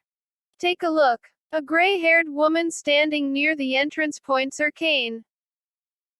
In the middle of the floor, a child's safety railing forms a circle lined with soft blankets, water bowls, and the teeniest of elf-eared faces. 4 tiny puppies hop up and down on their twiggy back legs, beckoning for someone to pick them up. I stand in the middle of the room confused. What are they? I ask, not recognizing the rat-like creatures. Don't you recognize a chihuahua when you see one? Sharon teases. She and John have their eyes glued on me. I feel as if I am on display. Those are chihuahuas. They're so cute. I bend to pet their wrinkled foreheads. Are you getting one of these?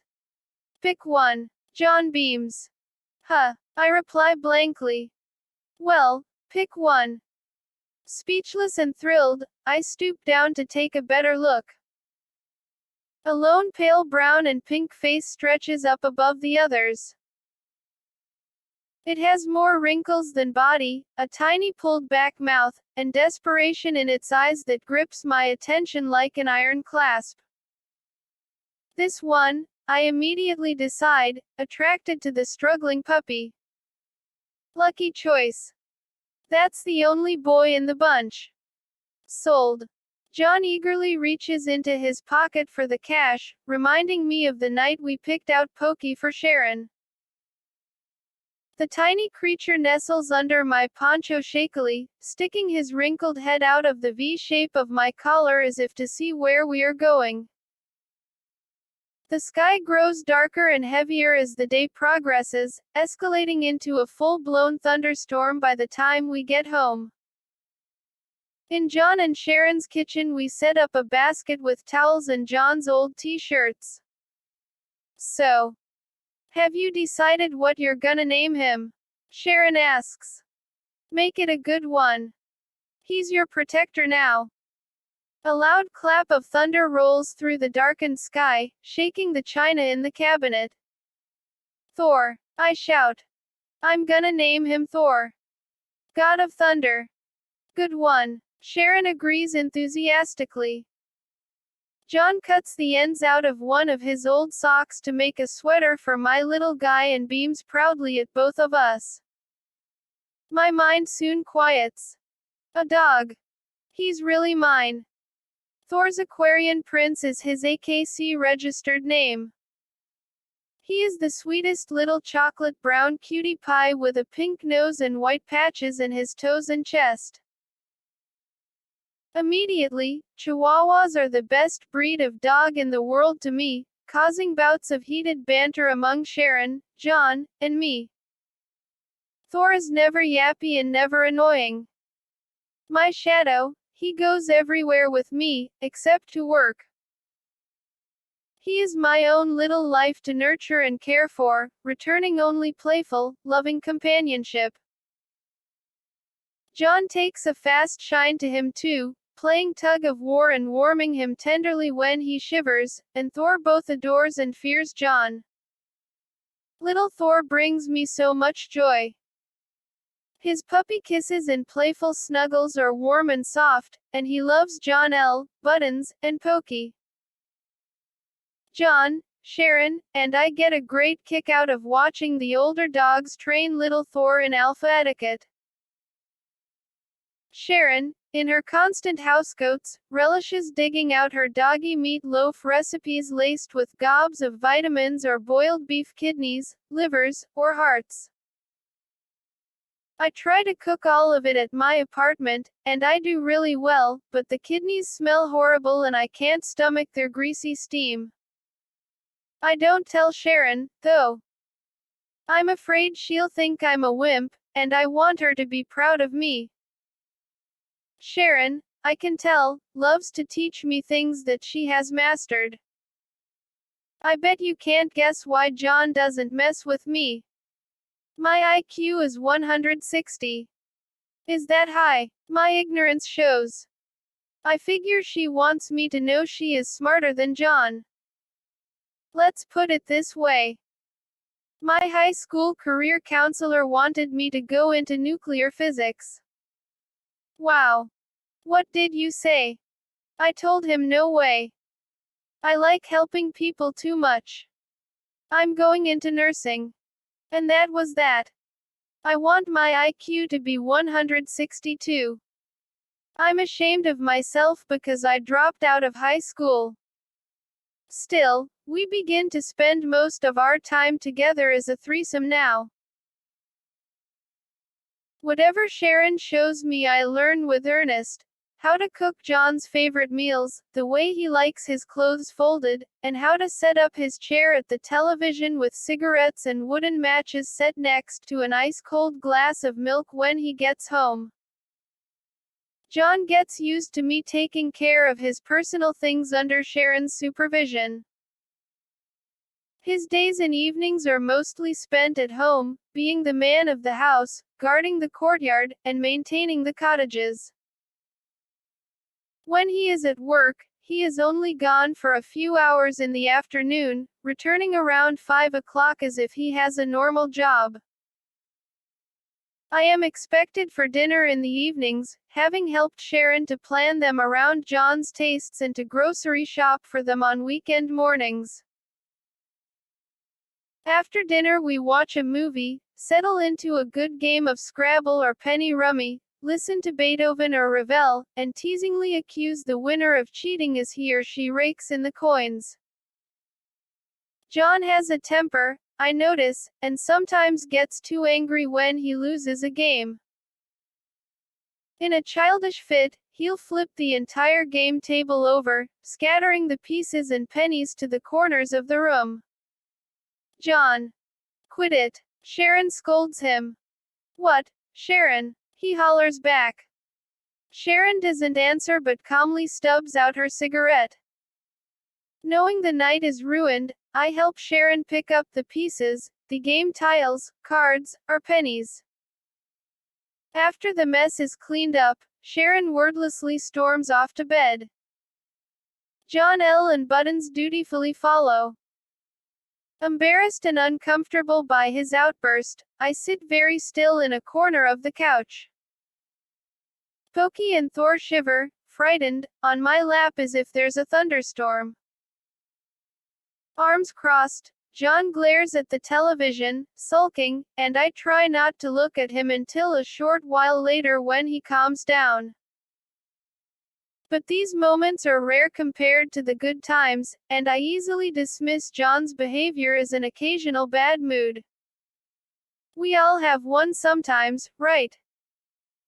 John and Sharon love old movies and test each other's memory of who won which Academy Award for what picture in what year. Sharon wins a lot, and sometimes it worries me that John will get mad about losing the game. He also likes to keep us on our toes and feign anger, stomp out of the room, and laugh from behind the walls. I declare. Wizards, Fantasia, and Harold and Maude. My all-time favorite movies in the world. You add Rooster Cogburn and The Good, the Bad and the Ugly. And we agree, John tells me. Then, stepping into his John Wayne character, he pulls two invisible six-shooters from his hips, shuffles his feet, and drawls his favorite cowboy saying from the side of his mouth, "Live fast, die young, and leave a good-looking corpse." If it isn't games or movies, we each work on individual projects at the house. Sharon demonstrates the basics of embroidery to me, and I love to sit on the couch for hours practicing with the colorful thread. On his favorite patch jacket, John lets me embroider a butterfly and a bluebird on each of the sleeves. Relaxed in her recliner, Sharon clips recipes from latest magazines while John sculpts skillfully with clay in front of the television. He fashions beautiful busts of old, wrinkled, weathered fishermen so lifelike I swear they wink at me. Poor Pokey is forced to sit still on the couch for hours while he sculpts the wrinkles and delicate details of her brow and cheeks. Thor wants to play with her, but John pulls her back and commands her to stay. But the end result is stunning, a magnificent likeness of a Boston Bull Terrier's head and neck. We encase the bust in glass to showcase it proudly on the mantel. Hitting the best restaurants in Glendale and the latest releases at the theaters gets to be a game. Star Wars. At Grauman's. Alien. At the Cinerama Dome, and Close Encounters of the Third Kind. At the Alex on Brand. Our weekends include trips to Saugus Swap Meets, where John and I seek out old jewelry for parts to create our own designs. Often, we get lucky and score old pieces with undetected authentic diamonds for a steal. We smelt down some of the gold we collect at a local jewelry maker's in Glendale on Brand to make a beautiful belt buckle with an image of a mother whale and her nursing baby swimming beneath her. John chooses it as a symbol of our support for Greenpeace and our respect for nature. Our pride and joy is the completion of a huge gold dragonfly ring that stretches from knuckle to knuckle on John's ring finger. Encrusted with 22 diamonds of all shapes and sizes, ones we collected from various sales, the ring is beautiful, extraordinary, and quite a sight. Since we've met, John has never worn a wedding ring, but he loves wearing his dragonfly in its place. It matches his personality, I think, and for moments when he's flamboyant and wants to make an impression, it works. No matter what, John always makes an impression. As strange as it appears, I look up to Sharon. I'm growing up inside, maturing. I can sense an awareness blossoming in me. My desire for more knowledge increases and, like a thirsty sponge, I absorb whatever bits and pieces Sharon hands down. She savors answering my never-ending questions and in great detail describes intricate nursing techniques. Medicine is Sharon's forte. Bones, blood, muscle, skin, there is nothing she doesn't know about the body or, to me, about anything really. I become a certified nursing assistant through a program at Royal Oaks because I want to be like her, and Sharon's tutoring helps me pass with straight A's. David and Karen don't understand why we are friends, I tell her. You're a mentor to me. Don't they understand? They're jealous. David doesn't have a backbone, he's worthless. He used to be in my good graces. Not anymore. Not after John and I supported him through high school and he returned the favor by bringing pot into my house. He's a juvenile delinquent who refuses to grow up. Her resentment for David is set in stone. Wow. I think. When Sharon doesn't like you, she really doesn't like you. I'm scared of her too. I don't want to be, and I try not to think about it too much. I already know that if she did get mad at me, I would be very hurt, and I can't stand the thought. I'm glad she likes me. Every Thursday evening, Sharon is on call for her employer, Dr. Nuttycom. I love to listen attentively to the calm reasoning and detailed remedies she gives worried mothers over the phone. Seeing my keen interest, she actively includes me in patient relations, prompting me to give blood or talk to sick patients from her office for support. It is meaningful for me to be there for someone so terribly ill. One patient in particular is special. Jenna is an 8-year-old suffering from something Sharon calls prehepatic portal hypertension. In layman's terms, Sharon explains, her veins in her liver, stomach, and esophagus are so enlarged that any bump or irritation causes severe life-threatening bleeding. When John's not around, Sharon encourages me to reach out to Jenna, and I talk to her occasionally on the phone about Girl Scouts, the Dukes of Hazzard, or making crafts. Sweet and smart, she is easy to like and we become fast friends. Once a week I give a pint of blood specifically for Jenna, and with words and homemade gifts, she says thank you more than an 8-year-old should. On a particularly gloomy day, when the dark low clouds of Los Angeles mingle with fog, Sharon is home early. I sense something is terribly wrong, her mood is blue. What's the matter? Jean is critical. Her lungs collapsed, and they're losing her fast. We rush to the hospital to discover the worst. There is no hope, she is slipping away. Sharon and I take our turns with her in her room, holding her hand to say goodbye. Jenna, I whisper calmly. Do you know who this is? She squeezes my hand. Yeah. This is Dawn. I wipe away a tear. You're doing a great job, sweetheart. Everything is okay. We all love you. She squeezes my hand again really hard for a moment and then lets go. Her mom and dad have made a decision. It is time. Sharon pulls me aside to explain to me, step by step, what is about to happen.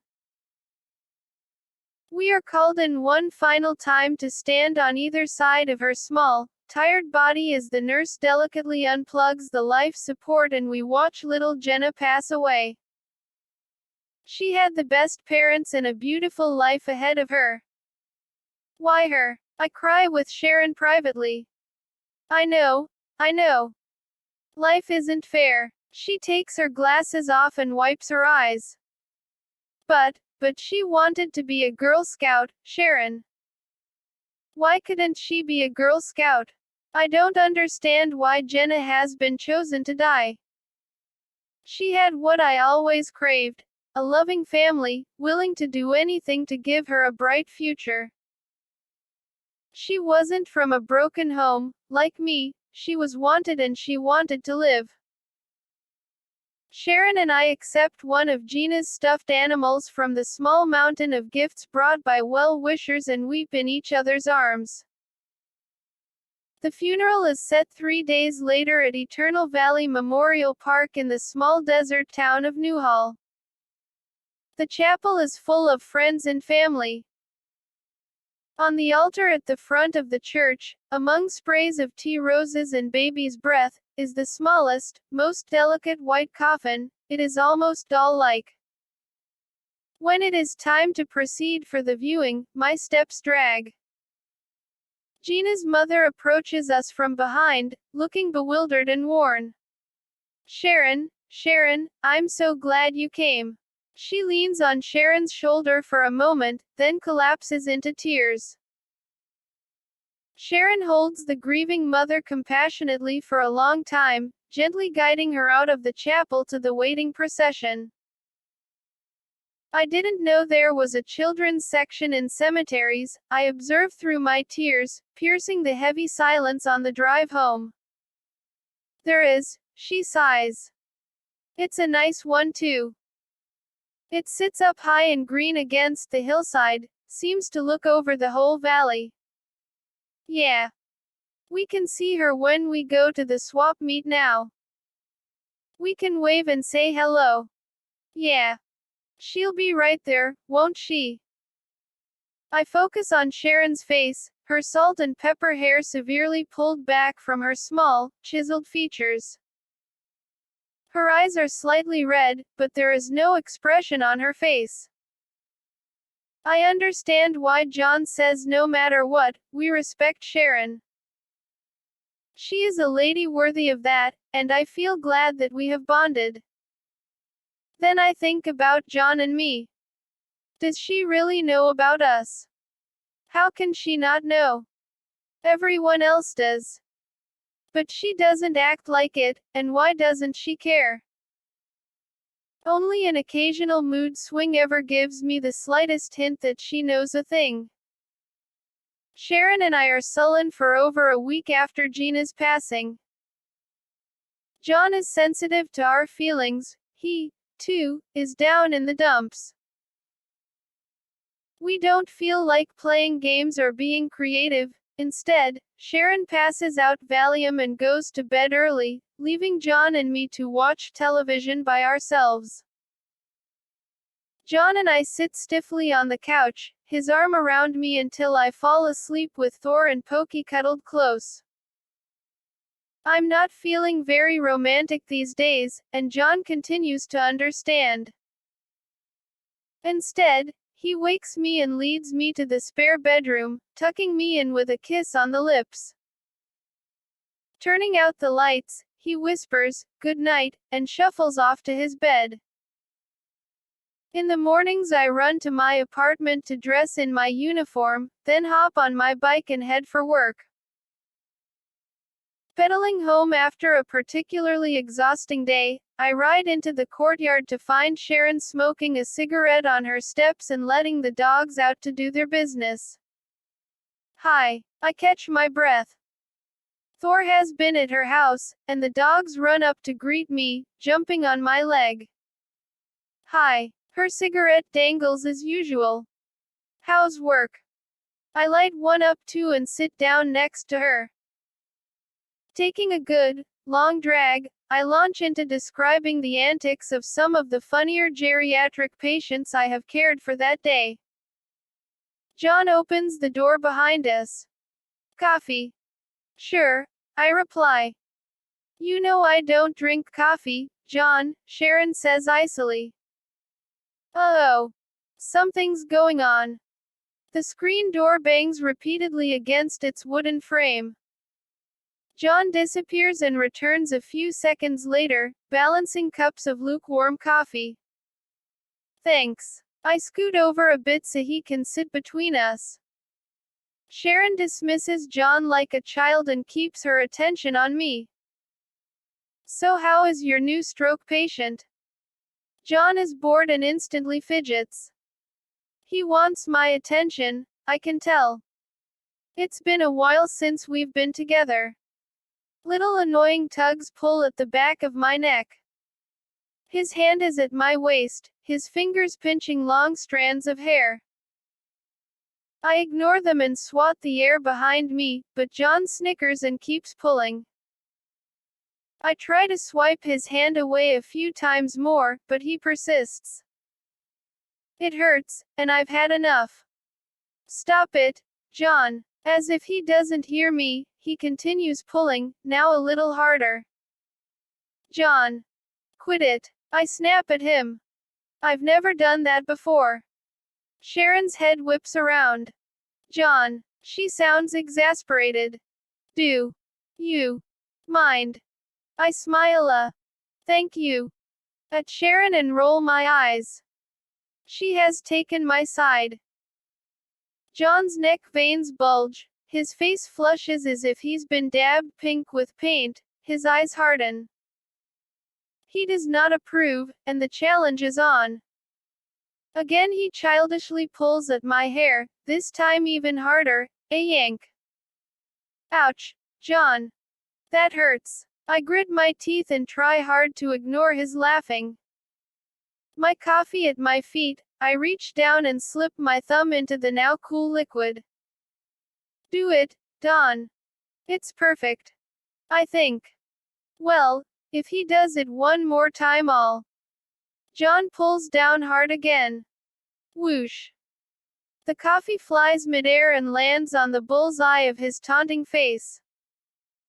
Stunned and motionless for several seconds, John sits there. His huge blue eyes grow dark, bulge out of his head. I can't believe what I have done. Sharon belts out a mocking laugh. John looks humiliated, stung. Then Sharon sees his eyes. Run. Adrenaline surges. I jump to my feet and fly through the courtyard, John trailing inches behind. I hope this is a game. I panic. As I turn the corner in the front yard, his long legs catch up to me. A sudden searing force at my head stops me midair, pulls me hard to the ground. John is clutching a huge chunk of my hair. Ouch! I cry, shocked and in pain. He circles me like an animal surrounding his prey. Gasping for air, he points his finger and pants, don't you ever throw anything in my face again. I stare at him, chin quivering, ready to cry. But I didn't mean to. You started it. My mind races, my feelings ripped from my heart. He says nothing more, furiously storms to his house, and slams the door. My feelings punched and bruised, I get up, brush myself off, and walk, humbled, back over to Sharon on the steps. I guess I need my dog, I tell her, keeping my head down. I try not to cry. I guess so. Sharon tiptoes inside and retrieves a shaking Thor. Good night. I'm trembling, and I don't want her to see me. I don't want to get in trouble for that too. Sad and dejected, I walk to my lonely apartment. I feel kicked in the heart. What does this mean? Are we broken up? Does this mean I can't come over anymore? I don't know. I'm scared. This is our first fight. The van's engine revs hard out in the parking lot, burning rubber chokes the sky. John peels out, screeching through smoke, leaving me alone for the next 3 days to agonize over what has happened. Every time I hear a car, I jump up to see if it is John. The first night he's gone, he stays out late. He's really mad. I worry. Sharon doesn't go to work, and she doesn't invite me over either. Did they fight too? I knock on the door after the second day. I have the stomach flu. Diarrhea, cramps, you know. Not fun. I'm in bed, not going to work. Sharon keeps behind the door in her grandma nightie, a well-worn soft flannel. Internally I am tortured. I hate the loneliness, the rejection of the cold shoulder treatment. I try to tell myself everything will be all right, he is only making a point, and this will soon blow over, but I'm having a hard time believing myself.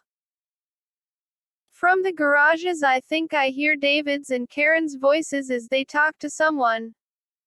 It's John. He's hanging out with them again. But he still doesn't come over. By the third day, I stop looking out of my window when I hear an engine, even if I know it's John. I'm not gonna care anymore. I lie to myself, but I know I want him to come to me. At the end of the third day, it is late and I'm hanging on to thin hope that John will show up at my door. Then there is a knock. It's Karen. Hey. How ya doing? Fine. What's up? I'm suspicious. Karen rarely comes over. Haven't seen you in a while. Just came by to invite you for a cup of coffee. She tilts her head, makes a silly grin.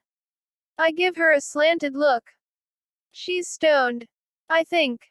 And up to something. Sure. I am curious and lonely. I grab a robe.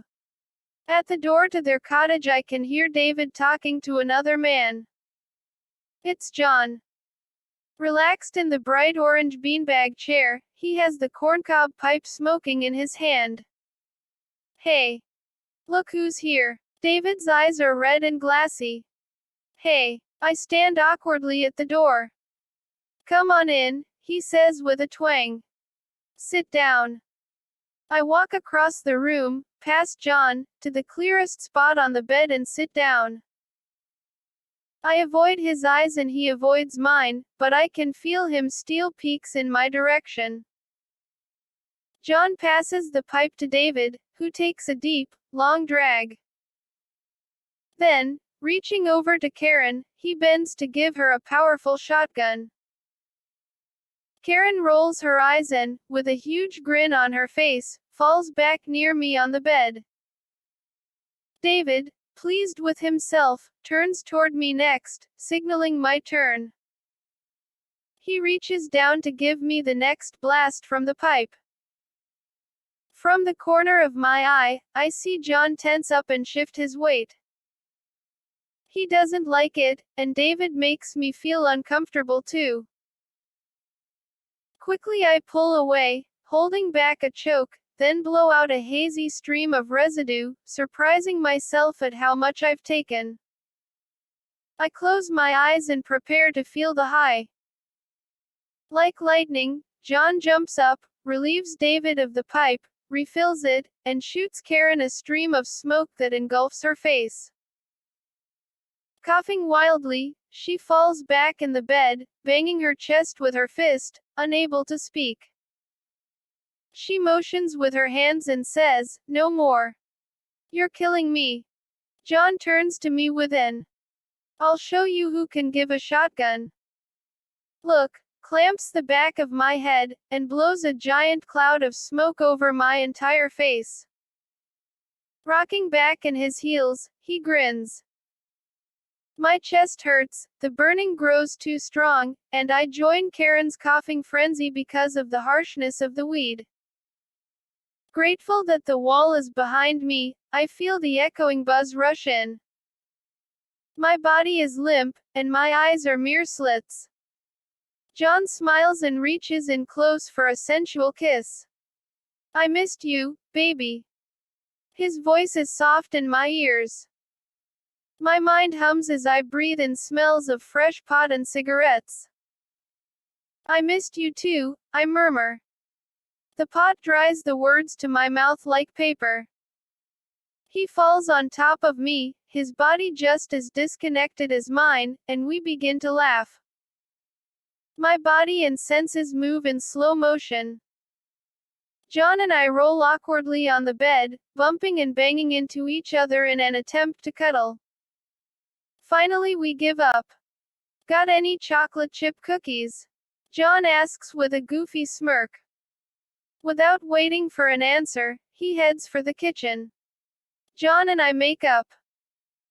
After we've come down from our high a bit, he politely excuses us and guides me back to my apartment. Taking my hand, he pulls me into the bedroom.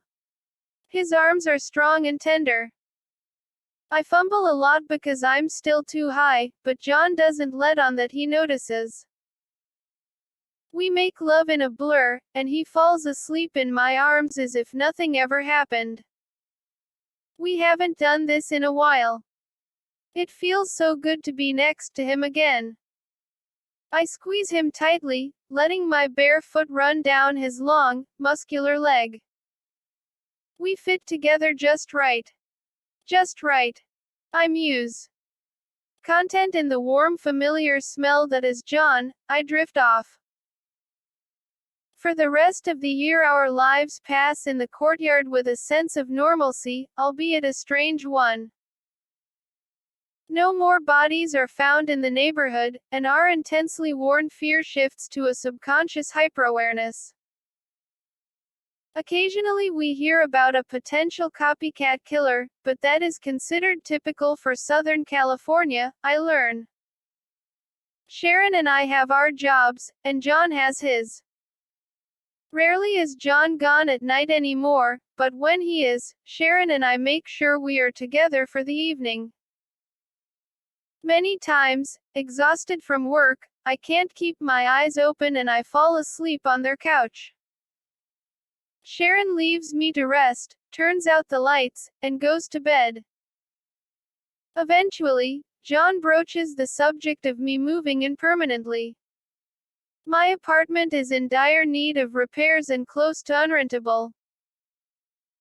The ravages of time and tenants have taken their toll on the old brown burlap walls, and I'm not there very much anymore. The decision is made without much concern or need for thought, and my clothes and a few of my favorite things are casually brought over one lazy weekend and set up in the spare bedroom. Aside from worrying about disrespecting Sharon, not once do I question the strangeness of my relationship with her and John.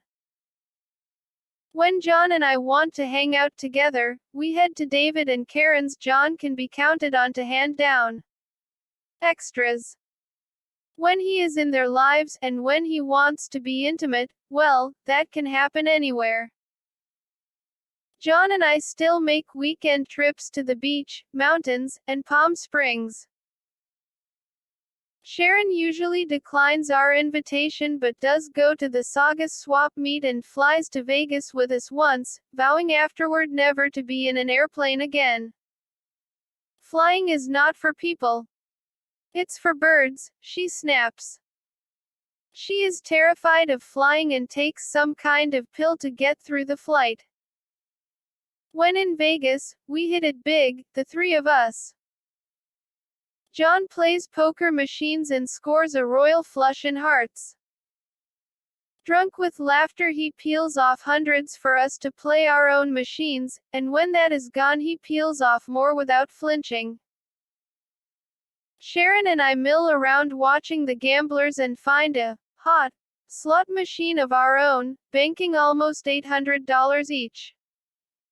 She puts the coins in, and I pull the lever.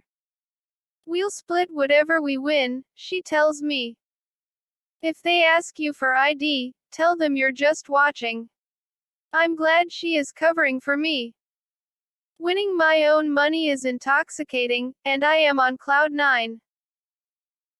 John checks us in at a small desert motel, where we share a room and splash in the pool. Sharon watches mostly, but with a lot of teasing, we do talk her into dipping her feet into the cool aqua water. I'm surprised when I see there is only one king-sized bed for the three of us to sleep on. John acts like it's nothing. It's all they have, he says, avoiding our eyes. Lying in the middle, he acts nonchalant and proper but reaches over to hold my hand after the lights are turned out. I sense Sharon tense up. She is not asleep. It is like living three different lives, the one with John and me, the one with Sharon and me, and the one with John, Sharon, and me. But I do question every day whether or not Sharon knows about us. Some days, I have no doubt that she is well aware of our relationship and simply has no desire to discuss it. But on other days, I am completely baffled and afraid to think about it. Even so, the three of us all seem content with what we have and unwilling to rock the boat. The holidays come again, and this time David, Karen, and Jamie are able to stop by for a few minutes on Thanksgiving Day. Karen is cooking this year, and they can't stay long. Just in case she burns the turkey, Sharon whispers to me in the kitchen, I want to make sure they don't have to come back for anything. She sends them home with as much food as they can carry away. They like Sharon. With a little more money in my pocket this year, I enjoy plotting with Sharon to buy gifts for John and vice versa. Among his other passions, John loves collecting cobalt blue glass, scrimshaw, and knives, while Sharon enjoys shells and dragons and mice. Proudly, I hit upon some beauties to add to their collections as gifts. After searching for hours in second-hand stores, I uncover a small antique cobalt vase delicately adorned with hand-painted white roses, and I bargain at the swap meet for a belt buckle that pulls out as a double-edged knife. These will be perfect for John. And I save for months to buy Sharon her favorite things, the best find an exotic seashell sold by a crusty old man who ships them all the way from Africa. John brings home a huge Douglas fir for us to decorate and, like a child, is caught occasionally shaking the packages and peeling back the paper. Come on. I bet you can't guess what you got, he entices, and I join him. We know Sharon will scold us, but we do it anyway. Christmas Eve comes, and I run around energized and happy, waiting to give them the treasures I have found. John deliberately takes a long time getting ready, futzing in the garage and stopping in at other cottages around the courtyard to wish tenants a Merry Christmas. For some, he delivers fruitcake, chocolates, and bags of pot. Come on, John, I yell out the window impatiently. The presents are waiting. Just a minute. Just a minute, he chuckles. Well, hurry up or we'll hide your presents till next year, I tease. John comes in at his own leisure anyway, he never likes being told what to do, and when he finally walks inside, he tortuously takes his time settling down in front of his pile of presents. On cue, we tear into the multicolored wrappings, squealing and delighting between packages, and in a short time the frenzy is over. A few of my favorite fairy figures are among my stack of gifts, as well as anything Chihuahua, feathered, and my newest love, penguins. They are gifts chosen as carefully as the ones I have purchased for John and Sharon. I am happy. Wait a minute. We're not done. Sharon gives John a nod. Nope. Sure aren't. He grins and steps into the kitchen. What are you two up to? John sets a large, brown paper bag in front of me. Open it, he says smugly, leaning back in his chair. Striking a wooden match underneath his table, he brings the sparking flame up to light his cigarette, draws in a breath, and blows out the match. Wait a minute. What is this? Just open it. Sharon's voice is mischievous. Very light, the bag is folded over several times and stapled all along the seam. Carefully, I unfasten it. Inside is a large ball of toilet paper. Toilet paper. I laugh and scrunch my nose. I begin to unwind it. I unravel, and unravel, and unravel until finally, after at least a roll and a half of paper, a large gold metal object plunks into my open hand. I gasp. Oh my God. It's a gold fairy, I yell. She is spectacular. A large, golden Art Nouveau replica of the popular winged, long-haired, nude fairy so heavy the herringbone chain has to be linked from wing to wing. John places her around my neck and stands back admiringly. Do you like it? He asks, throwing Sharon a nod and me a look that says she approved of this gift. I love it. Thank you, I cry out loud, rolling my fingers over the sleek, slippery metal. Thanks. Full and satisfied with a great Christmas, we clean up and get ready for bed. Do me one more favor, John says as I pick up the last of the ribbon. What? Go over to your room and get me Thor's leash, would ya? John points to the spare bedroom in the house. Sure, I tell him, thinking it odd that he needs it this late. On my night table rests Thor's leash and a type of scroll with a large red bow attached. Gingerly I unroll the paper. It is a hand-drawn charcoal sketch of me in profile looking down lovingly at Thor in my lap. At the bottom are John's flamboyant signature and name printed below. I smile warmly. Now, this is special. My heart warms like the sweet taste of chocolate melts in my mouth. I am loved. I stash the drawing in my closet. This holiday is much better than last year's when we were all still so uncertain of each other. It is the best Christmas I have had in a long time, and I go to sleep that night wrapped under a warm blanket of childhood memories of a New Jersey summer evening, and fireflies.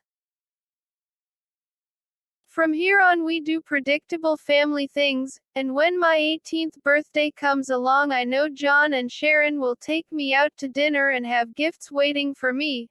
Presents carefully wrapped in birthday paper, not Christmas paper. This is like my family now. I think. Disjointed at best, but mine. Memories creep into my head. I think about Mom, Wayne, Terry, Dad, Pensy, and baby Jack. I wonder what their holidays are like. Do they think about me as well? I convince myself they do, even though I haven't heard from them this year. New Jersey, me at 6 months sitting on the lap of Great Aunt Ella. With my grandma Cora at age 6 months in New Jersey. She passed away waiting for Dad to come back from Asia. My mom, great-grandma, and great-aunt Ella in the back of the house in New Jersey. You can see the branches of my favorite climbing tree. Opposite page bottom. With my father, brother, and sister at Asbury Park, NJ. This was one of the last times I spent with my father before he left for Vietnam. Me, my brother, and my sister took a portrait our first year in Carroll City, FL. I was 8 years old, and just about to start the 3rd grade. My mom and dad in 1977. Dad went back and saw Mom in Florida after he left me on my own at 16 in California. Above. Summer 1977 on a day back from Zuma Beach with John and his sister-in-law, Karen. This light blue Chevy had the plates WAD on the back. John's infamous brown Samsonite is packed with his goodies. Left. David and Karen's living room surrounded by temptation. Christmas, 1979. Visit from John's mom and niece. John is strung out on coke while putting on his good show face. John being escorted out of the courtroom, and later acquitted of murder. Early 1981. After I ran from John, before the Wonderland murders. I'm at Mom's with my brother in Oregon. Chapter 10. The Evolution of a Fall Cocaine. W. Whistling down the courtyard, John breaks into song. If you could read my mind, love, what a tale my thoughts could tell. Just like an old-time movie, 'bout a ghost from a wishing well. I look over and love him. He is singing our favorite Gordon Lightfoot tune, and when he sees me watching, he sings even louder. After the new year we put the finishing touches on the spare bedroom, turning it into my own personal haven. John carries in the few heavy things left in my old apartment, singing brazenly like a little kid. Wow. He's really happy I'm living here, I think, feeling the warm welcome. With Sharon's help, the walls of my new room are decorated generously with my favorite pieces, items gifted to me by both of them in the last 2 years. I make a mental note of how the wheel of time has turned once again in John's and my relationship. Now I am living under his roof. I help around the house, doing my share of the chores. Since I am 18 now, Sharon suggests I take classes for my GED at the local adult school. You're smart enough, Dawn, she lectures me. It'll be a breeze. I do.